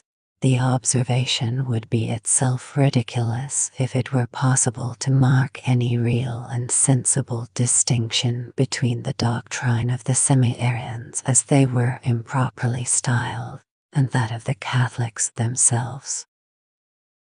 The Bishop of Poitiers, who in his Phrygian exile very wisely aimed at a coalition of parties, endeavors to prove that, by a pious and faithful interpretation 71, the Homoousian may be reduced to a consubstantial sense. Yet he confesses that the word has a dark and suspicious aspect, and as if darkness were congenial to theological disputes, the Semi-Arians who advanced to the doors of the church assailed them with the most unrelenting fury.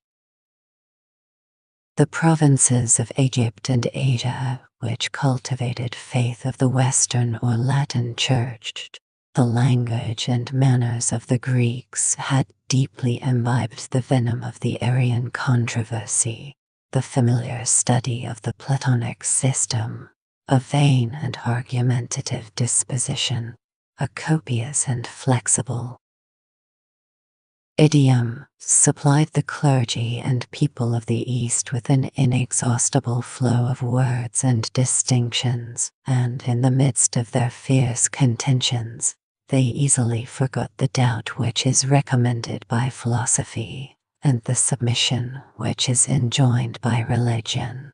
The inhabitants of the West were of a less inquisitive spirit. Their passions were not so forcibly moved by invisible objects. Their minds were less frequently exercised by the habits of dispute, and such was the happy ignorance of the Gallican Church that Hilary himself, above 30 years after the First General Council, was still a stranger to the Nicene Creed 72. The Latins had received the rays of divine knowledge through the dark and doubtful medium of a translation. The poverty and stubbornness of their native tongue was not always capable of affording just equivalents for the Greek terms for the technical words of the Platonic philosophy 73, which had been consecrated by the Gospel or by the Church to express the mysteries of the Christian faith, and a verbal defect might introduce into the Latin theology a long train of error or perplexity 74. But as the Western provincials had the good fortune of deriving their religion from an orthodox source, they preserved with steadiness the doctrine which they had accepted with docility, and when the Arian pestilence approached their frontiers, they were supplied with the seasonable preservative of the Homoousian. By the paternal care of the Roman pontiff, their sentiments and their temper were displayed in the memorable Synod of Council of Rimini, which surpassed in numbers the council at d. 360 of Nice, since it was composed of above 400 bishops of Italy, Africa, Spain, Gaul, Britain, and Illyricum. From the first debates it appeared that only 80 prelates adhered to the party, though they affected to anathematize the name and memory of Arius. But this inferiority was compensated by the advantages of skill, of experience, and of discipline, and the minority was conducted by Valens and Ursus, 2 bishops of Illyricum who had spent their lives in the intrigues of courts and councils, and who had been trained under the Eusebian banner in the religious wars of the East. By their arguments and negotiations, they embarrassed, they confounded, they at last deceived the honest simplicity of the Latin bishops who suffered the palladium of the faith to be extorted from their hands by fraud and importunity, rather than by open violence. The Council of Rimini was not allowed to separate till the members had imprudently subscribed a captious creed in which some expressions susceptible of an heretical sense were inserted in the room of the Homoousion. It was on this occasion that, according to Jerome, the world was surprised to find itself Arian 75. But the bishops of the Latin provinces had no sooner reached their respective dioceses than they discovered their mistake and repented of their weakness. The ignominious capitulation was rejected with disdain and abhorrence, and the Homoousian standard, which had been shaken but not overthrown, was more firmly replanted in all the churches of the West. 76. Such was the rise and progress, and such were conduct of the emperors in the Arian controversy, the natural revolutions of those theological disputes which disturbed the peace of Christianity under the reigns of Constantine and of his sons.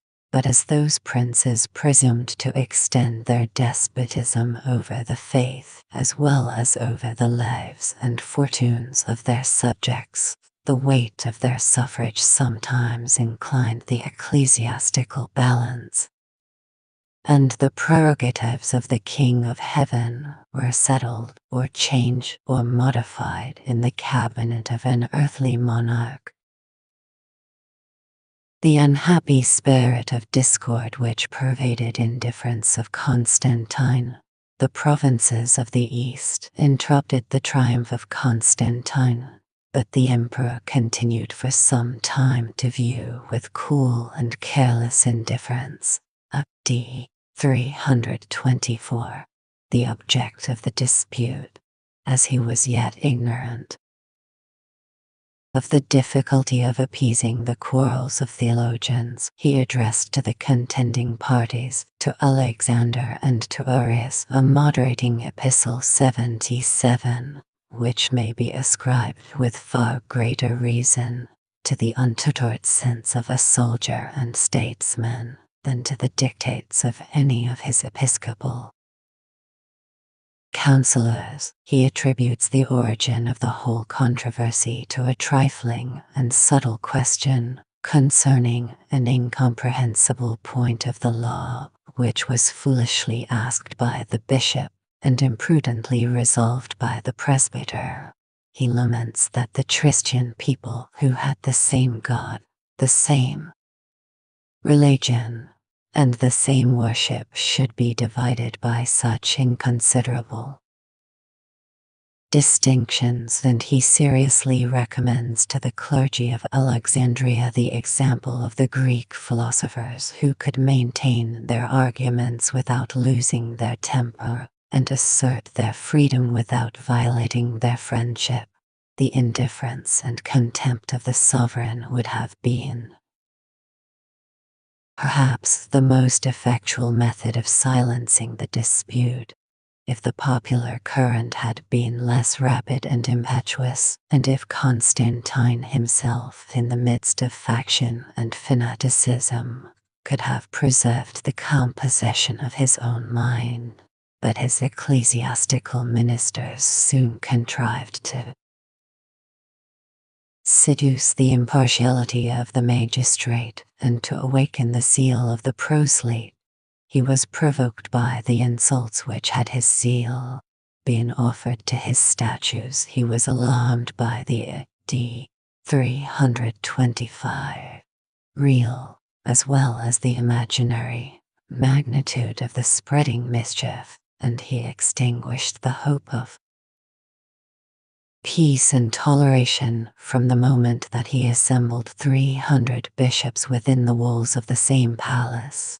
The presence of the monarch swelled the importance of the debate. His attention multiplied the arguments, and he exposed his person with a patient intrepidity which animated the valor of the combatants.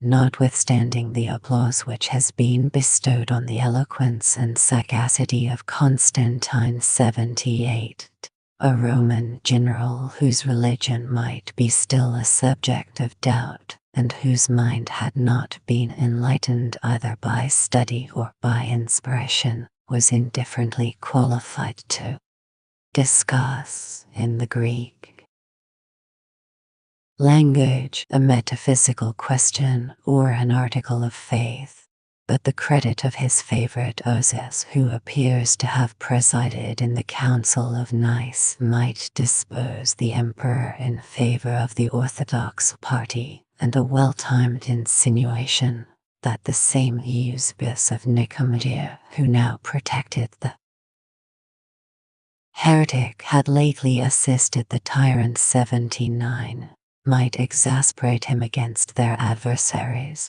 The Nicene Creed was ratified by Constantine, and his firm declaration that those who resisted the divine judgment of the synod must prepare themselves for an immediate exile annihilated the murmurs of a feeble opposition which from 17 was almost instantly reduced to 2 protesting bishops. Eusebius of Caesarea yielded a reluctant and ambiguous consent to the Homoousion AD, and the wavering conduct of the Nicomedean Eusebius served only to delay about 3 months his disgrace and exile. 81. The impious he persecutes the Arian errors was banished into one of the remote provinces of Illyricum. His person and disciples were branded by law with the odious name of Porphyrians. His writings were condemned to the flames, and a capital punishment was denounced against those in whose possession they should be found. The emperor had now imbibed the spirit of controversy, and the angry, sarcastic style of his edicts was designed to inspire his subjects with the hatred which he had conceived against the enemies of Christ. 82. But as if the conduct of the emperor had been, and the Orthodox party, guided by passion instead of principle, 3 years from the Council of Nice were scarcely elapsed. A.D. 328-337, before he discovered some symptoms of mercy, and even of indulgence, towards the proscribed sect, which was secretly protected by his favorite sister. The exiles were recalled, and Eusebius, who gradually resumed his influence over the mind of Constantine, was restored to the episcopal throne from which he had been ignominiously degraded. Ares himself was treated by the whole court with the respect which would have been due to an innocent and oppressed man. His faith was approved by the Synod of Jerusalem, and the emperor seemed impatient to repair his injustice by issuing an absolute command that he should be solemnly admitted to the communion in the Cathedral of Constantinople. 1. The same day which had been fixed for the triumph of Ares, he expired, and the strange and horrid circumstances of his death might excite a suspicion that the Orthodox saints had contributed more efficaciously than by their prayers to deliver the Church from the most formidable of her enemies. 83. The three principal leaders of the Catholics, Athanasius of Alexandria, Eustathius of Antioch, and Paul of Constantinople, were deposed on various accusations by the sentence of numerous councils, and were afterwards banished into distant provinces by the first of the Christian emperors who, in the last moments of his life, received the rites of baptism from the Arian bishop of Nicomedia. The ecclesiastical government of Constantine cannot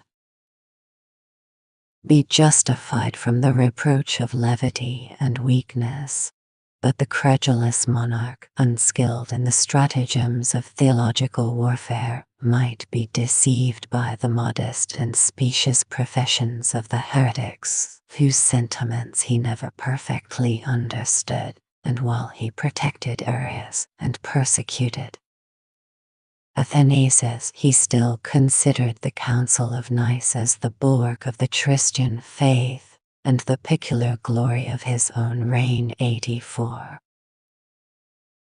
The sons of Constantine must have been admitted from their childhood into the rank of catechumens, but they imitated in the delay of their Constantius favors the Arians' baptism, the example of their father. Like him, they presumed to pronounce their judgment on mysteries into which they had never been regularly at d. 337-361, annotated 85, and the fate of the Trinitarian controversy depended in a great measure on the sentiments of Constantius, who inherited the provinces of the East and acquired the possession of the whole empire. The Arian presbyter or bishop who had secreted for his use the testament of the deceased emperor improved the fortunate occasion which had introduced him to the familiarity of a prince whose public counsels were always swayed by his domestic favorites. The eunuchs and slaves diffused the spiritual poison through the palace, and the dangerous infection was communicated by the female attendants to the guards, and by the empress to her unsuspicious husband. 86. The partiality which Constantius always expressed towards the Eusebian faction was insensibly fortified by the dexterous management of their leaders and his victory over the tyrant.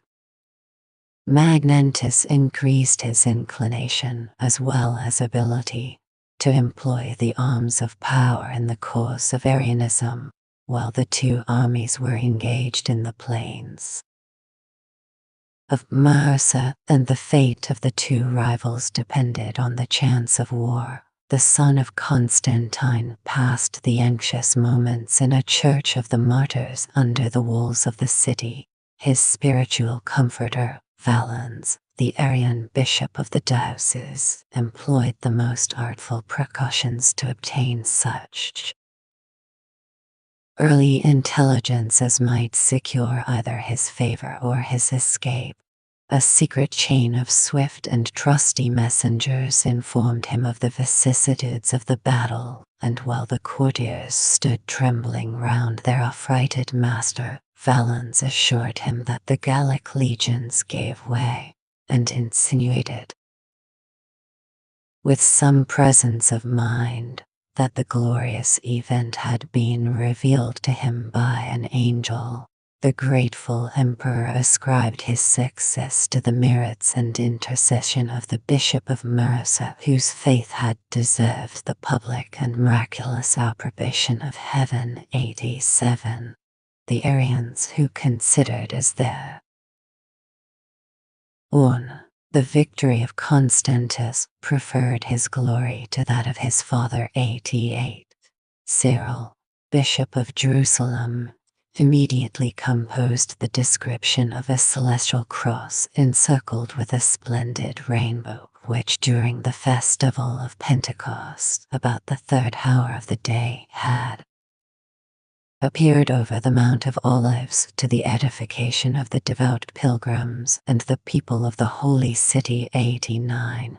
The size of the meteor was gradually magnified, and the Aryan historian has ventured to affirm that it was conspicuous to the two armies in the plains of Pannonia, and that the tyrant, who is purposely represented as an idolater, fled before the auspicious sign of Orthodox Christianity. 90. The sentiments of a judicious stranger who Arian counsels has impartially considered the progress of civil or ecclesiastical discord are always entitled to our notice, and a short passage of Ammianus, who served in the armies and studied the character of Constantius, is perhaps of more value than many pages of theological invectives. The Christian religion, which in itself says that moderate historian, is plain and simple, he confounded by the dotage of superstition, instead of reconciling the parties by the weight of his authority. He cherished and propagated, by verbal disputes, the differences which his vain curiosity had excited. The highways were covered with troops of bishops, galloping from every side to the assemblies, which they call synods, and while they labored to reduce the whole sect to their own particular opinions, the public establishment of the posts was almost ruined by their hasty and repeated journeys. 91. A more intimate knowledge of the ecclesiastical transactions of the reign of Constantius would furnish an ample commentary on this remarkable passage, which justifies the rational apprehensions of Athanasius that the restless activity of the clergy who wandered round the empire in search of the true faith would excite the contempt and laughter of the unbelieving world. 92. As soon as the emperor was relieved from the terrors of the civil war, he devoted the leisure of his winter quarters at Arles, Milan, Sirmium, and Constantinople to the amusement or toils of controversy. The sword of the magistrate, and even of the tyrant, was unsheathed to enforce the reasons of the theologian, and as he opposed the orthodox faith of Nice, it is readily confessed that his incapacity and ignorance were equal to his presumption. 93.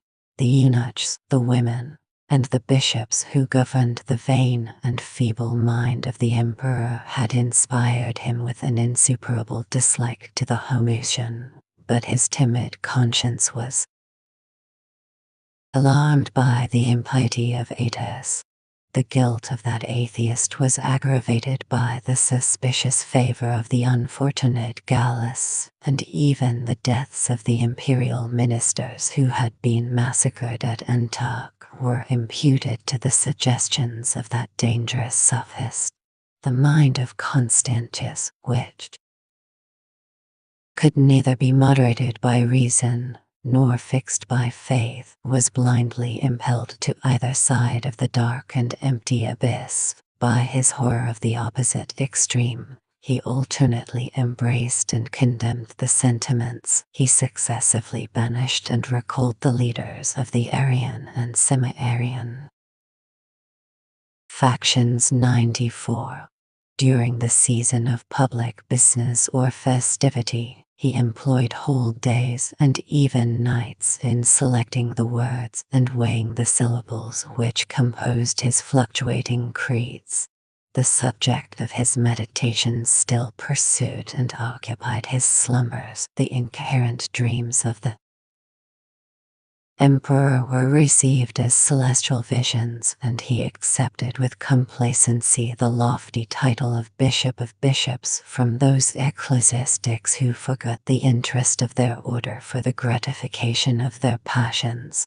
The design of establishing an uniformity of doctrine, which had engaged him to convened so many synods in Gaul, Italy, Illyricum, and Asia, was repeatedly baffled by his own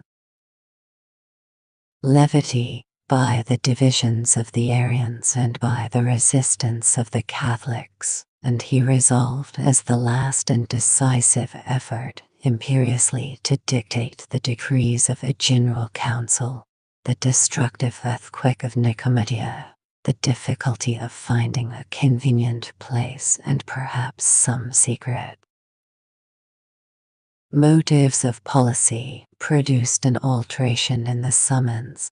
The bishops of the East were directed to meet at Seleucia in Assyria, while those of the West held their deliberations at Rimini on the coast of the Hadriatic, and instead of 2 or 3 deputies from each province, the whole episcopal body was ordered to march the Eastern Council. After consuming 4 days in fierce and unavailing debate, separated without any definitive conclusion, the Council of the West was protracted till the 7th month.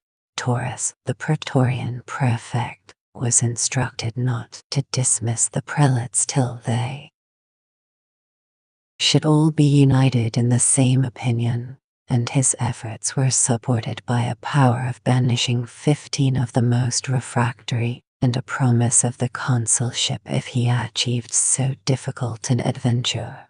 His A.D. 360 prayers and threats, the authority of the sovereign, the sophistry of Valens and Ursus, the distress of cold and hunger, and the tedious melancholy of a hopeless exile, at length extorted the reluctant consent of the bishops of Rimini. The deputies of the East and of the West attended the emperor in the palace of Constantinople, and he enjoyed the satisfaction of imposing on the world a profession of faith which established the likeness, without expressing the consubstantiality, of the Son of God. 95.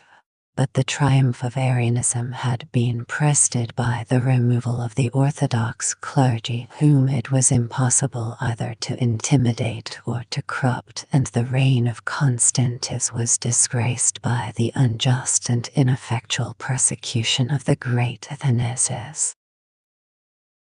We have seldom an opportunity of observing character and adventures of Athanasius, either in active or speculative life, what effect may be produced, or what obstacles may be surmounted, by the force of a single mind when it is inflexibly applied to the pursuit of a single object. The immortal name of Athanasius 96 will never be separated from the Catholic doctrine of the Trinity, to whose defense he consecrated every moment and every faculty of his being. Educated in the family of Alexander, he had vigorously opposed the early progress of the Arian heresy. He exercised the important functions of secretary under the aged prelate, and the fathers of the Nicene Council beheld with surprise and respect the rising virtues of the young deacon. In a time of public danger, the dull claims of age and of rank are sometimes superseded, and within 5 months after his return from Nice, the deacon Athanasius was seated on the archiepiscopal throne of Egypt. He filled that eminent station above A.D. 326-373. 46 years, and his long administration was spent in a perpetual combat against the powers of Arianism. 5 times was Athanasius expelled from his throne. 20 years he passed as an exile or a fugitive, and almost every province of the Roman Empire was successively witness to his merit and his sufferings in the cause of the Homoousion, which he considered as the sole pleasure and business, as the duty and as the glory of his life. Amidst the storms of persecution, the Archbishop of Alexandria was patient of labor, jealous of fame, careless of safety, and although his mind was tainted by the contagion of fanaticism, Athanasius displayed a superiority of character and abilities which would have qualified him far better than the degenerate sons of Constantine for the government of a great monarchy. His learning was much less profound and extensive than that of Eusebius of Caesarea, and his rude eloquence could not be compared with the polished oratory of Gregory or Basil. But whenever the primate of Egypt was called upon to justify his sentiments or his conduct, his unpremeditated style, either of speaking or writing, was clear, forcible, and persuasive. He has always been revered in the Orthodox school as one of the most accurate masters of the Christian theology, and he was supposed to possess two profane sciences, less adapted to the episcopal character, the knowledge of jurisprudence 97, and that of divination 98. Some fortunate conjectures of future events, which impartial reasoners might ascribe to the experience and judgment of Athanasius, were attributed by his friends to heavenly inspiration, and imputed by his enemies to infernal magic. But as Athanasius was continually engaged with the prejudices and passions of every order of men from the monk to the emperor, the knowledge of human nature was his first and most important science. He preserved a distinct and unbroken view of a scene which was incessantly shifting, and never failed to improve those decisive moments which are irrecoverably past before they are perceived by a common eye. The Archbishop of Alexandria was capable of distinguishing how far he might boldly command, and where he must dexterously insinuate how long he might contend with power, and when he must withdraw from persecution. And while he directed the thunders of the Church against heresy and rebellion, he could assume in the bosom of his own party the flexible and indulgent temper of a prudent leader. The election of Athanasius has not escaped the reproach of irregularity and precipitation 99, but the propriety of his behavior conciliated the affections both of the clergy and of the people. The Alexandrians were impatient to rise in arms for the defense of an eloquent and liberal pastor. In his distress he always derived support, or at least consolation, from the faithful attachment of his parochial clergy, and the 100 bishops of Egypt adhered with unshaken zeal to the cause of Athanasius. In the modest equipage which pride and policy would affect, he frequently performed the episcopal visitation of his provinces, from the mouth of the Nile to the confines of Ethiopia, familiarly conversing with the meanest of the populace and humbly saluting the saints and hermits of the desert 100. Nor was it only in ecclesiastical assemblies, among men whose education and manners were similar to his own, that Athanasius displayed the ascendancy of his genius. He appeared with easy and respectful firmness in the courts of princes, and in the various turns of his prosperous and adverse fortune. He never lost the confidence of his friends, or the esteem of his enemies.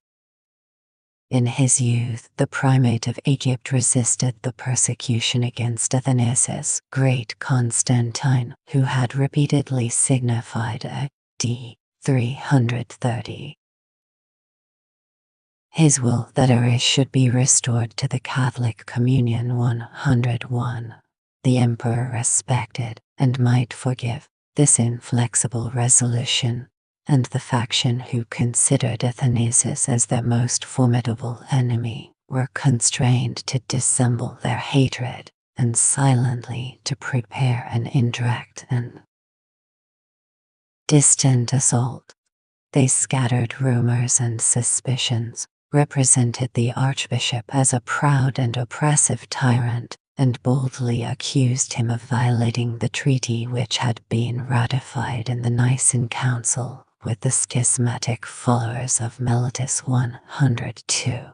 Athanasius had openly disapproved that ignominious peace, and the emperor was disposed to believe that he had abused his ecclesiastical and civil power to persecute those odious sectaries, that he had sacrilegiously broken a chalice in one of their churches of Mareotis, that he had whipped or imprisoned 6 of their bishops, and that Arsines, a 7th bishop of the same party, had been murdered, or at least mutilated, by the cruel hand of the primate 103.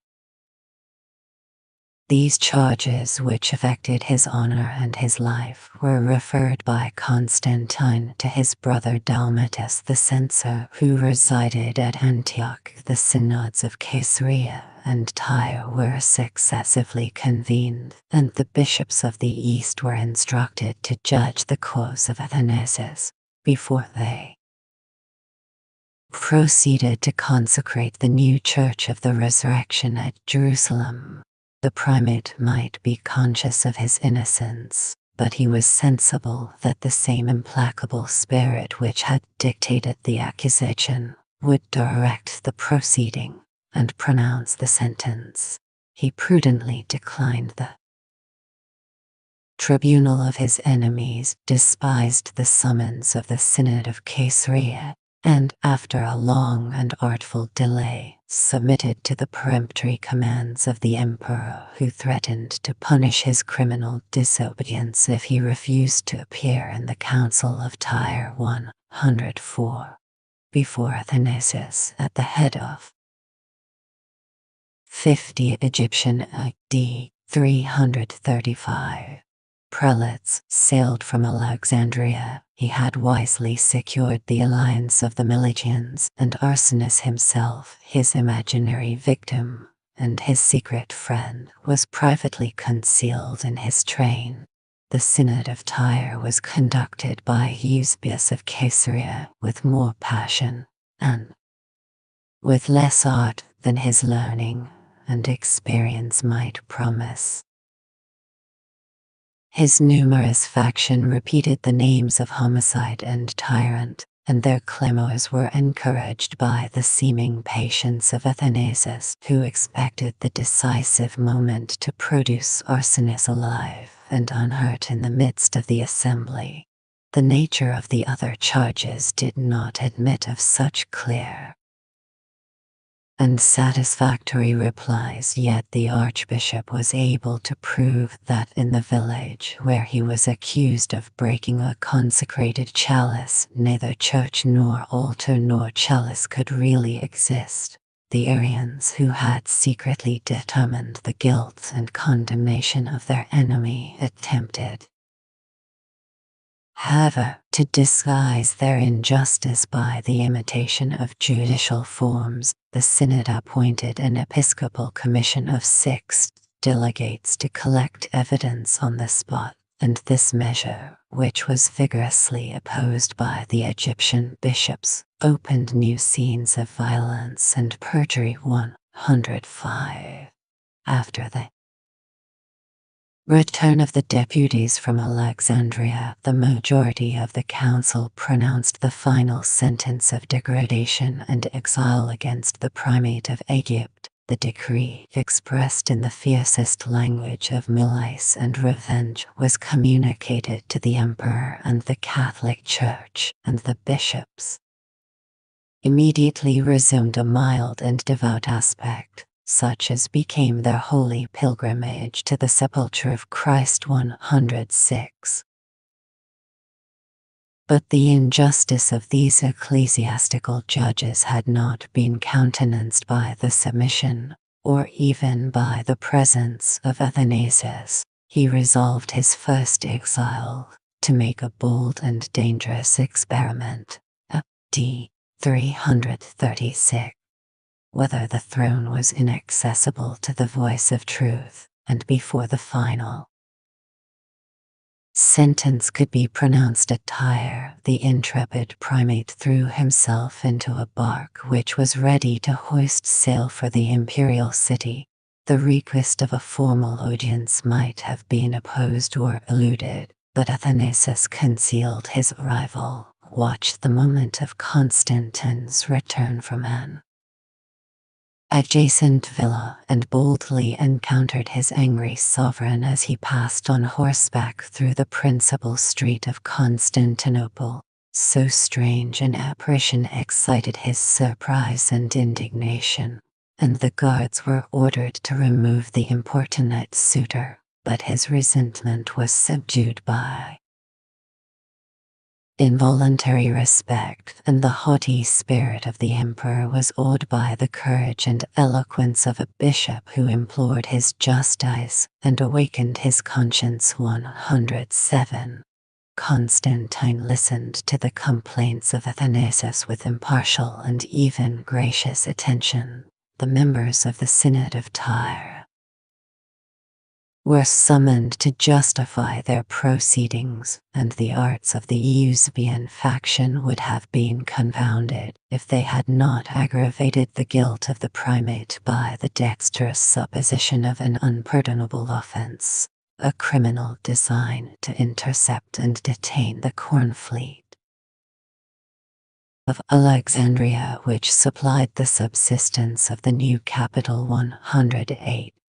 The emperor was satisfied that the peace of Egypt would be secured by the absence of a popular leader, but he refused to fill the vacancy of the archiepiscopal throne, and the sentence, which, after long hesitation, he pronounced, was that of a jealous ostracism, rather than of an ignominious exile, in the remote province of Gaul. But in the hospitable court of Treves, Athanasius passed about 28 months.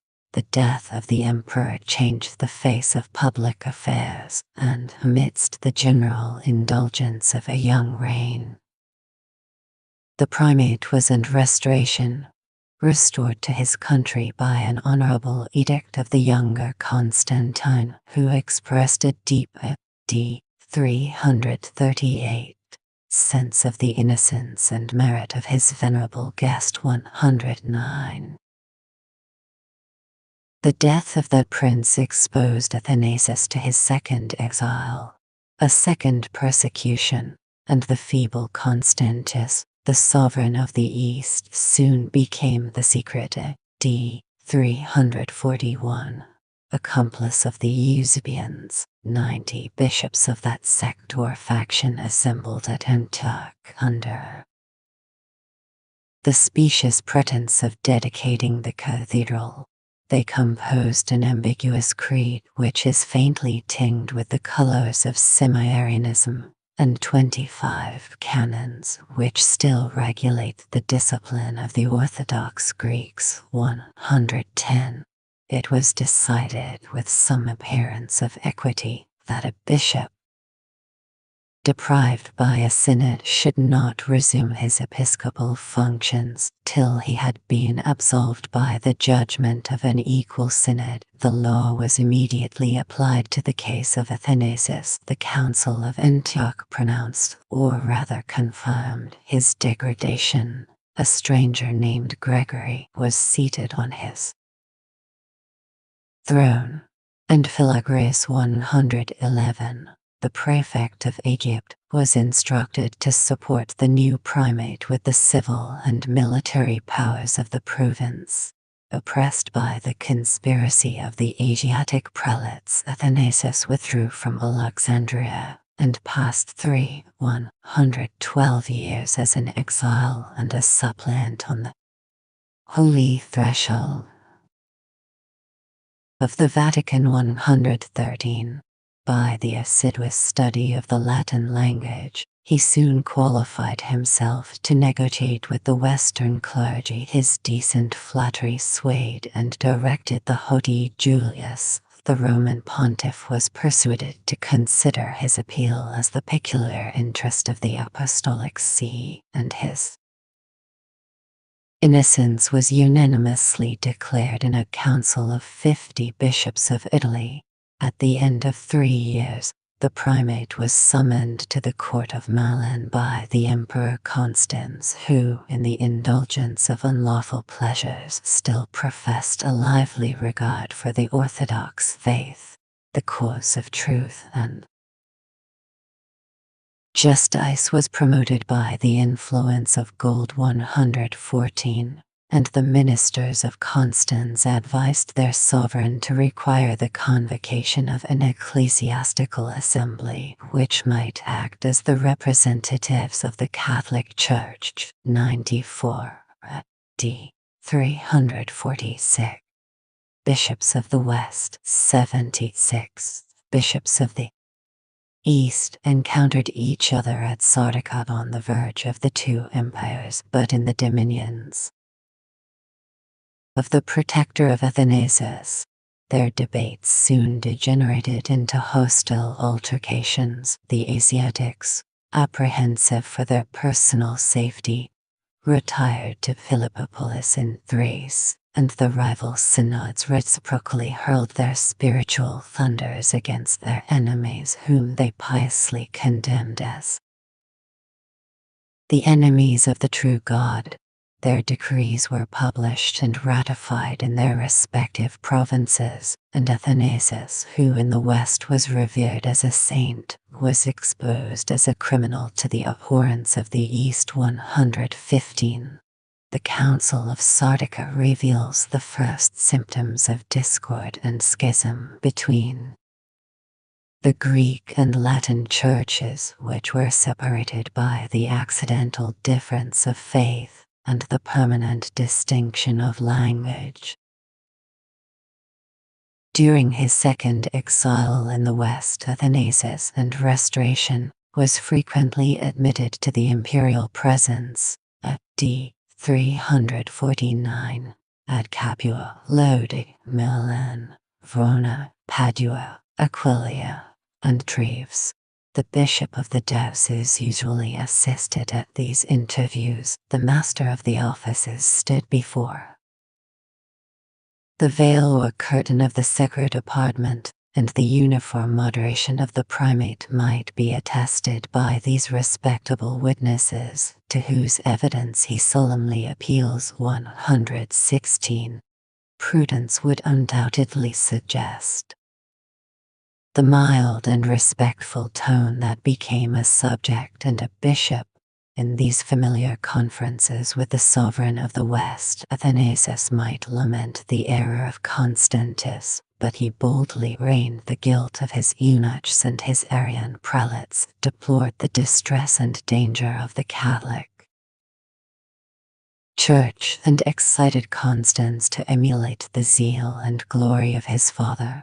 The emperor declared his resolution of employing the troops and treasures of Europe in the Orthodox cause, and signified, by a concise and peremptory epistle to his brother Constantius, that unless he consented to the immediate restoration of Athanasius, he himself, with a fleet and army, would seat the archbishop on the throne of Alexandria. 117. But this religious war, so horrible to nature, was prevented by the timely compliance of Constantius, and the emperor of the East condescended to solicit reconciliation with a subject whom he had injured.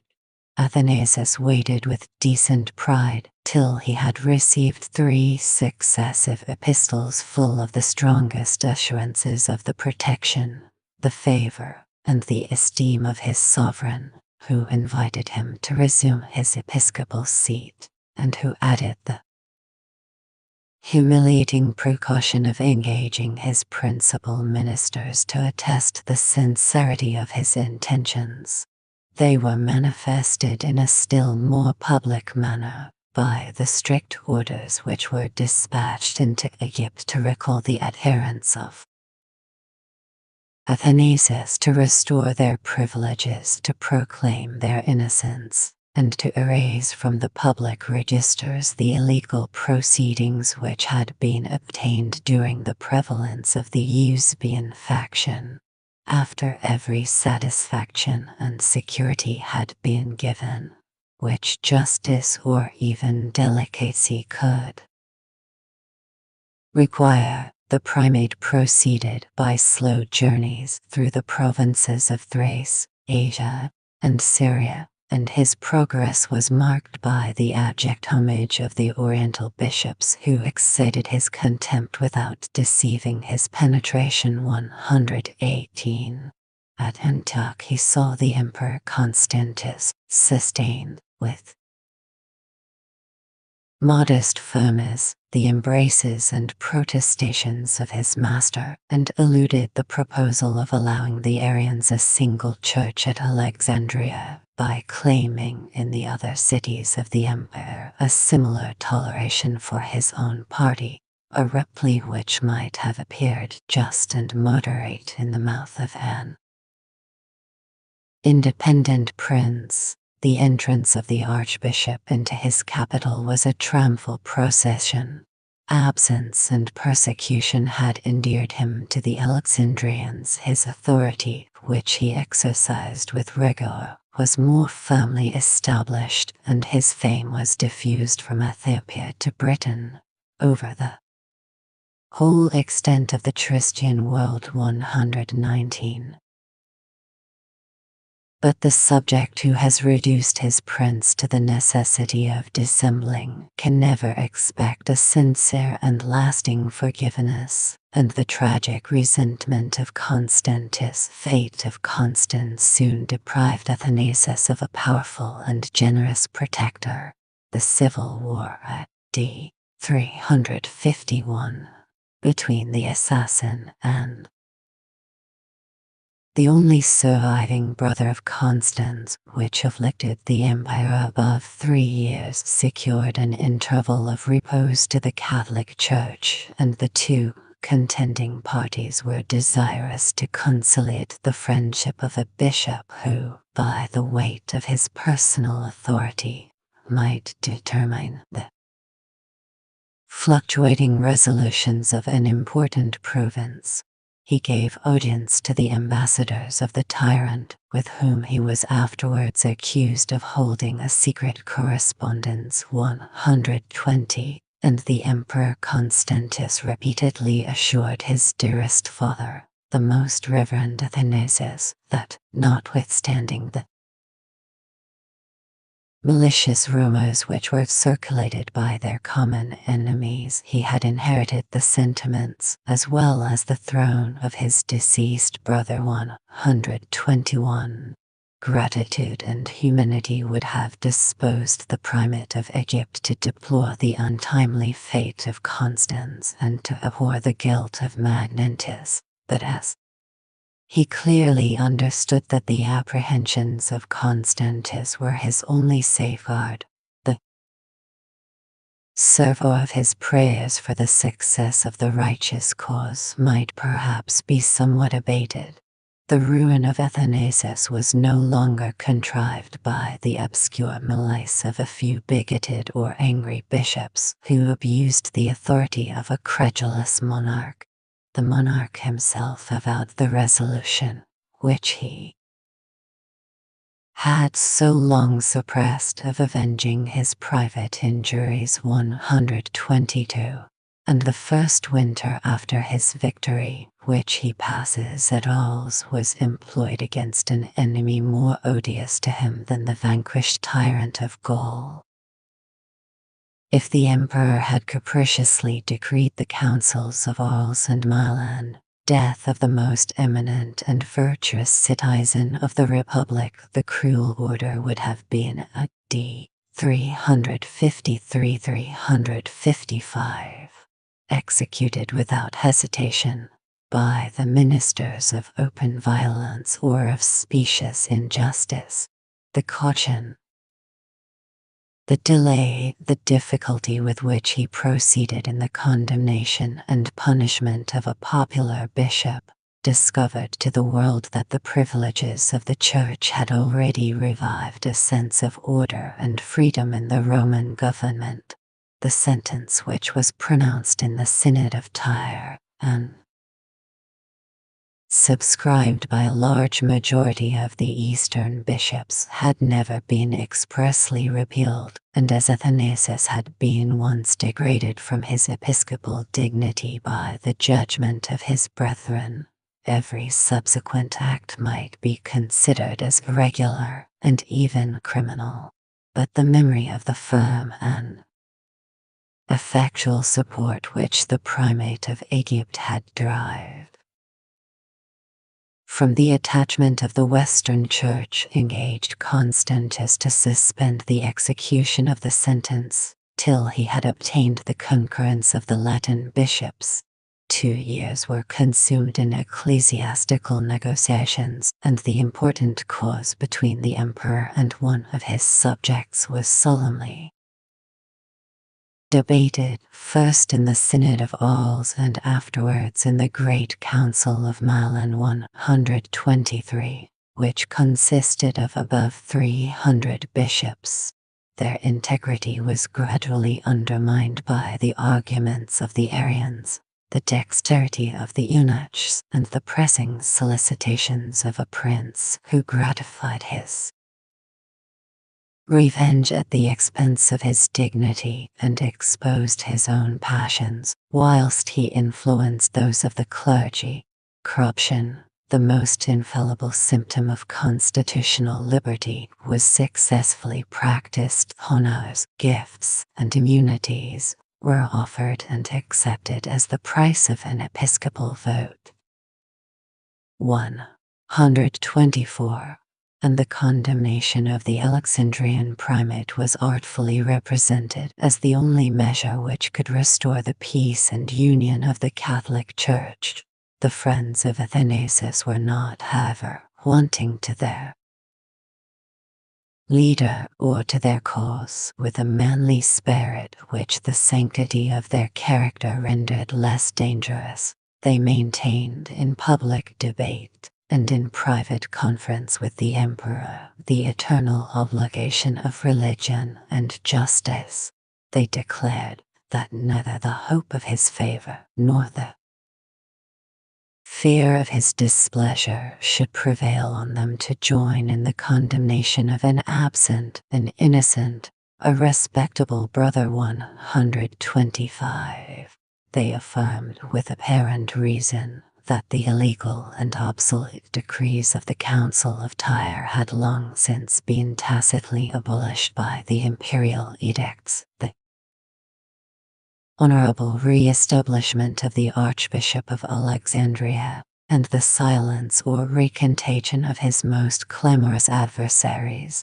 They alleged that his innocence had been attested by the unanimous bishops of Egypt and had been acknowledged in the councils of Rome and Sardica 126 by the impartial judgment of the Latin Church. They deplored the hard condition of Athanasius, who, after enjoying so many years his seat, his reputation, and the seeming confidence of his sovereign, was again called upon to confute the most groundless and extravagant accusations. Their language was specious, their conduct was honorable, but in this long and obstinate contest, which fixed the eyes of the whole empire on a single bishop, the ecclesiastical factions were prepared to sacrifice truth and justice to the more interesting objective defending or removing the intrepid champion of the Nicene faith. The Arians still thought it prudent to disguise in ambiguous language their real sentiments and designs, but the Orthodox bishops, armed with the favor of the people and the decrees of a general council, insisted on every occasion, and particularly at Milan, that their adversaries should purge themselves from the suspicion of heresy before they presumed to reign the conduct of the great Athanasius 127. But the voice of reason, if reason was indeed on condemnation of Athanasius, the side of Athanasius was silenced by the clamors of a factious or venal majority, and the councils of Orles and Milan were not dissolved at d. 355, till the Archbishop of Alexandria had been solemnly condemned and deposed by the judgment of the Western, as well as of the Eastern, Church.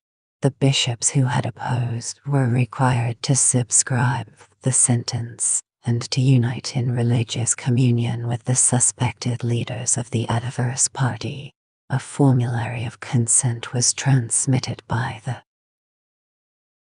messengers of state to the absent bishops, and all those who refused to submit their private opinion to the public and inspired wisdom of the councils of Orles and Milan were immediately banished by the emperor, who affected to execute the decrees of the Catholic Church. Among those prelates who led the honorable band of confessors and exiles, Liberius of Rome, Osius of Cordova, Paulinus of Treves, Dionysius of Milan, Eusebius of Versilia, Lucifer of Cagliari, and Hilary of Poitiers may deserve to be particularly distinguished. The eminent station of Liberius, who governed the capital of the empire, the personal merit and long experience of the venerable Osius, who was revered as the favorite of the great Constantine, and the father of the Nicene faith, placed those prelates at the head of the Latin Church, and their example, either of submission or resistance, would probably be imitated by the episcopal crowd. But the repeated attempts of the emperor to seduce or to intimidate the bishops of Rome and Cordova were for some time ineffectual. The Spaniard declared himself ready to suffer under Constantius, as he had suffered 80 years before under his grandfather Maximian. The Roman, in the presence of his sovereign, asserted the innocence of Athanasius and his own freedom. When he was banished to Berea in Thrace, he sent back a large sum which had been offered for the accommodation of his journey, and insulted the court of Milan by the haughty remark that the emperor and his eunuchs might want that gold to pay their soldiers and their bishops. 128. The resolution of Liberius and Osius was at length subdued by the hardships of exile and confinement. The Roman pontiff purchased his return by some criminal compliances, and afterwards expiated his guilt by a seasonable repentance. Persuasion and violence were employed to extort the reluctant signature of the decrepit bishop of Cordova, whose strength was broken, and whose faculties were perhaps impaired by the weight of 100 years, and the insolent triumph of the Arians provoked some of the Orthodox party to treat with inhuman severity the character, or rather the memory, of an unfortunate old man, to whose former services Christianity itself was so deeply indebted. 129. The fall of Liberius and Osius reflected exiles, brighter luster on the firmness of those bishops who still adhered with unshaken fidelity to the cause of Athanasius and religious truth. The ingenious malice of their enemies had deprived them of the benefit of mutual comfort and advice, separated those illustrious exiles into distant provinces, and carefully selected the most inhospitable spots of a great empire. 130. Yet they soon experienced that the deserts of Libya, and the most barbarous tracts of Cappadocia were less inhospitable than the residents of those cities in which an Arian bishop could satiate, without restraint, the exquisite rancor of theological hatred. 131.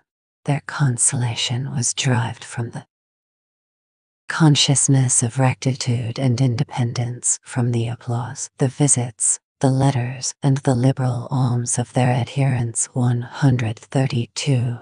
And from the satisfaction which they soon enjoyed of observing the intestine divisions of the adversaries of the Nicene faith.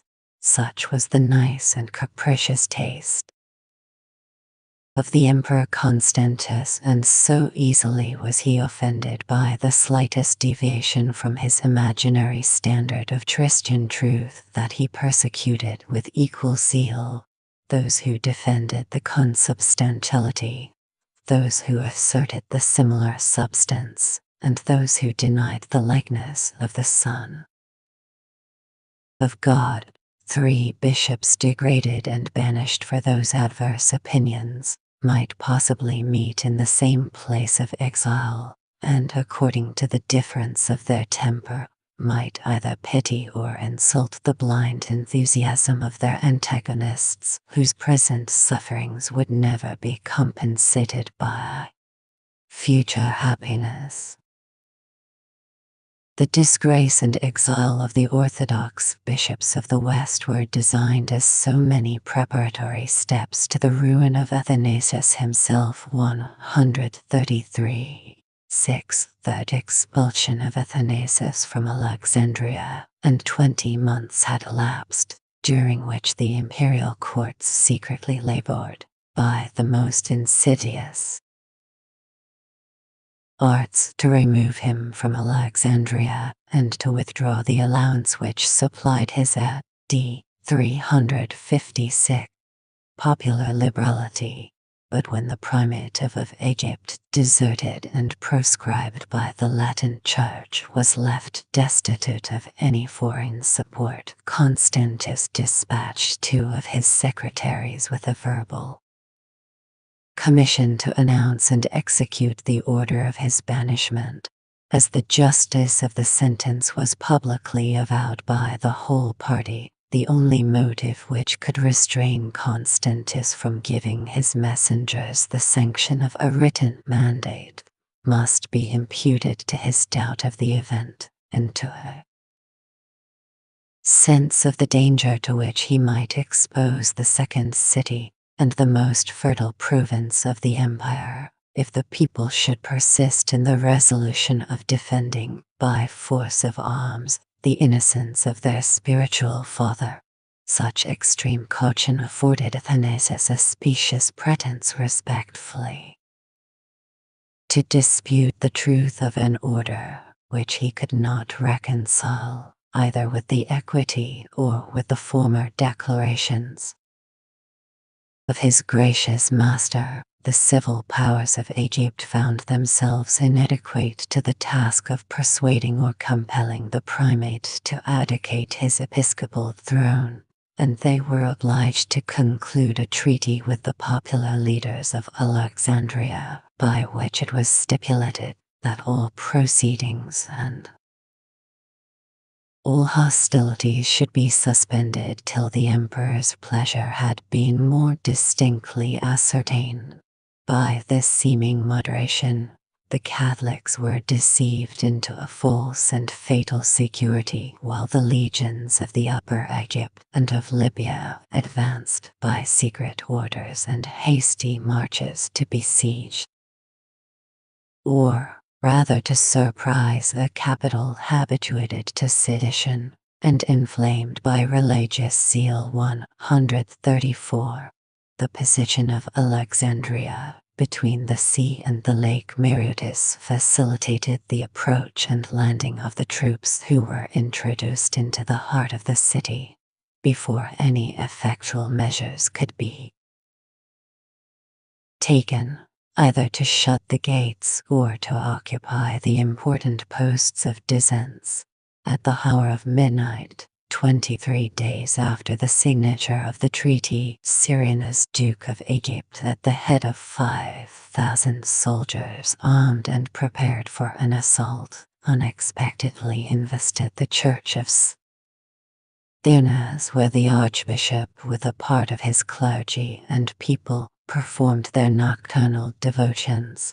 The doors of the sacred edifice yielded to the impetuosity of the attack, which was accompanied with every horrid circumstance of tumult and bloodshed, but as the bodies of the slain, and the fragments of military weapons, remained the next day an unexceptionable evidence in the possession of the Catholics, the enterprise of Cyrenius may be considered as a successful eruption, rather than as an absolute conquest. The other churches of the city were profaned by similar outrages, and, during at least 4 months, Alexandria was exposed to the insults of a licentious army stimulated by the ecclesiastics of an hostile faction. Many of the faithful were welcome back, catted. Let's get this stream perfectly lit. Killed who may deserve the name of martyrs if their deaths were neither provoked nor revenged. Bishops and presbyters were treated with cruel ignominy. Consecrated virgins were stripped naked, scourged, and violated. The houses of wealthy citizens were plundered, and under the mask of religious zeal, lust, avarice, and private resentment, were gratified with impunity, and even with applause. The pagans of Alexandria, who still formed a numerous and discontented party, were easily persuaded to desert a bishop whom they feared and esteemed.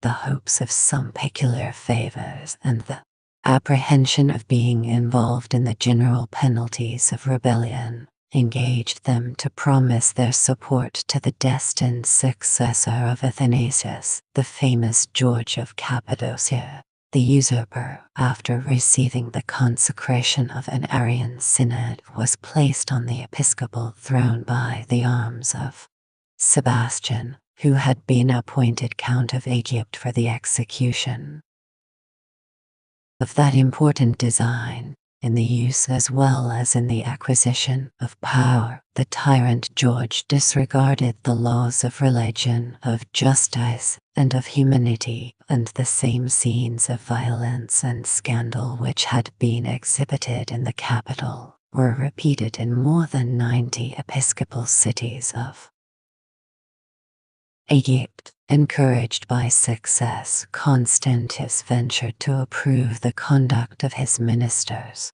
By a public and passionate epistle, the emperor congratulates the deliverance of Alexandria from a popular tyrant who deluded his blind votaries by the magic of his eloquence, expatiates on the virtues and piety of the most reverend George, the elected bishop, and aspires as the patron and benefactor of the city to surpass the fame of Alexander himself. But he solemnly declares his unalterable resolution to pursue with fire and sword the seditious adherents of the wicked Athanasius, who, by flying from justice, has confessed his guilt and escaped the ignominious death which he had so often deserved. 135.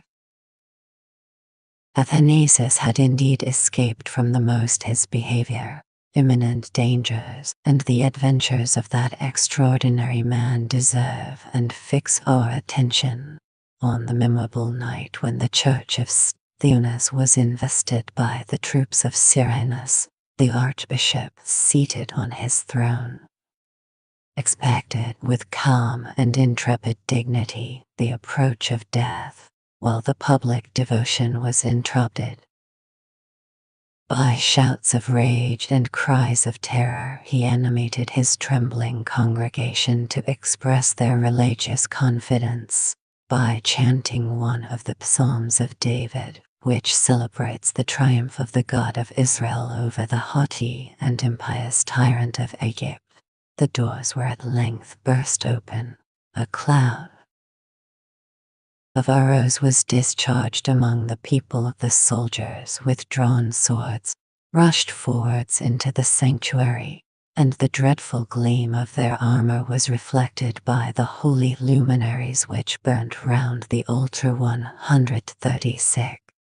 Athanasius still rejected the pious importunity of the monks and presbyters who were attached to his person, and nobly refused to desert his episcopal station till he had dismissed in safety the last of the congregation. The darkness and tumult of the night favored the retreat of the archbishop, and though he was oppressed by the waves of an agitated multitude, though he was thrown to the ground and left without sense or motion, he still recovered his undaunted courage and eluded the eager search of the soldiers, who were instructed by their Arian guides that the head of Athanasius would be the most acceptable present to the emperor. From that moment the primate of Egypt disappeared from the eyes of his enemies, and remained above 6 years concealed in impenetrable obscurity. 137. The despotic power of his implacable enemy filled the whole extent of the Roman world, and the exasperated monarch had endeavored, by his retreat, very pressing epistle to the Christian princes of A.D. 356-362, Ethiopia, to exclude Athanasius from the most remote and sequestered regions of the earth. Counts, prefects, tribunes, whole armies were successively employed to pursue a bishop and a fugitive. The vigilance of the civil and military powers were excited by the imperial edicts. Liberal rewards were promised to the man who should produce Athanasius, either alive or dead, and the most severe penalties were denounced against those who should dare to protect the public enemy. 138. But the deserts of Thebes were now peopled by a race of wild, yet submissive fanatics, who preferred the commands of their abbot to the laws of their sovereign. The numerous disciples of Antony and Pachomus received the fugitive primate as their father, admired the patience and humility with which he conformed to their strictest institutions, collected every word which dropped from his lips as the genuine effusions of inspired wisdom, and persuaded themselves that their prayers, their fasts, and their vigils were less meritorious than the zeal which they expressed, and the dangers which they braved in the defense of truth and innocence. 139. The monasteries of Egypt were seated in lonely and desolate places on the summit of mountains, or in the islands of the Nile, and the sacred horn or trumpet of Tabun was the well-known signal which assembled several thousand robust and determined monks who for the most part had been the peasants of the adjacent country. When their dark retreats were invaded by a military force which it was impossible to resist, they silently stretched out their necks to the executioner, and supported their national character. That tortures could never wrest from an Egyptian the confession of a secret which he was resolved not to disclose. 140. The Archbishop of Alexandria, for whose safety they eagerly devoted their lives, was lost among a uniform and well-disciplined multitude, and on the nearer approach of danger, he was swiftly removed by their officious hands from one place of concealment to another, till he reached the formidable deserts which the gloomy and credulous temper of superstition had peopled with demons and savage monsters. The retirement of Athanasius, which ended only with the life of Constantus was spent for the most part in the society of the monks, who faithfully served him as guards, as secretaries, and as messengers. But the importance of maintaining a more intimate connection with the Catholic party tempted him, whenever the diligence of the pursuit was abated, to emerge from the desert, to introduce himself into Alexandria, and to trust his person to the discretion of his friends and adherents. His various adventures might have furnished the subject of a very entertaining romance. He was once secreted in a dry cistern, which he had scarcely left before he was betrayed by the treachery of a female slave 141, and he was once concealed in a still more extraordinary asylum, the house of a virgin, only back like an ape in heat, ready to pun stream queen vibes. Rise and shine catted, ready to pun the 80 baby. 20 years of age, and who was celebrated in the whole city for her exquisite beauty. At the hour of midnight, as she related the story many years afterwards, she was surprised by the appearance of the archbishop in a loosened dress, who, advancing with hasty steps, conjured her to afford him the protection which he had been directed by a celestial vision to seek under her hospitable roof. The pious maid accepted and preserved the sacred pledge which was entrusted to her prudence and courage. Without imparting the secret to anyone, she instantly conducted Athanasius into her most secret chamber and watched over his safety with the tenderness of a friend and the assiduity of a servant. As long as the danger continued, she regularly supplied him with books and provisions, washed his feet, managed his correspondence, and dexterously concealed from the eye of suspicion this familiar and solitary intercourse between a saint whose character required the most unblemished chastity, and a female whose charms might excite the most dangerous emotions. 142. During the 6 years of persecution and exile, Athanasius repeated his visits to his fair and faithful companion, and the formal declaration that he saw the councils of Rimini and Seleucia 143 forces us to believe that he was secretly present at the time and place of their convocation. The advantage of personally negotiating with his friends and of observing and improving the divisions of his enemies might justify in a prudent statesman so bold and dangerous an enterprise, and Alexandria was connected by trade and navigation with every seaport of the Mediterranean.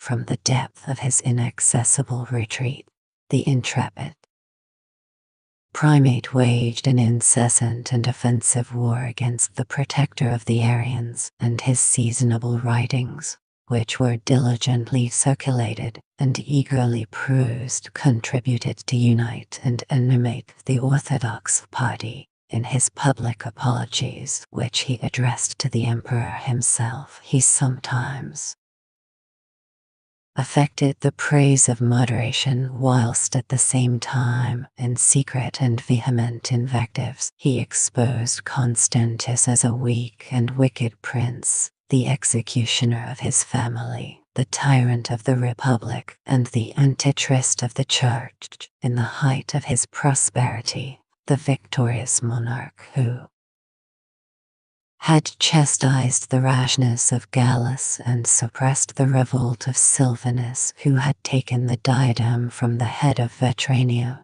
and vanquished in the field the legions of Magnentius, received from an invisible hand a wound which he could neither heal nor revenge, and the son of Constantine was the first of the Christian princes who experienced the strength of those principles which, in the cause of religion, could resist the most violent exertions of the civil power. 144. The persecution of Athanasius and of so many Arian bishops, respectable bishops who suffered for the truth of their opinions, or at least for the integrity of their conscience, was a just subject of indignation and discontent to all Christians except those who were blindly devoted to the Arian faction. The people regretted the loss of their faithful pastors, whose banishment was usually followed by the intrusion of a stranger. 145 into the episcopal chair, and loudly complained that the right of election was violated, and that they were condemned to obey a mercenary usurper whose person was unknown, and whose principles were suspected. The Catholics might prove to the world that they were not involved in the guilt and heresy of their ecclesiastical governor, by publicly testifying their divisions, dissent, or by totally separating themselves from his communion. The first of these methods was invented at Antioch, and practiced with such success that it was soon diffused over the Christian world. The doxology, or sacred hymn, which celebrates the glory of the Trinity, is susceptible of very nice, but material inflections, and the substance of an orthodox or an heretical creed may be expressed by the difference of a disjunctive or a copulative particle, alternate responses, and a more regular psalmody. 146 were introduced into the public service by Flavinus and Diodorus, two devout and active laymen who were attached to the Nicene faith. Under their conduct, a swarm of monks issued from the adjacent desert. Bands of well-disciplined singers were stationed in the cathedral of Antioch. The glory to the Father, and the Son, and the Holy Ghost. 147 was triumphantly chanted by a full chorus of voices, and the Catholics insulted, by the purity of their doctrine, the Arian prelate who had usurped the throne of the venerable Eustathius. The same zeal which inspired their songs prompted the more scrupulous members of the Orthodox party to form separate assemblies, which were governed by the presbyters, till the death of their exiled bishop allowed the election and consecration of a new episcopal pastor. 148. The revolutions of the court multiplied the number of pretenders, and the same city was often disputed under the reign of Constantius by 2 or 3, or even 4 bishops who exercised their spiritual jurisdiction over their respective followers and alternately lost and regained the temporal possessions of the Church. The abuse of Christianity introduced into the Roman government new causes of tyranny and sedition. The bands of civil society were torn asunder by the fury of religious factions, and the obscure citizen, who might calmly have surveyed the elevation and fall of successive emperors, imagined and experienced that his own life and fortune were connected with the interests of a popular ecclesiastic. The example of the two capitals, Rome and Constantinople, may serve to represent the state of the empire and the temper of mankind under the reign of the sons of Constantine. The Roman pontiff, as long as he maintained Rome, his station and his principles, was guarded by the warm attachment of a great people, and could reject with scorn the prayers, the menaces, and the oblations of an heretical prince, when the eunuchs had secretly pronounced the exile of Liberius, the well-grounded apprehension of a tumult engaged them to use the utmost precautions in the execution of the sentence. The capital was invested on every side, and the prefect was commanded to seize the person of the bishop, either by stratagem or by open force. The order was obeyed, and Liberius, with the greatest difficulty at the hour of midnight, was swiftly conveyed beyond the reach of the Roman people before their consternation was turned into rage. As soon as they were informed of his banishment into Thrace, a general assembly was convened, and the clergy of Rome bound themselves by a public and solemn oath never to desert their bishop, never to acknowledge the usurper Felix, who, by the influence of the eunuchs, had been irregularly chosen and consecrated within the walls of a profane palace.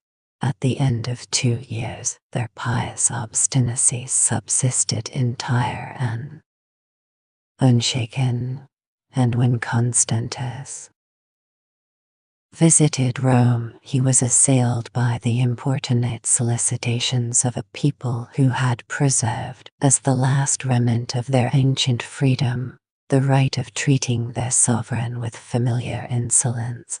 The wives of many of the senators and most honorable citizens, after pressing their husbands to intercede in favor of Liberius, were advised to undertake a commission, which in their hands would be less dangerous and might prove more successful. The emperor received with politeness these female deputies, whose wealth and dignity were displayed in the magnificence of their dress and ornaments. He admired their inflexible resolution of following their beloved pastor to the most distant regions of the earth, and consented that the 2 bishops, Liberius and Felix, should govern in peace their respective congregations.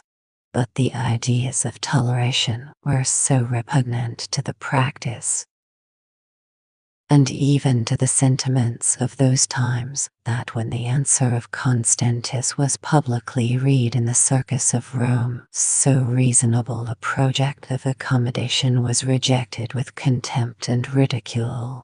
The eager vehemence which animated the spectators in the decisive moment of a horse race was now directed towards a different object, and the circus resounded with the shout of thousands, who repeatedly exclaimed, "One God, one Christ, one Bishop." The zeal of the Roman people in the cause of Liberius was not confined to words alone, and the dangerous and bloody sedition which they excited soon after the departure of Constantius determined that prince to accept the submission of the exiled prelate, and to restore him to the undivided dominion of the capital. After some ineffectual resistance, his rival was expelled from the city by the permission of the emperor and the power of the opposite faction. The adherents of Felix were inhumanly murdered in the streets, in the public places, in the baths, and even in the churches, and the face of Rome, upon the return of a Christian bishop, renewed the horrid image of the massacres of Marius and the proscriptions of Sylla 149. Notwithstanding the rapid increase of Christians under the reign of the Flavian family, Rome, Constantinople, Alexandria, and the other great cities of the empire still contained a strong and powerful faction of infidels who envied the prosperity and who ridiculed, even on their theaters, the theological disputes of the Church.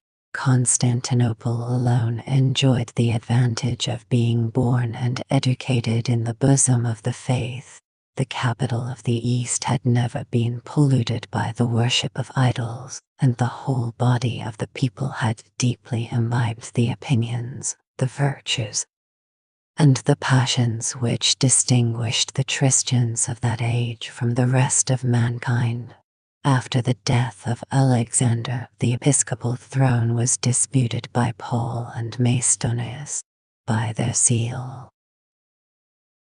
and abilities they both deserved the eminent station to which they aspired, and if the moral character of Macedonis was less exceptionable, his competitor had the advantage of a prior election and a more orthodox doctrine.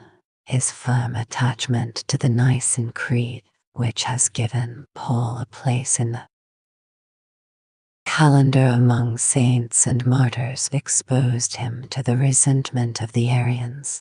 In the space of 14 years he was 5 times driven from his throne, to which he was more frequently restored by the violence of the people than by the permission of the prince, and the power of Macedonis could be secured only by the death of his rival. The unfortunate Paul was dragged in chains from the sandy deserts of Mesopotamia to the most desolate places of Mount Taurus 150, confined in a dark and narrow dungeon, left 6 days without food, and at length strangled by the order of Philip, one of the principal ministers of the Emperor Constantius 151. The first blood which stained the new capital was spilt in this ecclesiastical contest, and many persons were slain on both sides in the furious and obstinate seditions of the people. The commission of enforcing a sentence of banishment against Paul had been entrusted to Hermogenes, the Master General of the cavalry, but the execution of it was fatal to himself. The Catholics rose in the defense of their bishop. The palace of Hermogenes was consumed. The first military officer of the empire was dragged by the heels through the streets of Constantinople, and after he expired, his lifeless corpse was exposed to their wanton insults. 152. The fair of Hermogenes instructed Philip, the Praetorian prefect, to act with more precaution on a similar auction. In the most gentle and honorable terms, he required the attendance of Paul in the baths of Zeuxippus, which had a private communication with the palace and the sea. A vessel, which lay ready at the garden stairs, immediately hoisted sail, and while the people were still ignorant of the meditated sacrilege, their bishop was already embarked on his voyage to Thessalonica. They soon beheld with surprise and indignation the gates of the palace thrown open, and the usurper Macedonis seated by the side of the prefect on a lofty chariot, which was surrounded by troops of guards with drawn swords. The military procession advanced towards the cathedral. The Arians and the Catholics eagerly rushed to occupy that important post, and 3,150 persons lost their lives in the confusion of the tumult. Macedonis, who was supported by a regular force, obtained a decisive victory, but his reign was disturbed by clamor and sedition, and the causes which appeared the least connected with the subject of dispute were sufficient to nourish and to kindle the flame of civil discord. As the chapel in which the body of the great Constantine had been deposited was in a ruinous condition, the bishop transported those venerable remains into the church of St. This prudent and even pious measure was represented as a wicked profanation by the whole party which adhered to the Homoousian doctrine. The factions immediately flew to arms. The consecrated ground was used as their field of battle, and one of the ecclesiastical historians has observed as a real fact, not as a figure of rhetoric, that the well before the church overflowed with a stream of blood which filled the porticos and the adjacent courts. The writer who should impute these tumults solely to a religious principle would betray a very imperfect knowledge of human nature, yet it must be confessed that the motive which misled the sincerity of zeal, and the pretense which disguised the licentiousness of passion, suppressed the remorse which, in another cause, would have succeeded to the rage of the Christians of Constantinople 153. The cruel and arbitrary disposition of Constantius, which did not always require the provocations of guilt and resistance, was justly exasperated cruelty of the Arians by the tumults of his capital and the criminal behavior of a faction which opposed the authority and religion of their sovereign. The ordinary punishments of death, exile, and confiscation were inflicted with partial rigor, and the Greeks still revere the holy memory of two clerks, a reader and a subdeacon, who were accused of the murder of Hermogenes and beheaded at the gates of Constantinople by an edict of Constantius against the Catholics, which has not been judged worthy of a place in the Theodosian Code. Those who refused to communicate with the Arian bishops, and particularly with Maestones, were deprived of the immunities of ecclesiastics and of the rights of Christians. They were compelled to relinquish the possession of the churches and were strictly prohibited from holding their assemblies within the walls of the city. The execution of this unjust law in the provinces of Thrace and Asia Minor was committed to the zeal of Maestones. The civil and military powers were directed to obey his commands, and the cruelties exercised by this semi-Arian tyrant in the support of the Homoiasian exceeded the commission and disgraced the reign of Constantius. The sacraments of the Church were administered to the reluctant victims who denied the vocation and abhorred the principles of Maestones. The rites of baptism were conferred on women and children who, for that purpose, had been torn from the arms of their friends and parents. The mouths of the communicants were held open by a wooden engine, while the consecrated bread was forced down their throat. The breasts of tender virgins were either burnt with red-hot eggshells or inhumanly compressed between sharp and heavy boards. 154. The Novatians of Constantinople and the adjacent country, by their firm attachment to the Homoiasian standard, deserved to be confounded with the Catholics themselves. Maestones was informed that a large district of Paphlagonia 155 was almost entirely inhabited by those sectaries. He resolved either to convert or to extirpate them, and as he distrusted on this occasion the efficacy of an ecclesiastical mission, he commanded a body of 4,000 legionaries to march against the rebels and to reduce the territory of Mantineum under his spiritual dominion. The Novatian peasants, animated by despair and religious fury, boldly encountered the invaders of their country, and though many of the Paphlagonians were slain, the Roman legions were vanquished by an irregular multitude, armed only with scythes and axes, and except a few who escaped by an ignominious flight, 4,000 soldiers were left dead on the field of battle.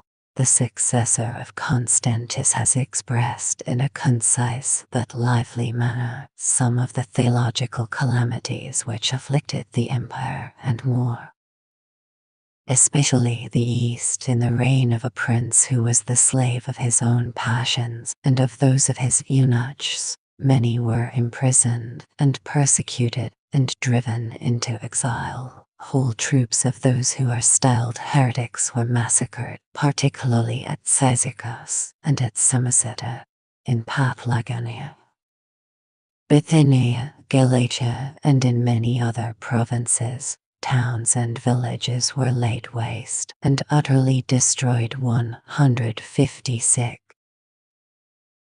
While the flames of the Arian controversy consumed the vitals of the empire, the African provinces, the revolt and fury of the Donatist circumcillions, were infested by their peculiar enemies, the savage fanatics, who, under the name of circumcillions, formed the strength and scandal of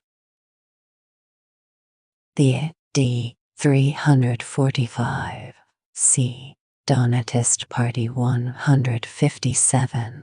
The severe execution of the laws of Constantine had excited a spirit of discontent and resistance. The strenuous efforts of his son Constans to restore the unity of the Church exasperated the sentiments of mutual hatred which had first occasioned the separation, and the methods of force and corruption employed by the two imperial commissioners, Paul and Macarius, furnished the schismatics with a specious contrast between the maxims of the apostles and the conduct of their pretended successors. 158. The peasants who inhabited the villages of Numidia and Mauritania were a ferocious race who had been imperfectly reduced under the authority of the Roman laws, who were imperfectly converted to the Christian faith, but who were actuated by a blind and furious enthusiasm in the cause of their Donatist teachers. They indignantly supported the exile of their bishops, the demolition of their churches, and the interruption of their secret assemblies.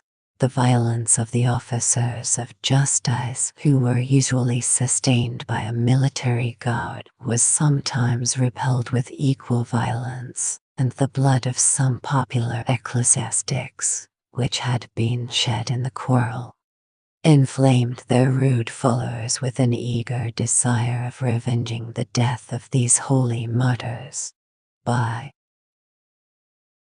their own cruelty and rashness. The ministers of persecution sometimes provoked their fate, and the guilt of an accidental tumult precipitated the criminals into despair and rebellion.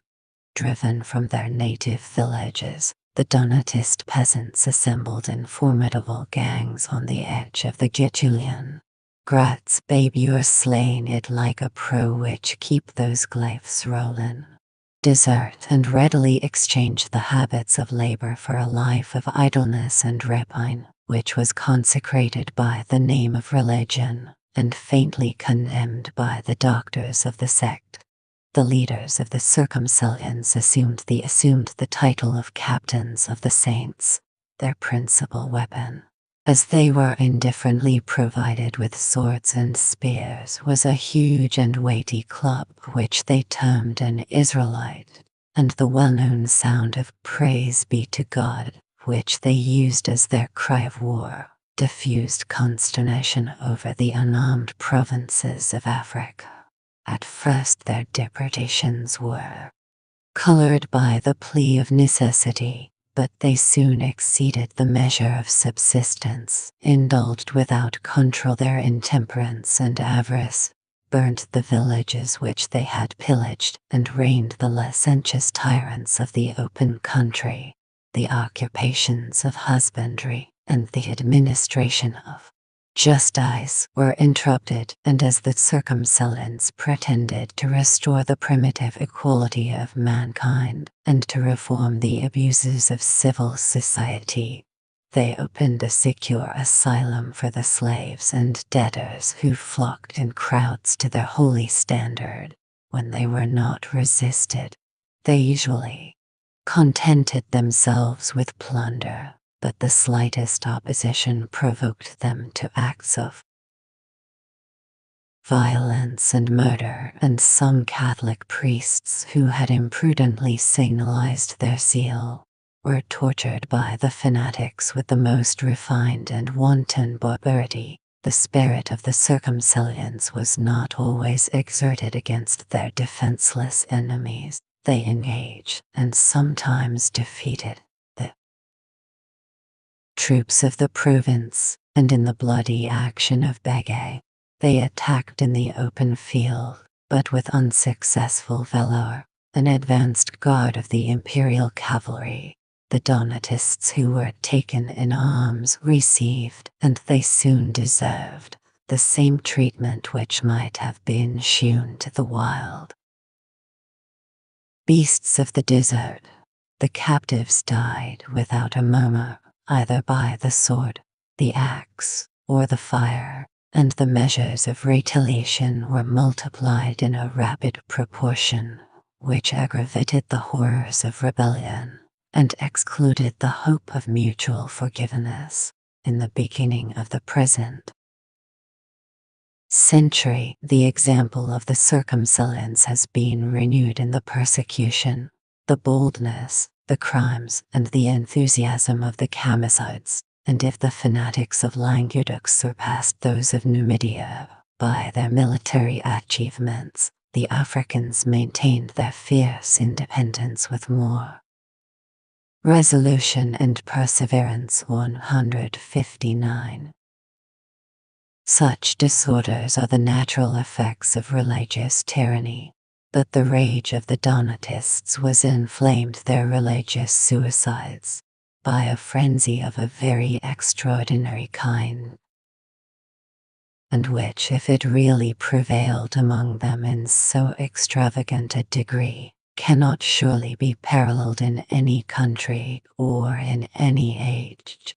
Many of these fanatics were possessed with the horror of life and the desire of martyrdom, and they deemed it of little moment by what means or by what hands they perished. If their conduct was sanctified by the intention of devoting themselves to the glory of the true faith and the hope of eternal happiness. 160. Sometimes they rudely disturbed the festivals and profaned the temples of paganism, with the design of exciting the most zealous of the idolaters to revenge the insulted honor of their gods.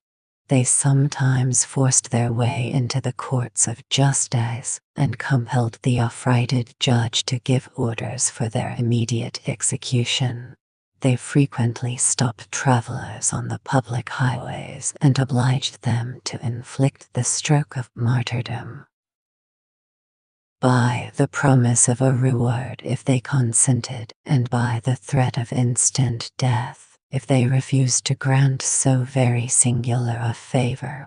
When they were disappointed of every other resource, they announced the day on which, in the presence of their friends and brethren, they should cast themselves headlong from some lofty rock, and many precipices were shewn, which had acquired fame by the number of religious suicides. In the actions of these desperate enthusiasts, who were admired by one party as the martyrs of God, and abhorred by the other as the victims of Satan, an impartial philosopher may discover the influence and the last abuse of that inflexible spirit, which was originally derived from the character and principles of the Jewish nation. The simple narrative of the intestine divisions, general character of the Christian sects, which distracted the peace and dishonored the triumph of the Church, will confirm the remark of a pagan historian, and justify the complaint of a d. 312-361 venerable bishop. The experience of Amines had convinced him that the enmity of the Christians towards each other surpassed the fury of savage beasts against man. 161, and Gregory Nazianzen most pathetically laments that the kingdom of heaven was converted by discord into the image of chaos, of a nocturnal tempest, and of hell itself. 162. The fierce and partial writers of the times, ascribing all virtue to themselves and imputing all guilt to their adversaries, have painted the battle of the angels and demons. Our calmer reason will reject such pure and perfect monsters of vice or sanctity, and will impute an equal, or at least an indiscriminate, measure of good and evil to the hostile sectaries who assumed and bestowed the appellations of orthodox and heretics. They had been educated in the same religion and the same civil society. Their hopes and fears in the present, or in a future life, were balanced in the same proportion. On either side, the error might be innocent, the faith sincere, the practice meritorious or corrupt. Their passions were excited by similar objects, and they might alternately abuse the favor of the court or of the people. The metaphysical opinions of the Athanasians and the Arians could not influence their moral character, and they were alike actuated by the intolerant spirit which has been extracted from the pure and simple maxims of the gospel. A modern writer who, with a just confidence, toleration of paganism, has prefixed to his own history the honorable epithets of political and philosophical. 163, accuses the timid prudence of Montesquieu from neglecting to enumerate, among the causes of the decline of the empire, a law of Constantine, by which the exercise of the pagan worship was absolutely suppressed, and a considerable part of his subjects was left destitute of priests, of temples, and of any public religion. The zeal of the philosophic historian for the rights of mankind has induced him to acquiesce in the ambiguous testimony of those ecclesiastics who have too lightly ascribed to their favorite hero the merit of a general persecution. 164.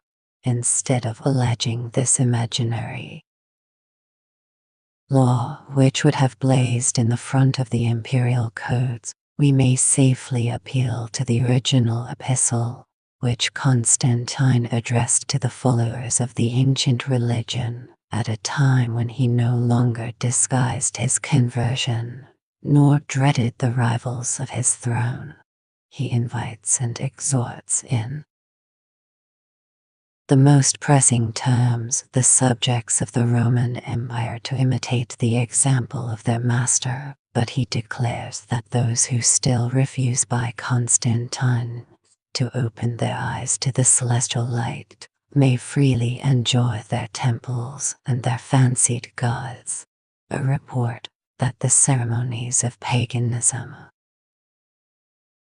were suppressed is formally contradicted by the emperor himself, who wisely assigns as the principle of his moderation the invincible force of habit, of prejudice, and of superstition. 165.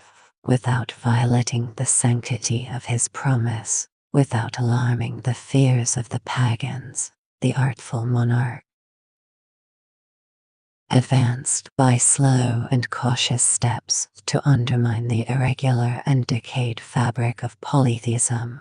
The partial acts of severity which he occasionally exercised, though they were secretly prompted by a Christian zeal, were colored by the fairest pretenses of justice and the public good, and while Constantine designed to ruin the foundations, he seemed to reform the abuses of the ancient religion.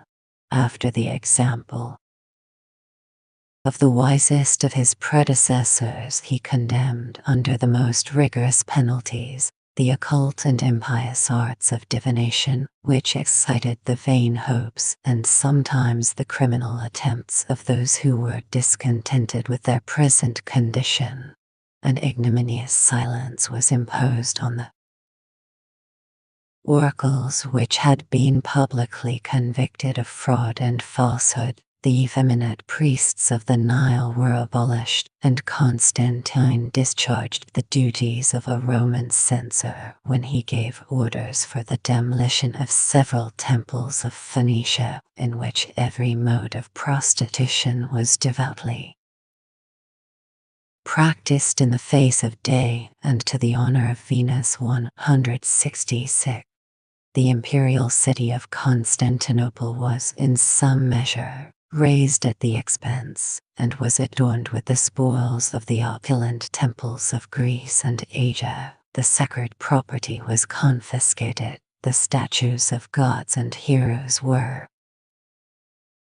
transported with rude familiarity among a people who considered them as objects, not of adoration, but of curiosity. The gold and silver were restored to circulation, and the magistrates, the bishops, and the eunuchs improved the fortunate occasion of gratifying, at once, their zeal, their avarice, and their resentment. But these depredations were confined to a small part of the Roman world, and the provinces had been long since accustomed to endure the same sacrilegious rapine from the tyranny of princes and proconsuls who could not be suspected of any design to subvert the established religion. 167. The sons of Constantine trod in the footsteps of and his sons, their father, with more zeal, and with less discretion. The pretenses of rapine and oppression were insensibly multiplied. 168. Every indulgence was shewn to the illegal behavior of the Christians. Every doubt was explained to the disadvantage of paganism, and the demolition of the temples was celebrated as one of the auspicious events of the reign of Constans and Constantis. 169. The name of Constantis is prefixed to a concise law, which might have superseded the necessity of any future prohibitions. It is our pleasure that in all places and in all cities the temples be immediately shut and carefully guarded, that none may have the power of offending. It is likewise our pleasure that all subjects should abstain from sacrifices. If anyone should be guilty of such an act, let him feel the sword of vengeance, and after his execution, let his property be confiscated to the public use. We denounce the same penalties against the governors of the provinces if they neglect to punish the criminals. 170. But there is the strongest reason to believe that this formidable edict was either composed without being published, or was published without being executed. The evidence of facts and the monuments which are still extant of brass and marble continue to prove the public exercise of the pagan worship during the whole reign of the sons of Constantine, in the east as well as in the west, in cities as well as in the country. A great number of temples were respected, or at least were spared, and the devout multitude still enjoyed the luxury of sacrifices, of festivals, and of processions, by the permission or by the connivance of the civil government. About 4 years after the supposed date of his bloody edict, Constantius visited the temples of Rome, and the decency of his behavior is recommended by a pagan orator as an example worthy of the imitation of succeeding princes. That emperor, says CMt&x, suffered the privileges of the Vestal virgins to remain inviolate. He bestowed the sacerdotal dignities on the nobles of Rome, granted the customary allowance to defray the expenses of the public rites and sacrifices, and, though he had embraced a different religion, he never attempted to deprive the empire of the sacred worship of antiquity. 171.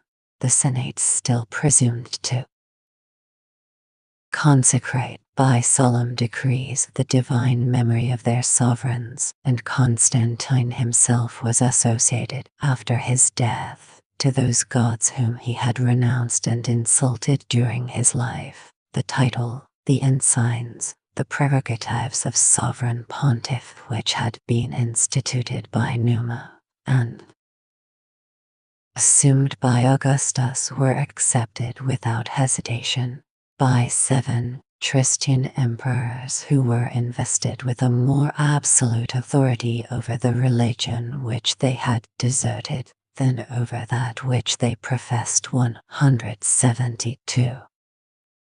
The divisions of Christianity suspended the ruin of paganism. 173. And the holy war against the infidels was less vigorously prosecuted by princes and bishops who were more immediately alarmed by the guilt and danger of domestic rebellion, the extirpation of idolatry. 174 might have been justified by the established principles of intolerance, but the hostile sects, which alternately reigned in the imperial court, were mutually apprehensive of alienating, and perhaps exasperating, the minds of a powerful, though declining faction, every motive of authority and fashion of interest and reason now militated on the side of Christianity. But 2 or 3 generations elapsed before their victorious influence was universally felt. The religion which had so long and so lately been established in the Roman Empire was still revered by a numerous people less attached indeed to speculative opinion than to ancient custom. The honors of the state and army were indifferently bestowed on all the subjects of Constantine and Constantis, and a considerable portion of knowledge and wealth and valor was still engaged in the service of polytheism, the superstition of the senator and of the peasant, of the poet and the philosopher, was derived from very different causes, but they met with equal devotion in the temples of the gods. Their zeal was insensibly provoked by the insulting triumph of a proscribed sect, and their hopes were revived by the well-grounded confidence that the presumptive heir of the empire, a young and valiant hero who had delivered Gaul from the arms of the barbarians, had secretly embraced the religion of his ancestors. Note son, Eusebius invit. Constantin. L. I. C. 63, 64, 65, 66. 2. After some examination of the various opinions of Tillemont, Buceber, Lardner, c. I am convinced that Mainz did not propagate his sect even in Persia before the year 270. It is strange that a philosophic and foreign heresy should have penetrated so rapidly into the African provinces, yet I cannot easily reject the Edict of Diocletian against the Manichaeans, which may be found in Baroness Annal. Eccle. D. 287. 3. Constantinus, Innum limitis superstitionum querit sectus manichaeum et similium. CMt&x 15. Stratigus, who from this commission obtained the surname of Musoninus, was a Christian of the Arian sect. He acted as one of the counts at the Council of Sardica. Libanius praises his mildness and prudence. Vales. Ad locum amen. 4. Cod. Theod. L. Xvi. Tit. V. Leg. 2. As the morning grind babe sleeps for the week, let's pon this day lull. General law is not inserted in the Theodosian Code. It is probable that in the year 438, the sects which it had condemned were already extinct. 5. Sudermann, L. I. C. 22. Socrates, L. I. C. 10. These historians have been suspected, but I think without reason, of an attachment to the Novatian doctrine. The emperor said to the bishop, Aesius, take a ladder and get up to heaven by yourself. Most of the Christian sects have by turns borrowed the ladder of Aesius. 6. The best materials for this part of ecclesiastical history may be found in the edition of Optatus Milevitinus, published Paris 1700 by M. Dupin, who has enriched it with critical notes, geographical discussions, original records, and an accurate abridgment of the whole controversy. M. D. Tillemont has bestowed on the Donatists the greatest part of a volume, Tom. Vi. Part I, and I am indebted to him for an ample collection of all the passages of his favorites, Augustine, which relate to those heretics. 7. Schisma igitur illo tempor confisu mulieris oracundo piperit ambitus notrevit, avaricir roborevit. Optatus, L. I. C. 19. The language of Purpurus is that of a furious madman. Dissiter T. Lol, you just leveled up my heart, baby. Nicas filis soris tuor deus. Purpurus responded, putus me terrere T. Oxae et oxiduius qui contra me faciant. Actor consul certensis et cal. Optat. P. 274. When Caecilian was invited to an assembly of bishops, Purpurus said to his brethren, or rather to his accomplices, let him come hither to receive our imposition of hands, and we will break his head by way of penance. Optat. L. I. C. 19. 8. The councils of Arles, of Nice, and of Trent confirmed the wise and moderate practice of the Church of Rome.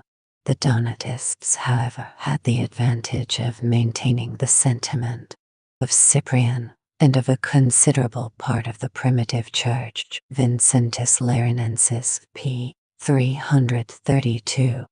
A.P. Tillemont, Mam. Eccles, Tom. Vi.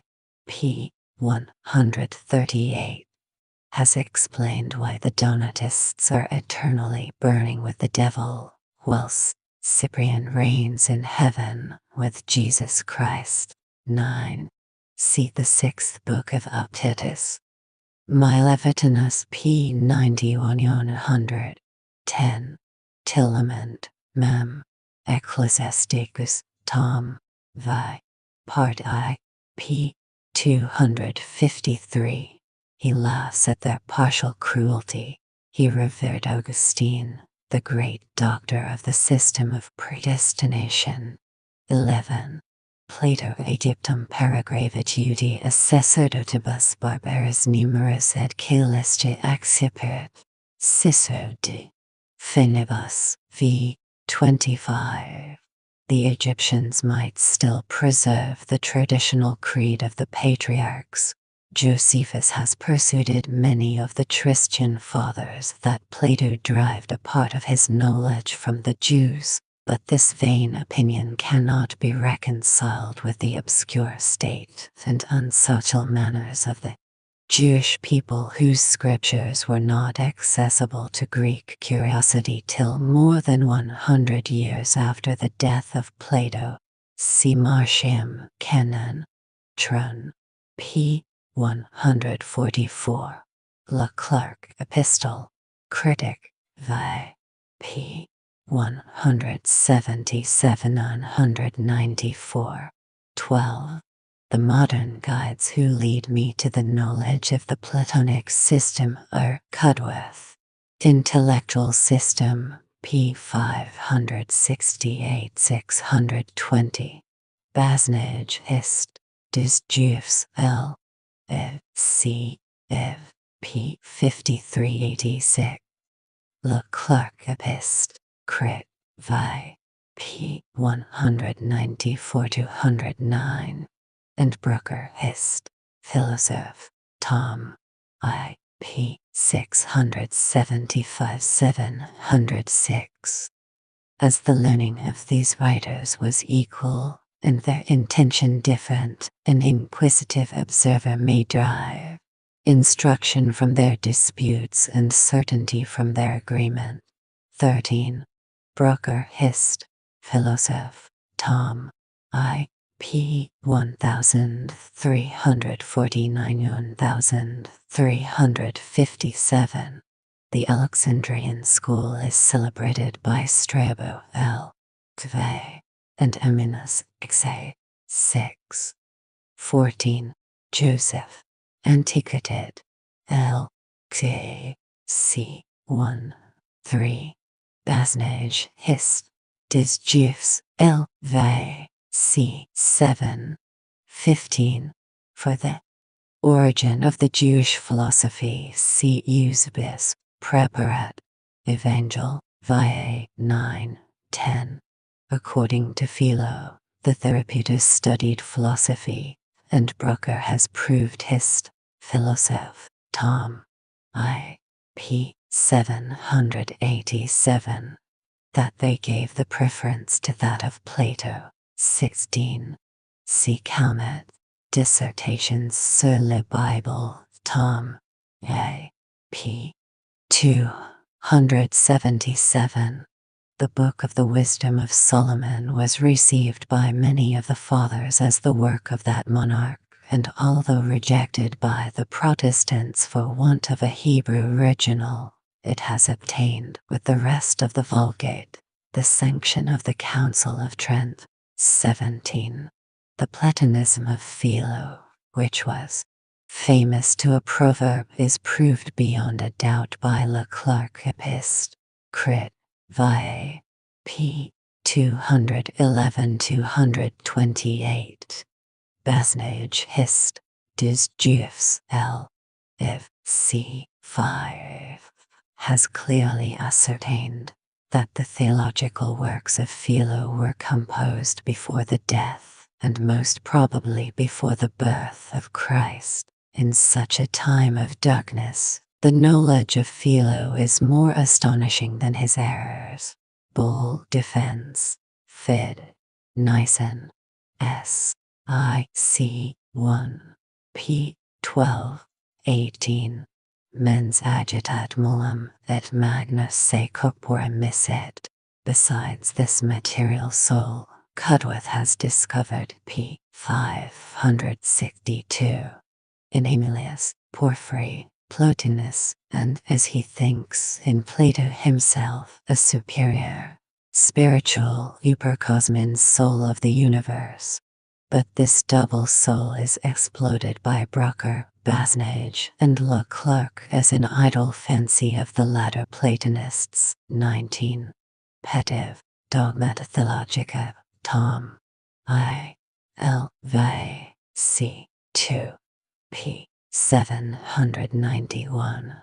Bull Defends. Fid. Nyssen. S. I. C. 1. p. 8. 13. This notion, till it was abused by the Arians was freely adopted in the Christian theology. Tertullian ad Praxeum c. 16 has a remarkable and dangerous passage. After contrasting with indiscreet with the nature of God and the actions of Jehovah, he concludes, Solicitude hecti filio de non credenda fis, si non scripta essent fortus non credenda de patra licet scripta. 20. The Platonists admired the beginning of the Gospel of St. John as containing an exact transcript of their own principles. Augustine, De Civitate, D.X. 29. Aemilius Apud Cyril, Adverse, Julian, L. V. p. 283. But in the 3rd and 4th centuries the Platonists of Alexandria might improve their Trinity by the secret study of the Christian theology. 21. See Buceber Hist. Critique du Manichaisme, Tom. I. p. 377. The Gospel according to St. John is supposed to have been published about 70 years after the death of Christ. 22. The sentiments of the Ebionites are fairly stated by Moshe p. 331, and Leclerc Hist. Eccles, p. 535. The Clementines, published among the Apostolical Fathers, are attributed by the critics to one of these sectaries. 23. Staunch polemics, like Bull Judaism Eccles, Cathal, c. 2, insist on the orthodoxy of the Nazarenes, which appears less pure and certain in the eyes of Moshe p. 330. 24. The humble condition and sufferings of Jesus have always been a stumbling block to the Jews. Dis. Contraries coloribus messium depenserat, futuros erat rex, Judas, Pastor, c. Limbarch et Orobio amica collet, p. 8, 19, 5376, 190-234. But this objection has obliged the believing Christians to lift up their eyes to a spiritual and everlasting kingdom. 25. Justin Martyr, Dialogue, cum Trefont, p. 143-144. See Leclerc Hist. Eccles, p. 615. Bull and his editor, Grape Judaism Eccles, Cathal, c. 7. And Appendix, attempt to distort either the sentiments or the words of Justin, but their violent correction of the text is rejected even by the Benedictine editors. 26. The Arians reproached the Orthodox party with borrowing their Trinity from the Valentinians and Marcionites. See Buceber Hist. Du Manichaisme, L. I. c. 5. 7. 27. Non dignum est ex uto creder dem, et dem tristum. Non dignum est uti tantum majestis per swords et squilors mulieris transire credator. The Gnostics asserted the impurity of matter and of marriage, and they were scandalized by the gross interpretations of the Fathers and even of Augustine himself. See Buceber, Tom. I. p. 523. 28. Apostolis ethac in saculo superstitibus apud Judaeum Christi sanguine recent, et phantasma corpus Domini acerbatur. Cotillarius thinks, Pater's Apostle, Tom. A. p. 24, that Those who will not allow the Docets to have arisen in the time of the apostles may with equal reason deny that the sun shines at noonday. These Docets, who formed the most considerable party among the Gnostics, were so called because they granted only a seeming body to Christ. 29. Some proofs of the respect which the Christians entertained for the person and doctrine of Plato may be found in De l'Homme de la Verre, Tom. V. p. 135, c. edit. 1757, and Basnage Hist. Des Juifs, Tom. p. 29, 79, c. 30.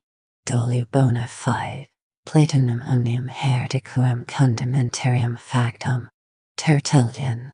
D. Anima, c. 23. Petavius Dom. Theolog. Tom. I. Prologue. 2. Shews that this was a general complaint. Buceber, Tom.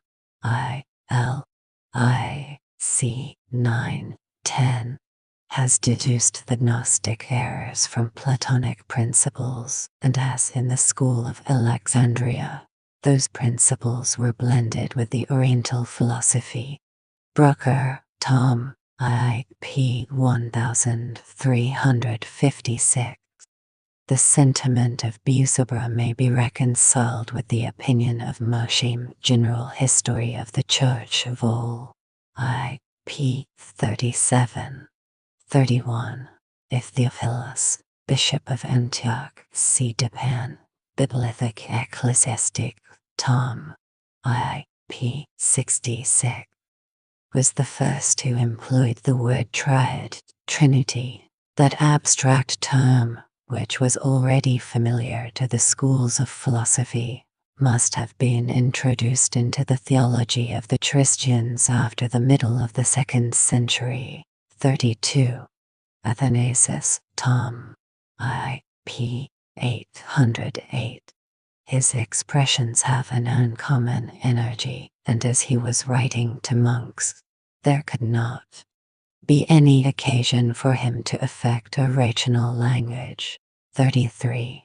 In a treatise which professed to explain the opinions of the ancient philosophers concerning the nature of the gods, we might expect to discover the theological trinity of Plato. But Cicero very honestly confessed that though he had translated the could never understand that mysterious pref ad L xi in Isaiam, Tom. V. p. 154. 34. Tertullian, in Apologue, c. 46. Simonide, his remarks on the profound and interesting. 35. Lactantis, if. 8. Yet the probable, or prolative, which the most orthodox divines borrowed without scruple from the Valentinians and illustrated by the comparisons of a fountain and stream, the sun and its rays, c. either meant nothing or favored a material idea of the divine generation. See Buceber, Tom. I. L. I. c. 7. p. 548. 36. Many of the primitive writers have frankly confessed that the Son owed his being to the will of the Father. See Clarke's Scripture Trinity, p. 280-287. On the other hand, Athanasius and his followers seem unwilling to grant what they are afraid to deny. The schoolmen extricate themselves from this difficulty by the distinction of a preceding and a concomitant will. Petiv, Dom, Thilog, Tom. I. L. Vi. C. 8. p. 587-603. 37. C. Petiv, Dom, Thilog, Tom.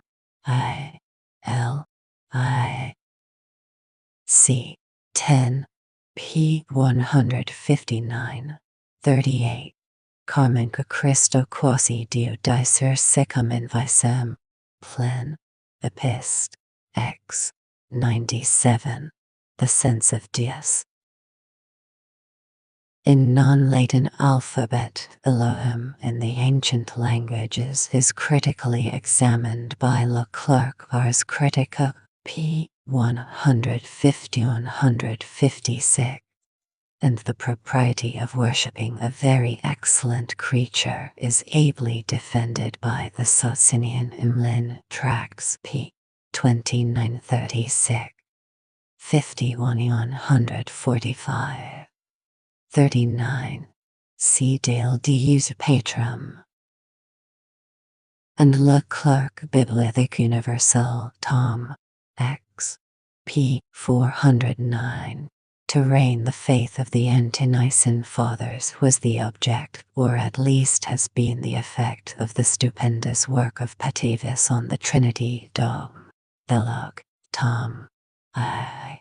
Nor has the deep impression been erased by the learned defense of Bishop Bull 40. The most ancient creeds were drawn up with the greatest latitude. See Bull Judicium Eccles, Cathal, who tries to prevent Episcopus from deriving any advantage from this observation. 41. The heresies of Praxis, Sabellius, c. are accurately explained by Moshe p. 425. 687-114. Praxis, who came to Rome about the end of the 2nd century, deceived for some time the simplicity of the bishop and was confuted by the pen of the angry Tertullian. 42. Socrates acknowledges that the heresy of Eris proceeded from his strong desire to embrace an opinion the most diametrically opposite to that of Sabellius. 43. The figure and manners of Eris, the character and numbers of his first proselytes, are painted in very lively colors by Epiphanius Tom. I. Hairs. Lotzig. 3. p. 729. And we cannot but regret that he should soon forget the historian, to assume the task of controversy. 44. See Philostorgus L. I. C. 3. And Godefroy's ample commentary. Yet the credibility of Philostorgus is lessened in the eyes of the Orthodox by his Arianism, and in those of regional critics by his passion, his prejudice, and his ignorance. 45. Sozomen L. I. C. 15. Represents Alexander as indifferent and even ignorant in the beginning of the controversy, while Socrates L. I. C. 5. ascribes the origin of the dispute to the vain curiosity of his theological speculations. Jordan remarks on Ecclesiastical History, Vol. I. p. 178. Has censured with his usual freedom the conduct of Alexander in non-Latin alphabet. 46. The flames of Arianism might burn for some time in secret, but there is reason to believe that they burst out with violence as early as the year 319. Tillement, Mem. Eccles, Tom. Vi. p. 774-780. 47. Quid credited, cert. ad Trinomina audiens tres deus es credited, et idolatra effectus est, aut in trebus vocabulis trinominum credens deum in sabile heresem incurrit, aut et octus ab Irenae unum esseverum dem patrum, filium et spiritum sanctum credited creatures, aut extra haec quid creder poterit nescio. Hieronym av Luciferianos. Jerome reserves for the last the orthodox system, which is more complicated and difficult. 48. As the doctrine of absolute creation from nothing was gradually introduced among the Christians, Busober, Tom. A. P. 165-115. The dignity of the workman very naturally rose with that of the work. 49. The Metaphysics of Der Clark Scripture Trinity, p. 276-280, could digest an eternal generation from an infinite cause. 50. This profane and absurd simile is employed by several of the primitive fathers, particularly by Athenagoras in his apology to the Emperor Marcus and his son, and it is alleged without censure by Bull himself. See Defense. Fid. Nyssen. F. I. C. 5. No. 4. 51. See Cudworth's Intellectual System, p. 559, 579. This dangerous hypothesis was countenanced by the two Gregories of Nyssa and Nazianzen, by Cyril of Alexandria, John of Damascus, c. Cudworth, p. 603. Leclerc, Bibliothèque Universelle, Tom. 2. p. 97-105. 52. Augustine seems to envy the freedom of the philosophers. Liberis verbis loquuntur philosophae. Nos autem non decimus du viltrae principiat, dus viltres dius, decivited, d.x. 23. 53. Otis, who was deeply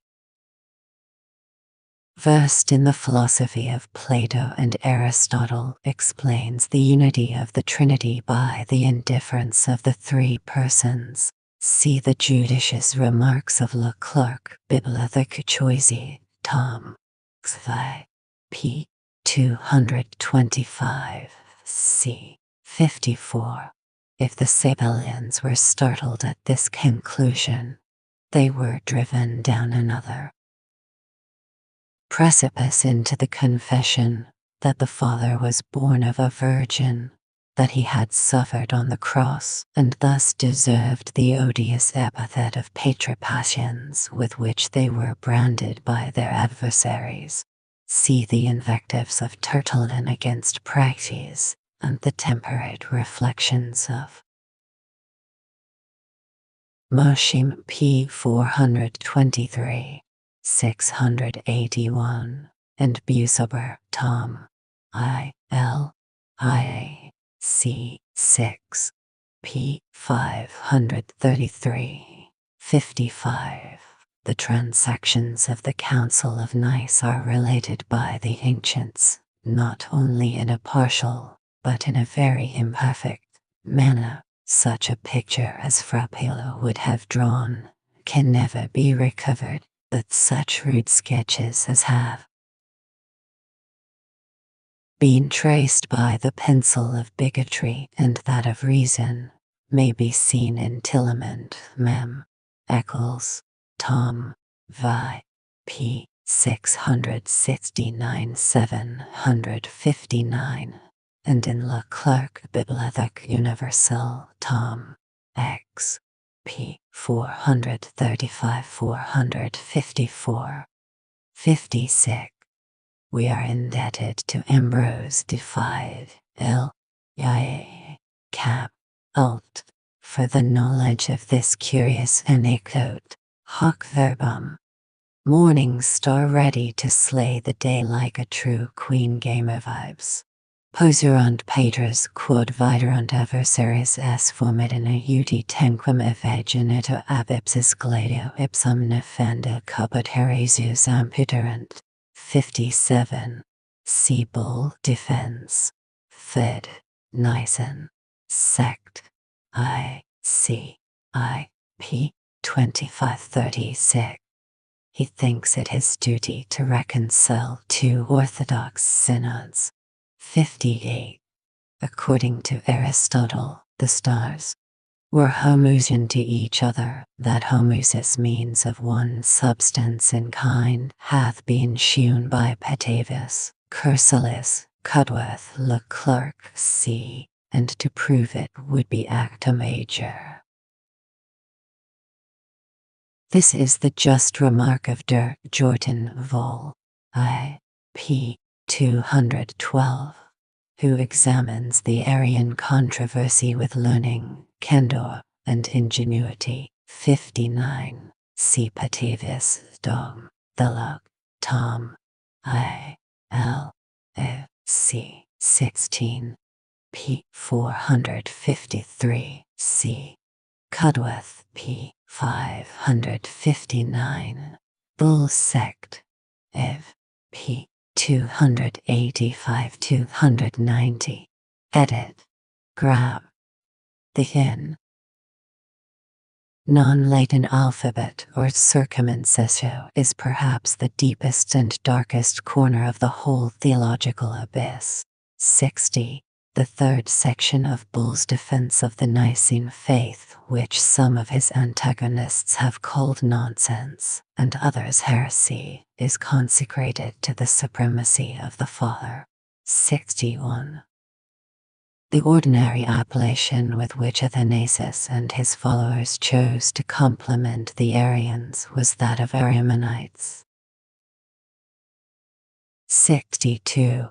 Epiphanius Tom. I. Ayres. Luxe. 4. p. 837. See The Adventures of Marcellus in Tillement, Mem.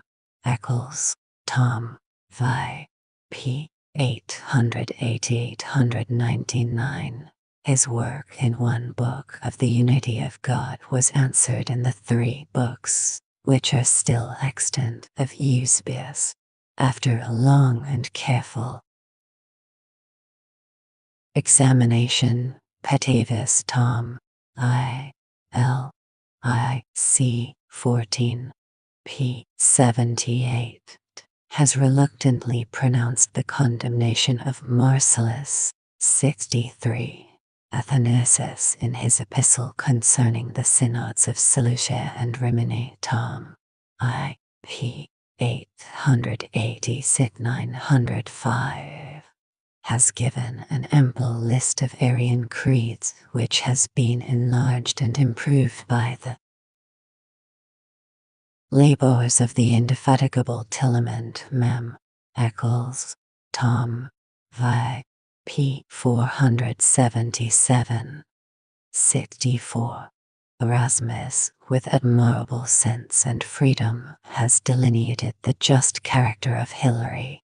To revise his text, to compose the annals of his life, and to justify his sentiments and conduct, is the province of the Benedictine editors.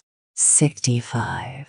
Absque Episcopo Elisio et Possis cum eu, ex major part Asiana dusum provinciae, inter quis consisto vir damnescent. Ac utinam penitus nescirent cum proclivere enim vina ignorant quam obtractorant. Hilar. De synodis sev defied or intellium c. 63. p. 1186. Edit. Benedict.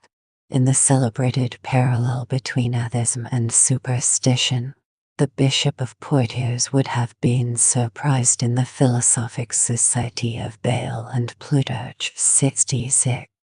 Hilaris ad Constantum, L.I.C. 4, 5, p. 1227, 1228. This remarkable passage deserves the attention of Mr. Locke, who has transcribed it vol. I.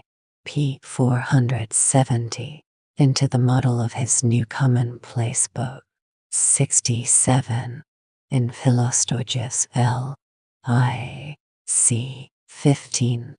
The character and adventures of Attis appear singular enough, though they are carefully softened by the hand of a friend, the editor Godefroy, p.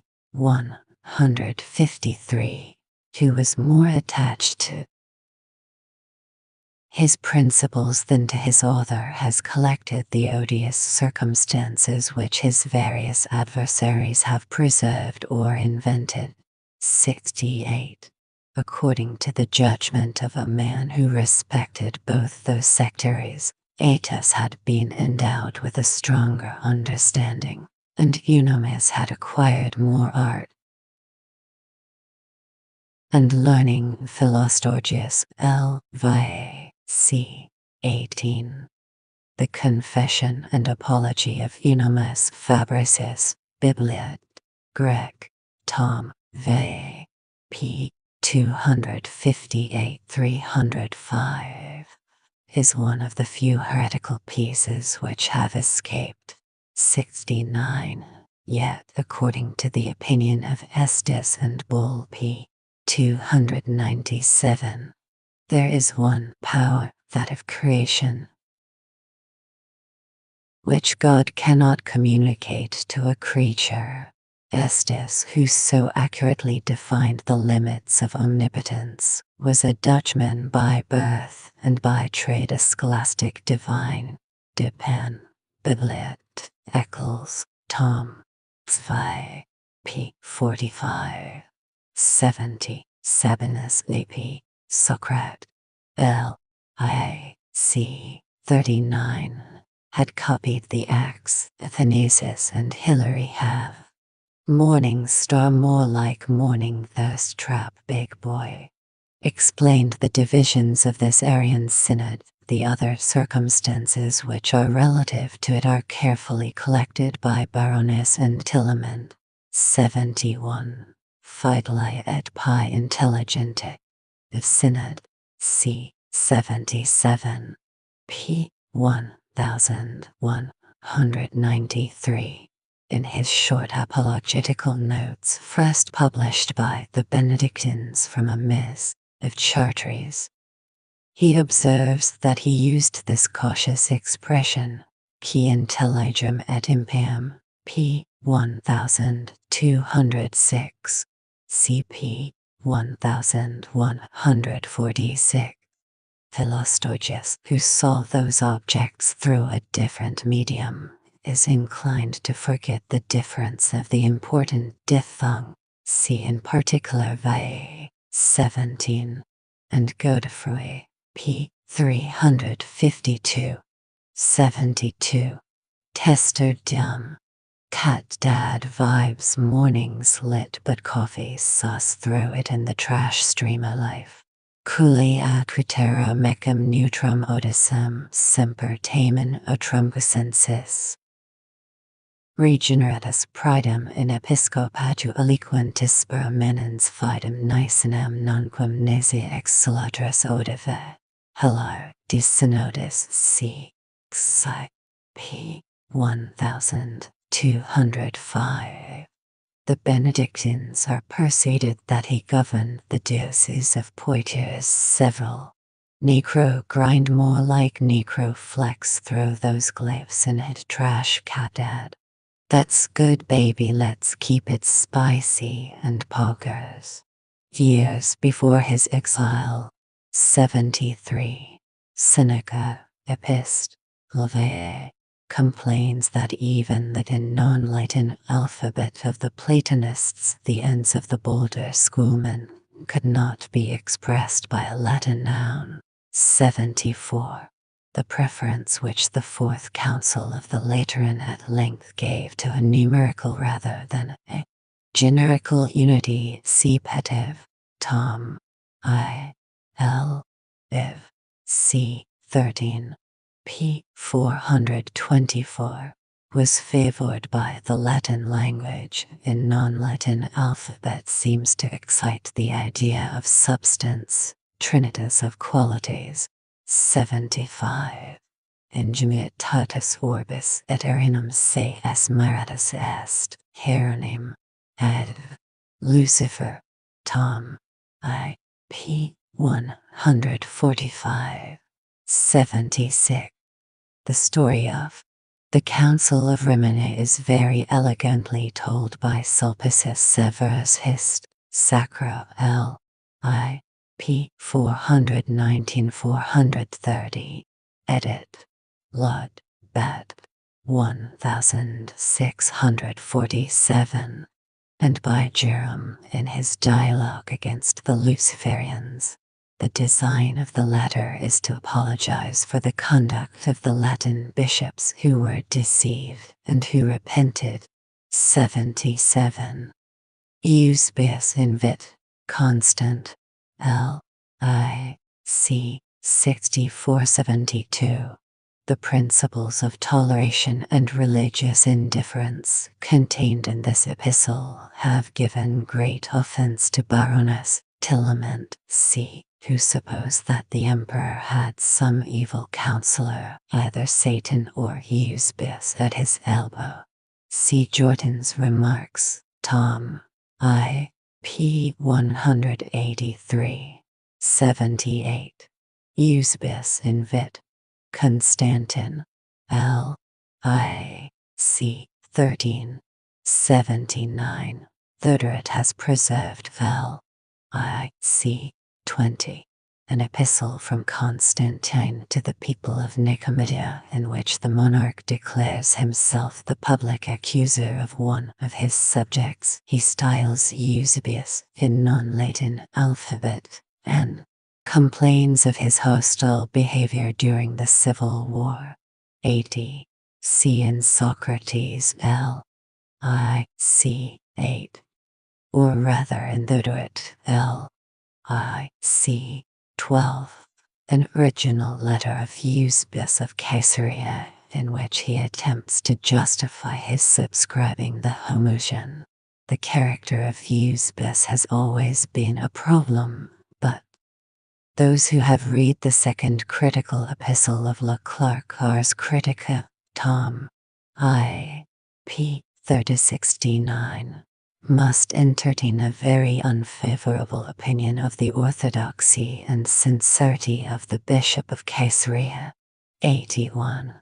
Athanasius, Tom. I. p. 727. Philostorgius, L. I. C. 10. And Godfrey's Commentary, p. 41. 82. Socrates, L. I. C. 9. In his circular letters which were addressed to the several cities, Constantine employed against the heretics the arms of ridicule and comic raillery. 83. We derive the original story from Athanasius, Tom. I. p. 670, who expresses some reluctance to stigmatize the memory of the dead. He might exaggerate, but the perpetual commerce of Alexandria and Constantinople would have rendered it dangerous to invent. Those who press the literal narrative of the death of Arius his bowels suddenly burst out in a privy, must make their option between poison and miracle. 84. The change in the sentiments, or at least in the conduct of Constantine, may be traced in Eusebius invit. Constant. L. I. C. 23. L. F. C. 41. Socrates, L.I.C. 2339. Sozomen, L.I.C. 1634. Theodoret, L.I.C. 1434.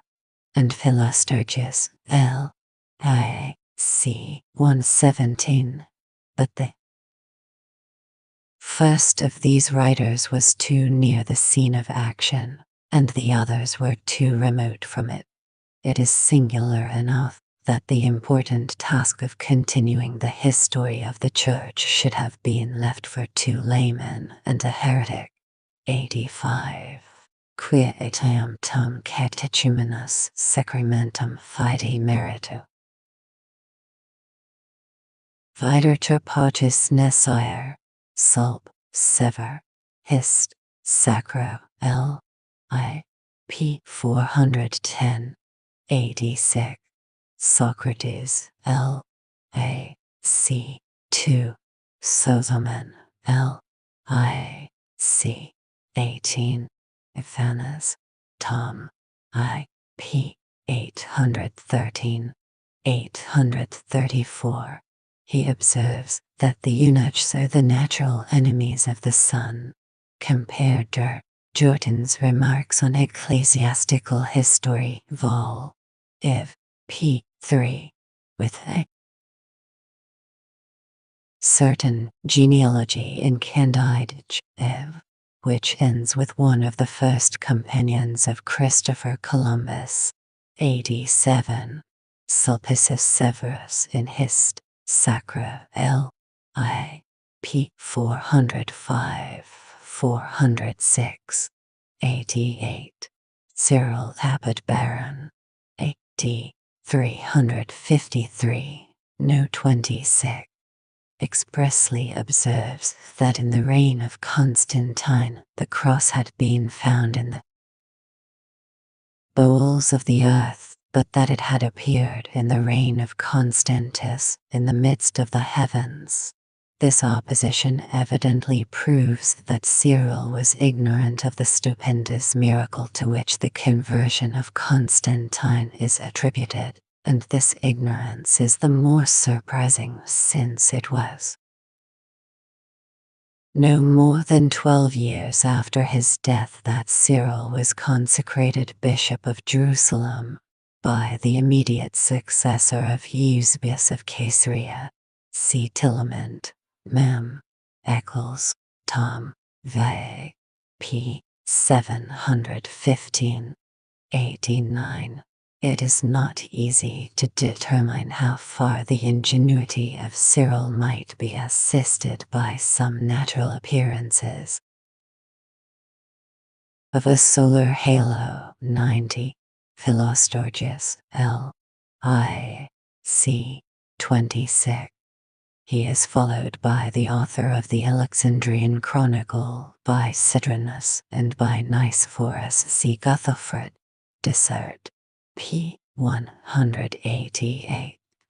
They could not refuse a miracle, even from the hand of an enemy. 91.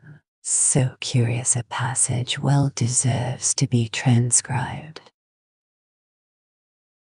Tristinum religionum absolutum et simplicem, annele superstition confundens, incus scrutant perplexus, quam component gravis exciterit dissedia plurima, quo progressus usus alit concertation verborum, judicatorvis antistitum jumentis publicis ultra citroque discerentibus, per synodos. Quis appellant dum ritum omnem ad sum traer conenter velsus reads conenter, reficularia considerat nervus. Aminus, 1692. Ephanes, Tom. I. P. 870. 93. Socrates, L. I. C. 3547. Sozomen, L. Iv. C. 1230. Theodoret, L. A. C. 1832. Philostorch, L. Iv. C 412, L V C 14, L V C 1594, Sozaman L F C 23, Ithanas Tom I P 831, Tilament Mem Eccles Tom Vi P 947, has collected several instances of the haughty fanaticism of Constantus from the detached treatises of Lucifer of Cagliari. The very titles of these treatises inspire zeal and terror. Morendum pro de filio. Viregibus apostatesis. De non conveniendo cum heretico. De non passando indem delinquentibus. 95. Sulp, sever, hist, sacra, L. I. P. 408 and 430. The Greek historians were very ignorant of the affairs of the West. 96.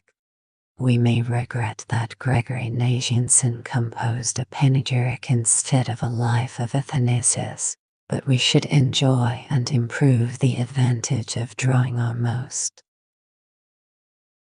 authentic materials from the rich fund of his own epistles and apologies. Tom I.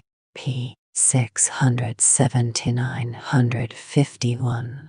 I shall not imitate the example of Socrates L. I. C. 1, who published the first edition of his history without giving himself the trouble to consult the writings of Athanasius. Yet even Socrates, the more curious Sozomen, and the learned Theodoret connect the life of Athanasius with the series of ecclesiastical history, the diligence of Tillement Tom Vey, and of the Benedictine editors has collected every fact and examined every difficulty. 97. Sulpicius Severus. Hist. Sacra. L. I. P.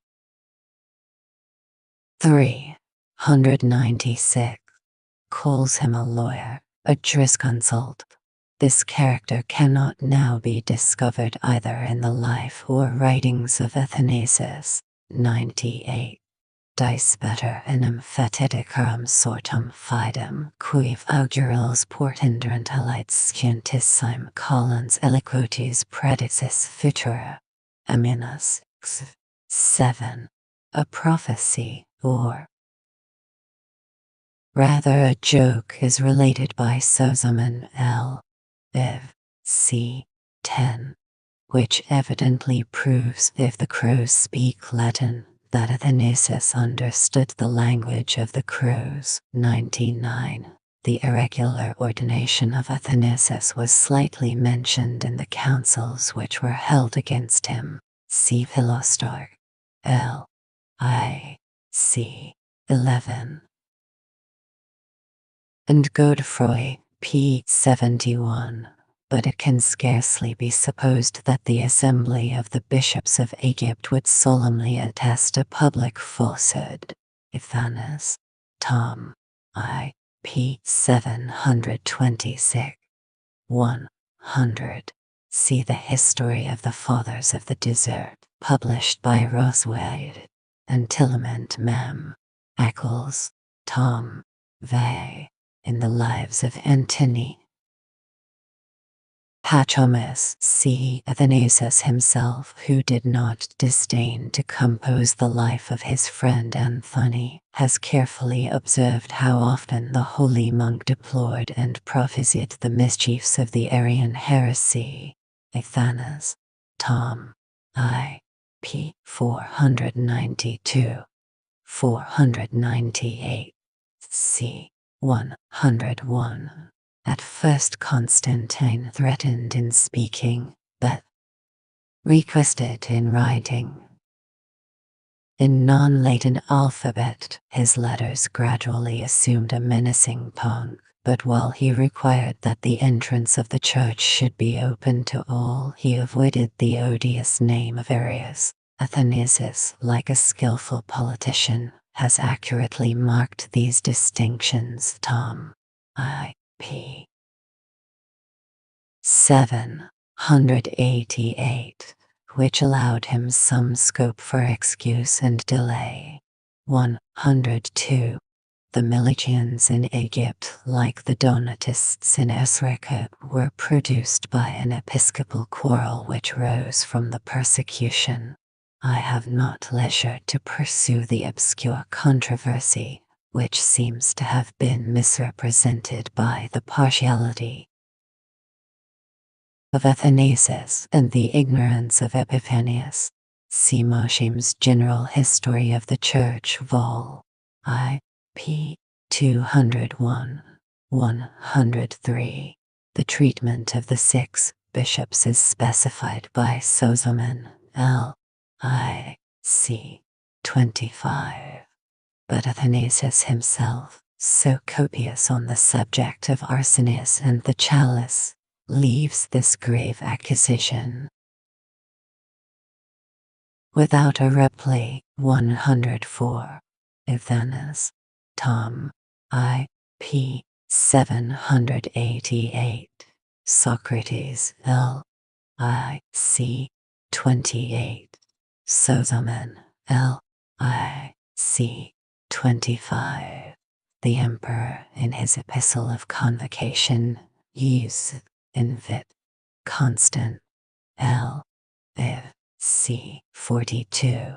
Seems to prejudge some members of the clergy, and it was more than probable that the synod would apply those reproaches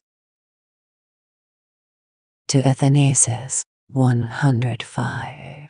See in particular the second Apology of Athanasius, Tom. I. p. 763-808, and his epistles to the monks, p. 808-866.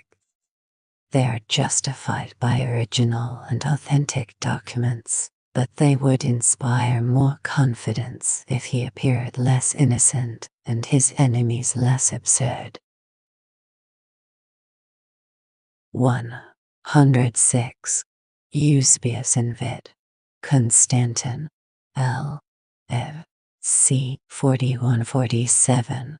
107. Athanas. Tom. I. p. 804. In a church dedicated to Athanasius, this situation would afford a better subject for a picture than most of the stories of miracles and martyrdoms. 108. Athanas. Tom.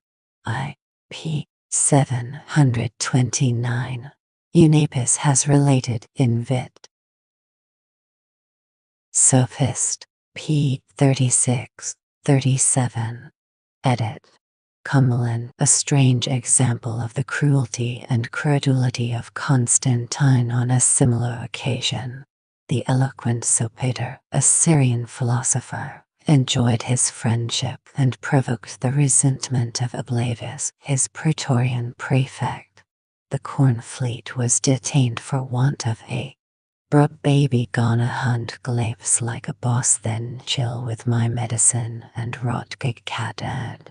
South wind, the people of Constantinople were discontented, and Sopater was beheaded on a charge that he had bound the winds by the power of magic. Suidas adds that Constantine wished to prove by this execution that he had absolutely renounced the superstition of the Gentiles. 109. In his return he saw Constantus twice at Viminicum and at Caesarea in Cappadocia. Athanas. Tom. I. p. 676. Tilleman supposes that Constantine introduced him to the meeting of the 3 royal brothers in Pannonia. Memoirs Eccles. Tom. V. p. 69. 110. C. Beverage Appendix, Tom. I. p. 429 452, and Tom. I. Annotation. p. 182. Tillement Mem. Eccles. Tom. Vi. p. 310 324. Hilary of Poitiers has mentioned this synod of Antioch with too much favor and respect. He reckons 97 bishops. 111. This magistrate, so odious to Athanasius, is praised by Gregory Nazianzen, Tom. I. Orat. Xi. p. 390, 391. Sapprement Deufat Deus Ulteropum. For the credit of human nature, I am always pleased to discover some good qualities in those men whom party has represented as tyrants and monsters. 112. The chronological difficulties which perplex the residents of Athanasius at Rome are strenuously agitated by Valesius observat. Ad Calsum, Tom. I. Hist. Eccles. L. I. C. 15. And Tillement, Mem. Eccles. Tom. Vi. p. 674. C. I have followed the simple hypothesis of Valesius, who allows only one journey after the intrusion of Gregory. 113. I cannot forbear transcribing a judicious observation of Wettstein, Prolegomen, N. T. p. 19. C. Tamen Historiam Ecclesiasticum Villimus Consular, Patabit Jam in de Secu Quarto, cum, Ortis Controversis Ecclesia. Gratia doctors and duos parts scenderantur ingenio, eloquentit numero, tantum non equals, partum quo vin circupibet Romum convigis, majestatem cu pontificis comiter collis, iucu pacto oppressis per pontificem et episcopos latinos adversaries prevalius, ac orthodoxam in consulis stabilivis, ob causam Athanasius, non sine comitato Romum petit, plurisque annos ibi hasit. 114. Philostorgius, L. I. C. 12. If any corruption was used to promote the interest of religion, an advocate of Athanasius might justify or excuse this questionable conduct by the example of Cato and Sidney, the former of whom is said to have given, and the latter to have received, a bribe in the cause of liberty. 115. The canon, which allows appeals to the Roman pontiffs, has almost raised the Council of Sardica to the dignity of a general council, and its acts have been ignorantly or artfully confounded with those of the Nicene Synod. See Tillement, Tom. Vi. p. 689, and Jedus Tracts, Vol. I. p. 419-460, 116.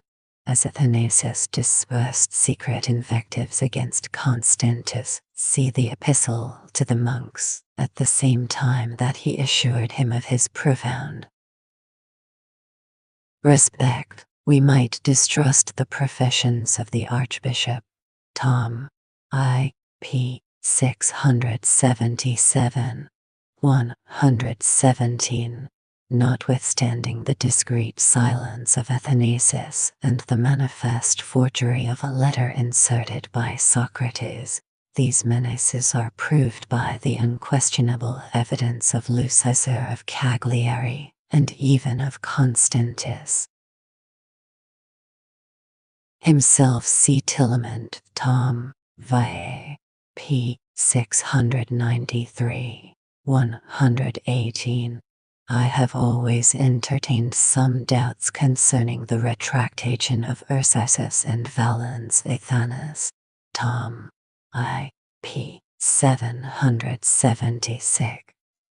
Their epistles to Julius, Bishop of Rome, and to Athanasius himself, are of so different a cast from each other that they cannot both be genuine. The one speaks the language of criminals who confess their guilt and infamy, the other of enemies who solicit on equal terms an honorable reconciliation. 119. The circumstances of his second return may be collected from Athanasius himself. Tom. I. p. 769 and 822. 843. Socrates, L. I. c. 18. Sozomen, L.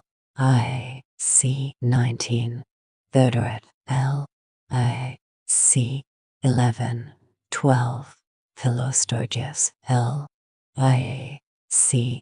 12. 120. Athanasius, Tom. I. p. 677, 678, defends his innocence by pathetic complaints, solemn assertions, and specious arguments. He admits that letters had been forged in his name, but he requests that his own secretaries and those of the tyrant may be examined whether those letters had been written by the former or received by the latter. 121. Athanas, Tom. I. p. 825 844. 122. Athanas, Tom. I. p. 861. Theodoret, L. A. c. 16. The emperor declared that he was more desirous to subdue Athanasius than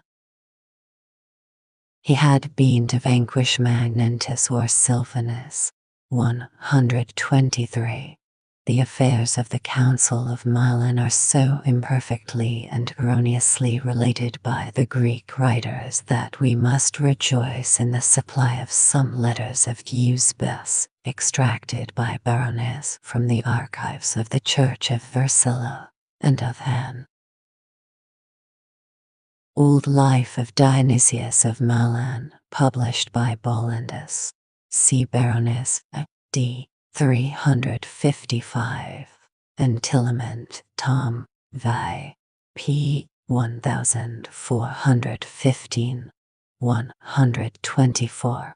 The honors, presents, feasts, which seduced so many bishops, are mentioned with indignation by those who were too pure or too proud to accept them.